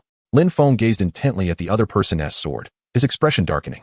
He could discern that the opponent intended to determine the outcome of the battle with the next strike. He scoffed softly. Lin Feng smiled faintly, realizing that Pikeman was on the same wavelength as himself. He cast aside the Zen staff in his hand, the aura of Buddha upon it now retracted. At that moment, his spiritual power reached its zenith, and the golden body of the Arhat was subsequently dispelled. Then, Lin Feng gripped the Zen staff firmly with both hands, fixing his gaze upon Pikeman, and remarked coolly, "It seems you and I share the same thoughts." Humph. Pikeman snorted coldly, his hands twisting in the air at an unusual angle, resembling a strange dance. Armament hockey activated. In that instant, the wild grass sword manifested a bizarre hue of black and purple, leaving Lin Feng momentarily stunned. The black blade, Lin Feng whispered, fully aware that the ultimate aspiration of every swordsman is the black blade. However, This black blade does not merely refer to a blade of obsidian hue. Rather, it signifies a profound bond forged between the sword and its master, an awakening of the blade's very soul. This is what is often referred to as the unity of man and sword. Yet, in this contest, Pac-Man's mastery of swordsmanship rivals that of the legendary Hawkeye. Fahai. The next move will determine not only victory or defeat, but also life and death. Pac-Man glared at Lin Feng, roaring with fervor, fully prepared. As dark energy coiled around his dual swords. This was precisely to the old monk's liking. Lin Feng spoke with an air of indifference, his hands gripping the Zen staff tightly. Whether it was the tacit understanding forged in battle or something else, neither of them made the first move. In an instant, the entire 7th floor of the prison fell into complete silence, so profound that only the faint sound of their breathing could be heard. Sengoku slumped to the side, watching the tense standoff between Lin Feng and Pac-Man, his face etched with anxiety. "Win this, Pac-Man," he silently implored. After the brief respite, he had fully recovered, and fragments of his memories under the influence of the dark energy had resurfaced. However, due to lingering aftereffects, his combat prowess had not yet returned. The Buddha fruit seemed dormant within him, unresponsive no matter how he tried to summon its power. Otherwise, Sengoku would have cast aside his pride and rushed to Pac-Man's aid. The oppressive silence lingered for what felt like an eternity, until the creak of the 7th floor door shattered it. It was the sound of Kizaru's arrival. And that sound was like a death knell. At this moment, both Lin Feng and Pac-Man simultaneously chose to strike. Die? Fahai. I can sever the heavens. Impossible. Chapter 68. Convergence. The 7th layer. Boom. The monk's staff clashed with the dual swords, causing both Lin Feng and Pac-Man to tremble in their hands. Lin Feng found his physical form somewhat unable to withstand the strain without the reinforcement of his Arhut golden body. As for Pac-Man, merely upon contact, his remaining charges diminished by 10. This starkly illustrated the formidable might imbued within Lin Feng's Zen staff. Perish, Fahai. Pac-Man roared in fury. Yet no matter how vehemently he bellowed, his twin blades remained frozen mid-air, as though obstructed by an invisible barrier. In contrast, Lin Feng appeared far more composed. The reforged Zen staff surpassed his expectations in potency, its power rivaling that of high-tier magical artifacts. Moreover, with Lin Feng channeling his full spiritual energy into it, the staff ascended yet another tier, merely a step away from attaining the status of a true Buddhist relic. In this heightened state, it could be deemed a quasi-Buddhist artifact. The incantation to activate a Buddhist relic is, Lin Feng murmured softly, as the Zen staff had already attained the status of a pseudo-Buddhist artifact. With the empowerment of esoteric mantras, its might far surpassed that of any high-tier magical implement. In but an instant, Lin Feng recalled the incantations to activate the sacred relic. Whispering under his breath, suddenly, the staff erupted with resplendent Buddhist radiance, accompanied by ethereal Sanskrit chants, its power ascending to unprecedented heights. Pac-Man's twin swords seemed to wail in despair before shattering into countless fragments, dissolving into the air like dust. Without pause, the staff's momentum remained undiminished as it descended mercilessly toward Pac-Man's head. How is this possible? Pac-Man muttered in disbelief, his vision consumed by the ever-expanding staff, as though the entire world had narrowed to this single, inevitable strike. At the critical moment, years of combat instinct jolted him awake. Twisting his body, he barely managed to shift the trajectory. Instead of his skull, the staff crashed upon his shoulder. Boom. Half of Pac-Man's torso was obliterated, his bones shattered by the residual force. Like a ragdoll, he was sent flying, colliding violently against the 7th floor wall. This outcome was only because Lin Feng had restrained the staff's full power at the last moment. Otherwise, the entire floor would have been annihilated. Yet even so, Pac-Man met such a wretched fate. Sin, may you find peace on your journey, benefactor. Lin Feng chanted a Buddhist invocation and bowed respectfully to the enigmatic Pac-Man. In truth, Lin Feng harbored little animosity towards Pac-Man. Rather, he felt a tinge of admiration and guilt. He understood that their conflict stemmed merely from differing stances, nothing more. Having completed this gesture, Lin Feng did not linger but swiftly made his way towards the prison where Kenpachi was confined. Along the way, Sengoku did not impede him. Instead, he headed towards Pac-Man, believing that the lives of comrades outweighed the significance of the mission. Before long, Lin Feng arrived at the prison, forcefully kicking open the heavy door and stepping inside. Deep within the confines of the prison, Kenpachi remained enraptured by the residual energy from the earlier battle between Lin Feng and Pac-Man. His expression bore no trace of fear. Instead, it radiated an insatiable thirst for combat. So strong, I truly wish to engage in a fight, Kenpachi muttered to himself, just as a figure materialized before him. Kenpachi. Lin Feng gazed upon the utterly tormented figure of Kenpachi, and any lingering remorse he felt for Pac-Man vanished without a trace. Indeed, it is best to eliminate adversaries completely. A murderous intent flickered in Lin Feng's eyes. Meanwhile, Kenpachi was scrutinizing Lin Feng, who had assumed the form of Fahai, and a rare look of doubt appeared in his gaze. He sensed a familiar aura emanating from Lin Feng, and though he had arrived at a conclusion in his heart, uncertainty still lingered. Master? Kenpachi voiced his perplexity, turning his attention toward Lin Feng. It is I, came the reply. Lin Feng nodded, alleviating much of his anxiety. initially believing he would need to explain himself extensively to the other party. Reflecting upon it, he realized it was merely due to the system's influence. Haha, master. You finally arrived. I thought you were dead. Upon Lin Feng confirming his identity, Kenpachi suddenly erupted in laughter, a fierce battle intent gleaming in his eyes. Master, when shall we engage in combat? Lin Feng was assisting Kenpachi in freeing himself from his restraints. Upon hearing the latter's words, he was rendered speechless. Truly, a battle fanatic. Even at such a moment, he still yearned for conflict. Lin Feng did not respond directly. Instead, he deftly shifted the topic, stating that now was not the time for such discussions, and that anything could be addressed after their escape.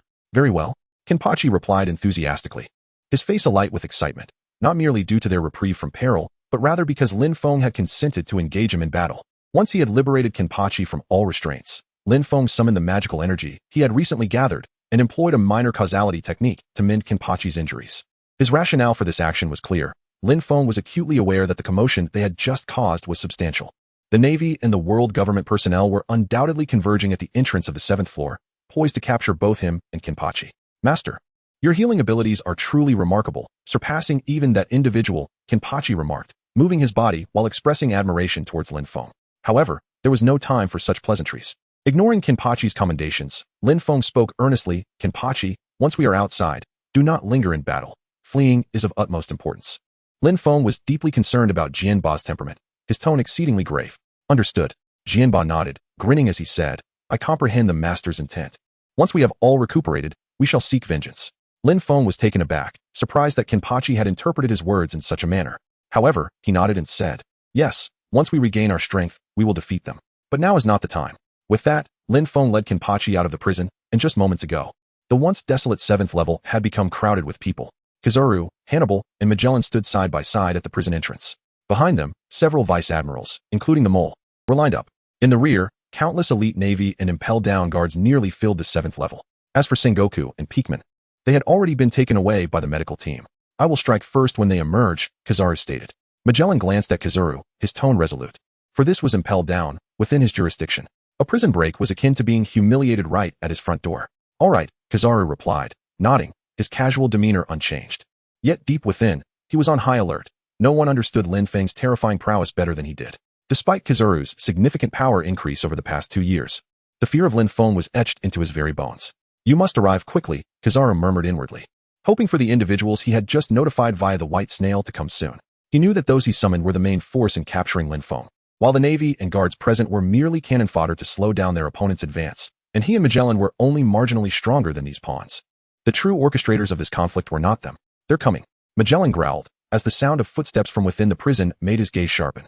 In an instant, everyone assumed a battle-ready stance, preparing for the impending clash. Chapter 69. The Dark Strategy. As the footsteps drew nearer, the hearts of Kizaru and the others rose to their throats. Steady now. Wait until they emerge before you act, Kizaru instructed Magellan earnestly, fearing that a moment of anxiety might cause him to inadvertently release toxins upon their own ranks. Understood. Magellan responded in a low voice, his expression mirroring Kizaru's, indicating his wariness of Lin Feng. After all, someone who could leave the previous warden in such a state was certainly formidable in combat. They're out. Kizaru's eyes narrowed as he focused on the figures emerging from the prison, his palms slick with sweat from tension. Poison dragons, Magellan roared, as 3 enormous poison dragons formed behind him, baring their fangs and rushing towards the prison. Wherever they passed, the ground was corroded, billowing with black smoke, revealing the sheer ferocity of the toxins contained within. Boom. As the 3 poison dragons descended, the prison entrance was completely sealed off, revealing not a single crack. We did it. A look of excitement spread across Magellan's face as he saw that the prison entrance showed no signs of resistance. Believing Lin Feng and his companions had been poisoned, he started to step forward, but Kizaru halted him, placing a hand across Magellan's chest, gravely advising, wait a moment. If it were that simple for him to be defeated, he wouldn't be the formidable foe we know. Upon hearing this, Magellan froze in place, realizing Kizaru was correct. After all, Lin Feng was indeed a force capable of rivaling the pinnacle of the Navy and even overpowering it. There was no way his poison dragons could be sufficient to eliminate such an opponent.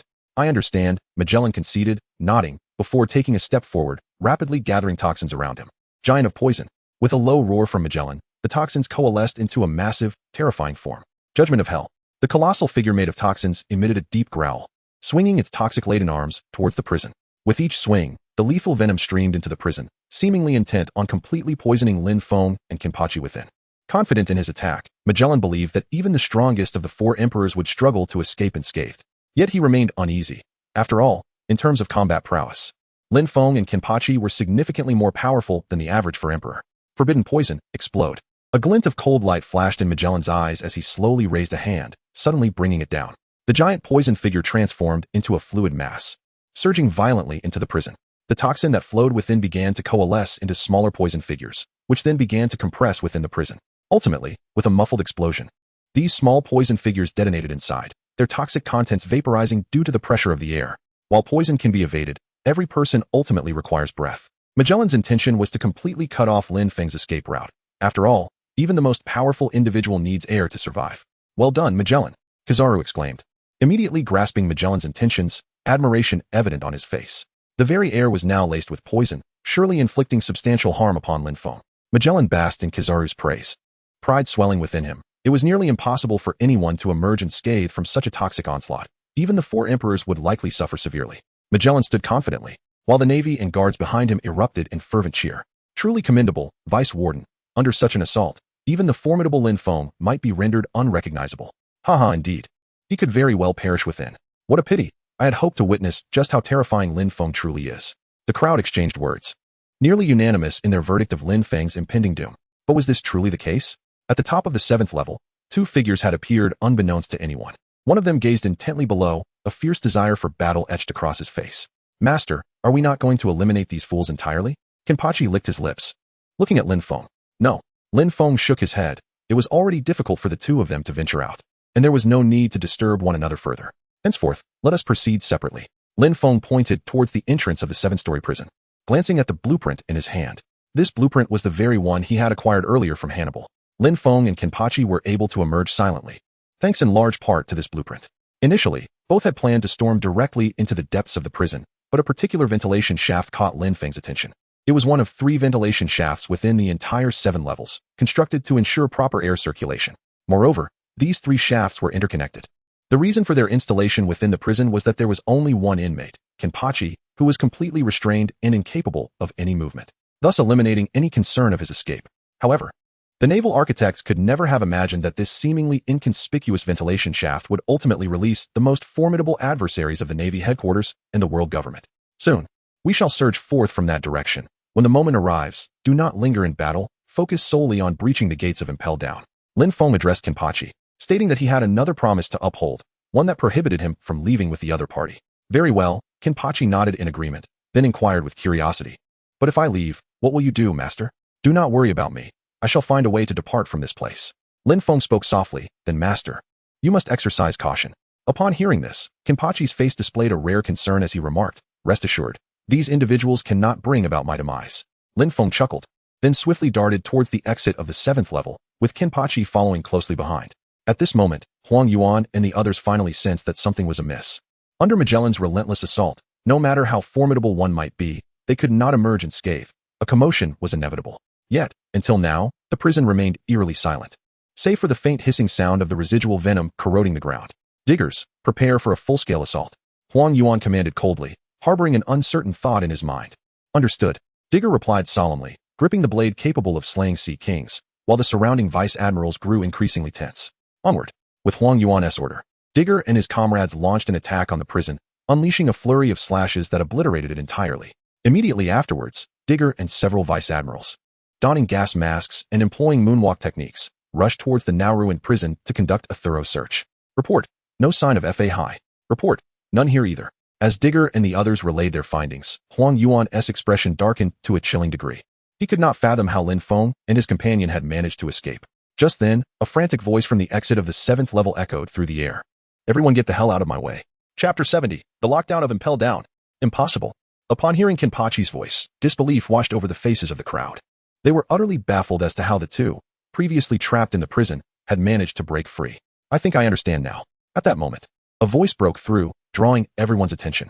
It was Hannibal. His face darkened as he stated, Fahai previously infiltrated the office and stole the blueprints. The revelation deepened the frowns on everyone's faces. Huang Yuan, who typically concealed his emotions, erupted in a furious reprimand. You fool. How could you wait until now to mention such a critical matter? I'm sorry. Hannibal, chastised, felt powerless, fully aware of the gravity of the situation. At that moment, he wished to vanish into the ground. Ultimately, it was Magellan who calmed the turmoil, saying gravely, now is not the time for finger-pointing. Our primary objective is to apprehend Fahai and his accomplice. With that, Magellan leaped into action, racing towards the exit of the 7th level, determined to subdue Kenpachi and rectify Hannibal's oversight. Seeing this, Huang Yuan refrained from further comment, letting out a sigh. Having lost the initiative, they were now faced with a challenging battle ahead. After casting a deep glance at Hannibal, he followed closely behind Magellan, with Digger and the others trailing in their wake. At the exit of the 7th level, Kenpachi brandished his sword, cutting through the throngs of soldiers, his path to the corridor nearly clear. However, the sheer number of Navy soldiers surrounding him proved to be a significant hindrance, including 2 guards with the strength of quasi-admirals. Get out of my way, Kenpachi roared. His Zanpakuto instantly released. With a single strike, all within a radius of several meters were laid low, their bodies cleaved in half. The gruesome sight sent chills down the spines of the surrounding Navy and guards, rendering them momentarily paralyzed with fear. Kenpachi, how dare you? Magellan's enraged voice pierced the air as he charged towards Kenpachi atop a venomous dragon. Poisonous scum. Kenpachi's eyes glinted with battle fervor. He yearned for a fierce confrontation. Yet recalling Lin Feng's orders, he altered his course, swiftly making his way into the corridor. Don't run, Magellan bellowed, commanding the venomous dragon to attack. In response, a formidable slash severed the dragon in 2, causing it to plummet into the crowd as toxic liquid rained down. Instantly, a majority of the Navy soldiers and guards were infected, their anguished cries echoing in the air. Witnessing the suffering of his men, Magellan's eyes narrowed with fury. His anger palpable. You poisonous fiend, we shall meet again, and I won't let you escape so easily. At this point, Kenpachi had already reached the corridor, turning back to glare at Magellan coldly before vanishing like a shooting star into the depths of the passage. After him. This is impelled down. He must not escape alive. Magellan roared, pursuing Kenpachi into the corridor. However, Huang Yuan and the others remained stationary, for the main target had yet to appear. To them, Kenpachi was expendable. It was Lin Feng who remained their ultimate objective. Seal off the area, conduct a thorough search of the 7th level, leave no corner unchecked. Huang Yuan commanded the remaining personnel, convinced that Lin Feng was still within the 7th level and could not have escaped under the watchful eyes of many. Yes. Digger and the others responded, each leading their teams to scour the 7th level. Huang Yuan stationed himself at the exit, awaiting Lin Feng's return, his gaze sweeping the surroundings as he murmured, Fahai, where have you truly gone? Meanwhile, Kenpachi burst forth from the 7th level into the 6th level of the prison, the cacophony of battle roaring behind him. I truly wish for a straightforward fight, Kenpachi mused, glancing back, excitement gleaming in his eyes. At that moment, a voice emerged from his bosom, peeking out to say, Kenpachi, you need only focus on your escape. There will be battles aplenty awaiting you in the future. If Huang Yuan were present, he would undoubtedly be driven to madness. The one in Kenpachi's embrace was none other than the shrunken Lin Feng. Prior to their escape, Lin Feng had employed a secret Buddhist technique to reduce his size, concealing himself within Kenpachi's grasp, ensuring Huang Yuan and the others believed he was still on the 7th level, thus diverting their pursuit and allowing Kenpachi to escape more easily. Understood, Kenpachi acknowledged, casting a glance at Lin Feng before charging forward without looking back. As they ran, Lin Feng leaped from Kenpachi's hold. I will disembark here. You should head in that direction. Be cautious, my master. Kenpachi regarded Lin Feng intently before racing towards the path indicated by him. I will. Lin Feng gazed at the silhouette of Kenpachi, silently contemplating, before darting in the opposite direction. In the instant he departed, Magellan's figure materialized in his former position, his body seething with venom. Were it not for the multitude of Navy personnel and the unkillable prisoners on the 6th level, he would have already employed his fruit powers to transform this place into a realm of lethal toxins. Realizing he had lost his quarry, Magellan abandoned his toxic form and retrieved a black snail from his pocket, coldly commanding, relay this message. Seal off all passages and impel down, ensuring no one escapes alive. The other end of the snail connected to the control station of the entire impel down exit, where an operator promptly acknowledged, understood, Vice Warden. This complicates matters. Magellan replied somberly, reverting to his toxic state and sprinting towards the 6th level exit, oblivious to the minute figure lurking in the shadows, which was none other than Lin Feng.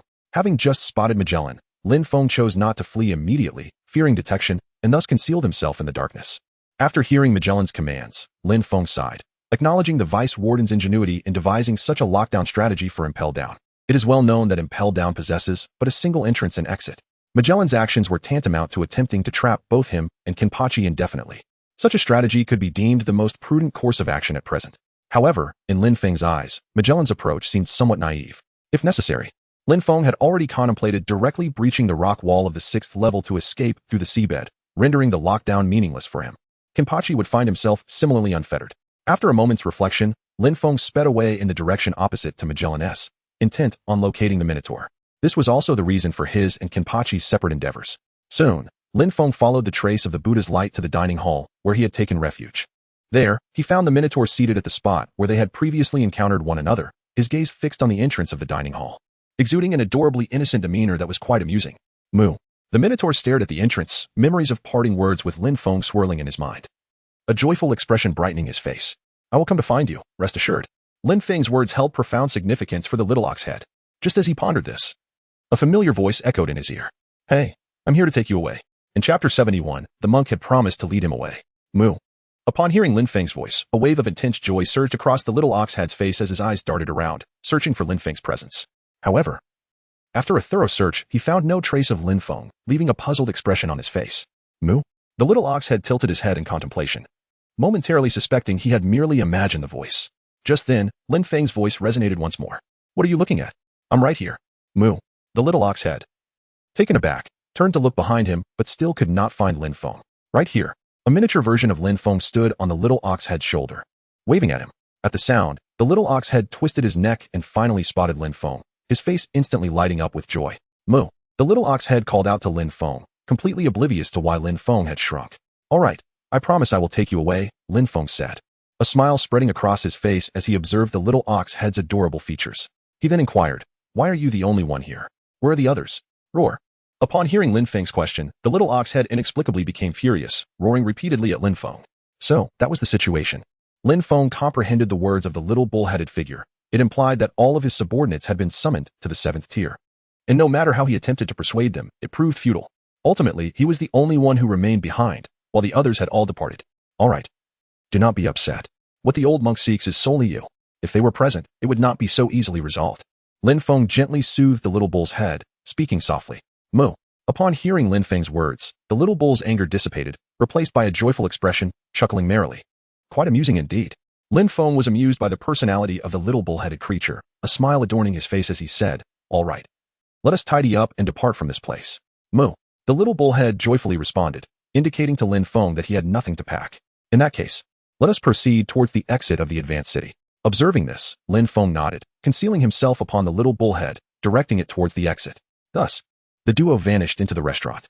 Meanwhile, within the 7th level, Huang Yuan listened to the reports from the likes of the mole, his expression growing increasingly grim. The entire 7th level had failed to detect Lin Feng's whereabouts, leading him to ponder whether Lin Feng had somehow rendered himself invisible. Although this notion seemed far-fetched, it was the only explanation that made sense at the moment. Otherwise, how could Lin Feng simply exit from this place? Huang Yuan, what shall we do next? The mole inquired, gazing at Huang Yuan with seriousness. Huang Yuan remained silent for a moment, then declared, disperse all forces throughout the 7th level. Each level must retain at least one naval officer of middle admiral rank. Ensure all communication via Den Den Mushi. Any sighting of Fahai must be reported immediately. Understood. The mole replied in a low voice, swiftly leading the naval officers outside, leaving behind an unnamed middle admiral with Huang Yuan. A hush fell over the atmosphere. What is your name? Huang Yuan asked the unfamiliar naval officer. Sir Huang Yuan, my name is Skirson, the middle admiral replied respectfully. Skirson? Huang Yuan pondered, scrutinizing the officer. He recognized most within the Navy, yet had never heard of this individual. Could it be that this person was a transformation of Lin Feng? The thought flashed through Huang Yuan's mind, his eyes narrowing with a cold glint as he spoke frostily. Skirson, when did you join the Navy? I have no recollection of you. The middle admiral stood there, taken aback by the menacing tone in Huang Yuan's voice. He quickly explained, Sir Huang Yuan. I joined during the military recruitment and was promoted to middle admiral after evaluation. Granny Crane and Admiral Sengoku can vouch for me. Upon hearing this, Huang Yuan's doubts diminished significantly, while he inwardly cursed himself for being so unnerved by Lin Feng that he even questioned a colleague. With a sigh, he said to Skirson, I leave this place in your hands. I shall search for Fahai outside. Without waiting for a response, he transformed into a beam of light and vanished, leaving the middle admiral in a state of bewilderment. On the 5th level, in the prison, in his initial release state, Kenpachi burst through the 6th level with unstoppable force. The naval officers were left in shock. Isn't this the man who fought alongside Admiral Huang Yuan and Fleet Admiral Akainu at Mariewa? Some veterans recognized Kenpachi's identity, further instilling fear among the Navy ranks. They had only known that the 7th level housed the most dangerous criminals, unaware of Kenpachi's true identity. After all, the events of the battle at Mariewa had been erased by the world government, leaving only fragments of lore in the world. How could we confront someone who has defeated Admiral Huang Yuan? Some voices of retreat began to emerge among the naval officers as fear gripped their hearts. With Kenpachi's relentless advance, their trepidation grew deeper. Why aren't you obstructing me? Kenpachi noticed the sudden paralysis of the naval officers and, intrigued, intensified his bloodthirsty expression. If you don't stop me, I shall commence my assault. With that, he swung his Zanpakuto in a fierce arc, unleashing a devastating slash toward the naval soldiers. The carnage that ensued was horrifying. Severed limbs and bodies flew, and the cries of despair echoed throughout. Even the prisoners within the confines of the jail found it unbearable to witness, as the scene resembled a hellish nightmare. Kenpachi plunged into the throng, inflicting casualties with each swing, until the remaining soldiers were utterly paralyzed by fear. He isn't human. Run. I shall never be a Navy officer again. Several naval soldiers screamed, fleeing deeper into the 5th level. As one took flight, others quickly followed suit, abandoning their weapons and escaping in a frenzy, terrified for their lives. Kenpachi stood dumbfounded, having expected these men to fight with all their might against him, only to be met with this unexpected retreat. However, he realized that most of those fleeing had been conscripted during the world government's recruitment, while the resolute veterans had either perished in the previous onslaught or fallen victim to his earlier strike. Just as Kenpachi was lost in thought, Magellan's icy voice echoed from afar. You shall not leave this place, Kenpachi. How persistent. Kenpachi's expression darkened as he darted towards the exit of the 5th level. Had it not been for Lin Feng's instructions, he would have relished the opportunity to engage Magellan in combat. As Kenpachi departed, Magellan arrived. His countenance darkened further upon witnessing the carnage. The flames of rage consumed him entirely. Instead of uttering further threats, he channeled all his fury into the determination to pursue Kenpachi. Kenpachi, you shall die? Magellan roared internally, instantly disappearing from his spot, giving chase to the direction Kenpachi had taken. On the other side, Lin Feng and the little bull-headed creature hastened towards the 5th level's exit. Along the way, Lin Feng contemplated whether to escalate the situation further, perhaps incapacitating Huang Yuan or freeing all the prisoners in Advanced City, delivering a significant blow to the world government and the Navy headquarters, and plunging the world into chaos. However, in an instant, he dismissed such thoughts from his mind. While incapacitating Huang Yuan posed little issue, liberating all the prisoners from Advanced City was decidedly imprudent. Once released, the repercussions would be catastrophic, not to mention the plight that would befall the innocent civilians. Lin Feng only seeks to confront the world government and the Navy headquarters, harboring no desire to involve civilians in his endeavors. Moreover, such actions would indeed be rather cruel. Amidst his thoughts, a sharp command halted the fleeing bull-headed figure. 17. Where do you think you are going? At the sound, the bull-headed creature froze in place, its eyes filled with dread, instinctively terrified of the voice's owner. Scarcely daring to breathe, emitting muffled whimpers. I am addressing you, 17. Turn around. Observing the bull-headed figure's silence, the voice's owner issued another stern command. With great reluctance, the bull-headed creature slowly turned, lowering its massive head in submission, unable to meet the gaze of the other. Lin Feng was astonished by the little bullhead's reaction and cautiously peeked out from his collar to observe the speaker. The man was clad in a white robe, towering over 2 meters tall, wearing the hat of a prison warden. It was evident that this individual held a certain status within Impel Down. And coupled with the little bullhead's reaction, he was likely the specialized personnel in charge of commanding the prison beasts. Lin Feng's conjecture was astutely accurate. The individual in question was indeed the newly appointed deputy warden, George Kiss, directly appointed by the headquarters to oversee the cadre of prison beasts in Beige Yapank. Number 17. Respond. Upon witnessing the silence of the young Minotaur, George Kiss's tone turned frigid, chilling to the bone. The young Minotaur, frightened, dared not exhale audibly, producing only faint, lowing sounds. Speak. George Kiss interpreted the Minotaur's silence as defiance. Wielding his whip with ferocity, he lashed out, berating. A defective creature like you has no right to exist in this world. Crack, crack, crack. The whip struck the young Minotaur with brutal force, the barbs tearing into its flesh. Observing this, Lin Feng could no longer restrain himself and was poised to intervene, only to be halted by the young Minotaur. The soft lowing of the Minotaur was gentle yet conveyed a clear message. It wished to protect Lin Feng from potential peril. Lin Feng felt a warmth in his heart, deeply moved. However, at that very moment of communication, several blood marks reappeared on the young bull's body, staining its grayish-white fur a vivid crimson. Witnessing this scene, Lin Feng could no longer contain himself and exclaimed, "Who dares to strike me without consulting this humble monk?" Great. Lin Feng swiftly emerged from Little Bullhead's collar, instantly returning to his normal state as his hand descended upon George X's face. Who are? F.A. George X stared at the approaching palm, first bewildered, then horror dawning across his features. But before he could utter Lin Feng's name, the massive hand had already struck. The sheer force shattered every tooth in his mouth, sending his body hurtling backward like a missile. Head first, he crashed into the concrete ground, his fate unknown. Meanwhile, Lin Feng's gaze remained icy, devoid of his usual calm, his expression chillingly ruthless. After finishing the deed, he turned to Little Bullhead, whose eyes shimmered with unshed tears, overwhelmed with emotion. Remember this, you belong to me. And anyone who dares harm you, this is their fate. Lin Feng gazed at the little bull's head and spoke gently. Moo moo. The little bull's head was overwhelmed with emotion, nodding vigorously. Do not be so moved, quickly depart from this place. Upon witnessing this, Lin Feng smiled and gestured for the little bull to follow, swiftly soaring into the distance. Lin Feng, accompanied by the little bull, swiftly navigated through the 6th floor and soon arrived at the entrance of the 5th floor, just as he intended to lead the little bull through the entrance. A figure caught his eye. He quickly signaled for the little bull to halt. Stop. The little bull obediently stood behind him, remaining perfectly still. Lin Feng turned his gaze towards the entrance of the 5th floor, where none other than Kizaru and the mole stood. How could they possibly be here? Lin Feng was taken aback. According to his calculations, Huang Yuan and the others should have been searching for him on the 7th floor. He never expected that they would arrive here first to confront him. Should he confront them head-on, or? Lin Feng pondered whether to break through the exit directly or to hide first. Along the way, he had already regained much of his strength, and defeating the yellow ape unexpectedly should not pose a significant challenge. However, as he contemplated, Lin Feng glanced at the little minotaur. Defeating the yellow ape while ensuring the little minotaur's safety would prove somewhat difficult. The little minotaur's combat prowess was at best comparable to that of a typical Navy vice admiral, excluding the likes of Karp and others. This presented quite a conundrum. Lin Feng glanced at the little bull's head, and a bold idea surfaced in his mind. Little bull, you aren't a fruit user, are you? Lin Feng inquired of the little bull's head. Moo. The little bull understood Lin Feng's words and shook its head frantically. That's good to hear. Observing this, a profound smile graced Lin Feng's face, causing the little bull's hair to stand on end, uncertain of his intentions. Come, follow me. Lin Feng uttered a brief remark before swiftly departing, his figure vanishing in a series of agile movements. The young bull-headed creature followed closely behind. In no time, Lin Feng evaded multiple watchers and arrived at the junction between the 6th and 7th layers, the very place he had entered earlier. Then, summoning his monk staff, Lin Feng closed his eyes and gripped it tightly with both hands. A radiant Buddhist light surged around him as he channeled his spiritual energy wildly into the staff. Ready. After a moment, Lin Feng's eyes snapped open, flashing with sharp brilliance. He swung the staff with full force toward the junction between the 6th and 7th layers. Great Vajra Dragon! With a fierce shout, the staff struck the rocky wall with tremendous impact. Boom! A deafening explosion erupted as the wall shattered into dust, forming a massive breach. Seawater surged violently through the opening, dragging countless sea creatures into the space. At the entrance of the 5th layer, Admiral Kizaru's brow twitched in alarm. This is bad, he muttered before vanishing instantly, dashing toward Lin Feng's location.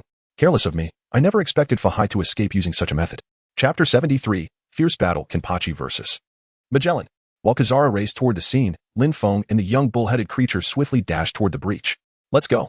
Lin Feng let out a low growl, signaling the young bull-headed creature to follow. The latter responded with an excited roar, trailing closely behind. Together, they swiftly navigated through the cavern, advancing from the city toward the open sea with remarkable speed. Along the way, they passed by several sea kings, who seemingly ignored Lin Feng and his companion, leaving him quite astonished. Grr, glug, glug. The young bull-headed creature held its breath, brandishing a massive hammer. Lin Feng observed for a moment and suddenly understood. The weapon in the creature's grasp was infused with sea stone. Thus, Lin Feng and the young bull-headed creature soon emerged at the surface of the ocean. Casa, out. Lin Feng then roared, and the robe he wore soared from him, floating gracefully upon the water's surface. Lin Feng leapt upward and then beckoned for the little bull's head to approach. The latter gazed at the cassock suspended in midair, a look of hesitation creeping onto his face. Such an object was beyond the little bull's comprehension, and he was quite apprehensive about whether the cassock would collapse under his weight. It's all right, come up. It is quite sturdy. Lin Feng smiled, understanding the thoughts swirling in Xiaonodo's mind. He gestured invitingly, and upon seeing this, Xiaonodo felt a wave of reassurance wash over him. He leaped onto the cassock, discovering that it did not sink as he had imagined. A radiant smile blossomed on his face, and he emitted a series of joyful mooing sounds, filled with delight. Haha. Lin Feng smiled, and his previously tense demeanor eased considerably. He then addressed the little bull-headed creature, saying, I will guide the robe to a relatively safe location. You shall wait for me there. The little bull-headed creature, puzzled, inquired with a soft moo, unsure of Lin Feng's intentions. Lin Feng explained that he had a companion advancing within the city, awaiting his rescue.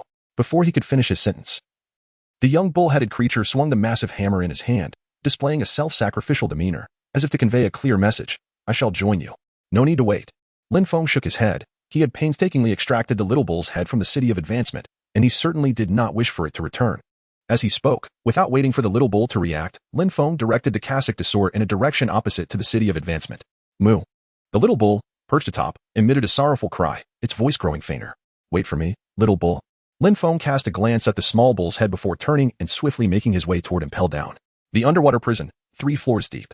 Kenpachi had slaughtered his way up from the bottom, his body drenched in blood, resembling a malevolent spirit that instilled fear in all who beheld him. This fear resulted in a dwindling number of those attempting to surround him. Upon reaching this level, not a single soul dared to obstruct his path. It was evident that both the Navy and the prison guards had been thoroughly intimidated by Kenpachi's rampage. Where's the exit? As he ran, Kenpachi discerned the direction. His gaze fixed on the exit and closing in rapidly. Just then, a figure emerged at the exit. "Kenpachi, I finally caught you." Upon hearing the voice, Kenpachi halted and gazed at the figure, his face alight with a fierce smile brimming with battle intent. "You, Magellan?" "Indeed." Magellan's expression darkened as he fixed his gaze on Kenpachi, his demeanor exuding murderous intent. Neither of them made the first move, resulting in a chilling silence enveloping the scene. Swoosh. Several venomous serpents materialized behind Magellan, emitting a series of menacing hisses. Their venom dripped from their massive jaws onto the ground, causing the stones to sizzle and smoke. Undeterred by the ferocity of the poison, Kenpachi's desire for battle intensified, though he yearned to heed Lin Feng's advice and avoid conflict. The current situation had escalated beyond the realm of avoidance. Buzz. The Zanpakuto emitted a low hum, as if responding to Kenpachi's battle fervor. "Master, do not blame me." Kenpachi glanced at the sword in his hand and whispered before gripping it tightly, channeling his spiritual energy to its fullest. "Shirkai." As Kenpachi uttered those words, his Zanpakuto transformed, resembling more of an axe than a sword. Exhaling a deep breath, Kenpachi brandished the weapon, locking his gaze on Magellan. "Fight." In an instant, Kenpachi vanished from his position, executing the Shuanpa with unmatched precision, and appeared beside Magellan, bringing the blade down with tremendous force. Just as the blade was about to strike Magellan, he let out a fierce growl. "Venom blade, death's venomous edge." Swoosh. A long sword forged from venom materialized in Magellan's grasp, blocking Kenpachi's assault. "Haha, well blocked." Kenpachi laughed heartily, unfazed by the thwarted attack. On the contrary, the more formidable Magellan appeared, the more exhilarated he became. "Die." Magellan swung the venomous blade towards Kenpachi's neck. Though Kenpachi had developed a resistance to the poison, the neck remained a vulnerable target.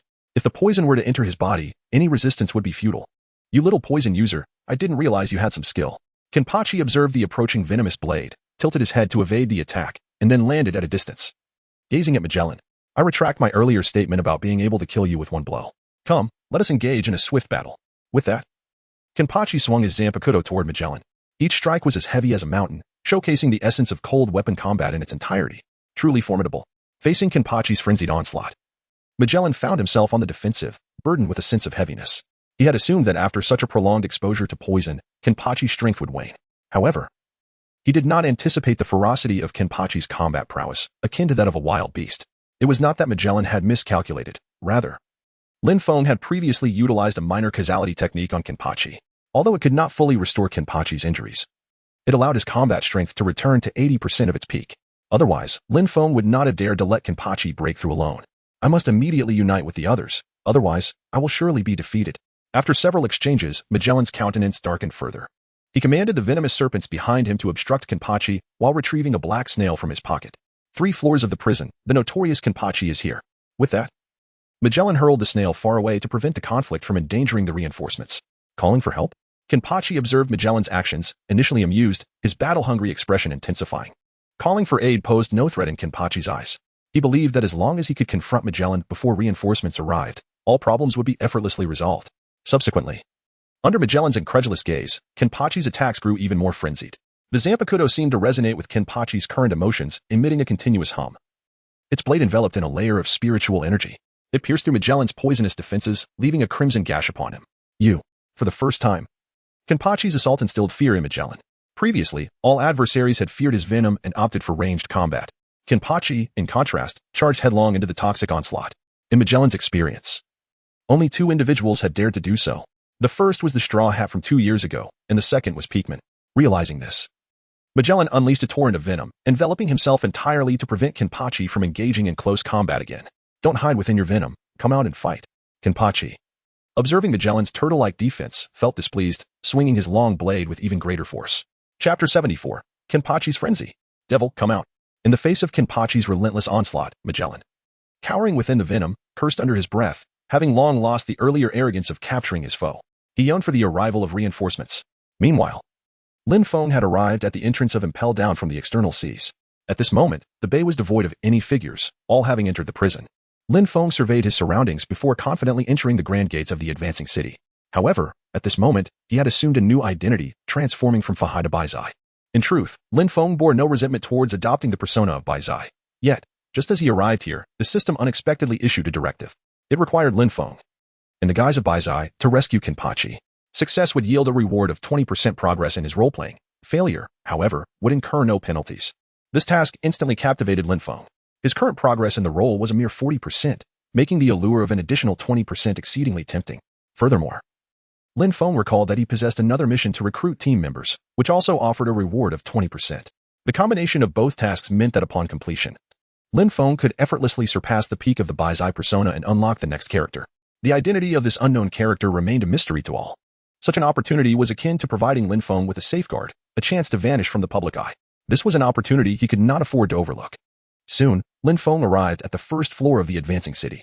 In stark contrast to the exterior, this place was nearly filled with Navy personnel and prison guards. Each face etched with tension as they fixated on the exit. Lin Feng slipped into the shadows, donning the attire of a prison guard, seamlessly merging with the naval personnel. Mr. Kizaru issued a command to advance to the third level for support. At that moment, a naval vice admiral produced a loudspeaker snail and announced to the assembled Navy, Teams 3 and 4, stand by. The remainder, proceed to the third level for assistance. Understood. The Navy and the guards responded in unison. Marching in perfect harmony towards the corridor leading to the third level, Lin Feng quietly mingled with them, positioning himself at the rear of the crowd. Completely unperturbed by the possibility of being discovered. Has Jianba already advanced to the third level? Lin Feng lowered his head, lost in thought. He was not particularly concerned about Kenpachi's combat prowess, yet a lingering sense of unease pervaded his mind. As though fate was whispering that he and Kenpachi might be defeated here. It had been some time since they had emerged from the 7th level. Yet the Navy and the world government's reinforcements had yet to arrive. This was highly unusual. According to the information obtained from Rayleigh, the Navy must have been meticulously preparing, intending to capture Kenpachi in one fell swoop during his rescue. However, based on the current deployment within Impel Down, their forces were woefully insufficient. Sengoku, Pcoms, Kizaru, Magellan, only 4 formidable Navy officers were present in the expansive confines of Impel Down. The news of Sengoku and Pcom's defeat at his hands surely reached the higher echelons of the Navy. All of this was exceedingly strange, leaving Lin Feng perplexed. He resolved to cease his worrying. Once he reunited with Kenpachi, they must depart from this place without delay. Lin Feng's expression was grave as he followed the Navy personnel. Soon, a resounding roar echoed, capturing Lin Feng's attention. Unbeknownst to him, he had ascended to the third level alongside the naval officers. At this moment, the entire third level was in disarray. The prison doors were flung open, and countless inmates lay convulsing on the ground, frothing at the mouth. It was evident that this was the work of Magellan. Deep within, a figure was launching a frenzied assault on Magellan, who was ensnared in venom. It was none other than Kenpachi, the source of the thunderous sound. Form ranks, don your masks. The leading vice admiral halted and shouted to Lin Feng and the others, promptly donning a gas mask himself to shield against Magellan's toxic gas. Before long, everyone had equipped their masks, and under the vice admiral's command, they charged towards Kenpachi. Technology squad, prepare the laser cannons. Fire. Whoosh, whoosh, whoosh. Countless beams of light surged towards Kenpachi, weapons developed from the laser technology stored by Vegapunk, further enhanced for greater efficacy. Each strike possessed the power equivalent to that of the original Kizaru. Haha, splendid. I've long grown weary of this turtle shell. Upon witnessing this, Kenpachi's battle fervor intensified, and with a mighty roar, he charged towards the technology squad. Like a wolf among sheep, Kenpachi swiftly decimated the technological team. Not even a challenge. Kenpachi chuckled, clearly unsatisfied with the meager resistance to his thirst for combat. In the shadows, Lin Feng sighed inwardly. He had repeatedly instructed Kenpachi to focus solely on escape and not to let anyone hinder him. Yet, judging by the current predicament, it was evident that his words had fallen on deaf ears. Truly disheartening. Lin Feng shook his head helplessly, just as a beam of dark yellow light surged from the distance, aimed directly at Kenpachi's head. Kenpachi sensed it, turned his head, and cleaved the beam apart with a swift stroke, his gaze landing on the figure in the distance, a smile curling at the corners of his mouth. Young man in yellow, do you still wish to battle me? There is no escaping this. The higher-ups will hold you accountable. A languid voice echoed. Belonging to the recently finished with the 6th layer of holes, Kizaru. He did not pursue Lin Feng but instead set his sights firmly on Kenpachi. Kizaru understood that if Kenpachi could not escape, Lin Feng would not stray far. After all, the initial objective of the other party was to rescue Kenpachi. He would not leave alone. Moreover, the person who had just been notified was about to arrive. Compared to himself, those individuals were the true key players in this conflict. Are you afraid? Kenpachi was unaware of Kizaru's thoughts and approached him slowly with his sword drawn, instinctively distrusting the words of his opponent, having fought Kizaru before. It's unavoidable. I must follow orders, Kizaru shrugged, expressing his resignation. In that case, Kenpachi halted between Kizaru and Magellan, surveying them with a glint of brilliance in his eyes. You two can come at me together. Swish. As Kenpachi's voice echoed, his sword fell suddenly. A palpable spiritual power radiating through the blade, aiming for the two. His spiritual energy was extraordinarily intense, particularly in its initial release state. The spiritual slash cut through the air, producing a sizzling sound, as though the very atmosphere were being scorched. Dodge, Magellan. With the sudden onslaught, Kizaru reacted instantly, utilizing his light fruit to its utmost to barely evade it, quickly warning Magellan. The latter reacted hurriedly but was still a moment too late. Boom. The slash collided with the defensive venom, the searing spiritual energy evaporating a gap in it, continuing forth with unrelenting force towards Magellan. Faced with the unavoidable strike, Magellan steeled himself, enduring the burn of the energy against his skin, and was sent flying far away by the tremendous impact. Haha, the turtle shell is broken. Seeing this, Kenpachi grinned widely and charged toward Magellan, fully aware of the situation. Eliminating a key combatant was often a wise choice. Kenpachi, Magellan, struggling to rise, glared at the approaching Kenpachi, his serrated teeth clenched, a cold voice escaping. Doomsday. Final judgment. Judgment? Kenpachi paused, then burst into laughter. You think you can judge me? You're not worthy. His Zanpakuto moved so swiftly it was nearly imperceptible, lunging towards Magellan. Can't judge me? You can certainly try. Magellan sneered. Instantly transforming into an enormous figure, his body enveloped in venom, his wings and horns twisting into a menacing form. He resembled a judge of the underworld, instilling fear. Oh. I didn't expect you could transform like this. Interesting. Kenpachi mused, but his Zanpakuto showed no sign of halting, the tip glistening with formidable spiritual pressure, approaching Magellan's form. Hey. We want to simply let you eliminate our high-tier combatants. At this moment, Kizaru's voice rang out beside Kenpachi. His Ama no Murakumo no Tsurugi bursting forth with an unusual radiance. You think you can stop me? Kenpachi's expression turned cold. Redirecting his Zanpakuto midair to cleave at Kizaru. The immense force created a gust, momentarily stunning Kizaru. Impressive. Kizaru squinted, his body transforming into particles of light, attempting to evade the oncoming, overwhelming strike. Flee. Kenpachi's lips curled into a cruel smile. Sword pressure. Buzz. The Zanpakuto, slashing downward, suddenly erupted with a brilliant light, as if extending infinitely, and Kenpachi swung his massive Zanpakuto toward the gathering light particles. Die for me. Kenpachi roared, confident that if the strike connected, even Kizaru would be left with half his life. Kenpachi, don't forget about me. Just then, Magellan's icy voice echoed, his enlarged figure swinging a fist towards Kenpachi. Small venomous dragons swirling around his fist. I almost forgot about you. Unperturbed by Magellan's assault, Kenpachi reversed the blade of his sword and hurled it toward Magellan. Every movement fluid and effortless. It seemed as though his target had always been Magellan, not Kizaru. Dodge, Magellan. Kizaru, just formed. Felt a wave of panic wash over his face as he shouted at Magellan. Too late. My aim has always been him. Kenpachi grinned. In that moment appearing like a hellish demon to Kizaru. In the blink of an eye, the Zanpakuto struck Magellan's fist. Sword pressure. Break. Kenpachi's eyes sparkled with intensity. And as his voice rang out, the elongated blade burst forth in a flurry, transforming into countless smaller blades that rushed toward Magellan's entire body. Good. In the shadows, Lin Feng marveled, noting that Kenpachi's battle instincts and perception far surpassed those of Magellan and the others. This maneuver was tantamount to condemning Magellan to death. His massive physique, combined with his fists, rendered him entirely unable to evade such an attack. He could only brace for the impact, just as Lin Feng anticipated. The giant Magellan was unable to dodge Kenpachi's strike, forced to withdraw his attack and adopt a defensive stance, choosing to withstand it. However, this played directly into Kenpachi's hands, as he, being the captain of the 1st Division of the Godai 13, had mastered Shuanpa to perfection. As Magellan assumed a defensive posture, Kenpachi moved swiftly, seizing his Zanpakuto in midair and cleaving downwards. Die for me. A bloodthirsty glint flickered in Kenpachi's eyes as the long blade struck Magellan, tearing a wide gash from his shoulder down to his abdomen. Ugh. Magellan coughed up a mouthful of blood. Kenpachi's assault, imbued with his unique spiritual pressure, rendered him incapable of maintaining his form. His body shrinking dramatically as he collapsed to the ground. Vice Admiral. Mr. Magellan. The Navy personnel, witnessing this scene, were on edge, fearing Kenpachi would pursue the advantage. Done. A smile graced Kenpachi's face, but contrary to the Navy's expectations, he did not press the attack on Magellan. He understood that even if he delivered such a blow, Kizaru would likely be left with little strength. Not to mention that Magellan, whose combat prowess was inferior to Kizaru's, would be fortunate to survive. Kenpachi, you are formidable. Kizaru's face was ashen. With him present, the situation had deteriorated so drastically. Where could the Navy save face? Yada no Kagami. In an instant, Kizaru erupted. Crossing his arms before him, countless dark yellow orbs forming in front of him, shooting towards Kenpachi. Here it comes. Kenpachi had been on guard against Kizaru.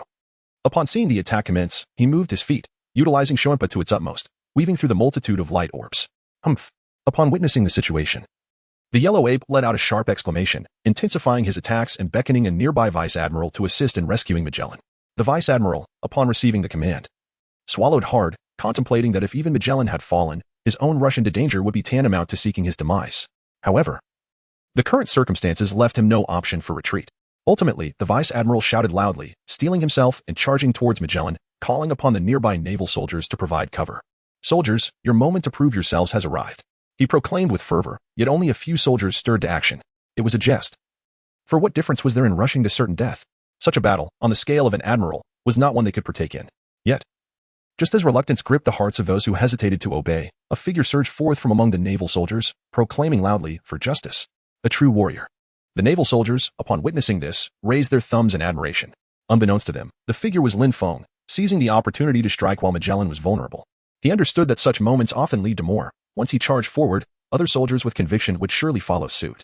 As Lin Feng anticipated, after a brief silence, a significant portion of the naval soldiers, after deliberation, chose to rush towards Kenpachi. This scene filled the leading vice admiral with a sense of gratification. Deeply moved, he mused. My kindness towards you has not been in vain. Yet, the one he felt most grateful towards was the figure closest to him. Upon discerning Lin Feng's rank, a shiver ran through him. A private, yet he fought with such fervor without even having achieved the rank of sergeant. Instantly, the vice admiral was overwhelmed with emotion, resolutely deciding that as long as he survived, he would ensure this individual received a promotion upon their return. Soldier, you are the pride of our navy. The vice admiral exclaimed to Lin Feng, unaware that the actions of this so-called naval pride would soon leave the entire arena in astonishment. Hearing this, Lin Feng responded to the vice admiral with a gesture, closely following him, exuding an air of selfless devotion. A true hero. Lin Feng's actions once again moved the naval rear admiral, yet at that moment, he realized that Lin Feng's speed was actually on par with his own, or perhaps even surpassed it. He was momentarily taken aback. When did such a formidable individual emerge among the junior ranks? The admiral's face was filled with questions. Chapter 76, Breakthrough. Amidst his confusion, Lin Feng's subsequent maneuvers left the naval rear admiral utterly astounded. Just as Lin Feng approached within mere meters of sword aid, his speed suddenly surged, swinging the blade in his hand towards the back of the yellow ape. Scatter, thousand cherry blossoms. As Lin Feng unleashed his Bankai, countless minuscule blades enveloped Admiral Kizaru, catching him utterly off guard. What? Kizaru stood there, bewildered, gazing at the surrounding pink petals, feeling as though something had obstructed his ability to summon his power. Although he had noticed Lin Feng's movements, the sight of the navy uniform worn by his adversary significantly diminished his sense of alarm. Otherwise, with his speed, it would have been impossible for Lin Feng to execute a successful ambush. This scene left the other navy personnel in a state of shock, halting their advance and rendering them motionless and perplexed. What on earth is happening? The earlier vice admiral was rendered speechless, his gaze locked on Lin Feng, and upon recognizing his face, he was struck with a sense of dread. Wasn't this the accomplice who had teamed up with Kenpachi 2 years prior? In an instant, the vice admiral felt the world around him darken as he realized he had allowed an enemy to infiltrate his division, resulting in a successful surprise attack on Admiral Kizaru. This was disastrous. His political future was in jeopardy, and retaining his rank of vice admiral seemed impossible now. Overwhelmed by despair, he felt dizzy and collapsed to the ground. Meanwhile, after his successful strike, Lin Feng tore off his disguise and called out to Kenpachi, "Keep an eye on Kizaru. I'm going to finish off Magellan." With that, he darted towards Magellan, intent on rendering him incapable of further combat. Upon seeing Lin Feng, Kenpachi initially felt a surge of joy, then brandished his sword and charged at Kizaru, ensnared by the cherry blossom blades, exclaiming, "You in the yellow coat, prepare to face the consequences of your arrogance." Kizaru found himself in dire straits, confronted not only by Lin Feng's deadly petals but also feeling somewhat helpless, quietly lamenting his earlier instructions to his informants. According to the timeline, they should be arriving shortly, he thought to himself. Simultaneously, Lin Feng had already reached Magellan, manipulating a portion of the cherry blossom blades with a cold, indifferent gaze. Coughing up blood, Magellan, faced with Lin Feng's stare, was incensed. He had never anticipated that Lin Feng would conceal himself among the navy soldiers to launch such a surprise attack on Kizaru. It was utterly unexpected. Unlike Kizaru, Magellan was unaware of Lin Feng's true identity. "Make your move. Don't prolong my suffering," Magellan said, lifting his gaze to meet Lin Feng's, determination flickering in his eyes. He could never have imagined that his life would come to an end at the hands of this young man. It felt somewhat unjust. With that thought, Magellan closed his eyes, quietly awaiting the arrival of death. Quite the resilient one. Lin Feng curled his lip and deftly maneuvered the cherry blossom blade to pierce the wound of his opponent. A scream of excruciating pain erupted, and Magellan distinctly felt the blades assaulting his innards. "You've gone too far," Magellan seethed, enduring the agony while glaring furiously at Lin Feng. Such actions felt akin to humiliation. "Hey, don't look at me like that. I merely intend to incapacitate you," Lin Feng replied nonchalantly, unfazed by Magellan's murderous gaze. As he asserted, Lin Feng harbored no intent to kill. His aim to render Magellan incapable of fighting stemmed from his suspicion that there were ulterior motives at play within the city. He contemplated using Magellan as a hostage at a critical moment, thereby facilitating his escape with Kenpachi. "You." Lin Feng's demeanor caused Magellan's expression to freeze. Then under the dual torment of physical and mental anguish, he fainted. Fainted just like that? Lin Feng gazed at Magellan, a peculiar expression adorning his face. He pondered to himself, how could he faint despite not having done anything remarkable? This was rather absurd. "Hey, aren't you supposed to be the stronghold leader of the city?" Lin Feng felt somewhat speechless as the cherry blossom blade gracefully glided along the opponent's wound. Subsequently, his gaze settled upon Kizaru. Despite being enveloped by his cherry blossom blades, The admiral still managed to engage in a fierce back-and-forth battle with Kenpachi, truly living up to his reputation as the Navy's supreme combatant. Unbeknownst to Lin Feng, however, Kenpachi was not unleashing his full strength. Instead, he was deliberately suppressing his power, relishing the thrill of battle against Kizaru. Had he chosen to release his Bankai outright, Kizaru would undoubtedly have been overwhelmed in an instant. Why has he arrived yet? Under the relentless, tempestuous assault from Kenpachi, Kizaru's expression darkened to its limit, his mind racing with urgency.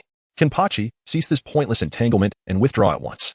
Lin Feng hoisted the unconscious Magellan onto his shoulder and shouted towards Kenpachi. With those words, he sprinted towards the exit of Impel Down. Hearing the call, Kenpachi unleashed a devastating sword pressure, forcing Kizaru into a corner, his expression brimming with unfulfilled battle lust. Next time, yellow-clad brat, he growled, before turning to chase after Lin Feng's retreating figure.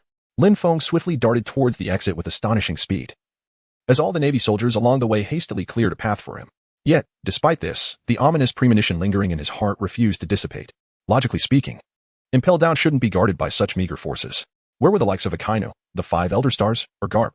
Master, you seem rather pale. What troubles you? Amidst his contemplation, Kenpachi had already caught up and addressed Lin Feng. It's nothing. I just can't shake the feeling that the Navy wouldn't deploy only these forces. There must be something amiss, Lin Feng replied with a slight shake of his head, voicing his doubts. Well, isn't that simple? If one comes, we cut one down. If 2 come, we cut them both. Kenpachi grinned, brandishing his Zampiket with the fervor of a battle-crazed warrior. Lin Feng sighed. Lin Feng was momentarily stunned into speechlessness, then his gaze fixed upon the exit as his speed increased yet another notch. With cautious urgency, he warned. Stay vigilant. We're nearly at the exit. Relax. Kenpachi grinned broadly, matching Lin Feng's pace effortlessly. The two streaked across the ground of Impel Down like twin beams of light. Yet just as they were about to reach the exit, the elevator above began its slow descent. Then, a familiar figure emerged within their line of sight, clad in crimson robes and draped in a Marine Admiral's coat, none other than the current Fleet Admiral, Akainu. Damn it. Lin Feng's eyes narrowed with intensity. The very scenario he had dreaded had finally come to pass. Gritting his teeth, he barked at Kenpachi, charge forward. We must leave this place immediately. Understood. Kenpachi responded, his gaze igniting with a fierce glint as he brandished his Zampiket, surging ahead to strike at Akainu. You crimson-clad bastard. Perish. Swish.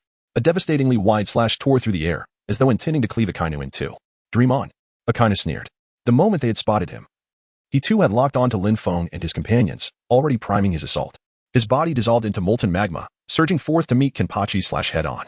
Chapter 77, The Madness of Akainu. Though he had anticipated Kenpachi's attack, Akainu's true target was not him, but Lin Feng, having fully transformed into his elemental form. He twisted past Kenpachi's slash, his body morphing midair into a blazing, monstrous hound as he lunged straight for Lin Feng. Kenpachi. Lin Feng urgently signaled for him to intercept. Yet before the command even left his lips, Kenpachi had already reacted. Flash-stepping in rapid succession, he intercepted Akainu's path, his Zampiket descending in a vicious arc die. Kenpachi roared, his spirit-laden blade aiming straight for the beast's neck. A direct hit would leave even Akainu reeling. But Akainu was no ordinary foe. His combat instincts were among the finest in the Marines. Mid-leap, his body contorted into an unnatural twist, his molten jaws snapping toward the incoming Zampiket. Simultaneously, his 4 searing claws lashed out at Kenpachi, the blistering heat threatening to incinerate the very air around them. Dodge. Lin Feng swiftly reacted, tossing Magellan aside while simultaneously directing a barrage of cherry blossom blades toward Akainu.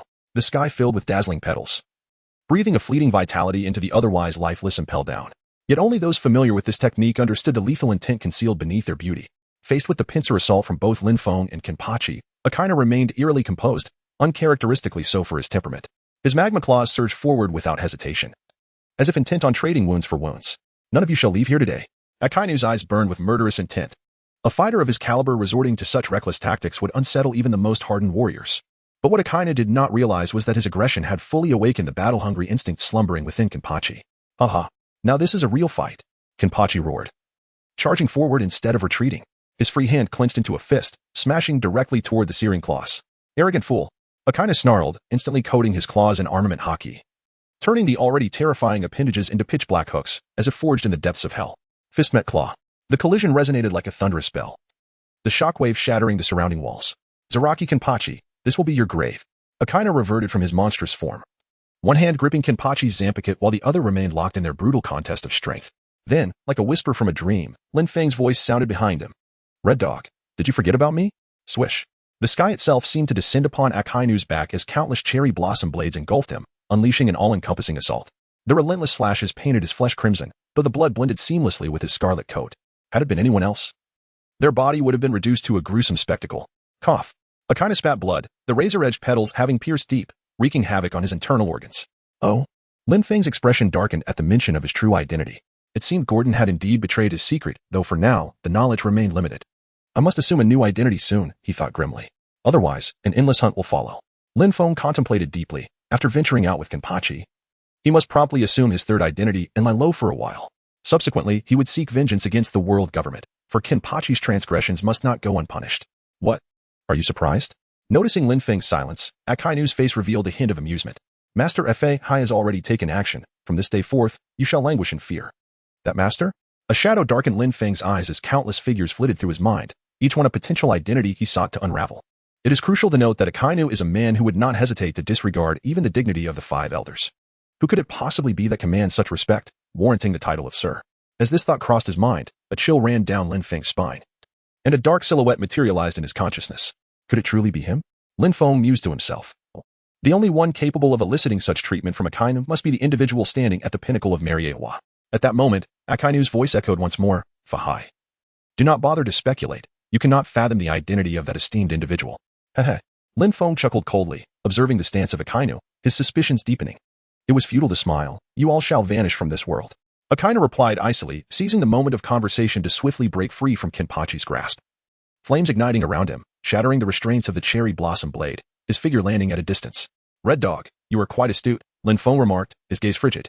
He understood that Akainu's elaborate words were merely a ruse to recover from his injuries. Upon closer inspection, he realized that the cherry blossom energy he had infused into Akainu had nearly been eradicated. Truly cunning. Lin Feng chuckled coldly. He had been contemplating the identity of the esteemed individual mentioned by Akainu, which had led to his momentary lapse in awareness. Otherwise, Akainu would have been gravely injured. If not slain. Kenpachi, eliminate him. Lin Feng addressed Kenpachi, stating that since he and the Navy had reached an irreparable impasse, it was time to take the initiative. The plan was to eliminate one of the opponent's peak combatants to lay the groundwork for future endeavors. Understood, Kenpachi replied, swiftly removing the eye patch that had covered his right eye and discarding it onto the ground. With the eye patch cast aside, Kenpachi's spiritual energy surged forth like a ferocious tiger unleashed from its cage, a long-forgotten ease appearing upon his countenance. Apologies, red-clad boy. I had intended to savor this moment. However, since my master has spoken, your fate is sealed. Kenpachi glanced at Akainu, licking his lips, and charged toward his adversary. Before Akainu could comprehend Kenpachi's swift movement, the blade had already descended. Die. A profound sense of peril tightened Akainu's nerves, compelling him to instinctively shift into his elemental form and evade to the side. With a swift motion, Kenpachi's blade struck, leaving a spray of crimson in its wake, followed by Akainu's furious roar. Clutching his right arm, which gushed blood, he watched in dismay as the ground beneath him became drenched in red. Kurosaki Kenpachi. His voice emerged through clenched teeth, revealing both his fury and a tempest of turmoil within. Akainu had clashed with Kenpachi before, although the latter had been formidable. He had not exhibited such overwhelming strength on that occasion. Back then, he had leveraged the unique trait of elementalization to counter Kenpachi's attacks, even managing to gain the upper hand with the assistance of Kizaru and the Gorosei. Yet, why was Kenpachi so much stronger now? The answer eluded Akainu entirely. What he did not realize was that during his years imprisoned and impelled down, Kenpachi had meticulously analyzed the battle strategies employed during the Holy Land conflict. His understanding of the combat styles of those present had deepened significantly, accounting for his current prowess. Oh, I missed. In contrast, Kenpachi examined his blade with a look of incredulity, seemingly pondering how he had failed to land a decisive blow moments ago. Kenpachi, move swiftly. Let us send the Red Dog to the heavens. Suddenly, an ominous feeling washed over Lin Feng, a sensation that had lingered since his entry into Impel Down, now intensifying. Thus, he dared not delay, calling out to Kenpachi as he charged toward Akainu. All right. Kenpachi responded, joining Lin Feng in their assault on Akainu. Today, red-clad boy, you will meet your end. Furious, Akainu's face turned ashen as he gritted his teeth against the excruciating pain in his arm, engaging both Lin Feng and Kenpachi in a fierce battle. In an instant, the battlefield was engulfed by the ethereal beauty of cherry blossoms, the glint of blades, and the fiery torrents of magma. Before long, Kenpachi seized an opening, exploiting Akainu's injury. The latter's elementalization had not yet taken effect when Kenpachi's blade struck true against his shoulder blade. Blood gushed forth like a fountain. Now, seize the opportunity and finish him. Lin Feng seized the opportunity, exchanging a glance with Kenpachi as the blade's radiance and cherry blossoms surged towards Akainu. If you wish to kill me, then by all means try. Faced with such peril, Akainu succumbed to madness, disregarding everything else as his fruit power awakened instantaneously, with magma beginning to spread beneath his feet. In the blink of an eye, the surroundings transformed into a scene reminiscent of hell itself. Underworld Hound. Upon awakening, Akainu roared, his fists morphing into two ferocious canines that countered the assaults of Lin Feng and Kenpachi. A chilling tremor resonated through the air as Akainu, fueled by a frenzied spirit, remarkably managed to fend off the attacks of Lin Feng and Kenpachi. However, Akainu was not unscathed. The myriad elemental effects accompanying the cherry blossom blade struck directly at his body, inflicting immense agony, coupled with Kenpachi's nearly primal slashes. He was nearly severed at the left arm. Kenpachi, once again, was on the brink of collapse. Lin Feng narrowed his eyes slightly as he gazed at Kenpachi, who nodded in understanding. In an instant, Lin Feng and Kenpachi launched their assault once more, heading towards Akainu. At that moment, Akainu suddenly shouted behind him, "If you do not show yourselves now, I may truly meet my end here." Chapter 78, The Unexpected Arrival. Hearing this, Lin Feng felt a heavy weight in his heart. Indeed, there were others besides Akainu. Was it Carp? Was it the Gorsei and others? Lin Feng pondered deeply, yet his hands remained unceasing in their motion. Advancing alongside Kenpachi towards Akainu. Suddenly, a sigh pierced the air. Immediately thereafter, several dark figures darted forth from the shadows, one of whom swung a fist imbued with the power of Haki directly at Lin Feng. "Who are you?" Lin Feng was taken aback.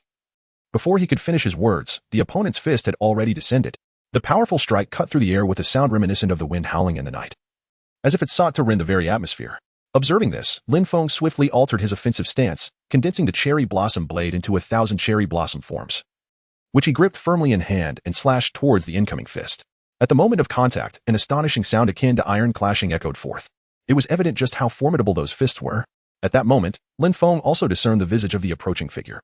The distinctive scar, combined with a cropped hairstyle, unmistakably revealed him to be the naval hero, Monkey D. Garp. Garp. Lin Feng's complexion darkened to the utmost degree. Carp's arrival caught him by surprise. However, upon deeper reflection, it was rather reasonable, for Carp was a high-ranking naval officer and a representative of esteemed authority. It would indeed be peculiar if he did not make an appearance at such a critical moment. Meanwhile, on Jinba's side, they were also obstructed by the sudden emergence of an assailant. Lin Feng turned his head, his eyes widening in shock. How could this person appear here?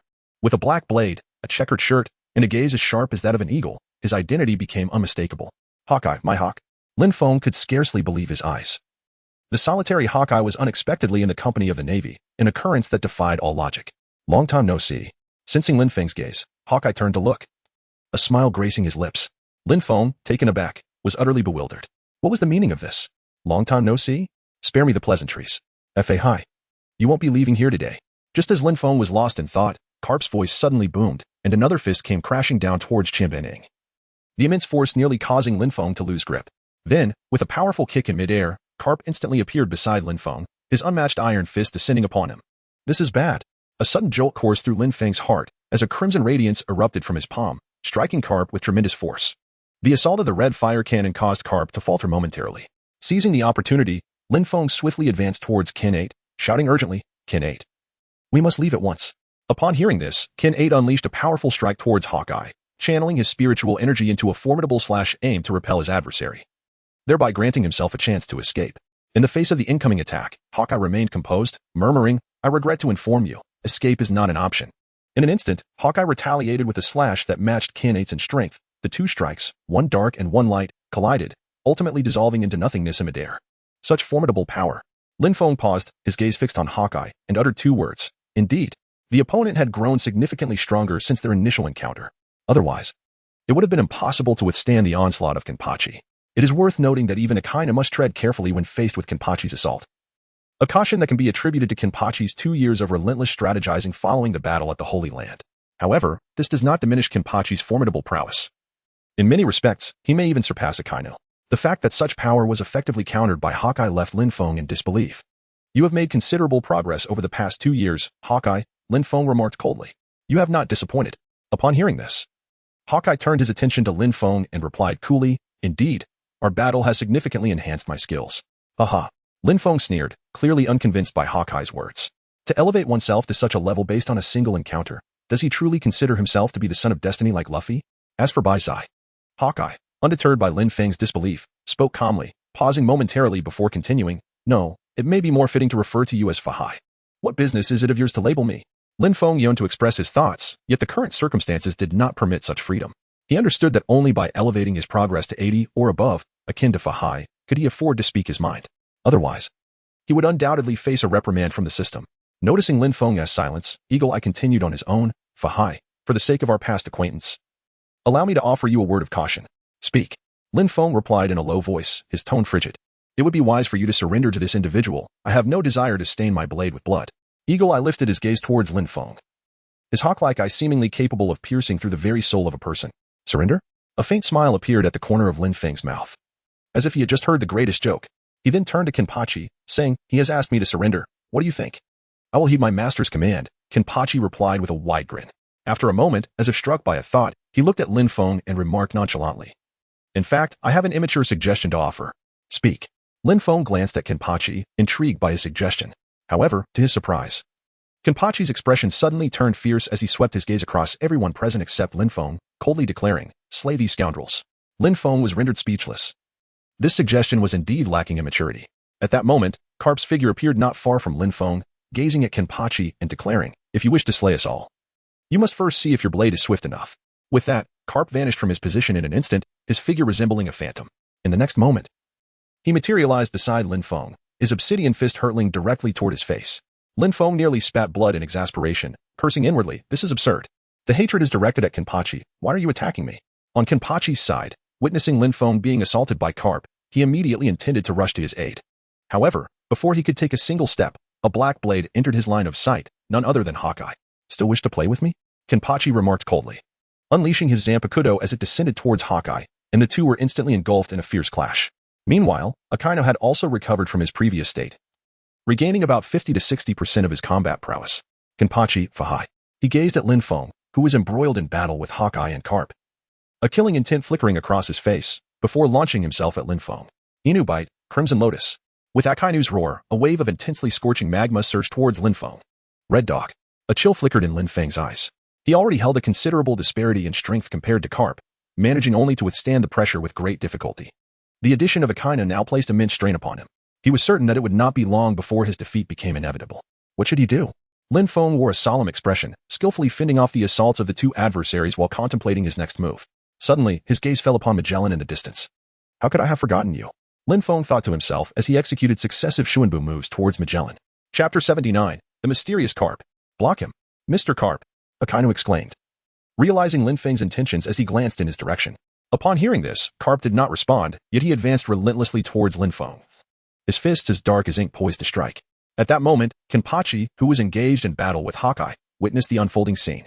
With a roar, he paid the price of taking a hit from Hawkeye and wielded his Zanpakuto, unleashing several devastating slashes towards Carp. Stop him. Swish, swish, swish. Kenpachi's strikes were earth-shattering, causing the ground to erupt as if it would obliterate anything in their path. However, such an assault was merely trivial in Carp's eyes.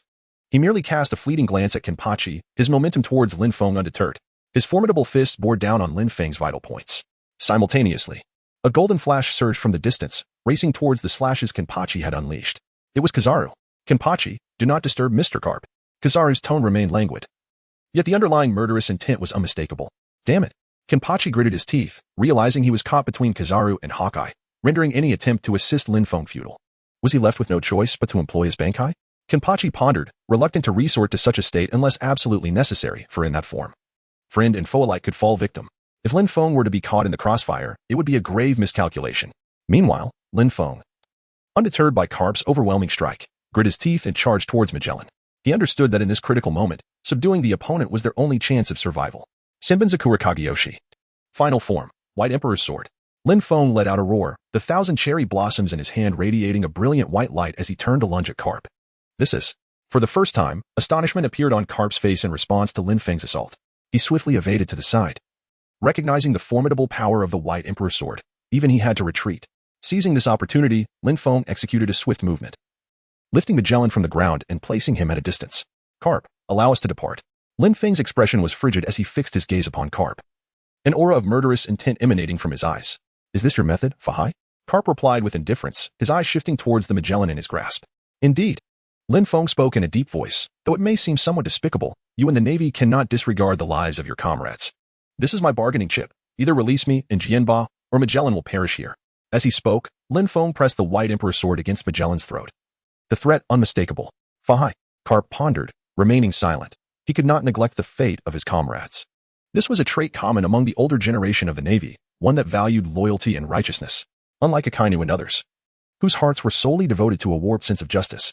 Very well, I shall let you go. At last, Carp sighed, willingly clearing the path for Lin Feng. Meanwhile, upon hearing this, Hawkeye halted his assault, standing still. It was evident that Carp held the dominant position among them. However, at that moment, Akainu's voice rang out. His expression twisted. Mr. Carp, to simply let Fahai go is something my superior has explicitly instructed against. With that, he prepared to launch an attack on Lin Feng, only to be halted by a large hand. Sakazuki, Magellan must not die. Carp's expression darkened. He represented the justice of impelled down. Did he wish to bring shame upon this place? In response to Carp's inquiry, though reluctant, Akainu extinguished the magma in his hands. Wordlessly glaring at Lin Feng, Carp was correct. Magellan represented far too much, and the justice of impelled down needed someone to oversee it. That person was Magellan. Although he faced emotion, anyone with discernment understood he was the very soul of impelled down. As long as he remained, the criminals here would not rise in chaos. Have you reached an agreement? Lin Feng gazed at Carp and the others, his tone detached and composed. If we've reached an agreement, then Sword 8 and I shall take our leave. As he spoke, Lin Feng cautiously moved towards Sword 8's side, every step measured and deliberate, wary that Akainu or Kizaru might intervene to rescue Magellan. Once he finally stood beside Sword 8, a quiet sigh of relief escaped him. Carp was of little concern. But Lin Feng truly feared Akainu's potential retaliation. He understood all too well the terrifying nature of the man's warped sense of justice, an ideology so twisted it bordered on fanaticism. Let's go, Sword 8. Lin Feng exchanged a knowing glance with Jian Bot, who understood immediately and positioned himself behind Lin Feng to thwart any potential ambush from Akainu and his companions. The duo meticulously observed all present, gradually making their way towards the exit. Just as they were nearing their destination, the voice of Carp resonated through the air. Fahai, hold on a moment. What is it? Upon hearing the voice, Lin Feng's expression tightened, and he cast a wary glance at Carp. His blade, Chienbin Sakura, inched closer to Magellan's neck, the intent to threaten unmistakable. As if to declare, dare to make a move, and I shall end Magellan. Relax, I will not go back on my word. Noticing Lin Feng's tension, Carp gestured for him to remain calm, then added, you may leave, but how can you ensure Magellan's safety? How can I trust you? Carp's implication was clear. He feared Lin Feng might change his mind and eliminate Magellan once safety was assured. You have no choice. Lin Feng discerned Carp's intent, his words resolutely unwavering, and his demeanor unmistakably clear. No. Upon hearing this, Carp shook his head slowly and remarked, we possess choices that you do not. Magellan, though significant, pales in comparison to you. My only concern is the potential upheaval at Impel Down, which is why I consented to your departure. However, to rephrase, should Magellan fall in battle, it is entirely feasible for a naval hero to take his place at Impel Down. Upon hearing this, Lin Feng was rendered speechless. He had not anticipated that Carp would entertain such thoughts, and a chill of dread coursed down his spine. The nearby Akainu and Kizaru exchanged incredulous glances at Carp's words. Was this truly the Carp they knew, so unwaveringly steadfast, now uttering such incisive remarks? Noticing Lin Feng's silence, Carp extended 2 fingers and slowly declared, Fahai. I offer you 2 choices. First, bring Zaro's sword in exchange. Once you are safe, you may trade it for Magellan. Impossible. Lin Feng responded firmly, resolute in his conviction that he could not allow Zaro's sword to fall into peril once again. In that case, Lin Feng's reaction did not surprise Carp, who then slowly remarked, it seems we have no choice but to consider the second option, to sacrifice an arm and diminish your combat strength. Only then will I feel assured about Magellan being in your hands. Upon hearing this, Lin Feng's eyes suddenly narrowed. He felt as though he were confronting a completely different Carp. The Carp from the original tale would never utter such words. Who on earth are you? Lin Feng spoke in a low voice, articulating the doubts that lingered in his heart. Ah, it has become apparent. Upon Lin Feng's utterance, an enigmatic expression suddenly crossed Cap's face, yet he chose not to linger on the topic any further. Subsequently, he spread his hands and remarked nonchalantly, Fahai. Make your choice. It is only fair to select one from 2. Chapter 80. Kenpachi's Resolution. Fairness? Lin Feng let out a cold laugh, inwardly thinking, what nonsense. You sever your own arm and expect me to become a hero like Yang? Choose wisely, Fahai. I grant you but 10 minutes. Carp gazed intently at Lin Feng, a peculiar expression once again crossing his face. After 10 minutes, the naval hero shall be stationed at the advancing city. You. Lin Feng's expression darkened. The choice presented by Carp was indeed difficult to answer. Either surrender Kenpachi or sever an arm. Whichever option he chose would undoubtedly plunge Lin Feng and his companion back into peril. Should they take a risk and fight? Lin Feng pondered deeply. He still had a contingency plan. If necessary, he could forego the system mission and engage in a fierce battle like Fahai. Although the next phase might not be particularly glorious, at the very least, Lin Feng could ensure his safety alongside Kenpachi. Amidst his thoughts, Kenpachi's voice resonated softly in Lin Feng's ear. Master, fulfill his first request. What? Lin Feng gazed at Kenpachi in disbelief, softly exclaiming, Kenpachi, what are you thinking? Shall I once again cast you into the hands of our foes? He had long harbored a sense of remorse regarding the events at the Holy Land. Though it had been unavoidable, the tribulations Kenpachi endured during his time in Impel Down were, in many ways, a consequence of Lin Feng's actions. This weighed heavily on Lin Feng's conscience, and he vowed never to allow such a situation to arise again. Kenpachi, perceiving Lin Feng's turmoil, grinned broadly and said, "Master, do not dwell on the past. If it weren't for you, we would never have encountered such formidable opponents, nor would we have experienced such exhilarating battles." Yet, upon hearing Kenpachi's words, Lin Feng felt an even deeper sense of unease. He opened his mouth to respond, but Kenpachi interrupted him. "Master, do not overthink it. Just hand me over to them," he urged in a low voice, then rest assured, I will be fine. I swear it. Sighing, Lin Feng replied, "You stubborn fool. If anything were to happen to you, I would unleash a bloodbath upon the Navy headquarters in vengeance." Ah, such melodramatic declarations. A mere handful of individuals could never bring me down, Kenpachi retorted with a grin. At that moment, Carp's voice resounded. "Have you made up your minds? You have 3 minutes remaining. Quit the shouting. I am already here." Kenpachi replied, stepping forward and sheathing his blade, striding towards Carp. As he moved, Akainu and the others remained on high alert, meticulously observing Kenpachi's actions. Finally, Kenpachi halted a mere meter from Carp, sitting cross-legged on the ground. His demeanor relaxed as he declared, "I have come to be a hostage." His audacious claim left the onlookers in a state of bewilderment, astonished by his nonchalant embrace of the role of a hostage. "Mr. Carp, what now?" Kizaru inquired, glancing at Kenpachi seated on the ground. Momentarily at a loss for how to proceed. "Nothing to worry about. Just disarm him and bind him with the sea stone shackles," Carp replied, his eyes narrowing slightly. "Understood." Kizaru nodded, vanishing from sight in an instant, only to return shortly with a sea stone chain in hand. However, he refrained from direct contact with the chain, instead using gloves to shield himself from its effects. Even so, the presence of the sea stone still exerted a degree of influence over him. Approaching Kenpachi, Kizaru intended to disarm him. "Here, take it," Kenpachi said, tossing his zanpakuto without hesitation, leaving Kizaru momentarily nonplussed. Yet he soon regained his composure, tightly binding Kenpachi with the sea stone shackles and dragging him before Carp. Witnessing this scene, Lin Feng felt as though he might shatter the thousands of cherry blossoms he held in his hands, a clear reflection of his current turmoil.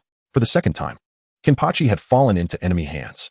Lin Feng thought to himself, "The Navy headquarters, you are truly formidable. Once I escape, I shall undoubtedly consign the new Marine Ford to the depths of the ocean."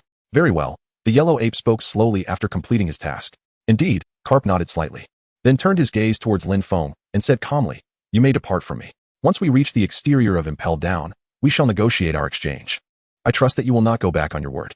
Lin Feng spoke in a low voice and swiftly made his way towards the exit, followed closely by Carp and the others. Before long, Lin Feng emerged from the depths of the Impel Down, stepping into the outer perimeter. The sky had darkened considerably, heavy clouds looming ominously overhead, suffocating the air with their weight. The humidity was palpable, a clear indication that a tempest was imminent. Enemies, remain vigilant. At the moment Lin Feng appeared, the remaining guard teams at the entrance of Impel Down instantly went on high alert, their artillery trained on him, prepared to unleash their assault. However, upon noticing the Magellan insignia in Lin Feng's grasp, they all halted abruptly. "Be cautious. The Vice Warden Magellan is in his possession. Do not act recklessly," the team commander bellowed, signaling his men to avoid any friendly fire that might harm Magellan. He then took out a loudspeaker and shouted towards Lin Feng, "Release Vice Warden Magellan." Unfazed by the commander's roar, Lin Feng's gaze remained fixed on the exit of Impel Down. Soon, several figures stepped forth from within. Lin Feng narrowed his eyes, the tip of his sword pressing directly against Magellan's neck, his expression frosty. "Lay down your weapons." Upon witnessing this, the squad commander grew tense and shouted at Lin Feng. However, in the next moment, he stood frozen in place, mumbling as several figures emerged from the depths of Impel Down. "Mr. Carp, Admiral Akainu, Admiral Kizaru. And is that Hawkeye and Kenpachi?" The squad commander was utterly bewildered. Among these figures, the appearance of Kizaru was expected. Yet every time he recognized another individual, a tempest of astonishment surged within him. He could not fathom when these formidable leaders had arrived at Impel Down. Moreover, when had Kenpachi been captured, he had received no word of such events. Then, as if struck by an epiphany, he glanced at Lin Feng not far away, a storm brewing in his heart.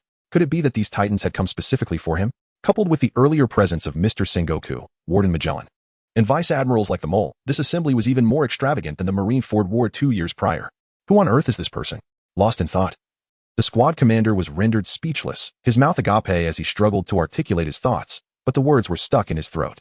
At that moment, Kizaru approached Lin Feng, his languid voice breaking the silence. "You've done well. Now, I command you to gather the remaining Marines and prison guards. Everyone is to enter Impel Down and manage the battlefield there." "Ah, yes, Admiral Kizaru." The squad commander forcefully expelled the words that had been trapped in his throat, then shouted to the stunned team members, "Admiral's orders, everyone into Impel Down." "Understood." The team members hesitated for a moment, then hurried toward Impel Down. recognizing that their presence was no longer necessary for this formidable confrontation. Once they had departed, Carp's voice echoed, a strange expression on his face. Fahai, release Magellan first, and I shall follow suit. What do you say? Are you jesting with me? Lin Feng let out a cold laugh. As he advanced the 1,000 cherry blossoms in his hand, leaving a crimson mark upon Magellan's throat. In a chilling tone, he declared, release him, or Magellan shall perish here. Are you seeking death? Carp remained silent, yet the furious voice of Akainu erupted. Seeking death? You may attempt to find out. Chapter 81. You are also incapable. Lin Feng showed no signs of retreat.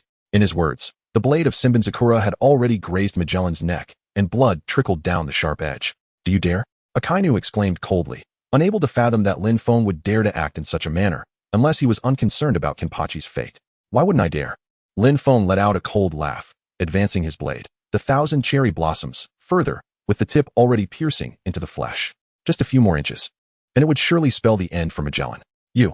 Upon witnessing this, Akainu was rendered speechless with rage. He had not anticipated that Lin Feng would dare to act so boldly. Did he truly have no concern for the fate of Kenpachi Zaraki? Amidst his turmoil, Kizaru had already summoned the Ama no Murakumo no Tsurugi, positioning it against Zaraki's body. At that moment, Garp's voice echoed, Fahai, as per our agreement. You have extricated yourself from peril, release Magellan at once. Do you intend to allow Kenpachi Zaraki to meet his demise alongside him? With that, Garp waved his hand, and Kizaru's sword surged forward, aimed directly at Zaraki. No.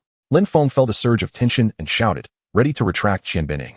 However, the next scene left him utterly astonished. He observed that the tip of the Amagumo sword had struck Kenpachi, but seemed to encounter some unseen barrier, failing to penetrate. It was as if an invisible force was preventing the blade from advancing. The boy in the yellow attire thought, he could stain my hands with blood? Spare me. Kenpachi grinned, a mocking expression adorning his face. How could this be? Kizaru was perplexed. He had not exerted much force initially, but then summoned all his strength to thrust at his opponent. In an instant, the atmosphere shifted dramatically, revealing the full extent of the Admiral's power. Yet, to his astonishment, despite pouring all his might into the attack, he still could not break through. This was rather embarrassing. Kizaru's face burned with indignation. What on earth was happening? I am an admiral, and I cannot breach the defenses of someone who is completely immobilized. What are you doing, Borsellino? This scene was witnessed by Akainu, who became instantly furious, believing Kizaru was deliberately holding back for fear of provoking Lin Feng. A sword of molten lava, brimming with fury, materialized in his hand, aimed directly at Kenpachi. Breakthrough. Akainu barked, yet the same phenomenon occurred. The lava sword halted against Kenpachi's body, as if something was impeding its advance. What the hell is this? Akainu seethed, realizing in that moment that Kizaru was not slacking off. Conversely, Kenpachi regarded him with an air of indifference, a smirk of derision gracing his features. The boy in red, you are no better. You are even less effective than the boy in yellow, truly all thunder and no rain. Kenpachi remarked with a wide grin. You. Akainu's fury ignited. He withdrew the molten sword, steam beginning to rise from his body. Coldly, he demanded, Kenpachi, what did you say? I said you are all thunder and no rain. Do you have a problem with that? Faced with Akainu's rage, Kenpachi appeared entirely unfazed, responding dismissively. Die. Dog bite red lotus. Kenpachi's words sent Akainu into a frenzy, his anger boiling over as he sought to annihilate Kenpachi completely. Enough. Do not make a fool of yourself. At that moment, Carp's voice rang out, cold and stern, causing Akainu to halt his assault instantly, suppressing his fury deep within. Lin Feng, observing this exchange, was taken aback. When did Akainu start heeding Carp's words so obediently? Something is amiss. Lin Feng raised an eyebrow, simultaneously filled with curiosity regarding Kenpachi's defenses. While others may have overlooked it, he discerned the formidable spiritual energy coalescing around Kenpachi's form. This defensive technique astonished Lin Feng. It was neither a form of Kido nor a variant of binding techniques. It seemed to be a novel skill that Kenpachi had developed on his own. With this thought, Lin Feng felt a sense of relief. No wonder Kenpachi had previously urged him to assist in his departure. With such a technique at his disposal, evading death would be an arduous task. Lin Feng contemplated this, yet he remained oblivious to the fact that such a defense was extraordinarily taxing on his spiritual energy. Although his opponent appeared to be nonchalant on the surface, in reality, the effort to withstand the assaults from Huang Yuan and Akainu had already depleted a significant portion of Kenpachi's spiritual power. At most, he could sustain this defense for 2 more instances before it would be breached, at which point Kenpachi's life would be in jeopardy. Fahai and Carp gazed at Lin Feng, a smile creeping onto their faces. No wonder you would take Kenpachi as a hostage. Likewise, you two wish to eliminate me here. Do not deny it, for I can sense your murderous intent. Lin Feng remarked softly. Just moments ago, Carp had exuded a chilling aura of murderous intent. Such an atmosphere had never been present before. In Lin Feng's perspective, it was a presence that fundamentally did not belong to Carp. If one were to articulate it, Lin Feng had only ever sensed such a feeling from the 5 elders. While within the confines of Impel Down, Lin Feng had felt uncertain, yet the circumstances had changed. Although the criteria of the system remained unclear, when Kenpachi appeared outside the gates of Impel Down, the notification of task completion resonated unexpectedly. To Lin Feng's astonishment, his role-playing percentage surged from 40 to 60%. His combat power escalated from a 9-fold enhancement to an 11-fold one. At that moment, Lin Feng was taken aback. Yet he adeptly concealed his elation. Ultimately, it was precisely because of this that he dared to confront Magellan. After all, strength is the foundation of one's capabilities. Lin Feng was no longer short on resources. Upon hearing Lin Feng's words, Carp chuckled and, with a swift motion, hurled Kenpachi towards Lin Feng. Mr. Carp, you. This action caused Yellow Ape and the others to tense up. Was he truly willing to toss Kenpachi to the opponent? Did he not fear that Lin Feng would sever the deal with Magellan? Ignoring the puzzled expressions of the onlookers, Carp fixed his gaze on Lin Feng and calmly declared, Fahai, it is your turn. Lin Feng was indeed taken aback by Carp's unexpected gesture of casually throwing Kenpachi over. Did he not harbor any concerns for Magellan's safety? Or perhaps Carp had never been worried about Magellan from the outset. All of this was merely a ploy to facilitate his own escape. No, that could not be the case. Lin Feng pondered silently. If the intention was truly to let him go, then it would have been more prudent for Carp to have shown leniency from the very beginning. Why wait until now to act in such a manner? Furthermore, the demeanor of Akainu and Kizaru towards Carp was profoundly thought-provoking. After all, he is an admiral, regardless of Carp's formidable strength or high esteem within the military. It is perplexing that two admirals would treat him so. As Lin Feng contemplated, a bold hypothesis suddenly emerged in his mind.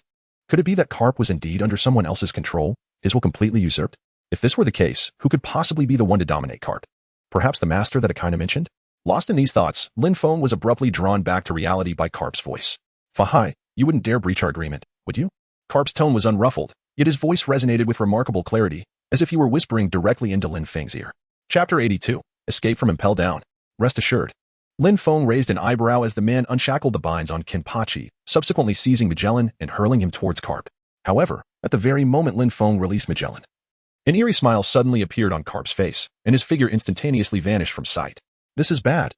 In that instant, Lin Feng's pores stood on end as he grasped Kenpachi and executed a swift movement towards the sea. Just as he departed, the ground beneath erupted violently, the tremendous force causing the stone bridge to tremble precariously. Following this, a shadow clad entirely in black emerged from the chaos. It was Carp. Fahai, you truly run fast, he remarked. At that moment, Carp emanated an aura entirely foreign to Lin Feng, savage, cruel, and bloodthirsty. These words flashed through Lin Feng's mind in succession. You are not Carp. Lin Feng stood suspended in midair, his feet resting upon the spiritual energy he had meticulously crafted. He gazed down at Carp, whose expression was grave. Oh. A smile crept across Carp's face, revealing a chilling set of teeth as he looked up at Lin Feng suspended in the air. I never claimed to be Carp. That is merely your own assumption. As the words fell, Carp's body contorted into an unimaginable arc, one foot lifted to his head, aimed at Lin Feng in a swift kick. Storm kick. Whoosh, whoosh, whoosh. Countless dark slashes erupted from Carp's foot, densely raining down upon Lin Feng. 1,000 cherry blossoms, annihilation. Lin Feng unleashed the 1,000 cherry blossoms, and countless blades materialized beside him. Subsequently, he swung his hands and intoned, ultimate technique, 1,000 blades bite. Whoosh. An overwhelming multitude of colossal blades descended like a tempest, more concentrated than the stormy foot slash unleashed by Carp. In an instant, the stormy foot slash was obliterated. Yet the momentum remained undiminished as it surged toward the opponent. This technique was the first Lin Feng employed. A lethal ultimate art unlocked only when one's mastery reached 50% or higher. Regardless of who you are, this move is sufficient to assess your combat prowess.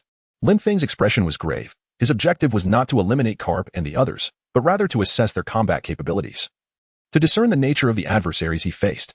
Moreover, based on Lin Feng's understanding of Carp, under the onslaught of the 1,000 blades, even if he could not be vanquished, there would be no tangible advantage to be gained.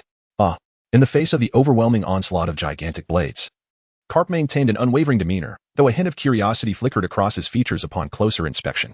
What an extraordinary technique! Carp gazed at Lin Feng and remarked nonchalantly. As his words fell, Carp sprang into action. A single footfall upon the ground unleashed such force that it nearly caused the stone bridge to collapse. In the blink of an eye, his figure ascended into the air. Fist raised, he unleashed a flurry of blows against the approaching colossal blades. Boom! The sound of explosions resounded in succession. Carp's punches were executed with a velocity that was nothing short of astonishing, each strike shattering swathes of blades, transforming them into petals that drifted downwards. How could this be? Lin Feng was taken aback, realizing that his opponent possessed formidable strength.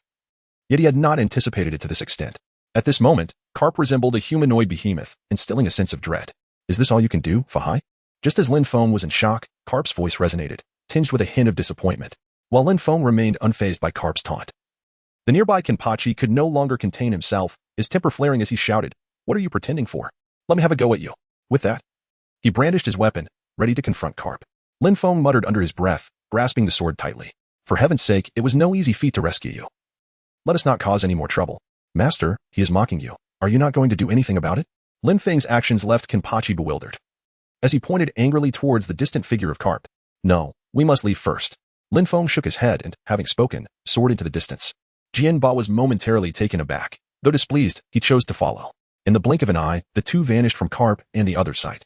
"Mr. Carp, should I go?" Huang Yuan inquired, addressing Carp, who hovered in midair. "No need," Carp declared, shattering the last blade in his grasp before leaping to the ground.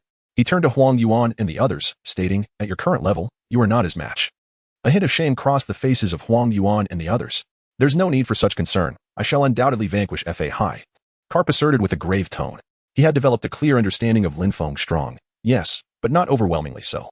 He believed he could defeat and even kill him. That would be ideal. Seeing this, Huang Yuan and the others nodded in agreement. "Next, spread the word that Fahai's prison break has suffered a severe blow and is in imminent peril." "Understood, Mr. Carp." Carp then gazed in the direction Lin Feng had departed, murmuring, "Fahai, we will meet again. That day is not far off." However, as Carp finished speaking, his body trembled violently as if struck by an unseen force, and he collapsed to the ground, unconscious. Surprisingly, Huang Yuan and the others did not rush to assist him, leaving the scene in an unusually tense atmosphere. On the other side, Lin Feng departed from the vicinity of Impel Down, swiftly making his way toward the location of the little bull-headed creature. Along the journey, Kenpachi incessantly grumbled in his ear, vowing that the next encounter with Garp would leave the latter half dead, or else he wouldn't deserve the name Zaraki Kenpachi. Though his words were fierce, they carried an undercurrent of reproach toward Lin Feng, as if dissatisfied with his retreat without a fight. To this, Lin Feng could only sigh inwardly. It was that he hadn't wanted to engage, rather, he lacked absolute certainty in defeating Garp and his companions. Moreover, Garp's current state was undeniably suspicious. His demeanor bore no resemblance to his conduct during the Summit War. While age might bring the risk of senility, Garp's earlier display was anything but feeble. That level of power? Even if he and Kenpachi fought together, they'd stand no chance. "Enough, Kenpachi," Lin Feng interjected, cutting off the relentless muttering. "We'll reclaim our pride another day. For now, we need to recuperate." "As you command, Master," Kenpachi replied. Soon, guided by the monk's earlier directions, Lin Feng arrived at a desolate island. Nearby, the little bull-headed creature was diligently digging holes in the ground, so engrossed in its task that it failed to notice their approach. When Lin Feng drew near, his expression twisted into one of sheer bewilderment. The creature had excavated two pits, one large, one small, but that wasn't the strangest part. Before the smaller pit stood a wooden plank, upon which was crudely etched the distorted likeness of a human figure. Though the rendering was rough, the figure was unmistakably a monk, clutching what appeared to be a popsicle stick staff. "You've already erected a gravestone?" Staring at the absurd scene, Lin Feng was utterly speechless. He wasn't even dead yet, and here was his memorial. What on earth went through that little bullhead's mind? "Ah, Master," Kenpachi suddenly remarked, peering at the wooden marker before the smaller pit. "This seems to be you." He glanced between the carving and Lin Feng, then added with admiration, "You have to admit, it's quite the likeness. Captures your monk form perfectly." "Likeness my ass." Lin Feng, with a darkened expression, rarely let slip a curse while portraying Bai Zai. Moo. The actions of Lin Feng and his companion captured the attention of the young bull-headed creature, which leapt out of its pit in an instant, its gaze filled with wariness, and emitted a series of hostile sounds. Moo. Chapter 83, When the World Knows No Rivals. Observing the young bull's demeanor, Lin Feng smiled gently and said, "It is I. No need to be alarmed." Moo. The young bull clearly failed to recognize Lin Feng's identity and continued to watch him with caution. "Ah, so you cannot recognize me," Lin Feng sighed. And with a swift motion, his form began to transform, swiftly resembling Fahai. Although maintaining this state would require 3 days, it was particularly effortless for Lin Feng. Moo. As the young bull observed Lin Feng's transformation, its expression shifted to one of disbelief. Such a metamorphosis had ventured into the realm of its ignorance. However, once the young bull discerned Lin Feng's true identity, it emitted an excited howl and lunged toward him. Moo. Moo. The young bull enveloped Lin Feng in its embrace, its large head nuzzling against him, conveying its joy. All right. Lin Feng gently patted the little bull's head, a smile gracing his face. "I am perfectly fine. There is no need for such excitement." Moo. The little bull nodded in response, shifting away from Lin Feng, then cautiously glanced at Kenpachi, emitting a low growl. He sensed a considerable pressure emanating from Kenpachi, a feeling that instilled a profound fear within him. "Haha, this little creature is rather amusing," Kenpachi remarked with a grin, finding the bull's reaction not only entertaining but also intriguing. At that moment, Kenpachi had concealed his entire aura. The little bull's ability to perceive the subtle difference indicated that he was no ordinary being. Had it been anyone else, they might not have sensed anything at all. There's no need for alarm. Although I may appear fearsome, I am one of your own. Lin Feng pointed at Kenpachi and reassured the little bull-headed creature. Moo. Upon hearing the sound, the little bull-headed one felt a sense of relief. However, the inherent wariness within him remained unshaken. In his eyes, Kenpachi appeared as a ferocious beast exuding an aura of menace, far more perilous than anyone he had previously encountered. Observing the little bull-headed one's continued apprehension, Lin Feng refrained from further soothing him, recognizing that the creature needed time to acclimatize. He then approached the two pits, one large and one small, a peculiar expression gracing his features. Addressing the little bull-headed one, he inquired, "What is the purpose of these two pits? I understand the larger one is meant for me. But what about this one?" As he spoke, Lin Feng gestured towards the slightly larger pit, pondering if it might belong to Kenpachi. If that were the case, Kenpachi would surely be infuriated. To his surprise, upon hearing Lin Feng's words, the little bull-headed creature vigorously shook his head and stepped into the deep pit, lying down within it while emitting a series of mooing sounds. The implication was unmistakable. The larger pit was prepared for himself, as he feared that Lin Feng might not return. Thus he had preemptively made arrangements for both his and Lin Feng's final resting place. This clearly demonstrated the depth of the little bull-headed one's feelings for Lin Feng. So it was. Lin Feng stroked his chin, feeling somewhat relieved. He had initially assumed that the other party was preparing something for Kenpachi, but it now seemed he had overthought the matter. "Get up, do not lie there." Lin Feng waved at the little bull's head, indicating that it should not lie in the grave. Moo. Upon hearing the sound, the little bull's head leapt out of the pit and quietly stayed beside Lin Feng, its eyes occasionally glancing warily towards Jianba. The vigilance in its gaze remained unmistakable. "Jianba, I intend to remain in hiding for a while to evade the current turmoil. What are your thoughts on this?" Lin Feng turned to Kenpachi and spoke slowly. As he mentioned, in order to evade the relentless pursuit of the Navy and the government, we must remain concealed for a while. After all, countless eyes are fixated on every move we make. For Lin Feng, lying low in such a precarious situation was undoubtedly the wisest course of action. Upon hearing this, Kenpachi scratched his head, struggling to comprehend Lin Feng's words. Had it been in the past, his instinct would have been to charge forward without hesitation. Yet now, he was acutely aware of the threat posed by figures like Garb to Lin Feng. The notion of rushing into action seemed utterly unthinkable to him. As time ticked by, Kenpachi pondered deeply, beads of sweat trickling down his forehead, revealing the immense pressure Lin Feng's dilemma placed upon him. After a considerable pause, it appeared Kenpachi had formulated a thought. He turned to Lin Feng and said, "Master, I feel this plan may lack stability. Please, elaborate." Lin Feng raised his brow, eagerly anticipating what Kenpachi would articulate. Frankly speaking, in terms of combat prowess, Kenpachi was unmatched. However, in the realm of strategy, he fell significantly short. In the past, it would have sufficed for Kenpachi to remain uninspired. Yet, following the confrontation with Karp, Lin Feng profoundly understood that to topple the Navy headquarters and the world government, mere brute strength would not suffice. A modicum of wisdom was imperative. Lin Feng's aim was to encourage Kenpachi to ponder more deeply and to delve into strategy, rather than fixating solely on combat. It was essential to recognize that, at times, intellect could far surpass physical might. Knowledge indeed transforms the world. This is an immutable truth throughout history. "Master, I believe," Kenpachi began, his expression unexpectedly solemn, as if he had conceived a remarkable plan. "Fear not, speak freely." "There are no outsiders present," Lin Feng encouraged, his gaze filled with anticipation. Under Lin Feng's expectant eyes, Kenpachi slowly rose, his gaze fixed into the distance as he proclaimed. "First, we shall create chaos at the Navy headquarters. Some individuals can only be made to fear through death. Only then will they regard you with trepidation. We shall slay until no one dares to claim a rival." Kenpachi's words were fervent, and in that moment, his inherent thirst for bloodshed was fully unleashed. His speech laced with an ominous intent that sent chills down the spine. Nearby, the Minotaur stood frozen, its fur bristling with palpable fear. As Lin Feng absorbed Kenpachi's words, his heart and mind trembled, his expression momentarily lost in thought. Kenpachi was indeed correct. When confronted with an adversary, instilling fear through overwhelming force would render them hesitant to provoke you, perhaps due to his prolonged role in this world. Lin Feng had long been devoid of the necessary ruthlessness. He had always believed that living well was paramount, and everything else was merely ephemeral. Yet today, Kenpachi's words unleashed the ferocious beast that had long been suppressed within Lin Feng's heart. "Master, have I said something wrong?" Observing Lin Feng's prolonged silence, Kenpachi scratched his head. Anxiety etched on his face, fearing he had inadvertently offended Lin Feng. "Not at all." Lin Feng slowly shook his head, his gaze piercing as he regarded Kenpachi. "You have spoken well. In fact, your words resonate profoundly. Previously, I harbored compassion for this world, but it appears that such sentiments are unwarranted." With this, Lin Feng paused, a fierce glint igniting in his eyes as he intoned with a chilling demeanor. "Once we instill fear so that none dare to claim a rival, our tribulation shall be easily resolved." At this moment, Lin Feng resembled a fallen deity, emanating an overwhelming aura of slaughter. The very sky dimmed, as if it trembled in fear of Lin Feng's current state. Suddenly, Lin Feng turned towards Kenpachi and the Minotaur, his voice as frigid as the abyss. Our target is the Navy headquarters. Let us first deliver some retribution to those scoundrels.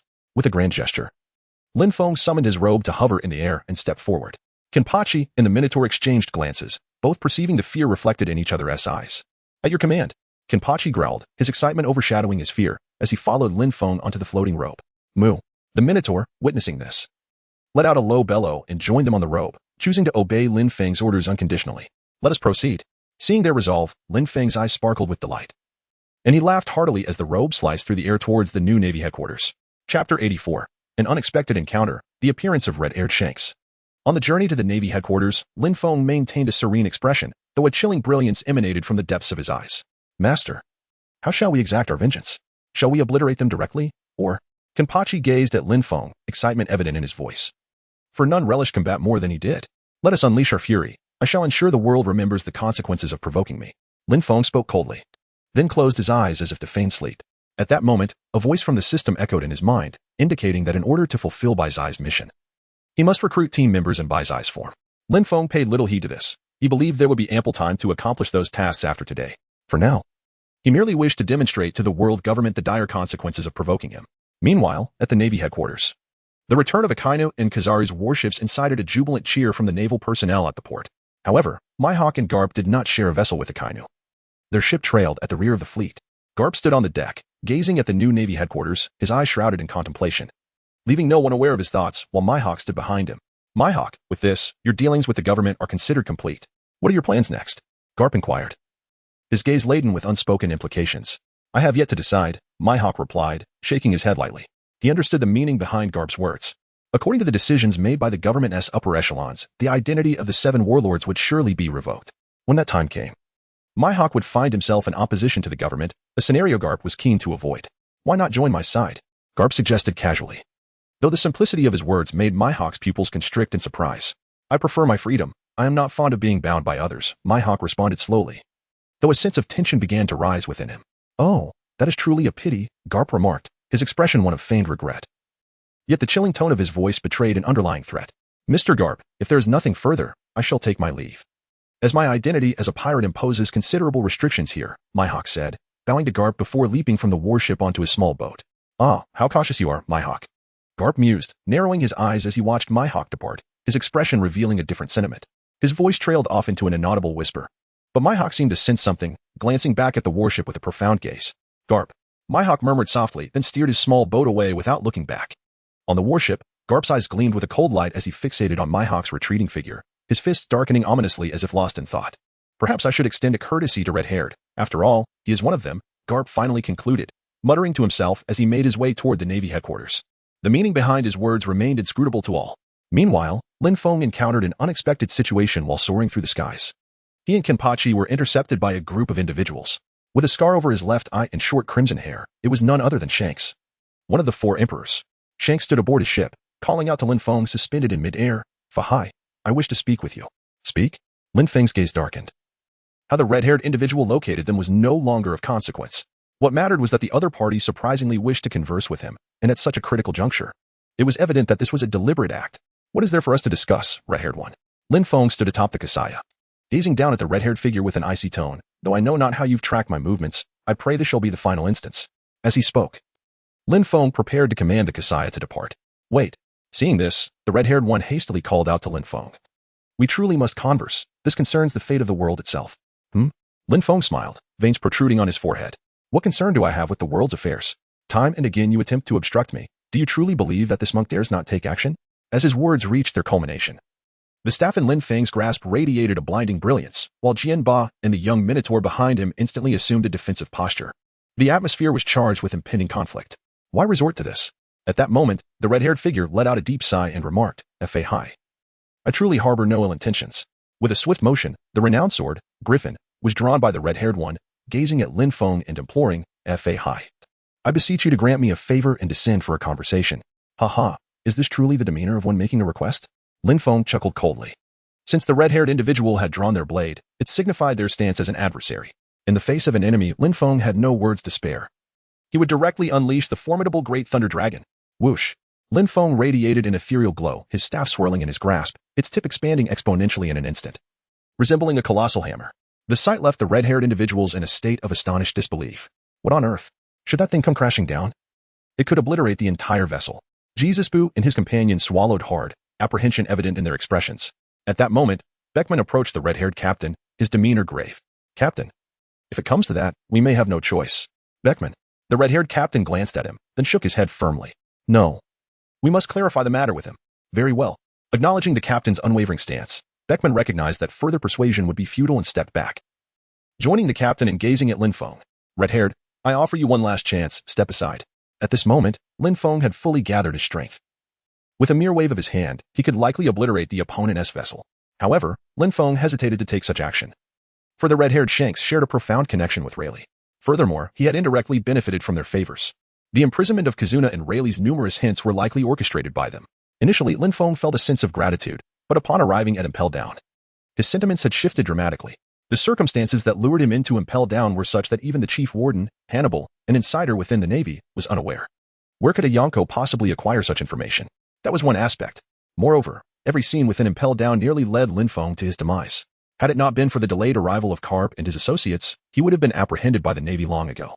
Taking all of this into account, Lin Feng discerned that the red-haired Shanks, through Rayleigh, had informed him of Kizuna's location as a crucial element of the Navy's scheme against him. This was a blatant conspiracy, meticulously crafted, masquerading as assistance, rendering it impossible for him to find fault with them. Such a maneuver was executed with remarkable precision. Nonetheless, despite all that had transpired, the favors he received from them were indisputable.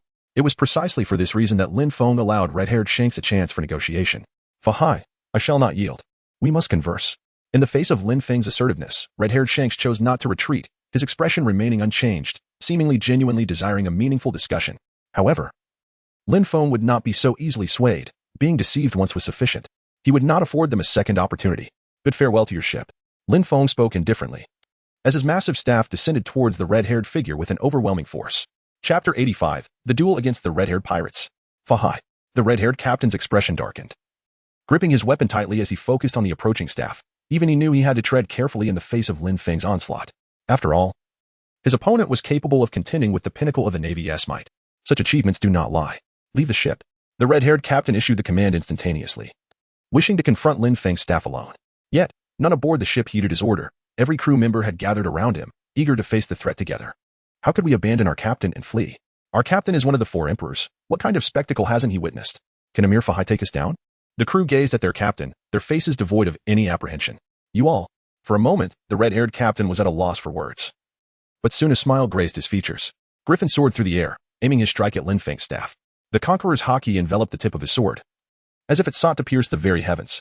In response, Lin Feng did not underestimate the challenge. The power of Buddhism surged as the end of his staff expanded, enveloping the vision of the red-haired captain and his crew. Boom.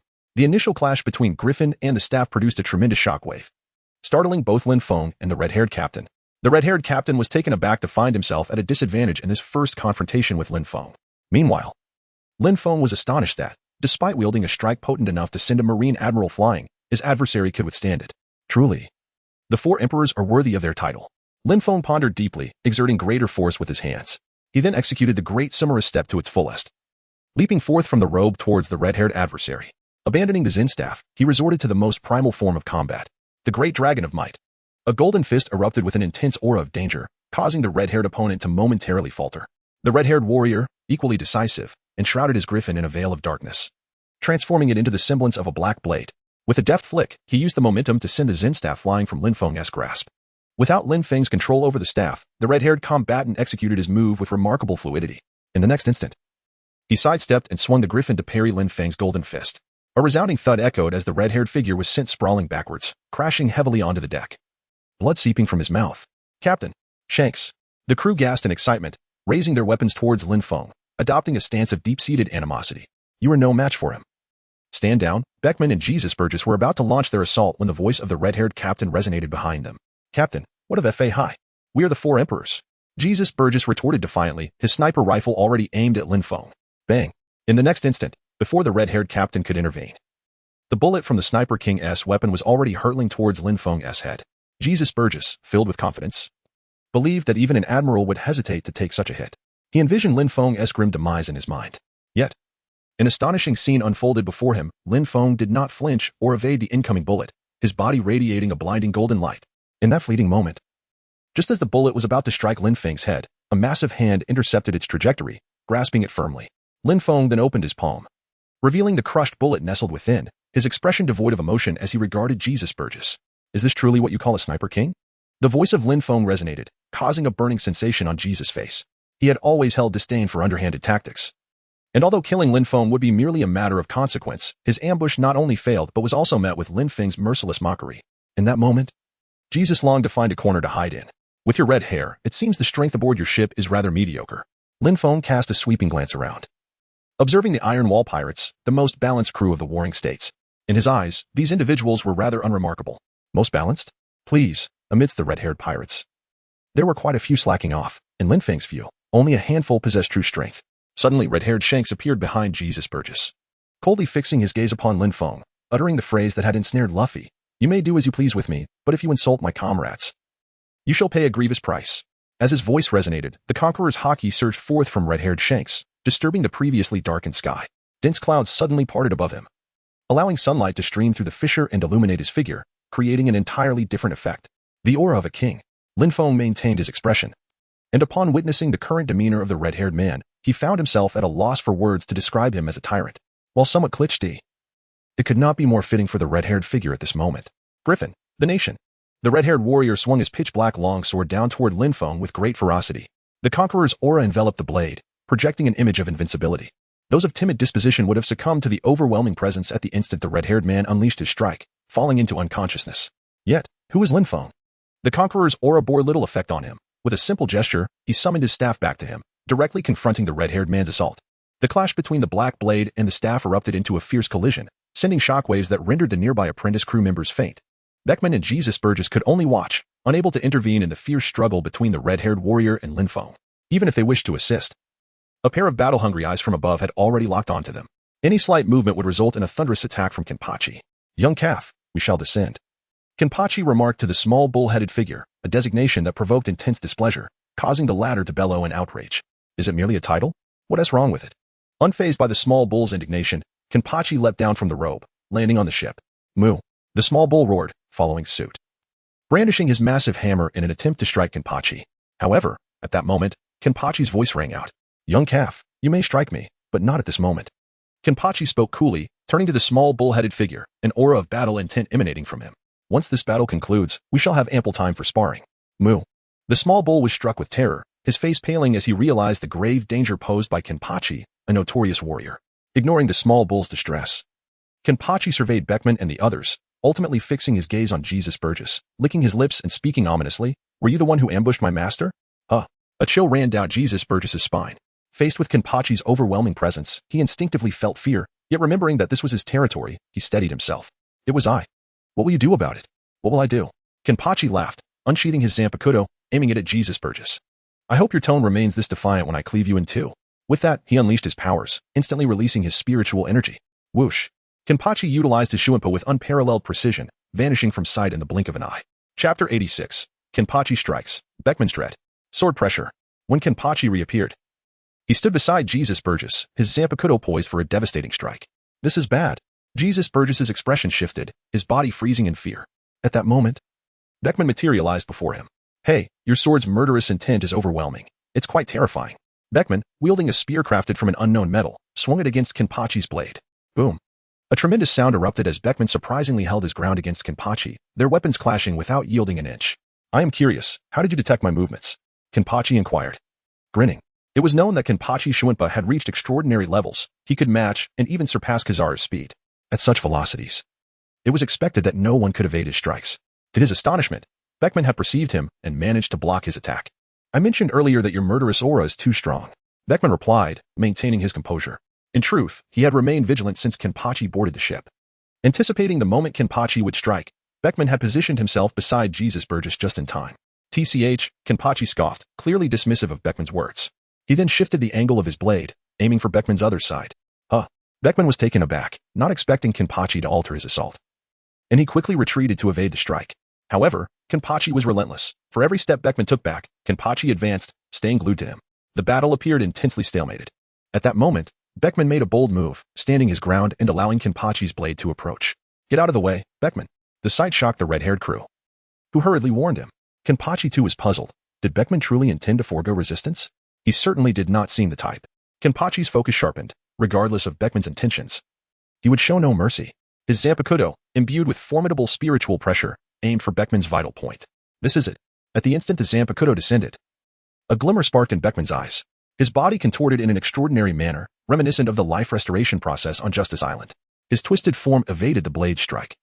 Into Kenpachi's incredulity, Beckman floated several meters away, effortlessly. With a pull of the trigger on his firearm, flames erupted, one of which silently shot toward the ground. Not good. Kenpachi's eyes widened, raising his Zanpakuto defensively, slashing wildly to deflect the incoming bullets. The people here could not be underestimated. Kenpachi muttered. Just as he believed he had neutralized all the bullets, a sudden pain shot through his right arm, blood streaming down. This. Kenpachi stared in disbelief at Beckman in the distance. He had thought he had blocked everything. How had he been struck? Unbeknownst to Kenpachi, when Beckman's body twisted, he had stealthily placed a bullet on the ground. The earlier barrage was merely a distraction. The true lethal shot was the one on the ground. In the crossfire, one bullet struck the hidden one, propelling it toward Kenpachi's vital point. However, Beckman had not anticipated that, at such close range. Kenpachi could still react and defend against his attack, causing the bullet's trajectory to shift and merely graze his shoulder. Had it been any ordinary person, they would have surely perished. Kenpachi Zaraki indeed lived up to the monstrous reputation, akin to a beast. Beckman mused. The brief encounter granting him a clear understanding of Kenpachi's formidable prowess as a creature of immense strength. At this moment, Kenpachi recovered from his shock, the pain in his arm igniting his desire for battle. Are you prepared to meet your demise? A bloodthirsty glint emerged on Kenpachi's face, as every cell in his body resonated with the call to battle. In that instant, he was entirely engulfed in a state of combat readiness. However, just as he was about to charge towards Beckman, a sudden disturbance from the skirmish involving Lin Feng and the red-haired warrior compelled him to halt. Not only Kenpachi, but also Beckman and his companions came to an abrupt standstill, their gazes fixed anxiously upon the unfolding scene of Lin Feng and the red-haired combatant. In the midst of the tumultuous arena, tension hung palpably in the air. Lin Feng stood resolutely, wielding his Zen staff against the fiery-haired adversary. The long blade in the opponent's grasp gleamed in shades of deep purple and black, embodying the legendary pinnacle of swordsman mastery, the black blade. This term does not merely refer to a type of sword. Rather, it signifies a swordsman who employs a blade with utmost proficiency. It is the culmination of advanced armed mastery, where the weapon and wielder resonate in perfect harmony. Only in such a state can one truly be deemed a swordsman. Fahai, our conflict lacks purpose. I implore you to allow me to elucidate, the red-haired warrior implored, clutching the griffin. Eager to clarify the misunderstanding that had arisen from their earlier skirmish, he had come to realize the depth of Lin Feng's animosity towards him, stemming from a message conveyed by Rayleigh. Throughout their encounter, the red-haired warrior attempted on multiple occasions to convey this misunderstanding, yet Lin Feng offered him no respite, relentlessly pressing the attack and forcing him into a corner.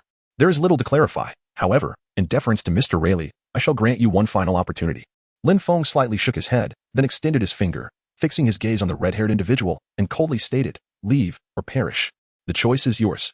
Hearing this, the red-haired one sighed softly and earnestly replied, Fahai, this is truly a misunderstanding. A misunderstanding? Lin Feng let out a cold laugh, denying the red-haired man any further opportunity to speak. With a swift movement of his staff, the ethereal image of a divine figure materialized behind him. As he continued to weave intricate hand gestures, Great Might Heavenly Dragon, World-Honored Ksitigarbha, Prajna Buddhas. With each utterance, Lin Feng's aura intensified, the spectral figure behind him becoming increasingly substantial. Ultimately, the blasphemous yet compassionate visage of the King of Wisdom emerged from the void, stepping forth from Lin Feng's back, brandishing a colossal sword aimed at the red-haired man. Instantly, the entire realm resonated with the incantations of the king and the transcendent sounds of Buddhism. The red-haired man was struck with astonishment, feeling an overwhelming pressure emanating from the immovable figure of the king. It was a sensation akin to a life and death crisis. In that fleeting moment, he comprehended that Lin Feng's earlier assertions were not mere fabrications. His opponent possessed the true capability to extinguish his life.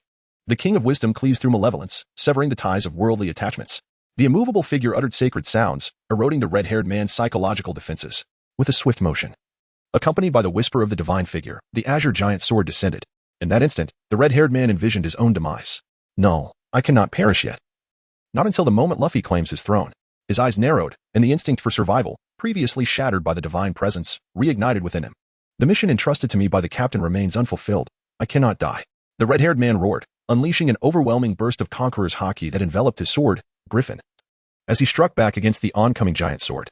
At that critical juncture, a figure appeared between the divine manifestation and the red-haired man, arms crossed defiantly over his chest. The atmosphere began to fracture, and a powerful shockwave surged forth, displacing the techniques of both Lin Feng and the red-haired man. Chapter 87, The Unexpected Arrival of Whitebeard. Lin Feng's doubts. Boom. The techniques of Lin Feng and his companion were utterly repelled, landing upon the distant horizon of the sea.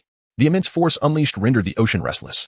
In an instant, tumultuous waves surged, and the towering tsunami seemed poised to engulf Lin Feng and his companions. At that moment, the earlier silhouette swung a single arm forcefully toward the oncoming tsunami. With a resounding crack, the atmosphere shattered like fragile glass wherever his arm descended.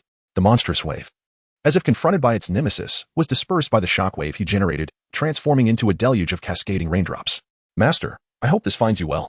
Upon completing this feat, the figure bowed respectfully to Lin Feng, his demeanor exuding reverence. With a crescent-shaped beard and a dark headscarf, his identity became unmistakable. He was none other than Edward Newgate, renowned as the world's strongest man, famously known as Whitebeard. What brings you here? Lin Feng gazed calmly at the other party, his expression betraying no emotion, and spoke in a low voice. Whitebeard, Master, I have come to put an end to this senseless conflict. Whitebeard regarded Lin Feng with great respect, a smile gracing his face as he replied, a senseless conflict. Lin Feng murmured to himself and suddenly chuckled. You claim this battle is devoid of meaning. Is avenging oneself after being wronged also meaningless? When someone unexpectedly appears to thwart your intentions without any justification, is that truly meaningless? If that is the case, then very well, Whitebeard, enlighten me on what constitutes true significance. Lin Feng's voice was soft. Yet anyone could discern the anger lacing his tone. By whose he was taken aback, not anticipating that his words would provoke such intense wrath in Lin Feng. He hastily replied, Master, that was not my intention. Then what do you mean? Lin Feng responded in a deep voice, then raised his hand to point at the distant red-haired figure, questioning whether he had come to protect him or to join forces against him. Not at all, Master. How could I dare? Upon hearing this, Whitebeard rapidly waved his hands. His life had been saved by Lin Feng, and he would never conspire with others against him. Such an act would be deemed treacherous, a cardinal sin among pirates. Whitebeard would never stoop to such dishonor. In truth, he had come to impel down specifically to assist Lin Feng. Having learned from his informants that the Navy was plotting a series of schemes against Lin Feng, Whitebeard was deeply concerned and had gathered his forces to offer support. However, he was taken aback when he discovered that the other two emperors, Charlotte Lin and Kaido of the Beasts, had also received this intelligence, whether through their own means or incited by unseen forces, and had decided to ambush him in the New World. Yet, these two were no match for the fully recovered Whitebeard. After several exchanges, Whitebeard, fighting valiantly against two opponents, broke through their encirclement with remarkable prowess. Realizing that continuing the battle would result in significant casualties and lacking the intent to kill Whitebeard, Lin and Kaido allowed him to depart. Thus, Whitebeard hastily made his way from the New World, only to find that Lin Feng had already rescued Kenpachi by the time he arrived. Seeing this, Whitebeard contemplated leading his fleet back to the New World, but unexpectedly stumbled upon the confrontation between Lin Feng and the red-haired pirate. With a deep bond of friendship with the red-haired figure, and recognizing Lin Feng as his savior, Whitebeard's thoughts turned to intervening. However, he did not anticipate that his words would arouse Lin Feng's suspicion. Lin Feng was unaware of Whitebeard's experiences. He glanced at the other man and calmly remarked, Since neither of you are involved, have you come to play the peacemaker? Whitebeard was taken aback. Lin Feng's words struck a chord with him, as he indeed had come to assume that role. However, observing the current situation, Whitebeard inwardly sighed, realizing that being a peacemaker was not as simple as it appeared. After contemplating for a moment, he slowly said, Master, although I am unaware of the grievances between you and the red-haired, it seems to me that this place is certainly not conducive to conflict. What do you mean? Lin Feng inquired calmly, wishing to discern the means by which Whitebeard might persuade him to relent. Master, observe, we are perilously close to the Navy. Should Sengoku, Akainu, and their ilk arrive, it would undoubtedly cause a commotion, placing you in jeopardy. If anything were to happen to you, it would be a grave miscalculation. Do you not agree? Upon concluding his remarks, Whitebeard turned his gaze towards Lin Feng, and to Lin Feng's astonishment, the once majestic visage of Whitebeard bore a hint of obsequiousness. Lin Feng nearly choked on his disbelief. Was this truly the invincible Whitebeard, or had he been replaced by an impostor? With these thoughts swirling in his mind, Lin Feng scrutinized Whitebeard intently and asked earnestly, Whitebeard, in what circumstances did we part ways, and what were the final words exchanged? Master, why are you inquiring about such matters? Whitebeard responded, perplexed, unable to fathom the rationale behind Lin Feng's question. Just answer as you see fit. There is no need to concern yourself with anything else. Lin Feng spoke in a low voice, having secretly prepared for battle. Since Garp could be controlled, it was highly likely that Whitebeard could also be manipulated. He had to remain vigilant. Master, please wait a moment. I need to think, Whitebeard replied, beginning to reflect on the last encounter he had with Lin Feng. Time ticked away, and it was unclear whether Whitebeard's forgetfulness was due to age or if, as Lin Feng suspected, he had been controlled. For a while, Whitebeard struggled to recall the details of their final meeting. Where could it have been? Why couldn't he remember? After much contemplation, he turned to Lin Feng with a hint of embarrassment, saying, I'm getting old, and my mind isn't as sharp. Could you offer me a hint? In an instant, Lin Feng became guarded, his gaze chilling to the bone. He was uncertain whether Whitebeard genuinely could not remember or if he was under someone else's influence. After a moment's thought, Lin Feng provided a clue: a small island. A cave. A small island. A cave. Whitebeard pondered, and suddenly his face lit up with joy. "I've remembered," he exclaimed. "The last time I met with the master was on the deserted island discovered by Marco. At that time, I had given you some items. We planned to have a celebration, but you declined, saying a few words before departing. I recall you left while wearing your robe, and I wondered when I would see you again. Little did I expect that this separation would last over 2 years." As he spoke, tears welled in Whitebeard's aged eyes. Moved by the reunion with Lin Feng, witnessing Whitebeard's emotion, Lin Feng's apprehension dissipated significantly. It was a relief to realize he had not been controlled. Otherwise, confronting Whitebeard would have posed a moral dilemma, as they shared a profound bond. "Master, is this sufficient?"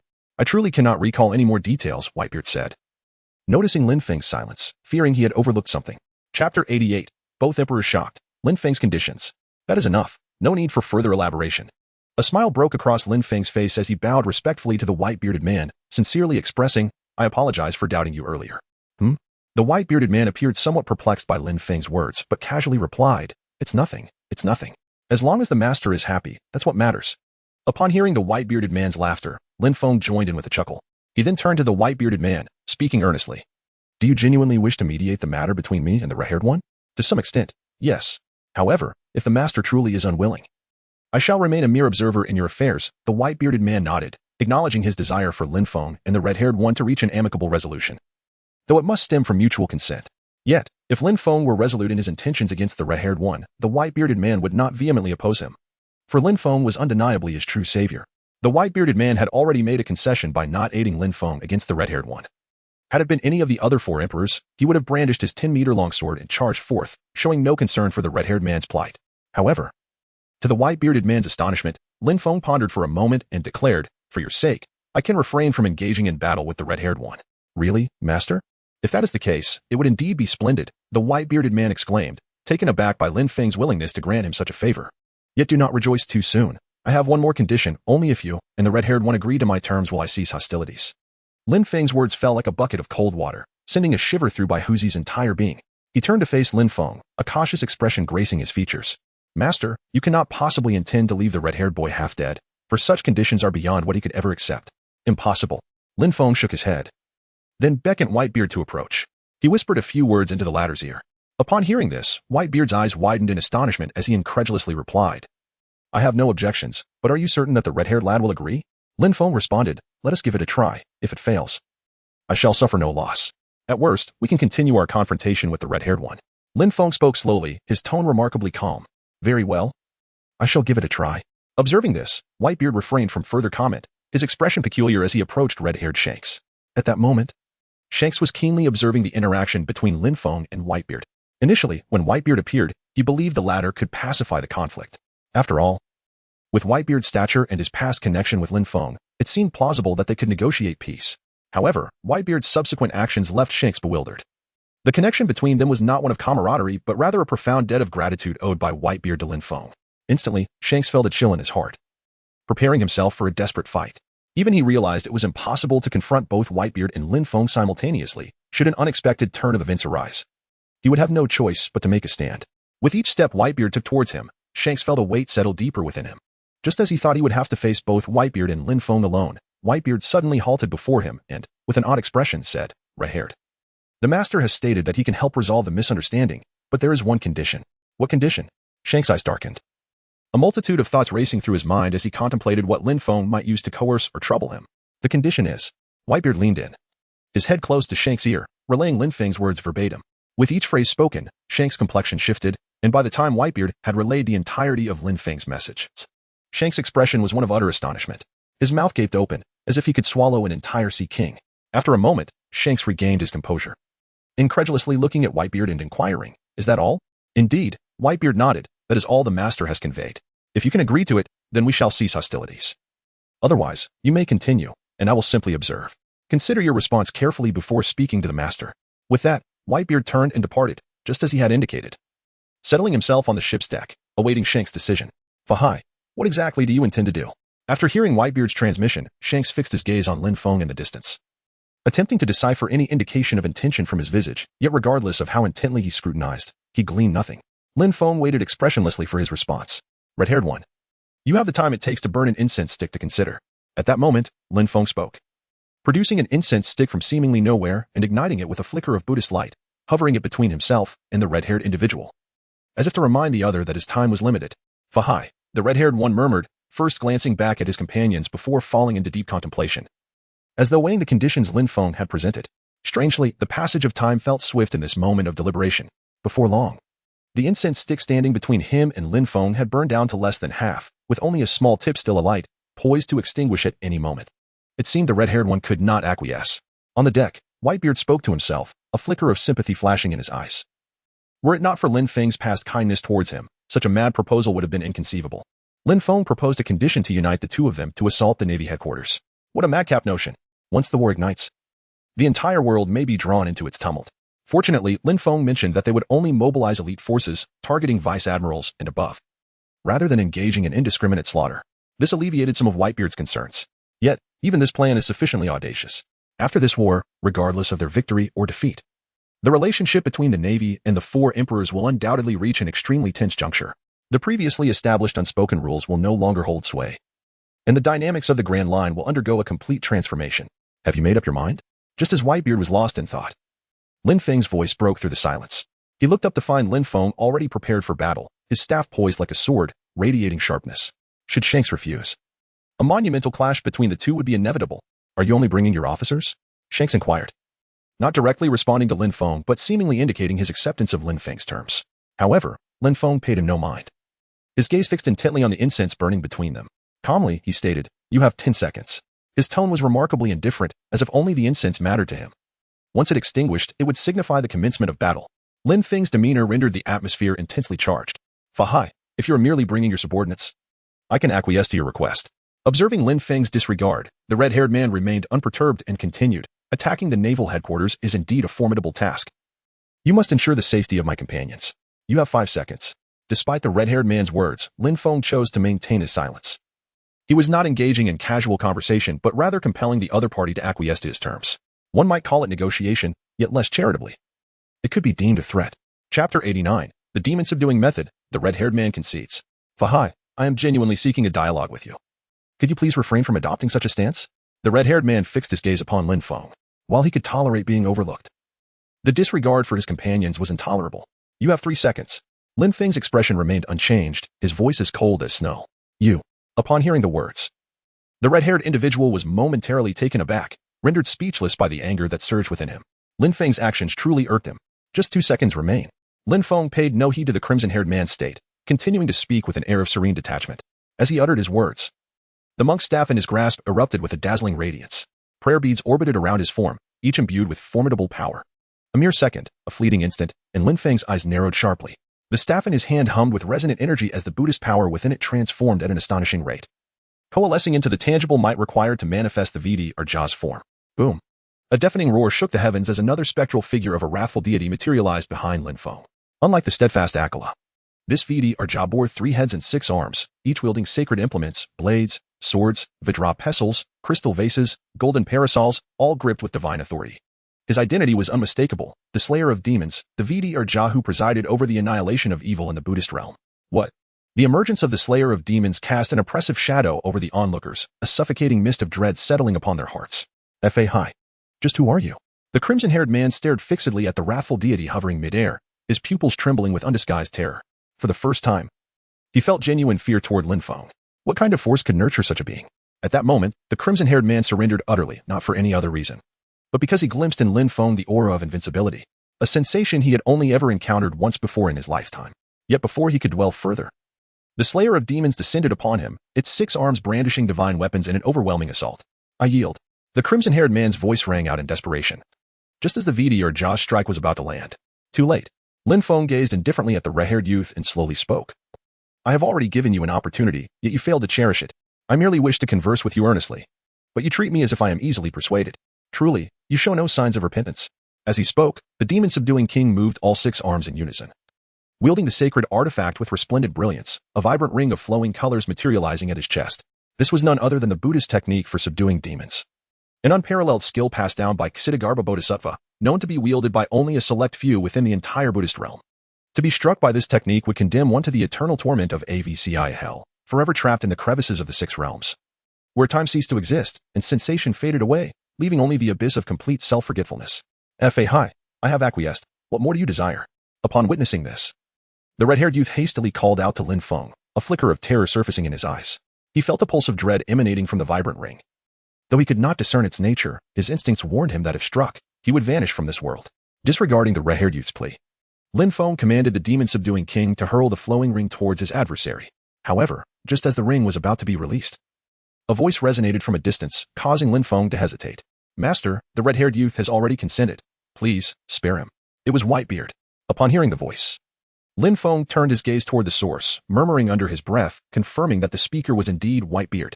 At that moment, the latter's face bore an expression of hopeful anticipation, watching Lin Feng intently. Lin Feng did not respond immediately. Instead, he inquired, Whitebeard, after all you've done for red-haired, are you not afraid of inciting my ire? Taken aback by the question, Whitebeard fell into silence, but soon a glimmer of insight flickered in his eyes. He addressed Lin Feng, saying, Master, with your boundless compassion, how could you possibly be angry? Moreover, you and I are eternal friends. One does not become irate with a dear companion. Would you not agree, Master? As he concluded, a smile blossomed on Whitebeard's face, and he regarded Lin Feng with warmth. In response, Lin Feng also smiled, appreciating Whitebeard's words. Then, with a grand gesture, he dissipated the manifestation of the demon-subduing king. As the figure vanished, Lin Feng's voice resonated. Very well, Whitebeard, I shall grant you another favor. Upon hearing this, Whitebeard was overjoyed and bowed respectfully to Lin Feng, exclaiming, Thank you, Master. Lin Feng replied, There is no need for such formalities. Lin Feng wore a smile upon his face. In this world, he had few friends. Since Whitebeard regarded him as a companion, he felt it imperative not to let his friend down. A sigh of relief escaped red-haired as cold sweat instantly drenched his back. He had braced himself for death, never anticipating that Whitebeard would so fervently speak on his behalf. By all accounts, their friendship had not reached such depths. How could this be?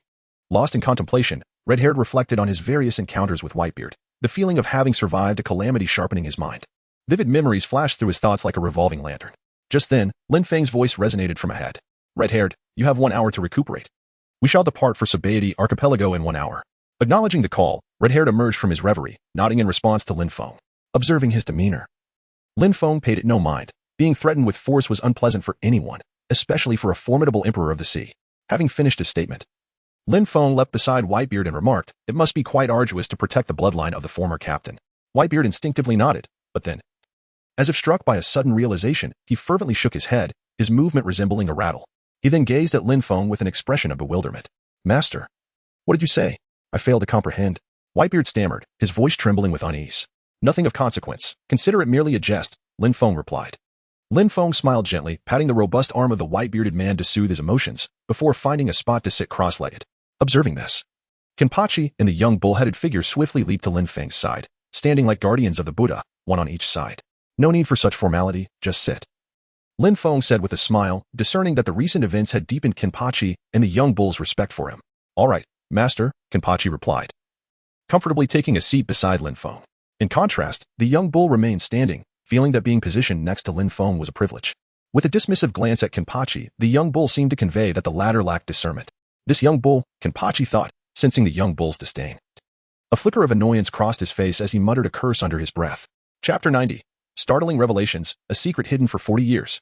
The young bull, as if sensing Kenpachi's thoughts, let out a series of low bellows, seemingly asserting that Kenpachi was the true bull-headed one, along with his entire family. Oh, are you still unconvinced? Kenpachi exclaimed, abruptly standing up and drawing his Zanpakuto, saying, Come, let us practice. He intended to drag the young bull to a spacious area for a few rounds of sparring. The young bull resisted vigorously, fully aware that if he were taken away, the outcome would be dire. Thus, a standoff ensued between man and beast. The young bull was unwilling to budge, while Kenpachi, concerned about Lin Feng's potential anger, exerted only half of his strength, resulting in the stalemate. Enough. Lin Feng's voice rang out, instantly calming both the young bull and Kenpachi. Their expressions tense as they turned to him. Master, it was this young bull who instigated the situation. I was merely forced to retaliate, Kenpachi explained, taking advantage of the young bull's silence to narrate the events, which only prompted further frustrated bellows from the latter. Oh, you, Lin Feng chuckled, shaking his head at Kenpachi. You seem to enjoy picking on the young bull for his inability to speak. Master, you are mistaken. I have not bullied him, Kenpachi retorted, pointing at the young bull. Just look at him, mooing all day. If he could talk, he would be utterly intolerable. Moo. The young bull protested vehemently against Kenpachi's remarks, then nudged Lin Feng with his massive head, as if to say, I am quite well behaved. Such a large creature, yet you act all spoiled. Is that not rather distasteful? Kenpachi scoffed, glancing mischievously at the young bull's underside, adding, being so dramatic, you must be a female cow, right? Moo. Kenpachi's words infuriated the young bull, who swung his large hammer at Kenpachi. Come at me. Kenpachi narrowed his eyes, evading the young bull's attack while taunting, your strikes are feeble. You must surely be a female. With that, he leaped toward a nearby deserted aisle. Moo. The young bull, now furious, chased after Kenpachi, vanishing from Lin Feng's sight in an instant. Lin Feng smiled, choosing not to intervene, recognizing that Kenpachi's intentions were to enhance the young bull's combat abilities, preparing him for the imminent battle. At that moment, the white-bearded man approached Lin Feng and silently sat beside him. Is there something you wish to discuss? Lin Feng gazed at the other person and inquired softly. The old man with the white beard attempted to speak, yet his words faltered in his throat, as if some invisible force restrained him. This was a consequence of overwhelming anxiety.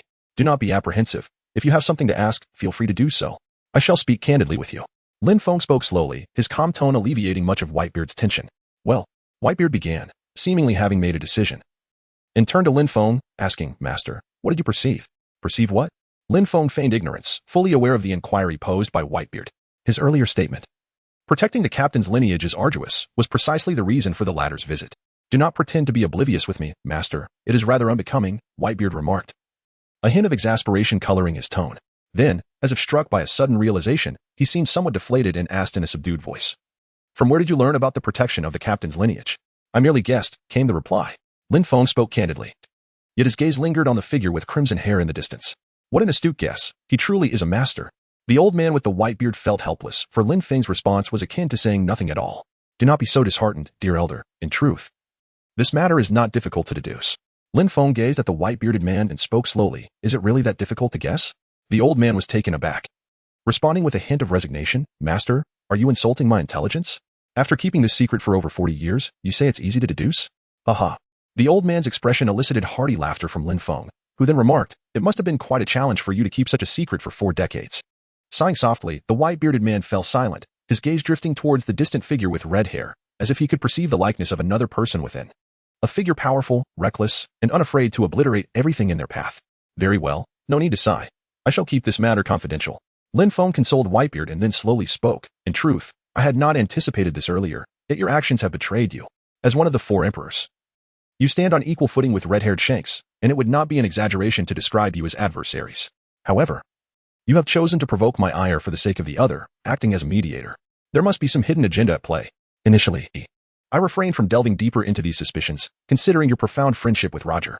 Perhaps it is indeed for the sake of an old comrade. With each utterance from Lin Feng, the expression on the white-bearded man's face shifted perceptibly. Master, how did you come to this conclusion? The white-bearded man gazed intently at Lin Feng, for the first time perceiving him as truly formidable, not in terms of martial prowess, but rather in psychological acuity. In that moment, Lin Feng exuded the aura of a millennia-old sage, each word striking directly at the very core of his being. Time. Lin Feng cast a glance at Whitebeard, a smile gracing his face, before his gaze returned to the distant figure with red hair. He spoke slowly, from my understanding. It has been precisely 38 years since the fall of that individual in the Valley of the Gods. The age of the red-haired one appears to be between 38 and 39. Coupled with your demeanor towards him, I deduce that he is most likely the offspring of that figure. Even if he is not, he must share a significant connection. Otherwise, it would be inconceivable for a maritime overlord such as yourself to treat him in this manner. Upon finishing, Lin Feng turned his attention back to Whitebeard, his smile unwavering, oblivious to the weight of his words crashing upon Whitebeard's heart like a heavy hammer. Whitebeard stared blankly at Lin Feng, at a loss for words, before finally managing to utter, Are you so certain? Not certain. Lin Feng shook his head and explained, I have always stated from the outset that this is merely my conjecture. Pausing for a moment, a smile reappeared on his face, however, judging by your reaction. It seems I must have guessed correctly, have I not? You. The Whitebeard was momentarily at a loss for words, suddenly enlightened. Indeed. The other party had mentioned from the very beginning that it was a guess. Had he not pressed for answers, he might not have elicited such certainty from the master regarding his inner thoughts. Very well, Whitebeard. I shall keep this matter confidential. Rest assured. My sole curiosity lies in understanding why you are so protective of him, nothing more. With that, Lin Feng slowly rose to his feet and stretched lazily. He was not lying. He genuinely wished to comprehend Whitebeard's reasons for defending the red-haired man. The events surrounding Karp had left a lasting impression on Lin Feng, sowing seeds of doubt within him, leading to an inherent mistrust of everyone in this world. Thus, it was imperative for him to discern Whitebeard's motives, otherwise, he would remain unsettled within. Thank you. Whitebeard stared blankly at Lin Feng for a moment before uttering those words, his tone exceedingly earnest. No problem. Lin Feng smiled gently, assisting the white-bearded man to his feet, his expression tinged with apology. Ultimately, it was the old monk who had been a bit too inquisitive. If thanks were to be exchanged, it should be I who expresses gratitude to you. Chapter 91. The red-haired one's evaluation, battle power surpassing the king level. With a hearty laugh, the white-bearded man felt his gloom dissipate at Lin Feng's words. After all, the matter was shrouded in obscurity, and should Lin Feng choose to publicize it, he would be powerless to intervene. If that were the case, the red-haired one might have to contend with an onslaught from the other four emperors. Kaido and the others would not spare the so-called camaraderie of a captain. They had been targeted numerous times while aboard. Well, time is drawing near. You should inquire if the red-haired one is prepared, Lin Feng remarked, directing his gaze towards the white-bearded man. Judging by the timeline, the other party should be nearly ready. Understood, the white-bearded man nodded, rising to approach the red-haired one. His imposing figure cast a considerable shadow over Beckman and the others, all eyes fixed upon him. Relax. I harbor no ill intentions, the white-bearded man said slowly, then turned to the red-haired one, inquiring how preparations were progressing. Fahai sent me to ask you. The red-haired one remained silent, yet Jesus Burgess interjected, his face filled with displeasure. Did I ask you? At this, the white-bearded man's eyes grew cold, his aura radiating power, a stark contrast to his demeanor before Lin Feng. The mercy of a lion is reserved for those it deems worthy, in Lin Feng's presence. The white-bearded man regarded him as family and benefactor, hence he did not take offense. However, the members of the red-haired crew were different, aside from the red-haired one. He had no deep ties with them. Of course, there is no need for concern. Jesus Burgess stammered, taken aback by the white-bearded man's aura, feeling a chill run down his spine. The strongest man in the world was not someone he could mock. Jesus Burgess. Stand down. The red-haired one's voice rang out, reprimanding Jesus Burgess, then turning to the white-bearded man. Although he was unsure of the latter's motives for assisting him, it was evident that his actions were a kindness. I apologize, Whitebeard. My crew is still recovering from the earlier incident, so my words may have carried some resentment. Please disregard it. Humph. Observing the red-haired one's response, the white-bearded man shot Jesus Burgess a glare, his anger dissipating significantly. Please inform Fahai that the red-haired pirates are fully prepared and ready to set sail. Understood. The red-haired one replied, and just as the white-bearded man turned to leave, he was halted by the red-haired one's call. Wait. The red-haired one's gaze was piercing, his expression enigmatic. Is there something else? The white-bearded man slowly turned, and upon meeting the red-haired one's gaze, he felt a sudden unease. Could it be that this young man had discerned something? Nothing of great importance, the red-haired one said after a prolonged stare, ultimately shaking his head. I merely wish to formally thank you for speaking on my behalf during that time. No need for thanks, I acted out of respect for Roger. I merely wish to ensure that his apprentice did not vanish into the depths of the sea. The white-bearded man replied nonchalantly, using Roger's name as a pretext, and turned away to approach Lin Feng, leaving no opportunity for further inquiries. Once the white-bearded man departed, the red-haired one turned to Beckman beside him and whispered, Beckman. There are truths and deceptions in Whitebeard's words. Beckman remained silent, his gaze fixed on the white-bearded man's retreating figure, contemplating. After a moment, he responded. It's hard to discern. Given his status, you should be regarded as a rival. His actions are somewhat opaque to me. One thing is certain, Whitebeard harbors no malice towards us, but Fahai is another matter altogether. He is exceedingly powerful and with his erratic thoughts. He could very well become the next king to stir the seas. The next emperor? The red-haired one mused, glancing at Lin Feng in the distance, then shaking his head. No, it would not be an exaggeration to say he could be the next pirate king. This declaration left the red-haired crew astounded. The assessment given by the red-haired one was astonishingly high, verging on absurdity. At this juncture, Beckman interjected, indeed, if evaluated solely on combat prowess, he could be deemed a pirate king. However, the position of pirate king is not solely determined by strength. The red-haired one spoke slowly, his tone measured. As a former member of Roger's crew, no one possessed greater authority on the matter than he. That said, Fahai's strength is truly unfathomable. I doubt even Captain Roger at his peak could contend with him. This statement elicited incredulity not only from Jesus Burgess and the others but even from Beckman, who wore an expression of disbelief. Is he truly so formidable that even Mr. Roger at his zenith could not rival him? The red-haired one glanced at Beckman but remained silent, merely nodding in affirmation. Unbelievable. The red-haired one's silence indicated his tacit acceptance of Lin Feng's strength. Once again, the crew was stirred by the prospect of collaborating with such a figure. It was akin to joining forces with a tiger. Should anything go awry, they would find themselves at the mercy of their ally. At that moment, someone stepped forward to dissuade the red-haired one. Captain, you've nearly recovered. Why not consider? The speaker, adorned with a monkey atop their head and dark circles beneath their eyes, appeared quite intimidating. Though his words were left unfinished, the implication was clear. They could either attempt to eliminate Lin Feng or hastily depart. No need. The red-haired one waved his hand, resolute in his own thoughts. Though reluctant to ally with Lin Feng, he sought to comprehend how the folks from Mariewa would react. After all, he had a deal to settle with them. Understanding the strength of that side would greatly aid him on the path he intended to pursue. At that moment, Lin Feng's voice rang out, unfiltered as he surveyed the crowd. Set sail. Destination: the new Marine headquarters. With that, he summoned his robes and prepared to ascend with the Minotaur and Kenpachi. Wait, master. The white-bearded man suddenly interrupted Lin Feng's movements. What is it, Whitebeard? Lin Feng gazed at the white-bearded man in confusion, pondering if he might be having second thoughts at this critical moment. However, his concerns were unfounded as the white-bearded man produced a telephone bug and whispered a command. Instantly, a colossal pirate ship emerged from the depths of the sea, sailing towards Lin Feng. It was none other than the flagship of the Whitebeard pirates, the magnificent Moby Dick. A symbol of freedom. Master, the target is too conspicuous. Come aboard my ship, the white-bearded man remarked with a smile after completing his task. Very well. Lin Feng responded. Lin Feng was momentarily taken aback, nodding in agreement, unaware of how the white-bearded man at that moment evoked an uncanny sense of being regarded as a son. This left Lin Feng with a peculiar discomfort he could not articulate. Master, it has been a long time. On the Moby Dick. Little Marco was the first to spot Lin Feng, transforming into his phoenix form and soaring towards him. Chapter 92, titled The Secret Order of Salvation. Upon seeing Marco flying over the sea, a smile graced Lin Feng's face, as the distinctive pineapple hairstyle left a lasting impression on him. Father. Marco alighted before Lin Feng, first greeting the white-bearded man, then turning to Lin Feng with a smile. Master, it has been long. Indeed, it has been a while. Lin Feng responded, a smile gracing his face. Master, where have you been these past 2 years? Do you still desire the devil fruits? I have gathered quite a few for you. Marco was genuinely delighted. Upon seeing Lin Feng, he incessantly inquired about his recent experiences. Marco, let us not dwell on the past. Once we return to the ship, I shall share the details of the Master's activities with you. Observing Marco's eagerness to chatter, Whitebeard swiftly interjected. Very well. Marco nodded in understanding and promptly sealed his lips. Let us proceed, Master. At that moment, the Moby Dick had already docked alongside the red-haired ship, and Whitebeard addressed Lin Feng, indicating for him to head in that direction. Lin Feng nodded and followed the old man with the white beard, stepping aboard the Moby Dick under the watchful eyes of the red crew. The colossal ship then slowly set sail, heading towards the new Navy headquarters. The red crew exhaled a sigh of relief, and the man with a monkey hanging from his neck spoke up. Captain, now that Fahai has departed, you see. Fendi, that's unnecessary, Shanks interrupted, waving his hand with a slightly cold tone. Rather than leaving, I am far more interested in witnessing how the Navy headquarters will handle the Double Emperor Alliance. Captain. Upon hearing this, Fendi's face reflected anxiety. Just as he was about to step forward to persuade, he was halted by Beckman. We simply obey Shanks' decisions, as you know, we cannot sway him. Hearing this, Fendi let out a deep sigh and fell silent, shaking his head.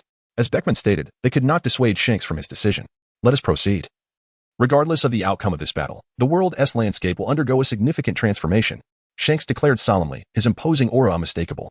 His gaze resting on Lin Feng aboard the Moby Dick. The latter was the orchestrator and initiator of this conflict. At this moment, in a certain sense, the fate of the world lay in Lin Feng's hands. Following these words, the ship of the red crew also began to sail, closely trailing the Moby Dick. The white crew and the red crew departed in succession. Yet, unbeknownst to them, a seagull equipped with a communication device stealthily peeked out from their departing location before soaring into the distance. Meanwhile, at the Navy headquarters in New Marineford, a meeting convened by Admiral Akainu quietly concluded. All officers of the Navy holding the rank of Rear Admiral and above were present without exception. The meeting room was packed. Yet no one dared to voice a complaint, for not only was Akainu present, but also the Fleet Admiral Kong presided over the gathering.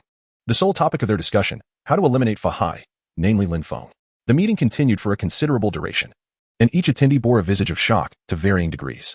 No one was privy to what the Fleet Admiral Kong had articulated, only that following this meeting, Lin Feng had been placed on the Navy and government's death list. A secret directive was quietly issued. First, any Navy personnel who discovered Fahai's whereabouts, regardless of rank, would be promoted one level, except for those above Rear Admiral. Second, any Navy officer participating in the encirclement of Fahai would receive 10 times the standard compensation in the event of their demise. Third, the attack on Fahai must be conducted in the presence of 3 admirals or equivalent combat power, ensuring he would not escape. Upon the issuance of these 3 directives, the entire military was thrown into an uproar. In the Admiral's office, Fleet Admiral Kong sat firmly at his seat, surrounded by Navy Rear Admirals and higher ranks, who did not leave even after the meeting concluded, as they were retained by Kong's words. Everyone present understood that the threat posed by Fahai was far too grave to be encapsulated in mere phrases. In addition to the previously issued directives, I must append another, Kong stated as he surveyed the crowd, slowly retrieving an object resembling a bomb from behind him. This object was the latest weapon developed by Vegapunk, possessing a destructive power that could rival any high-end combat strike. What? The Navy personnel gasped in astonishment. Could such a weapon truly be the product of human ingenuity? Sir Kong, does this thing have any drawbacks? The voice of Kizaru broke the silence, articulating the weapon's limitations. Kong glanced at Kizaru and replied gravely, You are correct, Borsellino. Subsequently, amidst the fearful expressions of the crowd, he hurled the object outward with great force, sending it soaring nearly to the clouds. After a long pause, the anticipated explosion or shockwave did not materialize, leaving the crowd bewildered. "Sir Kong, is this thing defective?" The mink began, but before he could finish, an ear-splitting sound erupted, shattering all the windows around them due to the blast shockwave. The crowd collectively turned to gaze outside, witnessing a mushroom cloud rising high into the sky, at least 10,000 meters away. The generals were left dumbfounded. If such power could be unleashed from that distance, the consequences of a close-range detonation were unimaginable. "Sir Kong, with this weapon, annihilating pirates is merely a matter of time." Volcanic erupted enthusiastically, as if envisioning a world of peace. However, the others looked at him as if he were a fool. "What? Am I wrong?" Volcanic retorted angrily. At that moment, the previously silent Suru spoke up, her words concise. "Time." Upon hearing this, Volcanic understood. Suru was correct. The time required to trigger this weapon was excessively lengthy. Echoing Kizaru's earlier inquiry, the weapon's drawback lay in its time requirement.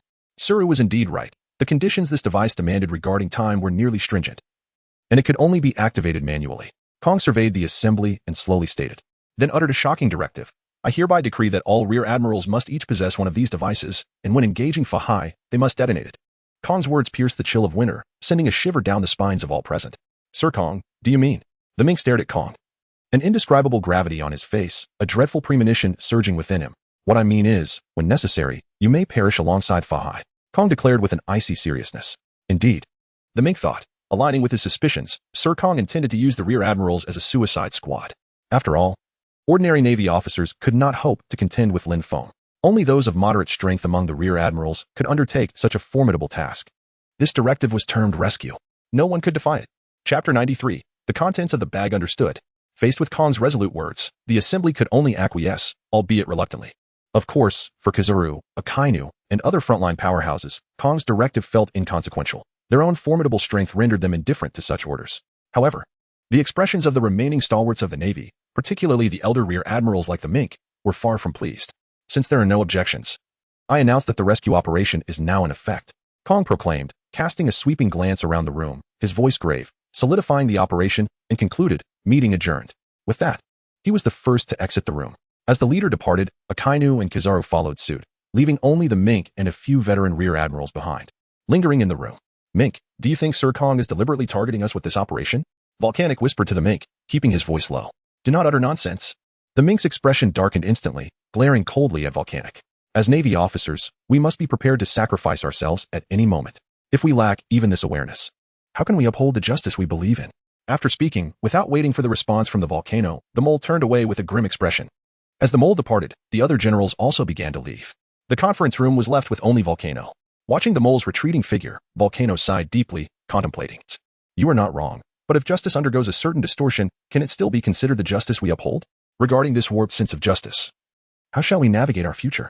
His voice trailed off into an inaudible whisper, and shaking his head in an attempt to release his inner turmoil, he ultimately exited the room, leaving behind a silence that enveloped the conference room. Meanwhile, on the Moby Dick, Lin Feng conversed with Whitebeard about their intentions. The crowd was momentarily taken aback, falling into a contemplative silence. Their expressions varied, some excited, some anxious, yet none displayed any signs of fear. They were all elite among pirates, accustomed to grand spectacles.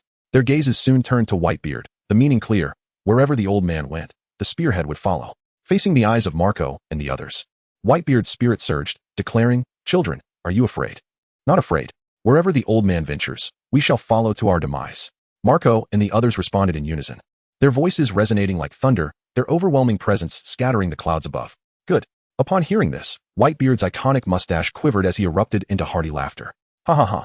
If that is the case, follow me, my children, as we create chaos in Marineford." "Yes, old man." The fervor of the Whitebeard pirates was astonishing, their voices echoing across great distances, startling the fish beneath the sea. Observing all of this, Lin Feng felt immense gratitude towards Whitebeard. After all, the old man's agreement to head to the new Marine headquarters did not guarantee the entire crew's commitment. It was essential to note that Marco and the others had just endured a fierce battle against Kaido and Big Mom and were not in peak condition. Yet, upon hearing of the impending confrontation at Marineford, there were no complaints. Instead, the entire crew radiated high spirits and combat readiness, a rare sight indeed. What Lin Feng was unaware of, however, was that this willingness to fight was not only due to Whitebeard's influence but also stemmed from the deep-seated gratitude they had for him. Thus, Marco and the others were inclined to accept this battle. With matters concerning the Whitebeard pirates resolved, Lin Feng now turned his thoughts to the red-haired pirates. After all, Shanks had been coerced by him, making the likelihood of them switching allegiances during battle quite high. However, Lin Feng's notion of betrayal extended beyond mere defection. It involved the ambiguous relationship between Shanks and the Gorosei. This was a matter of great concern for Lin Feng, should those old men join the fray. Combined with the strength of the Marines, their side could find themselves at a disadvantage. It was crucial to acknowledge that the five elders were formidable, each boasting significant strength, arguably rivaling that of the emperors, with the potential to surpass them. Coupled with the enigmatic Sama behind them, should they appear at the Marine headquarters, Lin Feng would not merely face a disadvantage, he would be treading a path akin to seeking death. Master, just as Lin Feng was lost in thought, Marco's voice broke through beside him, holding a large, bulging bag. Marco, what is it? Lin Feng initially responded with a remark, then turned his gaze towards the bag in the other person's hand, expressing curiosity as he inquired, what purpose does that bag serve? Take a guess, Marco replied, feigning mystery, his expression complementing his pineapple hairstyle, which was rather infuriating. How am I supposed to guess? Lin Feng smiled helplessly and said, could it be our lunch? How mundane. Upon hearing this, Marco feigned anger, as if Lin Feng's speculation had greatly embarrassed him. He then remarked, inside this bag lies a great treasure. Lin Feng, taken aback by Marco's response, found himself utterly unable to discern what was contained within the bag. However, his curiosity was piqued. He addressed Marco, what kind of treasure? Allow me to take a look. With that, he lunged towards the bag, only to have Marco deftly evade his grasp. Master, we shouldn't resort to theft, Marco asserted, steadying himself as he spoke to Lin Feng. Let me inform you, if the treasure inside is damaged, it will be you who feels the heartache. Something that could evoke my heartache. Lin Feng's curiosity intensified, his palm shimmering with golden light as he fixated on the bag in Marco's hand, ready to seize it at any moment. Master, please refrain from such actions. Resorting to violence is not a game we can afford to play, Marco said, a hint of resignation in his voice. He realized that if Lin Feng were to genuinely commit, he would not be able to safeguard the contents of the bag. After contemplating for a moment, Marco proposed to Lin Feng, let us do this. I shall give you a hint. If you can guess correctly, I will grant you everything within the bag. Lin Feng stated, his gaze fixed unwaveringly upon the bag. Very well, I shall speak. Marco nodded, cleared his throat, and earnestly declared, what lies within possesses the power to alter the very fabric of our world. The power to change the world? Lin Feng pondered deeply. Could Marco's words imply the presence of advanced weaponry? Shaking his head, Lin Feng deemed it improbable. In the world of pirates, despite significant advancements in machinery and genetic engineering, none could be considered powers that could alter the course of the world. Could it be a devil fruit? Lin Feng's heart skipped a beat as he recalled the poignant words spoken by Marco, which stirred a deep sense of empathy within him. Lin Feng felt that the contents of the bag were likely the fabled devil fruit, an object capable of altering the world, yet also capable of causing one's heartache. Only this could be it. Subsequently, Lin Feng gazed at Marco with keen interest and slowly uttered 4 words. Devil fruit. Chapter 94. Consuming the devil fruit. The transformation of the little bullhead. Upon hearing Lin Feng's words, a look of resignation appeared on Marco's face. Master, it hardly seems worth the accuracy of such a guess. Lin Feng remained silent, merely smiling as he gazed at Marco, inwardly contemplating, with such an obvious hint. Would I truly appear foolish if I could not deduce it? Subsequently, the master Marco, unaware of Lin Feng's thoughts, tossed the bag in his hand towards him and remarked, this is something that we have all exerted considerable effort over the past 2 years to uncover. Lin Feng received the bag, his face illuminated with excitement, completely oblivious to Marco's words. He eagerly unfastened the bag, only to be astounded by the sight of several fruits nestled within. 2, 4, 6. A total of 7 fruits lay quietly inside. Only 7, master, I hope you do not find it insufficient, Marco remarked nonchalantly, exuding an air of sophistication. It is widely known that the devil fruits are regarded as treasures of the sea. For an ordinary person to obtain just one could lead to a complete transformation, making it the coveted dream of every pirate. Their worth in the Grand Line is incalculable. Yet, Lin Feng's bag contained no less than 7 of them. 7. What an extraordinary notion. It was enough to form a small team of capable individuals. Such a crew would be immensely alluring, even to top-tier pirate groups like the White Squad. Nevertheless, Marco presented them to Lin Feng without hesitation, a testament to Lin Feng's esteemed position in their eyes. Marco, you. Lin Feng was overwhelmed with excitement. At that moment, Marco appeared to him as if he were a living Buddha, nearly compelling him to prostrate himself in reverence. A beloved, at this crucial juncture, the 7 fruits held the promise of immense enhancement. Yet, the dilemma lay in whether to allocate these fruits to Fahai's performance level or to Baizai's. Fahai stood at 80%, while Baizai rested at 60%. Lin Feng pondered deeply. Investing in Fahai based on cost-effectiveness seemed most advantageous. However, the allure of Baizai's mature performance was equally compelling for Lin Feng. With 80% required to unlock the next character, the dilemma remained. Upon whom should he bestow this opportunity? Lin Feng whispered, momentarily unable to reach a decision. Both options were commendable, and choosing either would be quite satisfactory, which left him in a quandary. Master, what are you contemplating? Marco inquired. Noticing Lin Feng's silence since he had acquired the fruit, concerned that something might be amiss. It's nothing. Lin Feng was roused from his contemplation by Marco's voice. He swiftly regained his composure, yet the excitement within him remained palpable as he expressed his gratitude to Marco, saying, "Thank you, little brother." Lin Feng performed a formal bow towards Marco.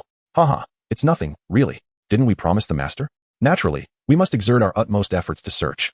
Upon hearing this, Marco let out a hearty laugh, taken aback by Lin Feng's serious demeanor, while secretly reveling in it. Do not be deceived by your status as a master. Even you would be bewildered by such a plethora of devil fruits. Haha. Lin Feng laughed heartily. Marco's words resonated with him. He patted the latter's shoulder and remarked, "Consider it a favor owed to you. Master, such a statement is rather excessive. You are the benefactor of our entire crew. These trivialities pale in comparison to what you have bestowed upon us," Marco quickly interjected, fully aware that he could not bear the weight of Lin Feng's goodwill. Moreover, should Whitebeard catch wind of it, he would surely scold him mercilessly. "Fear not, we shall each speak our minds," Lin Feng said with a cheerful grin. Perceiving Marco's inner turmoil, Marco was momentarily taken aback. To continue to decline at this point would truly reflect a lack of understanding on his part. Thus, he readily acquiesced. "Very well, master, we shall each speak our minds." Indeed, Lin Feng nodded, and a bold idea blossomed in his mind. He addressed Marco. "Please go ahead and, if you could, summon Kenpachi and the Minotaur for me." "Understood," Marco replied promptly before turning to leave. Before long, as Marco had just departed, Kenpachi and the Minotaur approached Lin Feng, each carrying a jug of wine, swaying slightly with each step. "What is it, master?" Kenpachi inquired, his complexion flushed, clearly enjoying the fine spirits from the Whitebeard ship. The Minotaur exhibited a similar demeanor. His already endearing gaze appeared even more dazed, rendering him quite amusing. In light of this, Lin Feng refrained from reprimanding them, recognizing that with the impending battle, a brief respite was indeed warranted. "It's nothing of great import. I merely wish to discuss a trivial matter with you both." Lin Feng smiled, then took out all the devil fruits from the bag, arranging them neatly before Kenpachi and his companion. There were 7 devil fruits, the greatest treasures of this world. Treasures? Kenpachi gazed at the peculiar fruits before him, bewildered as to how these oddly shaped fruits could possibly be deemed treasures. "Indeed, they are treasures." Lin Feng nodded, then summoned the system to begin assessing the effects of the 7 fruits. 3 were of the Paramecia type, 2 of the Zoan type, and 2 of the Logia type. What Lin Feng aims to accomplish is to have Kenpachi and the little bull-headed one consume the devil fruit, thereby acquiring its powers to enhance their combat prowess. He seeks to achieve an unexpected impact on the Navy and others in the forthcoming battles. Choose one among them, and then partake. Lin Feng spoke slowly, refraining from disclosing the specific abilities of the fruit, for he believed that such matters were subject to fate. There are no absolutely powerful abilities, rather. It is the individuals who excel in their development that truly matter. This sentiment resonated deeply with Lin Feng. When it came to selection, Jianba wore a peculiar expression, regarding the devil fruits with skepticism. He felt that true strength is forged through rigorous training, and external assistance is ultimately not one's own. Conversely, the little bull-headed creature was quite impulsive, promptly seizing a natural-type fruit and bringing it to its mouth. Moo. At the moment of ingestion, the little bull's face contorted, desperately sticking out its tongue, as if to convey that this substance was exceedingly unpalatable. "Very well, give it a try and discover what abilities it possesses." Lin Feng gazed at the young bull's head and chuckled. "Moo." The young bull's head responded, summoning all its strength. Suddenly, a tempest arose, forcing those around to squint against the fierce winds. "What is happening? Is that fellow here?" The expressions of Marco and others varied, with even the old man with the white beard narrowing his eyes, his large hand rubbing the hilt of his sword, ready for action at any moment. "Ah, it is from the master." At that moment, Jaws noticed the unusual behavior of the young bull's head, letting out a sigh of relief and addressing the group. It's all right, let us proceed." Observing this, the old man with the white beard and others relaxed as well. Meanwhile, the young bull's head was enveloped in crackling currents, and a diminutive whirlwind gradually formed above it, a minuscule storm that was almost imperceptible. Thunderfruit? Lin Feng observed the young bull-headed figure, a question mark forming in his mind. He failed to notice the miniature storm swirling above the opponent's head, mistakenly believing that the creature's ability stemmed from the thunderfruit. He pondered, could it be that Enero had perished? That cannot be, as the great tail had not conveyed any news of his demise. At that moment, the young bullhead released a low, thunderous roar, and the storm above him rapidly coalesced, expanding to an immense size, seemingly poised to engulf the entire ship. What in the world? Chapter 95. The hammer is broken. The young bullhead goes berserk. Moo. The bullhead growled, exuding an overwhelming aura of power. In that instant, he resembled a world-destroying divine bull, with storms swirling above and crackling lightning dancing across his surface. Is this creature of the natural type? Lin Feng was utterly bewildered. According to the fruit chosen by the little bull-headed one, it should undoubtedly be of the nature type. Yet, given the current circumstances, this phenomenon was an utter deviation from the ordinary nature types. Who has ever witnessed a nature type composed of multiple energy forms? It was simply beyond reason. Subsequently, the little bull-headed one drew the storm above its head into its body and then mockingly glanced at Kenpachi, mooing incessantly as if to challenge him. Kenpachi, unable to tolerate such provocation, was instantly sobered and charged at the little bull-headed one with his Zanpakuto. With a fierce swing, he unleashed a powerful strike. Although Kenpachi intended to temper his strength, it was still beyond the capacity of an ordinary opponent to withstand. However, what surprised him was that the little bull-headed one did not flinch in the face of the searing attack. Instead, it conjured a small whirlwind with one hand and hurled it toward the incoming strike. The force was astonishing. With a thunderous sound, the whirlwind devoured Kenpachi's attack and surged forth undiminished toward him. How could this be? Kenpachi was taken aback. The little bull-headed one had always been at his mercy. And now, after merely consuming an unknown fruit, it had elevated its combat prowess to such an extent? Kenpachi could scarcely fathom it. But he had no time to ponder as the storm was already upon him. You little brat, you've really gotten bold. Kenpachi growled, activating his Bankai. He swung his Zanpakuto, which resembled an axe, toward the approaching storm, effortlessly dispersing it. The little bull-headed one let out a low growl and, brandishing a colossal hammer, charged at Kenpachi. The hammer was surrounded by several swirling storms, its power formidable. Bring it on, Kenpachi declared, opting to confront the incoming hammer head-on. He could not be Lin Feng silently contemplated, then noticed Kenpachi casting a pleading glance in his direction. He comprehended Kenpachi's intent, which was to entrust him with the resolution of the matter at hand. This, of course, did not imply that Kenpachi lacked the prowess to vanquish the Minotaur. Rather, Kenpachi deemed it unnecessary to engage in earnest conflict with his own comrades. After all, following his Bankai, Kenpachi found himself unable to restrain his overwhelming strength, which could inadvertently harm anyone in his vicinity. Observing the situation, Lin Feng sighed deeply, resigned to the fact that he must clean up after Kenpachi's mess. With that thought, he swiftly traversed the space, arriving before the Minotaur in an instant, and placed his hand firmly atop the creature's head. The Buddhist calming incantation was invoked. In that fleeting moment, the once enraged Minotaur regained its composure, gazing at Lin Feng and emitting a series of low moos. I am unharmed. Minotaur, how do you feel? Lin Feng shook his head, then turned to the young Minotaur with a concerned expression, pondering whether restricting the other's abilities might inadvertently cause harm to him. Moo. The Minotaur joyfully exclaimed, as if proclaiming that he felt better than ever before. However, moments later, he cast a resentful glance at Kenpachi, not far away, and huffed 2 puffs of white vapor from his nostrils. It was evident that the Minotaur still harbored grievances over Kenpachi's previous mishap with his mighty hammer. Kenpachi did not act with malice. Do not let it trouble you, Lin Feng reassured. Lin Feng smiled gently and reassured the little bull-headed creature, promising to find a superior weapon for him in due time, one that would undoubtedly surpass the previous one. Moo. Upon hearing this, the little bull's spirits soared with joy. As Lin Feng's promise dispelled the shadow cast by the damage to his weapon, his large head nuzzled affectionately against Lin Feng. All right. Lin Feng found himself somewhat helpless against the charming antics of the little bull-headed creature. Unbeknownst to it, the force behind its playful gestures was quite substantial. Were it not for Lin Feng's formidable physique, akin to that of a Buddha, any other individual might have been sent flying by such an impact. Chapter 96. The choice, to elevate one. Master, may I also choose one? At that moment, the voice of Kenpachi echoed, as the little bull-headed creature's influence was undeniably significant. Initially, he had dismissed the notion of the devil fruit's importance. However, after witnessing the transformation of the little bull-headed creature post-consumption of the fruit, he found himself lacking complete confidence in defeating it without resorting to his Bankai. Such a remarkable enhancement stirred a sense of intrigue within Kenpachi. There they are. Choose for yourself. Lin Feng pointed to the remaining devil fruits on the ground. All right. Kenpachi nodded and approached the peculiar fruit. Bending down to pick up an oddly shaped specimen, he stared at it for a moment, curiosity flickering across his face as he contemplated whether this object could enhance his strength.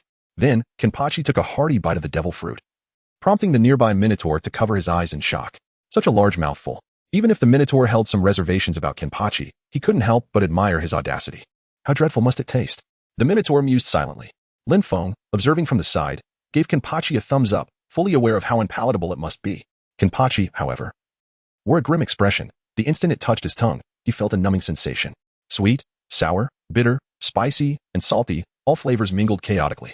It was impossible to articulate the taste, yet Kenpachi could swear it was the most revolting thing he had ever consumed in his life.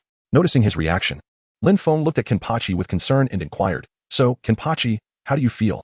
It's terrible, Kenpachi replied, his face darkened. I know it's terrible. What I meant to ask is if you feel any changes in your body. Lin Feng remarked that the fruit consumed by Kenpachi was of the superhuman variety, which piqued his curiosity. Transformation. Kenpachi pondered, subsequently channeling every cell in his body to perceive the metamorphosis taking place within. In the next instant, Kenpachi underwent a remarkable transformation, an overwhelming aura of murderous intent soaring towards the heavens. The temperature in the surroundings plummeted, and the breath exhaled by Lin Feng and the others manifested as white vapor.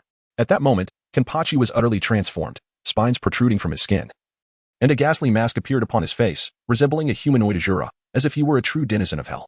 With a breath, the Azura-like Kenpachi exhaled, feeling an extraordinary surge of power coursing through his entire being. The sensation was peculiar, akin to having an eternal motion machine installed within him, bestowing an endless supply of strength. Master. Kenpachi turned to Lin Feng, a faint smile gracing his lips, clearly satisfied with the fruit S effect. Demon fruit. Or perhaps Azura fruit.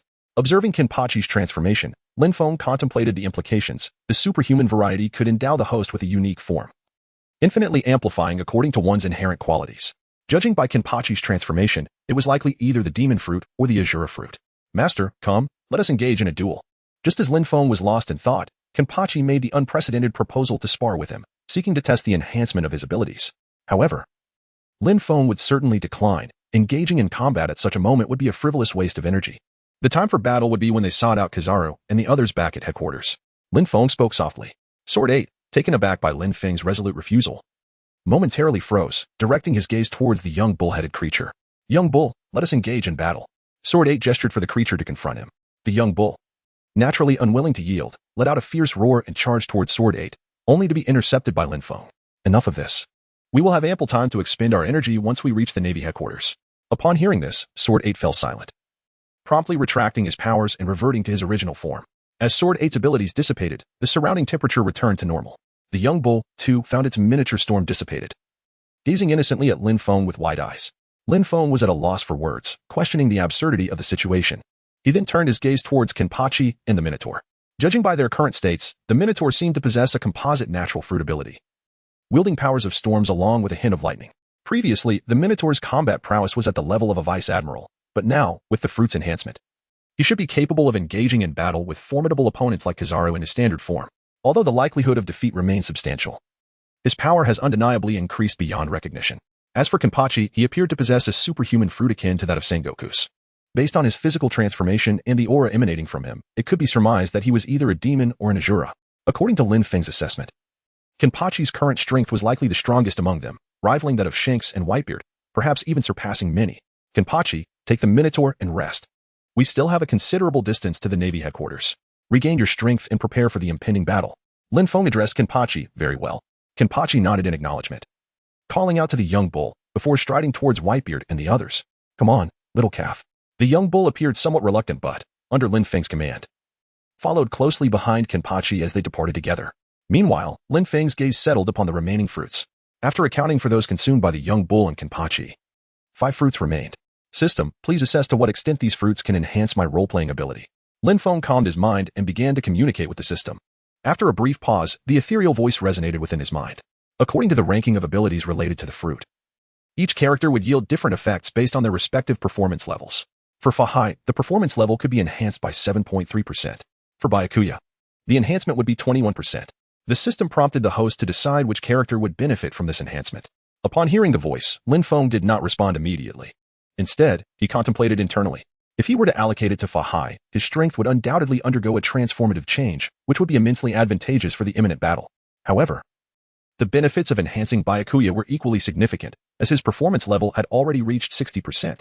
With an additional 21%, it would surpass the 80% threshold, unlocking the next character. This prospect was a considerable temptation for Lin Feng. Whom should he choose to bestow this enhancement upon? In a moment of uncertainty, Lin Feng found himself at a crossroads when the system's voice echoed once more. An important notice proclaimed that the enhancement of the fruit's progress necessitated the consumption of the respective character's essence. Only then could one attain elevation. Upon hearing this, Lin Feng swiftly made a decision to first apply it to Fahai. Although transitioning from Fahai to Baizai posed no cooldown period, given the current circumstances, acquiring an additional character seemed inconsequential, and all progress would need to restart anew. Moreover, one could only wonder what character he might summon. A formidable figure would be acceptable, yet the possibility of drawing a worthless character loomed large, rendering the effort futile. Under such conditions, Lin Feng dared not gamble. System, absorb everything. I wish to enhance Fahai. Understood. Chapter 97, Progress Enhancement, the chanting of thousands of deities. As the system's voice faded, the demonic fruits on the ground began to dissolve, transforming into ethereal powers that gradually flowed into Lin Feng's being. Enhancing play degree, 81%, 82%, 87.3%, enhancement complete. At the moment the play degree reached completion, Lin Feng felt as though a spiritual plateau akin to his sacred mountain had manifested within him. Countless deities engaged in the recitation of sacred texts, enveloping him in an entirely new realm previously unexplored. In that instant, Lin Feng sensed the ability to shatter the void, entering the ethereal Buddhist realm, poised to attain the state of an arhat or even higher, eternally enduring. Yet, summoning was not permitted. Lin Feng gritted his teeth. Although he portrayed the character of Fahai, he could not allow the persona to dominate him. Should he enter the Buddhist realm, all his endeavors here would be rendered meaningless. This was a prospect Lin Feng was unwilling to accept. I am both Fahai and Lin Feng. The Buddhist realm shall not save me. Lin Feng let out a low growl, resisting the call of the Buddhist realm. A brilliant light emanated from his body, suppressing the chanting of countless deities deep within him, ensuring that the Buddhist realm could not sense his presence. While it may seem effortless, subduing those divine entities was no simple task. Lin Feng was expending a considerable amount of energy, akin to engaging in a fierce battle. Beads of sweat, as large as soybeans, trickled down his forehead, splattering onto the ground. Lin Feng gritted his teeth and persevered, gradually suppressing the myriad of chanting voices of deities within him, although his physical strength was rapidly depleting. Father, what is the matter with the master? Should we go and check? At that moment, Marco, observing Lin Feng's pained expression from a distance, inquired of Whitebeard. Eager to offer assistance, yet was halted by Whitebeard's intervention. Do not act recklessly. The depths of Whitebeard's gaze revealed his seasoned wisdom. He discerned that there was an issue within Lin Feng. Allowing Marco to approach now might inadvertently complicate matters. Marco hesitated, without Whitebeard's consent. He dared not make any move, his anxious eyes fixed upon Lin Feng. Father, is everything truly all right? The master's condition does not seem too favorable, spoke Jaws. Concern etched upon his face. Let us wait and see. If the master is indeed in trouble, I shall intervene, Whitebeard sighed, understanding the sentiments of those around him. Upon hearing this, the group fell silent, their attention collectively directed towards Lin Feng's position.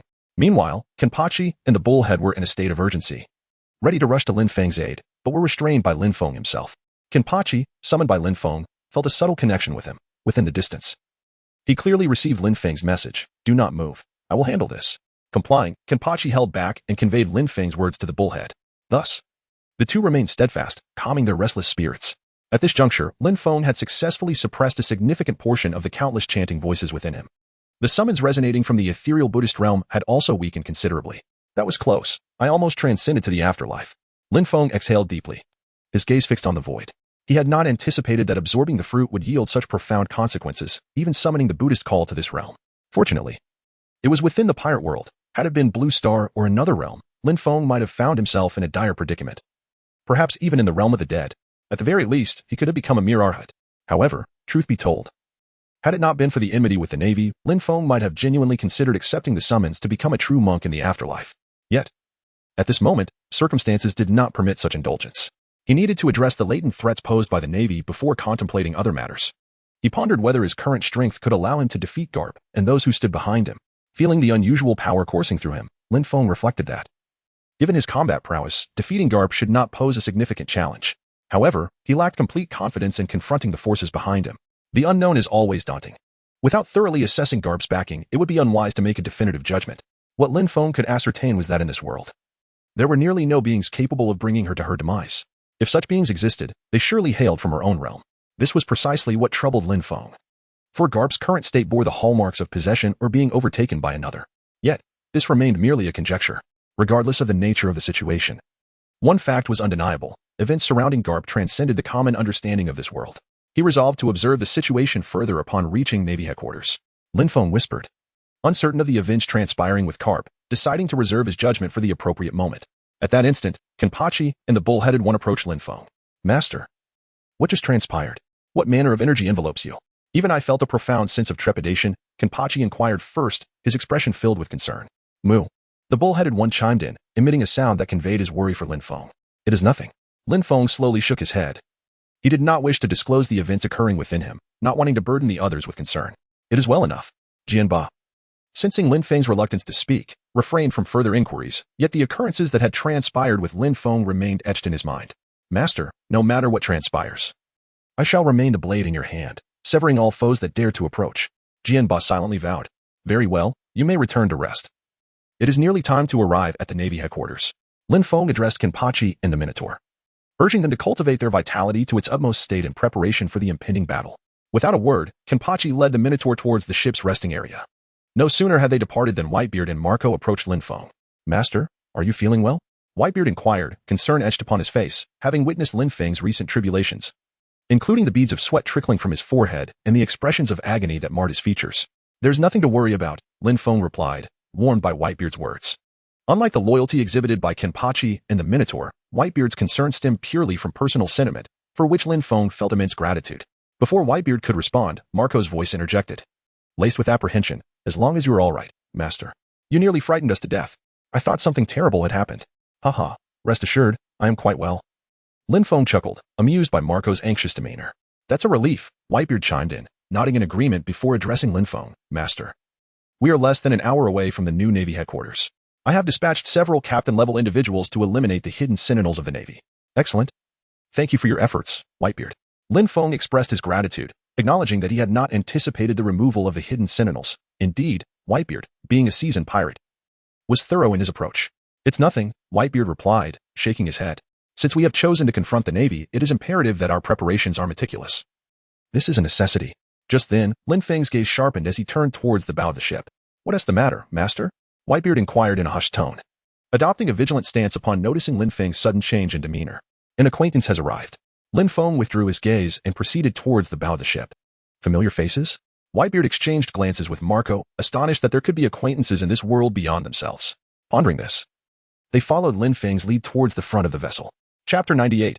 Encountering Hawkeye again, an unmistakable domination. What is this? Upon reaching the bow, Whitebeard's eyes narrowed as he spotted a modest-sized boat drifting in the nearby waters. The small vessel was eerily illuminated by two dim candle flames, an unsettling sight in the current surroundings. The figure aboard the boat caused Whitebeard's eyes to widen in disbelief. How could he be here at such a critical moment? With a heavy voice, Whitebeard fixed his gaze upon the individual on the boat, one of the 7 warlords, Hawkeye Mihawk. Indeed, the person appearing in the nearby waters was none other than the notorious Hawkeye, having just emerged from Navy headquarters.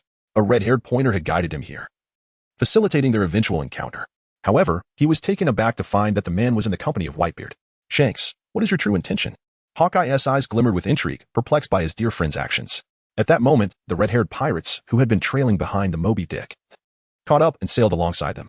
Shanks stood at the bow, gazing at Hawkeye on the distant boat, whispering softly, I knew you would come, Hawkeye, on the small vessel.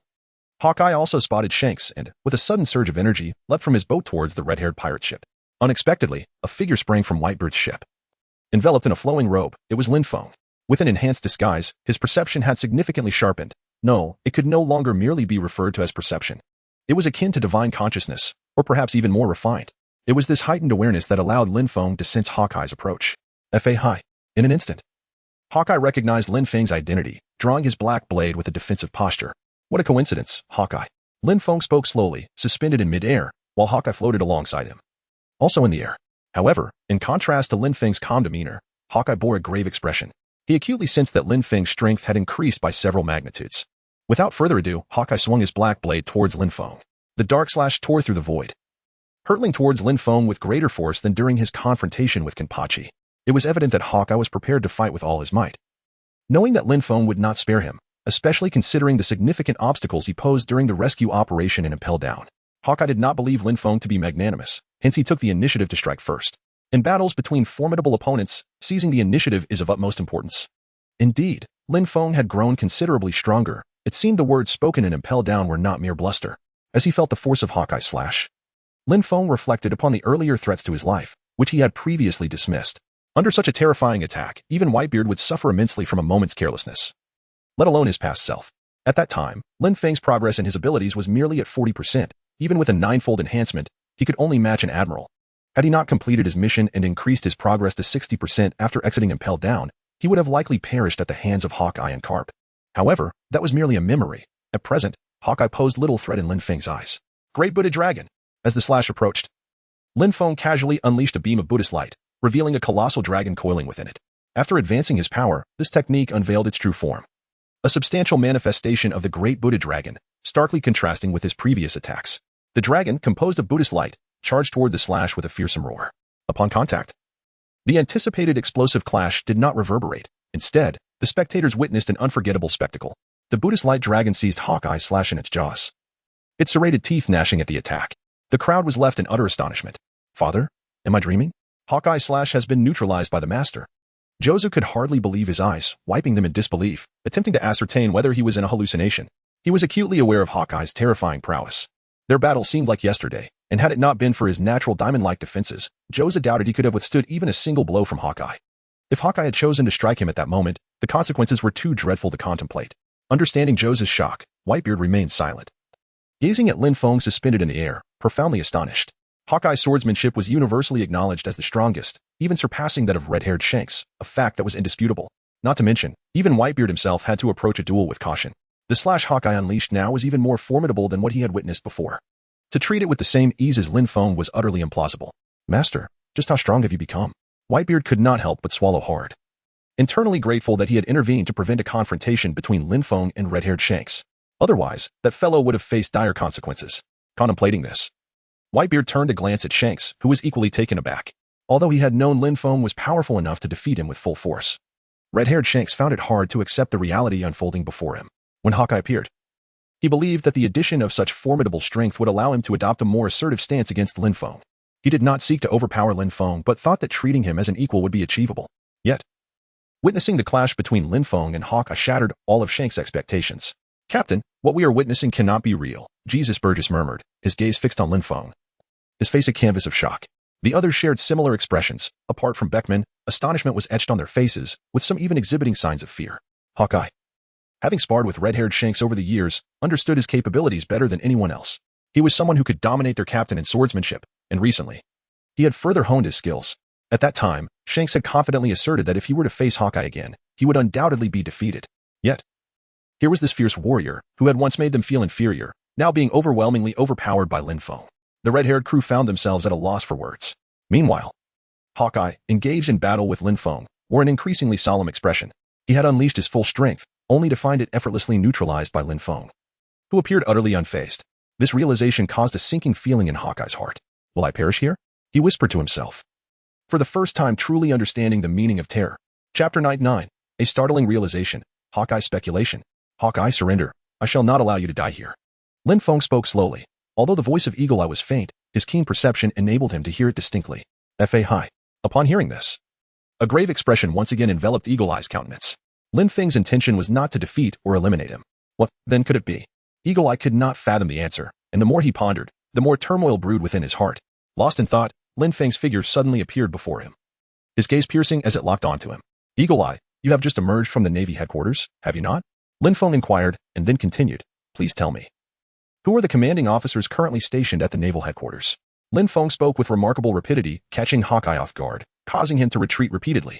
Once he felt he had distanced himself from Lin Feng to a safer proximity, Hawkeye turned to him with caution and inquired about his intentions. Why do you ask these questions, Fahai? As he spoke, Hawkeye's gaze shifted towards the figures of Whitebeard and red-haired Shanks below, a startling hypothesis forming in his mind. Could it be that you intend to launch an assault on the Navy headquarters? The latter part of his thought remained unvoiced, for it was far too astonishing to articulate. The prospect of the two emperors joining forces to attack the Navy headquarters was simply unprecedented. If this were indeed the case, such a confrontation would solidify Lin Feng's influence and elevate his societal standing immeasurably. The world itself would be irrevocably altered by such a conflict. Historically, there have been two notable instances of pirates assaulting the Navy headquarters. The first was the notorious battle waged by the flying pirate, Captain Shiki, who single-handedly clashed with the then-admirals Sengoku and Garp. This battle raged on for an extended period, culminating in the near destruction of half of Marineford before a victor emerged. The second instance occurred 2 years ago during the War on the Top, where the Whitebeard pirates engaged in a historic confrontation to rescue Ace, pitting their elite forces against the Navy's top-tier combatants, resulting in countless casualties on both sides. Strictly speaking, the War on the Top represented a true showdown between pirates and the Navy, whereas Shiki's earlier encounter was more akin to a surprise attack. However, if Hawkeye's conjecture holds true, and Lin Feng indeed seeks to assault the Navy headquarters, the arrival of the two emperors would render this confrontation far more brutal and sanguinary than the previous War on the Top. There is no need for speculation. It is precisely as you surmise. Lin Feng gazed indifferently at Hawkeye, intuitively grasping the thoughts swirling in the latter's mind. For Lin Feng was acutely aware that Hawkeye was no fool. The journey embarked upon by himself and the white and red teams had but two destinations. The first was the domain ruled by Charlotte Lin. A confrontation involving two of the four emperors to assault her territory seemed rather extravagant. Furthermore, Lin Feng held no personal vendetta against Big Mom, thus even suggesting an assault on her kingdom would likely be met with disbelief from Hawkeye. The second destination, however, was unmistakably the new Marine headquarters. The animosity between Lin Feng and the Navy was well known to Hawkeye, perhaps even better than Lin Feng himself could comprehend. The objective was clear. Hawkeye fixated his gaze upon Lin Feng, momentarily rendered speechless, ultimately directing his attention toward the distant figure of Shanks, as if to question why he would ally with such a madman in the assault on the Marine headquarters. In response to Hawkeye's penetrating gaze, Shanks opted for silence. Fully aware that any further explanation at this juncture would be futile, the attack on the headquarters had become an indelible resolution, impervious to obstruction. Yet, perhaps there existed a singular method to halt this course, the immediate elimination of Lin Feng. Should the instigator be vanquished, the assault on the Navy would die before it could even manifest. However, this notion was evidently impractical, based on Shanks's assessment. Few in this world could surpass Lin Feng's strength, and those who could were unlikely to arrive in time to thwart him. The world was on the brink of transformation. With a deep sigh, Shanks conceded that the offensive against the Marine headquarters had become an irreversible reality. At that moment, Lin Feng's voice resonated once more. Hawkeye, I will ask you once more, how many high-tier combatants remain at the Marine headquarters? Lin Feng gazed at Eagle Eye, his tone indifferent yet laced with an undeniable intensity that left no room for refusal. Eagle Eye remained silent, directing his attention towards the red-haired figure, who slowly nodded as if signaling something. At that moment, Eagle Eye exhaled deeply, sheathing his black blade and calmly fixing his gaze upon Lin Feng. Fahai, I cannot provide a complete answer to your inquiry. What do you mean? Lin Feng raised an eyebrow and spoke calmly. When I departed from the Navy headquarters, Carp and the Yellow Ape had yet to leave. I cannot ascertain the full extent of the elite forces within the Navy headquarters. However, I can affirm that at the very least, Carp, along with all the admirals, as well as Akainu and Sengoku, were present at the headquarters. Hawkeye gradually articulated everything he knew. Carp, Sengoku, Akainu. Lin Feng whispered, his heart gaining a rough understanding of the Navy headquarters' combat capabilities. The strength referred to by Hawkeye constituted the foundation of the Navy, yet numerous unknown factors likely remained. Among them were those such as Admiral Crane, as well as the enigmatic Supreme Commander, known by the moniker Steelbone. In the original narrative, Oda never once revealed the extent of their powers. However, it is conceivable that one who could command the likes of Sengoku, Garp, and Zephyr during their prime possesses formidable strength that should not be underestimated. Even with the constraints of age and other factors, Lin Feng perceived that this individual would at least match the pinnacle of an admiral's might, if not exceed it. As he pondered, Hawkeye's voice broke the silence. I've shared all that I know, Fahai. Now, will you kill me or? The final words faded into an almost inaudible whisper as Hawkeye cast a glance towards the red-haired figure, seemingly bidding a final farewell. The monk has vowed not to let you die. Do you truly believe I would go back on my word? Lin Feng turned his gaze towards Hawkeye with a faint smile and inquired, then will you let me leave? Hawkeye was momentarily stunned, having never anticipated that Lin Feng wouldn't harbor any lethal intentions towards him. With a puzzled expression, he questioned, no? Lin Feng shook his head, directing his gaze towards the red-haired figure, and slowly remarked, your presence here is entirely due to the red-haired one. Hawkeye's eyes narrowed, and he fell into silence. There is no need for denial. I have never suggested any ill intent towards you. Lin Feng gazed at Hawkeye, an amused glint in his eyes. Upon hearing the sound, Hawkeye secretly breathed a sigh of relief, his fingers trembling slightly. This subtle gesture did not escape Lin Feng's notice. His eyes narrowed, revealing his discernment that the relationship between the other party and the red-haired individual was far from a mere friendship. Had it been so, the red-haired one would have intervened during Lin Feng's earlier action. Yet, he did not. This peculiarity was indeed thought-provoking. Lin Feng observed Hawkeye for a moment, contemplating the true nature of the latter's connection with red-haired Shanks. He then spoke slowly. I have no intention of killing you, yet I cannot release you either. Remain here. Stay aboard Shanks' ship. After uttering these words, Lin Feng disregarded Hawkeye's reaction and soared directly toward Whitebird's vessel. What exactly are you planning, Fahai? Hawkeye remained still, fixated on Lin Feng's retreating figure, an expression of profound apprehension manifesting in his eyes. In Chapter 100, an unexpected turn of events unfolded as Ace made his way to Wano country. Upon landing on the Moby Dick, Lin Feng immediately settled into a meditative position. Unconcerned about whether Hawkeye chose to remain or flee, Lin Feng possessed unwavering confidence, believing that even if Hawkeye attempted to escape, he would find a way to retrieve and eliminate him. Furthermore, during their dialogue, Lin Feng noticed Hawkeye glancing at red-haired Shanks multiple times. Though subtle, it did not escape Lin Feng's keen perception. While he remained oblivious to the nature of the communication between Hawkeye and Shanks, Lin Feng was certain that the latter would not allow Hawkeye to depart. At least not at this critical juncture. Shanks would not assist Hawkeye's escape. To do so would imply enmity towards Lin Feng, Whitebeard, and their allies. Being a shrewd individual, Shanks would never commit such a foolish act, as Lin Feng surmised. After a brief period of contemplation, Hawkeye descended onto Shanks' ship. Following a short exchange, he was led by Shanks into a hidden chamber, where the two engaged in a conversation, the content of which remained unknown to Lin Feng. Nevertheless, he was unconcerned, as his primary interest lay in ensuring that the two did not conspire during the impending battle. Master, when did your strength become so? At that moment, Whitebeard's voice resonated, laced with curiosity as he struggled to articulate a description of Lin Feng's prowess. Just a bit of refinement. nothing more. Lin Feng waved his hand, effortlessly diverting the topic, and then inquired, have the naval sentinels been thoroughly dealt with? Whitebeard, noticing Lin Feng's intention to shift the conversation, did not dwell on it and replied slowly, most have been addressed. Though there are a few that require Marco's intervention to eradicate. Marco's intervention? Lin Feng was taken aback. Was it truly necessary for Marco to intervene merely because of the Navy's lookout? This seemed rather absurd. Could it be that those lookouts possessed the strength of a vice admiral from the Navy headquarters? Noticing Lin Feng's astonishment, Whitebeard chuckled and explained. There is no need for concern, Master. Those lookouts are intelligence agents of the government, and having Marco take action ensures greater security. Well then, what about the others? Lin Feng nodded and then glanced around, but upon noticing the absence of Marco, he inquired about his whereabouts. He has already left. Right when you were engaged in combat with Hawkeye, Whitebeard elucidated. So it was. Lin Feng nodded and then inquired, how much longer until we reach the Navy headquarters? Half a day, Whitebeard replied, but feeling it was not entirely precise, he added, we should arrive in about 5 hours. Very well. Lin Feng spoke in a deep voice, urging everyone to rest well in preparation for the impending battle. He paused, turning to Whitebeard with a serious expression, although this may sound somewhat cliché. I must express my gratitude to you, Newgate. At this, Whitebeard chuckled heartily, patting Lin Feng on the shoulder. Master, there is no need for such formalities between us. If you wish to create a commotion, then I shall gladly join you in this revelry.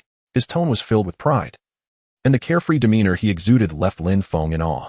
Afterward, Whitebeard issued a captain's order, instructing the white team to prepare for battle. He designated certain crew members for fixed positions while allowing the rest to rest. Once all was settled, Whitebeard exchanged a few words with Lin Feng before heading to his quarters to prepare for rest. Thank you. Lin Feng silently expressed his profound gratitude while watching Whitebeard's retreating figure. At that moment, Bista, who had not spoken to Lin Feng along the way, approached him, showing great respect as he bowed and addressed him, Master. Oh, Bista, what is it? Lin Feng cast a glance at the other party and calmly remarked. Ace is currently en route to Wano. Bista's abrupt statement left Lin Feng momentarily bewildered. Wano? Ace? Suddenly, Lin Feng realized that since boarding the ship, he had not once laid eyes on Ace, initially assuming he was merely resting in some cabin, given the vastness of the Moby Dick. It was understandable not to spot him. Moreover, Ace had a tendency to be somewhat slothful, so Lin Feng had not thought much of it. However, it seemed there was more to the situation than he had presumed. What was Ace doing heading to Wano?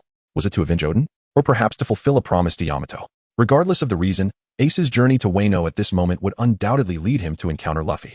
If these two brothers were to meet, it would indeed be a cataclysmic clash. Kaido would certainly have his hands full. Contemplating this, Lin Feng felt a twinge of anticipation. Pondering whether he should first witness, Lin Feng pondered, somewhat astonished that such a significant matter had eluded Whitebeard's knowledge. Simultaneously, a chill enveloped his heart as he cast a frosty gaze upon Bista, coldly inquiring, how is it that you are aware of this when even Whitebeard remains uninformed? As he spoke, all of Lin Feng's formidable aura converged upon Bista. Bista momentarily found himself at a loss for words, startled by Lin Feng's sudden intensity. He hastily replied, Master, please do not misunderstand. It was Ace who repeatedly instructed me not to inform Father, which is why I remained silent. Is that so? Lin Feng appeared somewhat skeptical, employing his spiritual awareness to discern whether the other was telling the truth. This heightened perception could detect the most subtle of movements, such as a pause in breathing, a sudden acceleration of the heartbeat, or the dilation of pupils, traits imperceptible to the average person. From these indicators, Lin Feng could ascertain the veracity of one's words. Breathing and heartbeat remained steady. There was no deception. Lin Feng gazed intently at Bista, failing to discern any signs of deceit upon him. Thus he gradually reigned in his imposing aura. At that moment, Bista was drenched in perspiration, and within the blink of an eye, a large patch on his back had already become soaked. The aura exuded by Lin Feng is the most imposing he has ever encountered among all individuals, a sensation he has never experienced even in the presence of Roger. Subsequently, Bista let out a sigh of relief, his heart still trembling, and remarked, Master, please refrain from such sudden displays in the future. It is truly capable of frightening someone to death. I apologize. Lin Feng wore an awkward expression, feeling overly anxious. Yet he understood that it was an unavoidable circumstance. Ever since encountering Carp in such a state at Impel Down, Lin Feng's nerves had been on edge, and there were few individuals he could trust completely. He then turned to Vista and inquired, are you telling me this so that I may inform Whitebeard, or? Vista nodded in response. He shared this information with Lin Feng precisely to prompt him to relay the situation concerning Ace to Whitebeard. Vista understood Whitebeard's temperament well. Had he delivered the news himself, Whitebeard would undoubtedly erupt in fury. Thus, it was preferable for Lin Feng to convey the message instead. All right, I understand. Lin Feng discerned the thoughts swirling in Vista's mind and nodded, making his way towards Whitebeard's quarters. Along the journey, he contemplated that should Whitebeard react excessively, he would prioritize the safety of Ace before proceeding with the assault on Marine headquarters. Chapter 101. Whitebeard's departure, The red-haired crew's conspiracy. Has Ace departed for Wano? Inside the room, Whitebeard bore a heavy expression. Faced with such circumstances, even he was at a loss on how to respond. He was torn between his concern for Ace's predicament and the impending battle upon reaching Marine headquarters. Noticing Whitebeard's apprehensions, Lin Feng spoke slowly. Perhaps you should take Marco and the others to provide support for Ace, ensuring his safety. Master, this. Whitebeard hesitated, unsure of how to articulate his thoughts. He was indeed worried for Ace, yet with the war on the horizon, withdrawing their combat strength would significantly impact the conflict. It could potentially lead to dire consequences. The Marines are no fools. Upon discovering that their lookout had been compromised, they would certainly take action. Moreover, their intelligence network is astute enough to pick up on any subtle clues. In such a scenario, Lin Feng's safety would be in jeopardy. He could not place Master in peril for Ace's sake. Whitebeard resolved silently, having made his decision, but before he could voice it, Lin Feng's voice preemptively resonated. Newgate. You need not worry about me. First and foremost, ensure Ace's safety. Master, assaulting Marine headquarters is no trivial endeavor. If we withdraw midway, the repercussions on your end would be significant, and at that point, Whitebeard hurriedly interjected, concerned for Lin Feng's safety. It's all right. Lin Feng shook his head and confidently declared, if I wish to leave, those naval forces alone cannot detain me. Upon hearing this, Whitebeard found himself at a loss for words. Lin Feng's combat prowess was something he had witnessed firsthand, although he was somewhat reluctant to admit it. Whitebeard was acutely aware that even during his prime, it would be a formidable challenge to engage Lin Feng in battle. Nevertheless, the notion of allowing Lin Feng to venture alone with red-haired Shanks to Marineford filled Whitebeard with trepidation. When it came to Ace and Lin Feng, Whitebeard found himself in a quandary, truly struggling to make a choice. After considerable contemplation, he addressed Lin Feng with a hint of embarrassment. Master, what do you say we postpone our plan for a day? Allow me to retrieve Ace first, and then we can assault the Marine headquarters. The moment those words escaped his lips, Whitebeard immediately regretted them. Opportunities in warfare are fleeting, especially when it involves an assault on the Marine headquarters. Who could predict what might transpire in a single day? What if the Marines fortified their defenses in the meantime? Their position would become precarious. To put the Master at risk for his own affairs, was he still a man? Overwhelmed by self-reproach, Whitebeard contemplated retracting his previous statement when Lin Feng's voice resonated. Very well. Lin Feng gazed calmly at Whitebeard and slowly nodded, agreeing to postpone the assault on the Navy headquarters by one day as you suggested. Lin Feng understood the significance of Ace to Whitebeard. The latter intended to cultivate Ace as the leader of the next generation of pirates, essentially the future pirate king. From any perspective, Ace must not come to harm. Master, Lin Feng's words left Whitebeard at a loss for words. Haha, there's no need for such formality. Whitebeard, you should go rescue Ace first. I will await your news aboard the red-haired ship. Lin Feng let out a chuckle, turned, and exited the room, subsequently beckoning to Kenpachi and the Minotaur. Together, the trio swiftly made their way towards the red-haired pirate's ship. The members of the Red Crew, upon witnessing Lin Feng leap from Whitebeard's vessel towards their side, wore expressions as forlorn as withered eggplants. What is happening? Why isn't FHI staying aboard Whitebeard's ship? What brings him to our vicinity? I don't know. We must promptly inform the captain. Let us hope nothing untoward occurs. The crew members gazed at Lin Feng, each one filled with trepidation, fearful of any ill-fated actions he might undertake. Master, what has transpired? Why are we not remaining on Whitebeard's ship? Upon landing, Kenpachi inquired of Lin Feng. Nothing of consequence. Whitebeard has some matters to attend to, so we shall temporarily take refuge here. Lin Feng spoke slowly, offering no explanation to Kenpachi as he watched the Moby Dick turn its bow and sail in the opposite direction. Be cautious along the way, Whitebeard. Lin Feng silently pondered that he chose not to accompany the others to the Land of Harmony due to his concern that his appearance might attract the Navy's attention towards the White Group. After all, Lin Feng and his companions were currently operating in the shadows, while the Navy remained in the spotlight. Should their whereabouts be exposed, it would spell trouble for both the White Group and himself. Furthermore, Lin Feng believed that even a formidable opponent like Kaido could be managed by Whitebeard. At that moment, Shanks was called by his subordinates. He glanced at Lin Feng from a distance, a mysterious smile gracing his face. Lin Feng also noticed the red-haired man. He cast a glance at him but chose silence, allowing Kenpachi to lead the little bull-headed figure to an empty room for lodging. Subsequently, he addressed the red-haired captain from a distance, instructing him to rest in place overnight, awaiting Whitebeard's return. Upon hearing this, the expressions of the red-haired crew darkened. Who does he think he is to command our captain? Fahai, I will fight you to the death. This is intolerable. Of course, these sentiments were merely thoughts swirling in the minds of the crew and remained unspoken. After Lin Feng finished speaking, he sat down to meditate, completely unfazed by the peculiar gazes of the red-haired crew. Fahai, red-haired pondered, observing Lin Feng's silence and ultimately acquiescing to his command for the crew to rest overnight. He then turned and returned to the captain's quarters. Casting a lingering glance at Lin Feng, his eyes glinting with an inscrutable intensity that left no one privy to his thoughts. The night over the ocean was breathtakingly beautiful, with the brilliant moonlight spilling across the surface of the sea, casting an enchanting glow upon the waves. Yet, Few aboard the red-haired crew had the mind to appreciate this splendid vista, aside from the lower-ranking members. The elite officers of the red-haired crew were all gathered in the captain's quarters, engaged in discussions with Mihawk and Shanks. "Captain, are we truly going to assault the Navy headquarters alongside Fahai?" Jesus Burgess inquired, his expression betraying reluctance. He was the first to oppose Lin Feng's coercive proposal to attack the Navy headquarters, yet found himself powerless against Lin Feng as overwhelming strength. "Shanks, launching an assault on the Navy headquarters is a significant endeavor. A slight misstep could lead to our demise," Beckman echoed, voicing the sentiments of nearly the entire crew who were against Shanks joining forces with Lin Feng to attack the Navy headquarters. Although they were intimidated by Lin Feng's display of power, they reasoned that if Shanks stood firm against the assault, Lin Feng would have no recourse. Surely, he wouldn't dare to doom them all to the depths of the sea. If it truly came to that, they would fight back fiercely, ensuring Lin Feng would suffer as well. Listening to the crew's opinions, Shanks remained silent, his eyes closed in contemplation. Mihawk beside him mirrored his demeanor. After a prolonged silence, Shanks opened his eyes, a fierce determination sparking within them. The decision to attack the Navy headquarters has been made, regardless of Fahai or any other factors. My resolve is unwavering. The crew gasped in astonishment, urging him to reconsider. "Captain, this is unwise, Shanks. The Navy today is not the same as it was 2 years ago." Panic ensued among them, with Beckman imploring, "Shanks, based on Mihawk's assessment of the Navy's strength and deployment, this battle will be perilous beyond measure. It would be wiser to confront Fahai." Beckman's reasoning was straightforward. Facing total annihilation was far worse than seizing a slim chance of survival by standing with Lin Feng. With Mihawk's involvement, they might not suffer such a catastrophic defeat.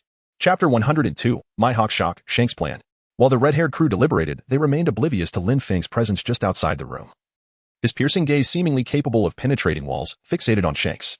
"You wouldn't be so foolish, Shanks." Lin Feng narrowed his eyes slightly, showing no concern for the discussions among the members of the red group. Lin Feng was acutely aware of his own strength, and Shanks recognized this. There was no room for betrayal at such a critical juncture. Yet, should Shanks choose to do so, Lin Feng would be powerless to stop him.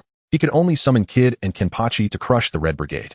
Naturally, Lin Feng was determined to spare Shanks' life, as he had promised Whitebeard.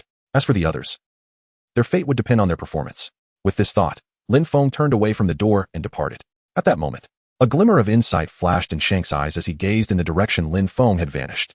Indeed, he had discerned Lin Feng's intentions. "Shanks, it's time to fight back," Jesus Burgess urged the red-haired captain, determination etched on his face, as if envisioning Lin Feng's defeat at their hands. Without hesitation, Shanks responded with a heavy countenance. "I cannot agree to your suggestion." Frustrated by Shanks' refusal, Jesus Burgess and the others turned their attention to Mihawk. "Mihawk, persuade Shanks." Mihawk merely glanced at Jesus Burgess, shaking his head in silence. This left Jesus Burgess visibly agitated, his expression a mix of rage and disbelief, as he exclaimed, "Are we truly unable to handle a mere sorcerer?" The room fell silent, as if everyone silently acquiesced to his words. It was a grim reality. Even with the combined strength of the Red Brigade and Mihawk, they might indeed struggle against Lin Feng. Had Kid and Kenpachi not consumed the devil fruits earlier, they might have had a fighting chance. However, the power of these two had increased exponentially. Just the two of them were formidable enough to challenge the Red Brigade, let alone with Lin Feng's presence. The outcome was evident. "You lot." Jesus Burgess, noticing the silence, turned his face a shade of iron, pointing at the members of the Red Brigade as if to voice his thoughts, but ultimately fell silent, slumping back into his seat, staring at the ceiling. He understood that if the Red Brigade did not take action against Lin Feng now, they would have no opportunity left. The meeting concluded amidst Jesus Burgess' despairing expression. The Red Brigade ultimately decided against confronting Lin Feng. On the contrary, Shanks insisted on aiding Lin Feng in attacking the Marine headquarters. This decision left the members of the Red Brigade perplexed. Nevertheless, with the captain's orders given, they had no choice but to comply. Once the meeting adjourned, everyone departed, leaving only Shanks and Mihawk in the room. "Red-haired, your decision may very well incite turmoil across the world," Mihawk remarked, his piercing gaze seemingly capable of penetrating the soul. "I am aware," Shanks sighed, lifting his gaze to meet Mihawk's, retorting, "Mihawk, if I choose not to assist the sorcerer, will the world remain undisturbed?" Mihawk found himself at a loss for words. Indeed, Shanks had a point. If he refrained from aiding Lin Feng, would the situation remain stable? The answer was a resounding no. Mihawk could see that even without Shanks' support, Lin Feng's resolve to assault the Marine headquarters would remain unchanged. The battle would undoubtedly occur. Only the timing remained uncertain. Yet, it would not be long. Once Whitebeard returned, a clash with the Marines would surely ensue. "Mihawk, since the attack on the Marine headquarters is a foregone conclusion, why not lend our support?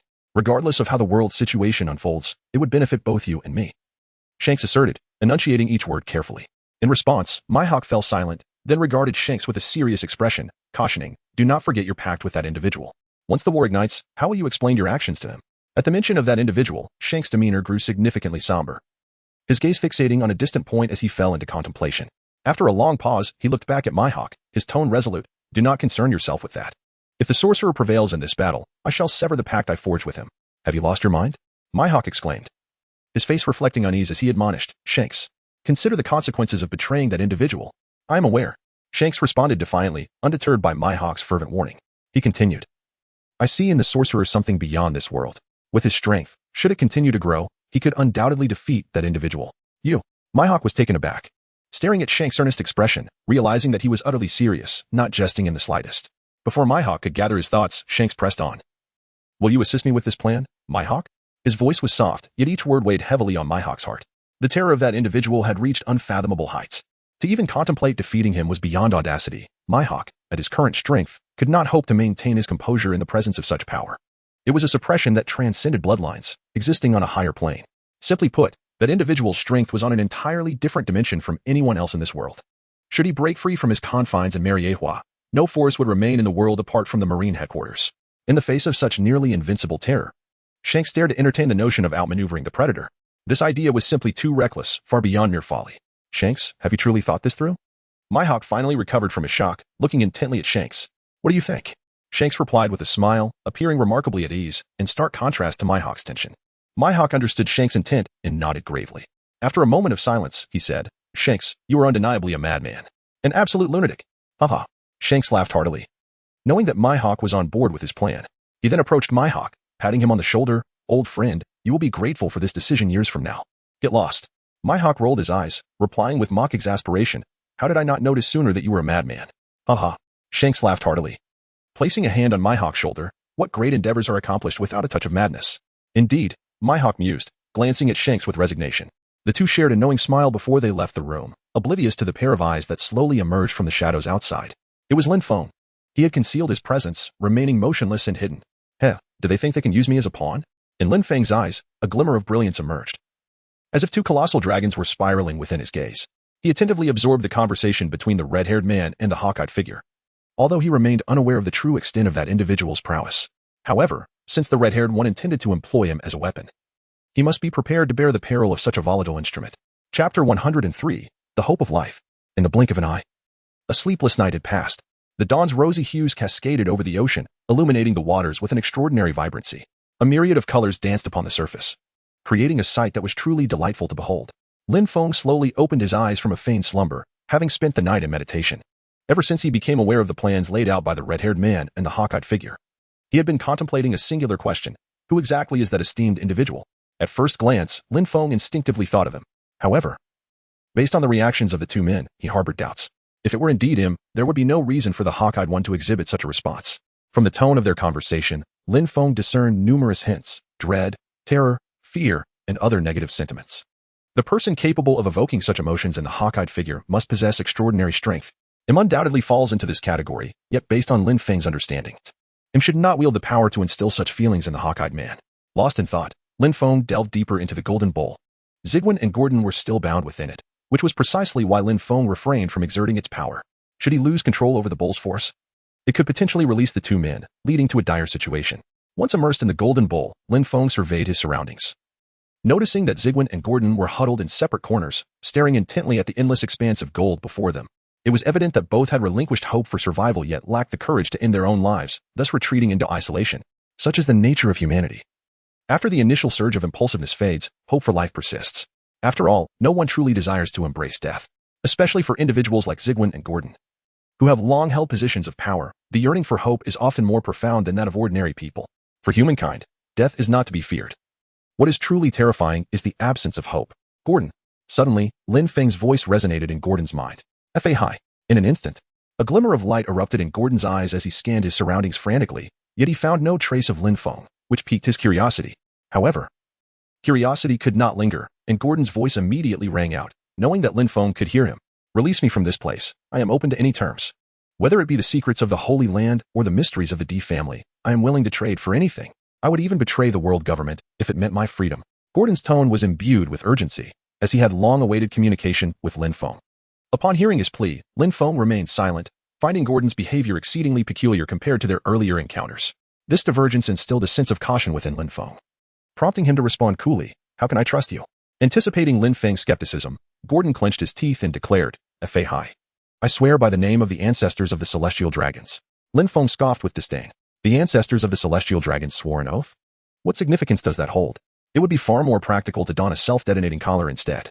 Lin Feng mused, yet unbeknownst to him. Nearly all celestial dragons hold a profound reverence for their ancestors. It is a mindset bordering on the pathological. To swear by one's forebears signifies that Godin has relinquished all semblance of dignity.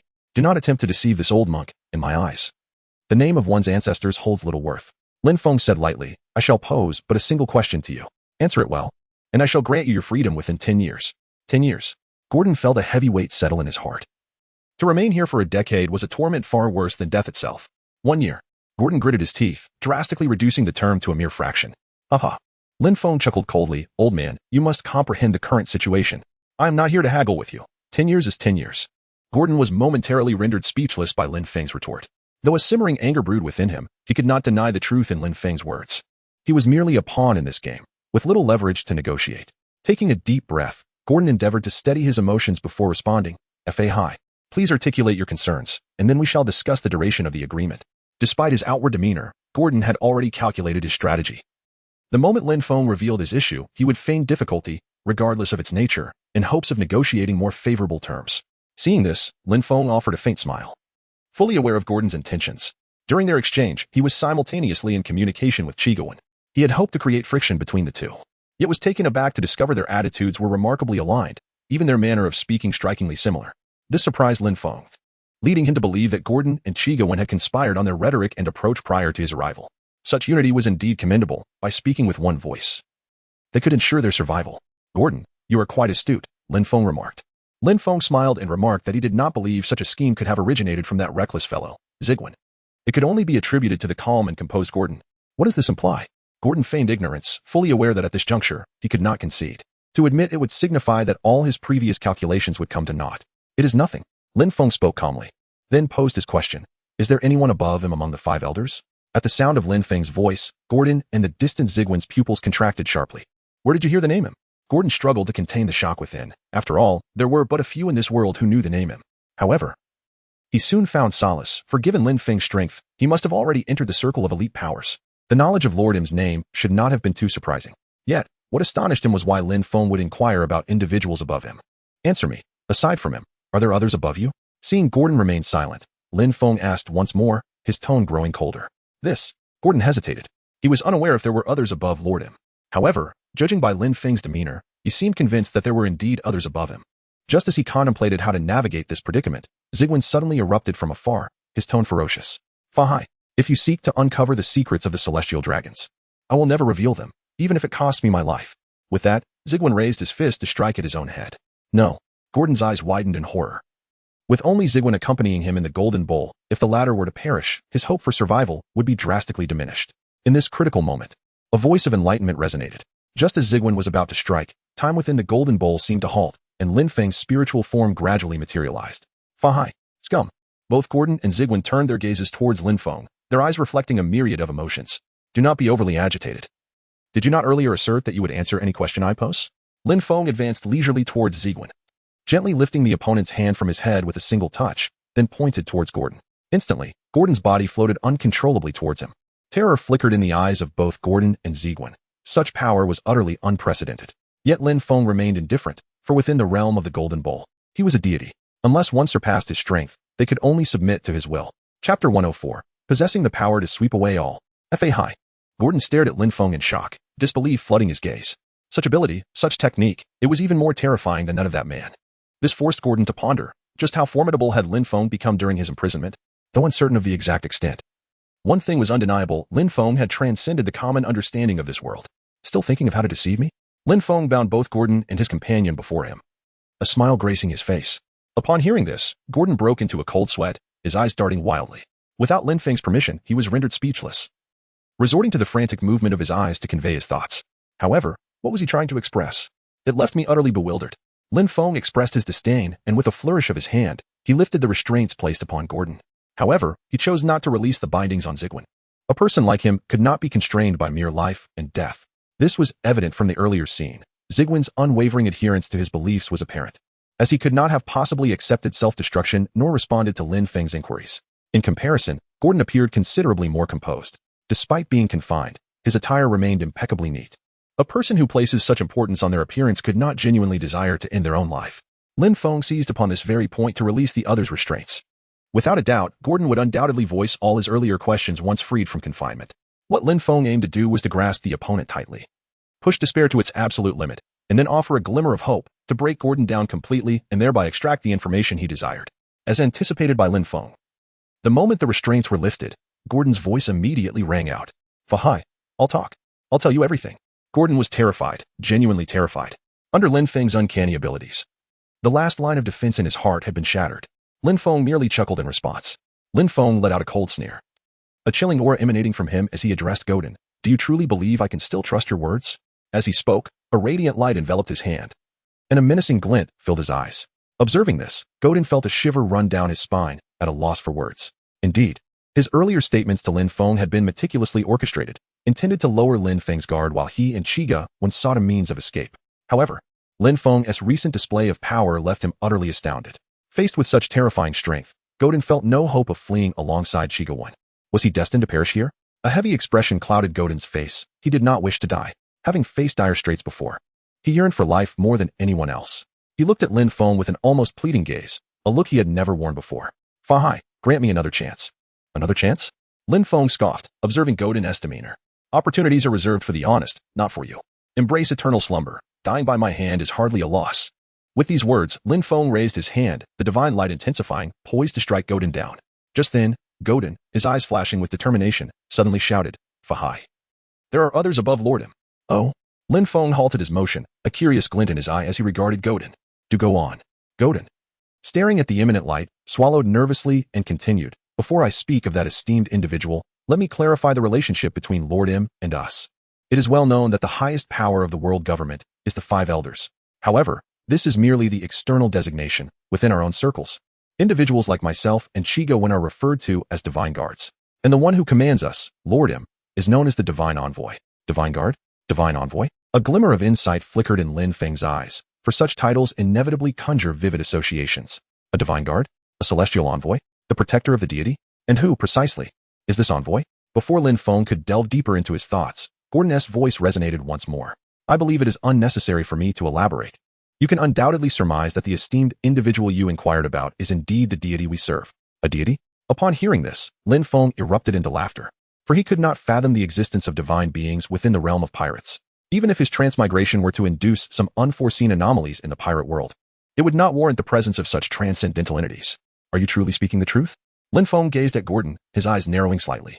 As the light of the Buddha radiated fiercely from his hand, it was evident that should Gordon's response fail to satisfy him, the consequences would be dire. Fahai. At this juncture, there is no need for deception. Gordon cast a glance at Lin Feng and sighed deeply. Fahai, consider yourself fortunate. That deity is unable to leave Mariehua due to certain circumstances. Otherwise, there would exist but a singular power in this world, and that would be the Navy. Do not doubt this, for that esteemed individual possesses the might to obliterate all. Gordon's voice resonated loudly, seemingly venting his discontent towards Lin Feng. Yet beneath that displeasure lay a profound fear. The might to obliterate all? Upon hearing Gordon's words, Lin Feng's expression darkened, and the radiance of the Buddha dissipated as he gradually lowered his hand. Given his heightened perception, Lin Feng did not dismiss the veracity of Gordon's statements. Furthermore, his conversations with Red-Haired and Hawkeye had repeatedly unveiled their trepidation regarding that enigmatic figure. Lin Feng could sense it, a fear that penetrated to the very marrow of his bones. Possessing the power to sweep away all obstacles, Lin Feng murmured to himself. If what Gordon said is true, then what force binds such individuals within the sacred land? Who is this being referred to as a god? Has the world truly transformed due to my arrival? Lin Feng pondered, reminiscing about his journey into the world of pirates. Fahai. I have conveyed all that needed to be said. I beseech you to grant me a chance at life. Observing Lin Feng lost in contemplation, Gordon spoke slowly, eventually collapsing to the ground, revealing the gravity of his resolve. Had it not been for the peril of life and death, he would never have voiced such sentiments. Hearing his words, Lin Feng emerged from his reverie, regarding Gordon with an impassive expression, and replied coolly, I shall not act against you. You may remain here forever with Zigwen. With that, Lin Feng's ethereal form gradually faded from the realm of the Golden Bowl. As he departed, the constraints binding Zigwen were also released. He turned to Gordon, his face a mask of fury, exclaiming, Gordon, to preserve your own life. You informed Fahai of that esteemed individual's whereabouts. Do you not feel the slightest shred of honor as a celestial dragon? I am sorry. Godin merely uttered these 2 words in response, without further elaboration. Chapter 105. The White Core in Peril, Lin Feng's Decision. After Lin Feng withdrew from the Golden Bowl, his gaze fell upon the direction of Mariehua, murmuring to himself, what kind of power could sweep across the world? To be honest, earlier, Lin Feng had not been overly concerned about the world government. After all, with his current strength, the likes of Akainu and Kizaru posed little threat to him. However, the situation had changed. The knowledge he gleaned from Gatian about that unknown formidable figure stirred a sense of foreboding deep within him, a feeling he had never experienced before. At that moment, Kenpachi approached from a distance, his expression grave. Master, something is amiss. What is it? Lin Feng raised an eyebrow. To elicit such an expression from Kenpachi was undoubtedly extraordinary. Whitebeard is gravely injured. Kenpachi articulated each word with deliberate emphasis, as he possessed the den mushi left behind by Whitebeard's departure. Just moments ago, the den mushi had sounded, delivering such alarming news. What? Lin Feng was astonished. Given Whitebeard's formidable strength, it seemed impossible for him to be significantly injured. Even with the combined might of Lingling and Kaido. How could this be? Sensing Lin Feng's bewilderment, Kenpachi relayed all the information from the den mushi. It turned out that after the white team located Ace, everything appeared to be in order. Despite engaging in several skirmishes with Kaido, white team's overwhelming power had caused Kaido's 3 calamities to falter. Even Kaido himself had sustained considerable injuries from Whitebeard. However, just as white team was preparing to return home, Lingling suddenly emerged and immediately engaged in battle with them. At that moment, Whitebeard, undeterred, faced the 2 emperors alone, causing the very heavens to tremble. Although it was a precarious situation, at that juncture, white team could have escaped, as neither Lingling nor Kaido could have detained them. Yet, an unforeseen turn of events occurred. Fujitora and Kizaru, who had been stationed at the marine headquarters, suddenly appeared in the waters surrounding Wano. As if orchestrated, upon spotting white team, they wasted no time in launching an assault, their intentions unmistakable. In an instant, white team found themselves in peril. The white team was left in disarray, and in a bid to ensure the crew's escape, Whitebeard engaged in a fierce battle against the 2 emperors and their commanders, with his fate hanging in the balance. Fujitora? Kizaru? Lin Feng's eyes narrowed. Why were these 2 individuals present in Wano country? He found it difficult to comprehend. According to the original narrative, Wano country was not one of the member nations of the world government. Logically, the Navy should never have appeared there. Lin Feng could not fathom the motives behind the alliance between the Navy and the 4 emperors. At that moment, red-haired Shanks approached from a distance, and the fierce battle intent of Kenpachi Yamamoto manifested beside Lin Feng. There is no need for that. I harbor no ill intentions, Shanks said, raising his hands in a gesture of helplessness. He certainly did not wish to engage in a confrontation with the madman Kenpachi at that moment. What brings you here? Lin Feng raised his head to look at the other person and spoke softly. What is it? With a smile adorning his face, Shanks slowly replied. I've heard that Whitebeard is in peril, and I merely wish to inquire if the assault on the Navy headquarters is still ongoing. Boom. At the instant his words fell, Lin Feng's hand shimmered, and the staff was pressed against Shanks' jaw. With an impassive expression, he demanded, How do you know about this? Confronted with Lin Feng's staff, Shanks' countenance changed drastically. He hastily clarified, Do not act this way, Fahai. It is not particularly difficult to leave a spy aboard the enemy ship. A spy? Lin Feng felt a sense of doubt. According to the style of the white troop, if there were spies from the other 4 emperors aboard the ship, they would certainly be discovered. Unless it was Whitebeard's intention. Contemplating this, Lin Feng slowly moved the staff away from beneath his red hair. With a sigh of relief, Shanks addressed Lin Feng, saying, Fahai, with such an incident involving Whitebeard, should we attack the marine headquarters? Let it go? Without hesitation, Lin Feng spoke with a weighty tone. Compared to assaulting the Navy headquarters, he was far more reluctant to lose a friend like Whitebeard. Moreover, the information he had gleaned from Gordon made Lin Feng feel somewhat apprehensive. At present, attacking the Navy headquarters seemed more detrimental than beneficial. At that moment, the previously silent Kenpachi suddenly interjected, Master, I believe that assaulting the Navy headquarters is indeed the best course of action. Lin Feng raised an eyebrow and inquired. To elaborate, what is the rationale behind the attack? Kenpachi pondered for a moment before responding, according to the intelligence we have received from Whitebeard's side. Both of the Navy's elite forces are absent from their headquarters. Launching an assault at this juncture would undoubtedly place us at a significant advantage. Even without Whitebeard's support, our chances of success remain exceedingly high. He then paused, adopting an air of mystery, as he gazed at Lin Feng, whose countenance bore an inscrutable smile. What more is there to say? Lin Feng found it intriguing. It was his first encounter with such a mindset as that of Kenpachi. He chuckled, noting that his combat prowess had reached a level where it was no longer a mere comparison. Their adversary would need at least 4 formidable generals to impede their advance. Kenpachi spoke with unwavering confidence, which, in truth, was justified. Even without the enhancement of a devil fruit, he could stand against the likes of the 5 elders. Alongside Kizaru and Akainu, With his current surge in power, to suggest that 4 generals could halt him was a rather cautious understatement. Listening to Kenpachi's words, Lin Feng found himself at a crossroads, torn between the imminent threat posed by Whitebeard and the rare opportunity before him. Truth be told, he was reluctant to let either slip away.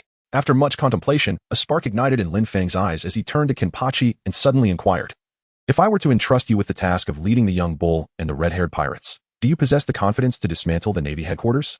At this pronouncement, Kenpachi remained unfazed. However, Shanks was less than pleased. "I only agreed to assault the headquarters due to your formidable strength, Law. Now you wish to send this individual alongside me? What difference does that make to a death sentence?" Yet, before he could voice his concerns, Kenpachi interjected with enthusiasm. "Isn't that simple? My great sword has long been yearning for battle." A fierce battle spirit ignited in Kenpachi's eyes, were Lin Feng not present. He would unleash his Bankai without reservation, free from the worry of collateral damage. This was a monumental stroke of fortune for Kenpachi, but merely from his perspective. Shanks, however, wore an increasingly dark expression. While he acknowledged Lin Feng's prowess, he harbored doubts about Kenpachi's capabilities. In his estimation, no matter how strong, such a person lacked the ability to lead him in toppling the Navy headquarters. "Law, is it too late for me to withdraw now?" Shanks sighed, casting a glance at Lin Feng, genuinely regretting his earlier decision. "What do you think?" Lin Feng gazed at Shanks with a playful expression, the meaning abundantly clear. Should the latter dare to withdraw at this critical juncture, he would undoubtedly face a tempestuous onslaught. Shanks, discerning Lin Feng's intent, felt his countenance grow increasingly grim. After a brief acknowledgement, he turned to prepare himself and departed. As Lin Feng observed Shanks' retreating figure, his expression swiftly shifted to one of gravity. He addressed Kenpachi, saying, "Kenpachi, you must remember, if Red-Haired makes any untoward moves during the assault on the headquarters, show no mercy." Though Lin Feng did not finish his thought, Kenpachi comprehended the implication. Should there be any signs of betrayal, he would be compelled to act decisively. "Rest assured, master," Kenpachi replied earnestly, then handed Lin Feng the white communication snail from his possession. "Indeed." Lin Feng nodded, took the phone bug, summoned the Kasaya, and soared towards the direction of Wano country. Chapter 106, Breaking into the Nations, Battling Big Mom. After Lin Feng departed, Kenpachi summoned the young bull-headed creature, disregarding whether it could comprehend his words. He began to whisper into its ear, "Young one, remember the task left by my master before his departure. You are to monitor every movement of the red team." The young bullhead, slightly irked by Kenpachi's address, immediately lit up with unusual brilliance in its large eyes upon hearing Lin Feng's command. It nodded its massive head vigorously, as if to say, "Leave it to me. You can rest assured." "Good," Kenpachi acknowledged with a nod, and together, they proceeded towards Shanks' captain's quarters. Meanwhile, Lin Feng, having left the red team, encountered numerous rumors regarding the conflict in Wano country. Some spoke of the demise of Whitebeard, while others claimed that this war was aimed specifically at him, intending to bury all knowledge of his existence. There were even tales of a tumultuous love-hate relationship between Whitebeard and Big Mom, with the latter nurturing resentment and conspiring with Kaido and the Navy to exact revenge on Whitebeard. Listening to these accounts, Lin Feng felt a twinge of embarrassment. Indeed, gossip persists in any world. The information was a chaotic blend, with each tale more outlandish than the last. Yet, amidst this cacophony, Lin Feng discerned a critical piece of intelligence. The Navy had already ambushed the vicinity of Wano country a day prior. This revelation sent a jolt through Lin Feng.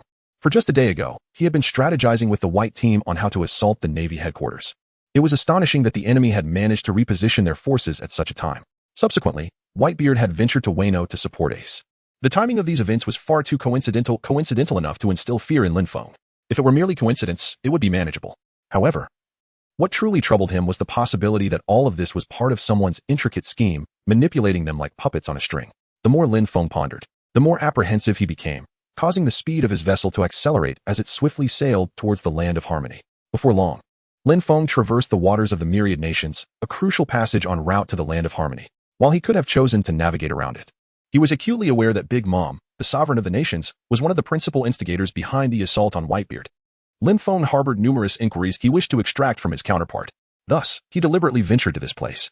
At that moment, the nation of Wangwa was under stringent vigilance, having elevated its defensive measures to the utmost level, apprehensive of Whitebeard's retaliation. However, to the astonishment of Wangwa and the others, instead of encountering Whitebeard, they were met with the arrival of the calamity known as Lin Feng. "Charlotte Lin, come forth." Lin Feng floated above Cake Island, surrounded by a halo of divine light. His expression grave, his voice resonated, echoing for miles. "Who dares utter Mother-S name so brazenly?" Parasparrow, with his trademark long tongue, stood atop the walls of Cake Island, gazing at the figure suspended in midair, his face contorted with rage. The audacity of people today was astonishing. Someone had the gall to call out Mother-S name within the territory of the Yonko. Once I capture them, I shall ensure they meet a gruesome fate. Paraspero mused internally, yet when he finally discerned Lin Feng's features, 1,000 thoughts of panic surged within him. Fahai. Paraspero's eyes widened in disbelief as he struggled to comprehend the sight before him. He had heard of Lin Feng's formidable exploits, single-handedly battling the Navy and later retreating safely alongside Whitebeard. His strength was unfathomable. By his estimation, Lin Feng was at least as powerful as Whitebeard in his prime, and unlike Whitebeard, who was in the twilight of his years, Lin Feng was in the prime of his life, at the peak of his physical prowess. Should a confrontation arise, victory was far from certain. It could very well end in calamity. With this thought, Paraspero unusually softened his tone, a smile gracing his face as he called out to Lin Feng, Mr. Fahai. What brings you to our domain? Upon hearing this, the expressions of his subordinates turned peculiar. The eldest son of the Yonko, Big Mom, was known for his tenacity even in the presence of Kaido. How could he exhibit such deference to a monk? Despite the adversary's evident strength, they were still a force of the Yonko, the sovereigns of the New World. The subordinates brimming with confidence recalled a recent incident where a Yonko had been thoroughly outmatched by Lin Feng, wondering what expression would adorn his face now. Lin Feng gazed at the expressionless face of Spiro and coldly remarked, I have nothing to discuss. Summon that madwoman. Upon hearing this, Spiro's countenance darkened instantly. Although he harbored some concern regarding Lin Feng's combat prowess, it did not equate to fear. His choice of words was merely a strategy to avoid provoking a formidable adversary at this juncture. After all, the confrontation with Whitebeard had left Big Mom considerably wounded. Even when allied with Kaido and the Navy, she required time to recuperate. This was the rationale behind Spiro's demeanor towards Lin Feng. Do you truly believe that a mere token of respect grants you significance? Spiro thought grimly as he spoke. At that moment, Katakuri and a host of other commanders materialized. Their cold gazes fixated upon Lin Feng, suspended in midair. Katakuri. Lin Feng gazed down at Katakuri, curiosity etched upon his face. For this was the first time he had encountered the true form of Katakuri, clad in the attire of a biker gang, coupled with an aura of icy resolve. He resembled the enigmatic and formidable character depicted in the original narrative. As Lin Feng observed Katakuri, the latter too scrutinized him, possessing the conqueror's haki. A weighty expression adorned his visage, while dark lightning crackled ominously around him. Katakuri's exceptional observation haki revealed to him that engaging in battle with Lin Feng would undoubtedly lead to his defeat. Instantly, an inexplicable pressure enveloped Katakuri, an intensity he had never experienced throughout his life. At that moment, Lin Feng slowly spoke, directing his gaze towards Katakuri, I mean you no harm. Please summon Big Mom, for I have matters to discuss with her. Katakuri remained silent, a glimmer of foresight flashing in his eyes, before he sighed and began to turn away, making his way deeper into Cake Island. Wait for me, Fahai, he left behind, a solitary phrase that vanished amidst the bewildered expressions of those present. Brother Spiro. What is Katakuri up to? What should we do? Shall we fight? The crowd was momentarily at a loss, casting uncertain glances at Spiro. Wait for Katakuri. Spiro, equally unsure of Katakuri's intentions, exclaimed in frustration, his gaze directed towards Lin Feng hovering above. He understood that without Katakuri's presence, confronting Lin Feng recklessly would spell certain doom for them. Indeed, Brother Spiro, they echoed in unison, all eyeing Lin Feng with caution. Soon, a furious roar emanated from the depths of Cake Island. The youth of today truly lack awareness. Believing they can stand toe-to-toe with an admiral and dare to intrude upon my territory? No sooner had the words left her mouth than a colossal figure, treading upon Zeus and wielding a massive war blade, stormed forth from the depths of Cake Island in a fit of rage. It was none other than one of the four emperors, Charlotte Lin, known as Big Mom. Prominence. Boom. Big Mom launched an onslaught towards Lin Feng, unleashing a slashing attack, an ancient technique of her giant kin, learned during her youth in the village of Elbath. Its immense power had significantly aided her ascent to the rank of four-emperor. In stark contrast, Lin Feng, confronted by the mountain-like onslaught of prominence, merely scoffed. His staff expanded instantaneously, enveloped by a myriad of Buddha's radiance, as it descended heavily upon the incoming attack. Lin Feng let out a low roar, his Zen staff wielding an unmatched force, shattering the formidable Wei Guo and sending fragments flying far away, leaving chaos in its wake on the island. Fahai. Seeing this, Big Mom's fury intensified. She pressed the flame sphere, Prometheus, upon her hair, igniting a blazing inferno of her soul. Zeus, enveloped in countless bolts of lightning, affected the surrounding weather, causing a storm that dissipated in an instant. Following the battle in Wano country, Big Mom reclaimed Zeus from Nami, and the power of Zeus grew even stronger after being retrieved. Zeus. Big Mom bellowed, swinging her Napoleon. Yes, Mama. Zeus instantly understood her intent. A portion of his being coiling around Napoleon. A massive blade surrounded by lightning crackled ominously, sending chills through onlookers. Emperor's sword, one slash of Wei Guo. With a swift motion, the lightning-infused strike unleashed from Big Mom's hand, causing the ground to erupt and the air to screech with friction. It was evident that this strike, in both strength and speed, far surpassed the usual Wei Guo. Great might heavenly dragon. In contrast, Lin Feng remained unfazed, a golden dragon materializing above his Zen staff. Charging towards the enhanced Weigua. With a mighty roar, the nearly corporeal golden dragon opened its jaws wide, ready to devour the lightning-laden strike. Reminiscent of its earlier encounter with Hawkeye, the dragon savagely tore at the strike, each bite ripping away large portions of it, ultimately to the incredulity of the onlookers. The immensely powerful strike was entirely consumed by the golden dragon. Wait, what just happened? That was one of Mama's ultimate techniques, and it was devoured just like that. It must be an illusion. Mama is holding back, wanting to toy with Fahai. Yes, Mama is holding back. The crowd, initially in disbelief, gradually reassured themselves, their expressions returning to normal. However, this perspective was held only by those of average strength. The likes of Katakuri and other high-ranking officials wore expressions of gloom. They discerned that Mama had already exerted a significant portion of her power, while Lin Feng appeared utterly at ease. If this continued, defeat was inevitable. Katakuri. Think of a solution. Spiro glanced at Katakuri, concern etched on his face. If Mama were to fall, he doubted Lin Feng would spare them. There's no way. Katakuri exchanged a glance with Spiro and slowly shook his head, foreseeing the outcome. Even with his assistance, defeat for Mama was unavoidable. There was no glimmer of hope. They could only pray that Lin Feng would refrain from delivering a fatal blow to Mama. In the arena, Big Mom watched as the golden dragon consumed the strike, her expression darkening. While she was indeed somewhat deranged, she was not foolish. She possessed the battle instincts and acuity befitting a formidable warrior. And due to her own physical nature, her combat instincts were stronger than anyone else's. Yet, it was precisely this that allowed her to perceive a crucial message from Lin Feng: invincibility, a power so overwhelming that it felt insurmountable. This sensation had long been absent from Big Mom, re-emerging for the first time in over 30 years, when she had encountered the infamous Roxy, Zebek. Even now, she vividly recalled Rock's disdainful demeanor. Little girl, how about we create a ruckus together? Rock's strength was unquestionable. Had it not been for the ambush by Garb and Roger in God Valley, alongside the interference of another individual, he would never have met his demise. The feeling she had only experienced in the presence of Rox was now palpable in Lin Feng. Suddenly, Big Mom found herself at a loss. Experiencing a moment of distraction during battle, a perilous mistake. What are you thinking, Charlotte Linlin? At that moment, Lin Feng's voice echoed as the golden dragon had completely consumed the strike and was now bearing down on Big Mom with an irresistible force. Mama, watch out. Mama. Spiro and the others gasped in horror, witnessing Mama's momentary lapse in focus during combat, a first for her. At the sound, Big Mom snapped back to reality. But it was too late. The golden dragon, with its menacing jaws wide open, was already descending upon her. Crunch. The dragon's teeth clashed against something, producing a metallic clang. In a desperate move, Big Mom thrust Napoleon towards the dragon's maw, and thanks to Napoleon's formidable hardness, she narrowly evaded the strike. Yet, the cost was severe. Napoleon screamed in agony under the dragon's immense strength. It felt as though it were being torn apart. Mama, save me. Napoleon cried out for help. Celestial fire. Big Mom's eyes narrowed sharply as she retrieved Prometheus, directing it towards the dragon. The blazing flames, seemingly capable of reaching the soul, ignited upon the dragon's form. With a roar, the dragon, as if endowed with life, emitted a pained sound, loosening its grip. Seizing the opportunity, Big Mom snatched Napoleon from the dragon's jaws and soared away with Zeus. Lin Feng observed the scene before him and let out a soft sigh. After all, he was one of the 4 emperors. He had initially contemplated dealing with Big Mom in the same manner as he did with Hawkeye. But it appeared he had underestimated the situation. Come back. Lin Feng let out a soft exclamation, and the golden dragon instantaneously transformed into a radiant aura. Retreating into the staff of Zen. In the blink of an eye, Lin Feng's feet moved, executing the great Sumerist step, and he swiftly appeared before the elderly lady. Fahai. A look of terror spread across her face as she instinctively raised her Napoleon to strike at Lin Feng, but it was already too late. At the moment Lin Feng manifested, the majestic figure of the Great Wheel King also emerged, with 6 arms, each wielding a sacred Buddhist artifact, symbolizing the 6 desires. The Buddha's wrath.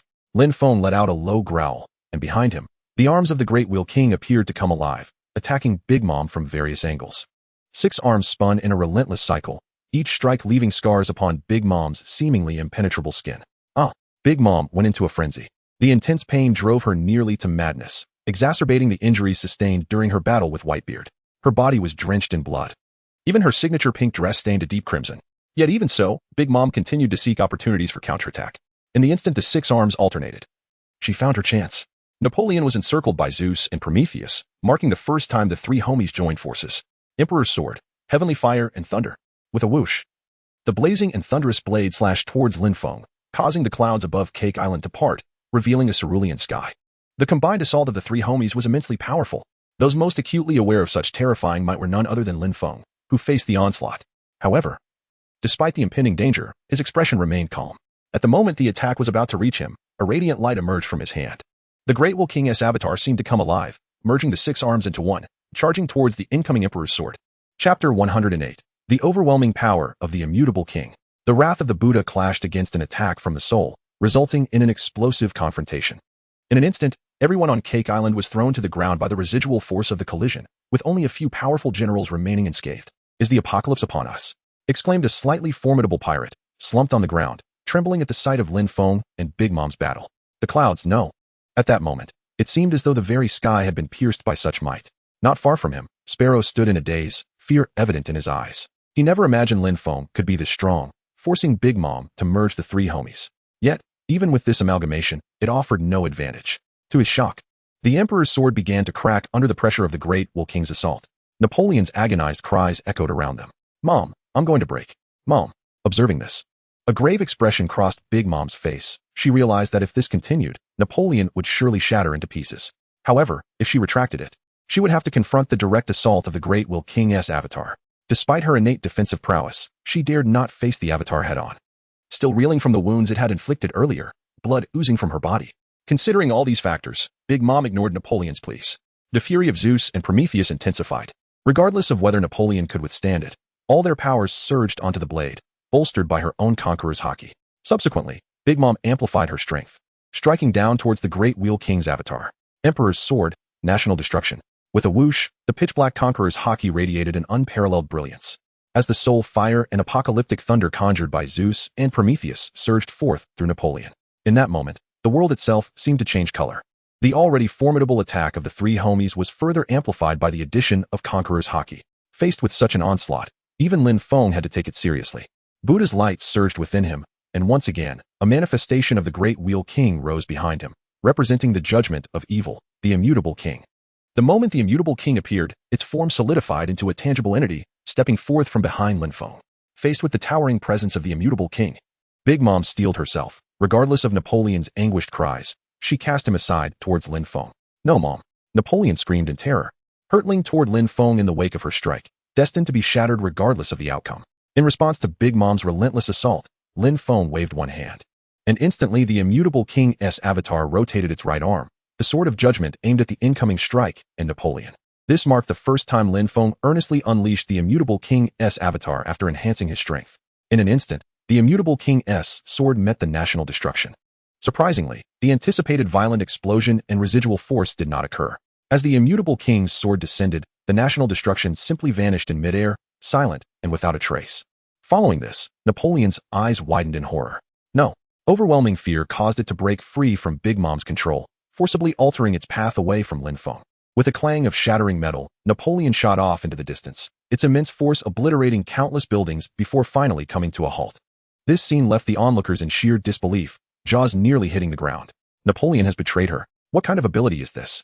A monster. Fear spread across the faces of many pirates in Big Mom's crew, who began to flee desperately, eager to escape this dire situation. Among them were Big Mom's own children. Yet in the face of death, familial ties became inconsequential. Soon, only Big Mom's immediate family, Sparrow, and Katakuri remained on Cake Island. The rest had fled, seeking refuge in distant waters to evade the impending doom. Mom has been defeated. Sparrow sat on the ground, staring blankly at the battle between Big Mom and Lin Feng, muttering in despair. Beside him, Katakuri remained silent, his expression cold and resolute. He had foreseen this outcome long before the clash began. His concern now lay in whether Lin Feng would annihilate them entirely or spare them. In the air, Big Mom stared blankly at Lin Feng, and the 2 avatars of the Immutable King slumped atop Zeus. In that moment, she had lost, utterly. After a long pause, Big Mom finally spoke, her voice hoarse. "Fahai, are you going to kill me?" Before Lin Feng could respond, she continued, "You may kill me, but please spare my children." She turned her gaze towards Sparrow and Katakuri below, her eyes filled with a maternal warmth she had never displayed before.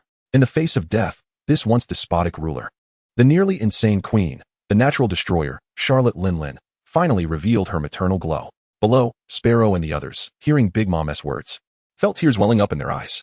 For years, they had only known her tyranny and domineering nature. Words like these had never crossed their ears. "Mom, you want to die?" Sparrow's face hardened with determination. He wanted to save Big Mom, but Katakuri stopped him.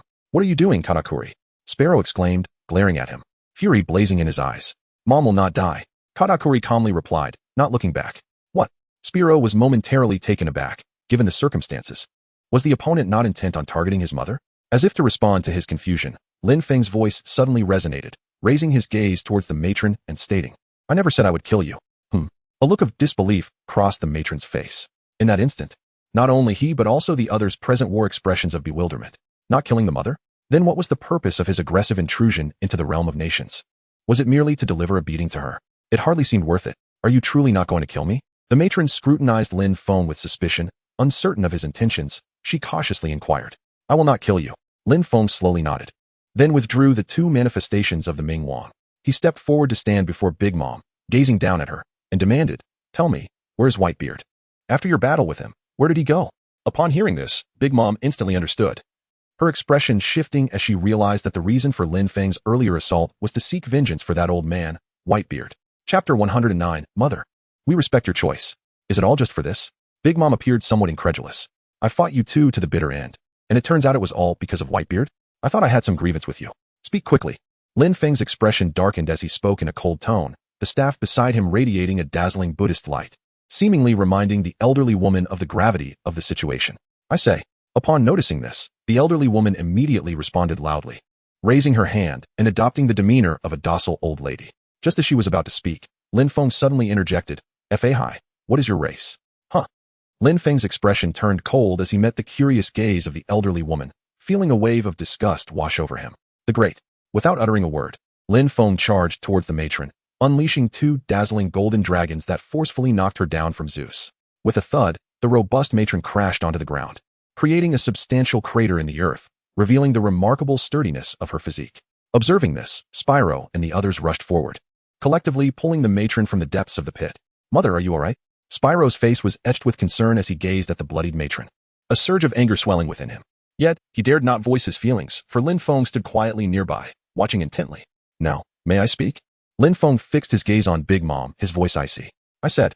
Upon hearing this, Big Mom hurriedly responded, "After the battle with Whitebeard, I parted ways with Kaido, each retreating to our respective abodes to recuperate. Following the severe injuries we inflicted on Whitebeard, he should be pursued by Fujitora and Kizaru." Big Mom recounted slowly, her tone unhurried, leaving Lin Feng visibly exasperated. "Am I merely engaging in casual conversation with the two of you?"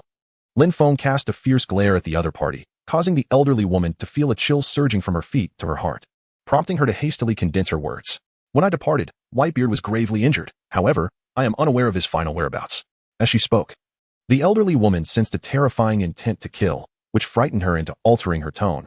But it is certain that Whitebeard is still alive. And there is a significant possibility that the accursed Straw Hat has rescued him. The Straw Hat? Luffy? Upon hearing this, Lin Feng fell into contemplation. If he were indeed rescued by Luffy, it is plausible, considering that at that time the latter was also in Wano, and given Ace's connection with Whitebeard, it would be inconceivable for him to stand idly by. Is that all? Observing that the elderly woman had ceased her narrative, Lin Feng cast a frigid glance in her direction and asked coldly, "That is all?" The elderly woman shook her head, presenting herself as a docile old lady. "Humph." Noticing this, Lin Feng snorted disdainfully and demanded, "Reveal how you collaborated with the Navy." The elderly woman looked at Lin Feng in bewilderment and blurted out, "I did not collaborate with the Navy. No collaboration." In Lin Feng's eyes, a glimmer of intelligence emerged as he gazed at Big Mom for a moment before coldly stating, "Now, recount how you encountered the military intelligence." "All right," Big Mom replied, nodding her head and recounting the events to Lin Feng. The narrative was largely consistent with the original tale. She had pursued Zeus, who had been taken by Nami, and made her way to Wano country. There, she coincidentally encountered Whitebeard, who was aiding Ace, engaged in a fierce battle against Kaido and his crew. Initially, Big Mom had no intention of intervening, but upon spotting Luffy amidst Whitebeard's ranks, she decided to take action. Firstly, her relationship with Kaido was somewhat amicable due to their shared history with rocks. Secondly, her primary objective was to reclaim Zeus. Otherwise, she would not have participated in the conflict. However, amidst the fray, Kizaru unexpectedly appeared, accompanied by Fujitora and a host of Marines. Big Mom had initially hoped to persuade Kaido and Whitebeard to cease hostilities and unite against the Navy. To her surprise, Kaido outright refused, and at that moment, Kizaru declared that they bore no ill intent. Their target was Whitebeard. Consequently, Big Mom and Kaido seized the opportunity to join forces, launching an assault on Whitebeard alongside the two admirals. Strictly speaking, they did not truly collaborate, as Big Mom was still somewhat dazed during the battle. Her focus remained clear. She aimed to retrieve Zeus, while simultaneously teaching Luffy a lesson about the terror of the Four Emperors. The battle itself was chaotic and muddled, After listening to Big Mom's explanation, Lin Feng fell into silence, having initially believed that Big Mom and Kaido had conspired with the Navy. To his astonishment, it was merely a coincidence. Yet, such a coincidence was exceedingly peculiar. Why had the Navy appeared in Wano at that precise moment? No one could provide clarity on this matter. However, it was certain that the Navy's target was either Whitebeard or Ace, with Luffy being an incidental target. Observing Lin Feng's silence, Big Mom hesitated to speak further, suddenly recalling something. She turned to Lin Feng and said, "By the way, Kaido left shortly after me. He might possess more information." After uttering this, Big Mom contemplated that the beating she endured should not be hers alone. Kaido must also share in the burden. Unbeknownst to her, Lin Feng possessed the ability to sense her thoughts. Lin Feng cast a cold glance at Big Mom, his tone laced with inquiry. "Is that so?" "Yes." "That of Kaido?" "No, that fellow Kaido left after me."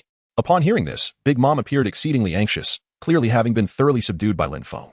Observing her demeanor, Lin Feng chose silence, maintaining his icy gaze upon her. Ultimately, he refrained from further argument, letting out a disdainful huff before turning away, his robes billowing as he set forth towards Wano country.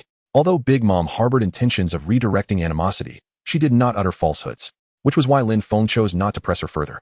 Finally, he departed. As Lin Feng left, Spiro exhaled in relief, genuinely fearing that Big Mom's errant words might provoke Lin Feng's ire and jeopardize them all. He then turned to Big Mom, suggesting, "Mother, let us return and allow you to recuperate." At that moment, however, Big Mom uttered a statement that left everyone astounded. "I wish to marry Fahai." What? Everyone present was rendered speechless, their astonishment surpassing even Lin Feng's victory over Big Mom. Katakuri was the first to recover from the shock. Even someone as composed as he was profoundly shaken by Big Mom's declaration. Lin Feng was once their adversary, yet, to his astonishment, Big Mom had now designated him as a candidate for her husband. This unexpected turn of events left Katakuri at a loss for words. He stared blankly at Big Mom, struggling to articulate his thoughts, finally stammering, "Mother, are you serious?" "Yes," Big Mom affirmed with a decisive nod, adding, "Such a formidable individual cannot merely lead a solitary life. It would be a tremendous waste. He must ensure that his lineage continues." With a broad grin reminiscent of a chaotic scene, she patted her rather unappealing chest and declared, "And I am the unequivocal choice to bear this monumental responsibility."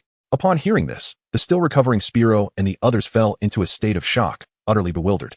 Katakuri, after a prolonged silence, gazed at Big Mom and sighed, "Mother, we respect your choice." He then tilted his head skyward, his gaze lost in the distance, pondering something unknown. Meanwhile, Lin Feng, en route to Wano, found himself sneezing incessantly, sensing an inexplicable unease. Little did he realize the considerable trouble that would arise following his defeat of Big Mom Chapter 110, the misfortunate Kaido, in no time. Lin Feng traversed from Whole Cake Island to Wano. The war-torn land of Wano had become a desolate shadow of its former self, while Kaido resided in the nearby Onigashima, where the lights blazed and shouts echoed thunderously, starkly contrasting with the stillness of Wano. In the heart of Onigashima, Kaido was engaged in a discussion with his three calamities regarding the division of Whitebeard's territory. He was confident that Whitebeard, having endured the assaults from both himself and Big Mom, followed by the Navy's intervention, would surely meet his demise. The territory left behind would be a significant prize, offering not only vast resources, but also the opportunity to elevate his power to the forefront of the four emperors. At that point, the throne of the Pirate King would be within his grasp. Yet, while dreams are often grand, reality struck Kaido with a harsh blow. Just as he and his calamities were plotting their future endeavors, a voice resonated from above Onigashima. "Kaido, come out and face me." The voice belonged to Lin Feng, who hovered quietly in the air, awaiting Kaido's appearance. "Boss, they're looking for you." Quinn, inebriated and unsteady, mumbled to Kaido. Beside him, Jin could not help but groan in exasperation. At that moment, Kaido's Kanabo came crashing down on Quinn. Boom! Quinn's colossal form was sent flying, crashing heavily to the ground and creating a deep crater. The immense pain jolted him awake from his drunken stupor, and he quickly leaped out of the pit, hastily approaching Kaido. "Is this your reaction when trouble comes knocking?" Kaido, belching from the alcohol, admonished the dazed Quinn, though ironically, he was not much less intoxicated himself. "Yes, boss, my fault, Quinn apologized profusely, daring not to argue with Kaido in his drunken state. Kaido then glanced upwards, locking onto Lin Feng's position, and transformed into his dragon form, charging toward him. Roar! The colossal dragon blotted out the sun, casting a terrifying shadow over Onigashima. However, such intimidation held no sway over Lin Feng, who coldly regarded Kaido and slowly inquired, "Kaido, where is Whitebeard? Who are you?" Kaido, now in dragon form, belched again, momentarily forgetting his purpose, gazing at Lin Feng with a puzzled expression, as if trying to discern his identity. "Amitba." The wine and meat passed through the intestines. Lin Feng uttered a single word, devoid of any superfluous remarks, and immediately swung his staff towards Kaido. "Great Dragon of Heaven, Lord of the Earth. With a thunderous crash, two magnificent golden dragons emerged, lunging fiercely at Kaido, followed closely by Lin Feng's staff, emanating an aura of ferocity. Oh, have I encountered kin? Upon witnessing the two unfamiliar golden dragons charging towards him, Kaido not only refrained from evading but, in his bewilderment, mistook Lin Feng's attack as that of a fellow being. Kin. Lin Feng found the situation amusing, exerting more force as he brought his staff down upon Kaido's head. With a resounding crash, the staff emitted a radiant Buddhist light, striking Kaido from midair and sending him crashing heavily to the ground, causing the entire Onigashima to tremble. Kaido. Quickly, check on Lord Kaido. The Calamities and other members of the Beast Pirates, witnessing the scene, were abruptly shaken from their stupor and rushed towards the direction where Kaido had fallen. Despite their rapid speed, Lin Feng was even quicker. With swift, graceful movements, he appeared before Kaido, grasping his dragon horns, and effortlessly lifted him up. The crowd was momentarily stunned, then erupted into frantic shouts. What are you doing? Stop. Let go of Lord Kaido. Jean and Queen's eyes widened in disbelief as they charged towards Lin Feng, unleashing a flurry of attacks. However, before their assaults could reach Lin Feng, two golden dragons surged forward, roaring towards Jean and the others. Roar. The golden dragons opened their massive mouths, emitting a thunderous roar. Damn it. Jin's expression darkened as he spread his wings and launched himself at the golden dragons, shouting to his comrades, I'll hold off the golden dragon. You all help Lord Kaido. With that, Jin shot forward like a streak of black lightning towards the golden dragon. Meanwhile, Queen and Jack, heeding Jin's words, raced towards Lin Feng's position, intent on aiding Kaido. You scum, release Lord Kaido. Do you wish to disappear from this world? Faced with their threats, Lin Feng merely smiled calmly, lifting Kaido into the air before tossing his massive form effortlessly upwards. The sight left the onlookers in shock. What kind of power could hurl Kaido's colossal body as if it were a mere plaything? Before they could fully comprehend the spectacle, the next scene shattered their resolve. Lin Feng waved his hand, the staff glowing with brilliant Buddhist light, its tip expanding infinitely as he prepared to strike down upon Kaido. A gust of wind rushed forth as the staff descended towards Kaido. The crowd below shouted warnings. Lord Kaido, wake up. That bald man is about to send you flying. In midair, Kaido was stirred from his stupor by the cries of his subordinates. Unquestionably the strongest creature on land, sea, and air, he had taken a few hits from Lin Feng, yet bore minimal injuries. Groggily opening his eyes, he intended to respond to his men, only to be confronted by a massive shadow barreling towards him, Lin Feng's staff. What the hell? Due to his inebriation, Kaido was momentarily confused, rubbing his eyes to focus. As clarity returned, he realized it was the staff. But by then, it was too late. The staff descended with tremendous force, illuminated by the Buddhist glow, striking his head. In an instant, Kaido experienced an unprecedented sensation. Darkness enveloped him as if his head had been crushed by a mountain. Like a sack of sand, his enormous body slammed into the ground. Boom. The earth shattered as Kaido lay sprawled, half conscious, a grotesque bump swelling on his head. A single horn left standing defiantly while the other lay broken. The crowd gasped in astonishment, eyes wide, struggling to swallow their disbelief. What kind of power could so thoroughly humiliate their Kaido? Before they could recover, Jin's anguished cry pierced the air under the assault of the two golden dragons. His wings had been reduced to mere stubs, leaving him in a pitiful state. Meanwhile, Lin Feng, expressionless, descended from the air, his cold gaze sweeping over the crowd, who dared not even breathe. He slowly approached the disheveled Kaido, saying nothing, raising his staff to strike once more. At that moment, the previously silent Queen summoned his courage and shouted, "Show mercy." Upon hearing this, Lin Feng halted mid-motion, turning his head to regard Queen. Would you like to join in? With those words, Queen froze in place, terror etched across his face. No, I'd rather not. Please, continue. Lin Feng cast a glance at him, remaining silent, before striking Kaido's head with the Zen staff. The ground trembled under the force of the blows, shaking the very foundations of Onigashima, instilling fear in the hearts of onlookers. Yet, one could not deny Kaido's remarkable resilience. Despite enduring such a ferocious assault, he remained conscious, merely lying on the ground and emitting pained groans. However, this was not Lin Feng's intention. A radiant aura enveloped his hand as he swiftly invoked the minor karma technique. Almost instantaneously, Kaido's injuries began to mend at a visibly rapid pace. Slowly, Kaido opened his eyes, gazing dazedly at Lin Feng. This was not the haze of intoxication, but rather the result of Lin Feng's strike, causing his vision to blur. Unable to clearly discern Lin Feng, Kaido instinctively felt gratitude towards his healer. Thank you, he said, his face reflecting genuine appreciation. At that moment, he had reverted to his human form and was about to rise when a colossal shadow once again loomed before him. It was familiar to him, for it was none other than Lin Feng's Zen staff. With a thunderous impact, the immense force sent Kaido staggering, crashing heavily to the ground. My friend, could it be that we have a misunderstanding? Lin Feng's strike left Kaido bewildered. Weren't you supposed to be healing me? Why have you attacked me? Yet, before he could finish his sentence, the Zen staff came crashing down upon Kaido once more. Boom, boom, boom. Lin Feng relentlessly struck Kaido until he succumbed to unconsciousness, only then relenting. Subsequently, Lin Feng employed a minor causality technique, the gentle glow of Buddhist light gradually mending the injuries that Kaido had sustained. This scene elicited cold sweat from Quinn and the others, who struggled to swallow, gazing at Lin Feng with a mixture of awe and horror. Their hearts chilled by the brutality of the act. How cruel it was to inflict such grievous harm and then heal the wounds. What enmity could exist to warrant such vengeance? Master, I don't believe we've met before. What grievance do you have with our captain? Quinn, unable to bear the sight of Kaido's continued torment, summoned his courage to address Lin Feng. Upon hearing this, Lin Feng paused, casting a frigid glance in Quinn's direction and slowly uttering 4 words, to avenge another. Quinn was at a loss for words. Lin Feng's statement led to a misunderstanding. Internally, he reflected, so this individual is merely a hired hand. It seems that life is not easy for those pursued by the government, even for someone like Fahai. Afterward, Quinn scrutinized Lin Feng, contemplating how such formidable power could benefit their beast pirates. Conquering the world would no longer be a mere fantasy. With this thought, Quinn cautiously proposed, Master, let us discuss your remuneration. We can offer you tenfold if you join us. Faced with this unexpected olive branch, Lin Feng offered no response, merely glancing at Quinn before resuming his assault on Kaido. After a considerable time, having thoroughly avenged Whitebeard, Lin Feng utilized the minor causality technique to restore a portion of Kaido's health. The unfortunate fate of the Beast King came to an end. At this moment, Kaido remained in a daze, unable to comprehend why he had been subjected to such a beating. He shook his still confused head and looked at Lin Feng, ready to speak. But Lin Feng's voice preempted him. Where's Whitebeard?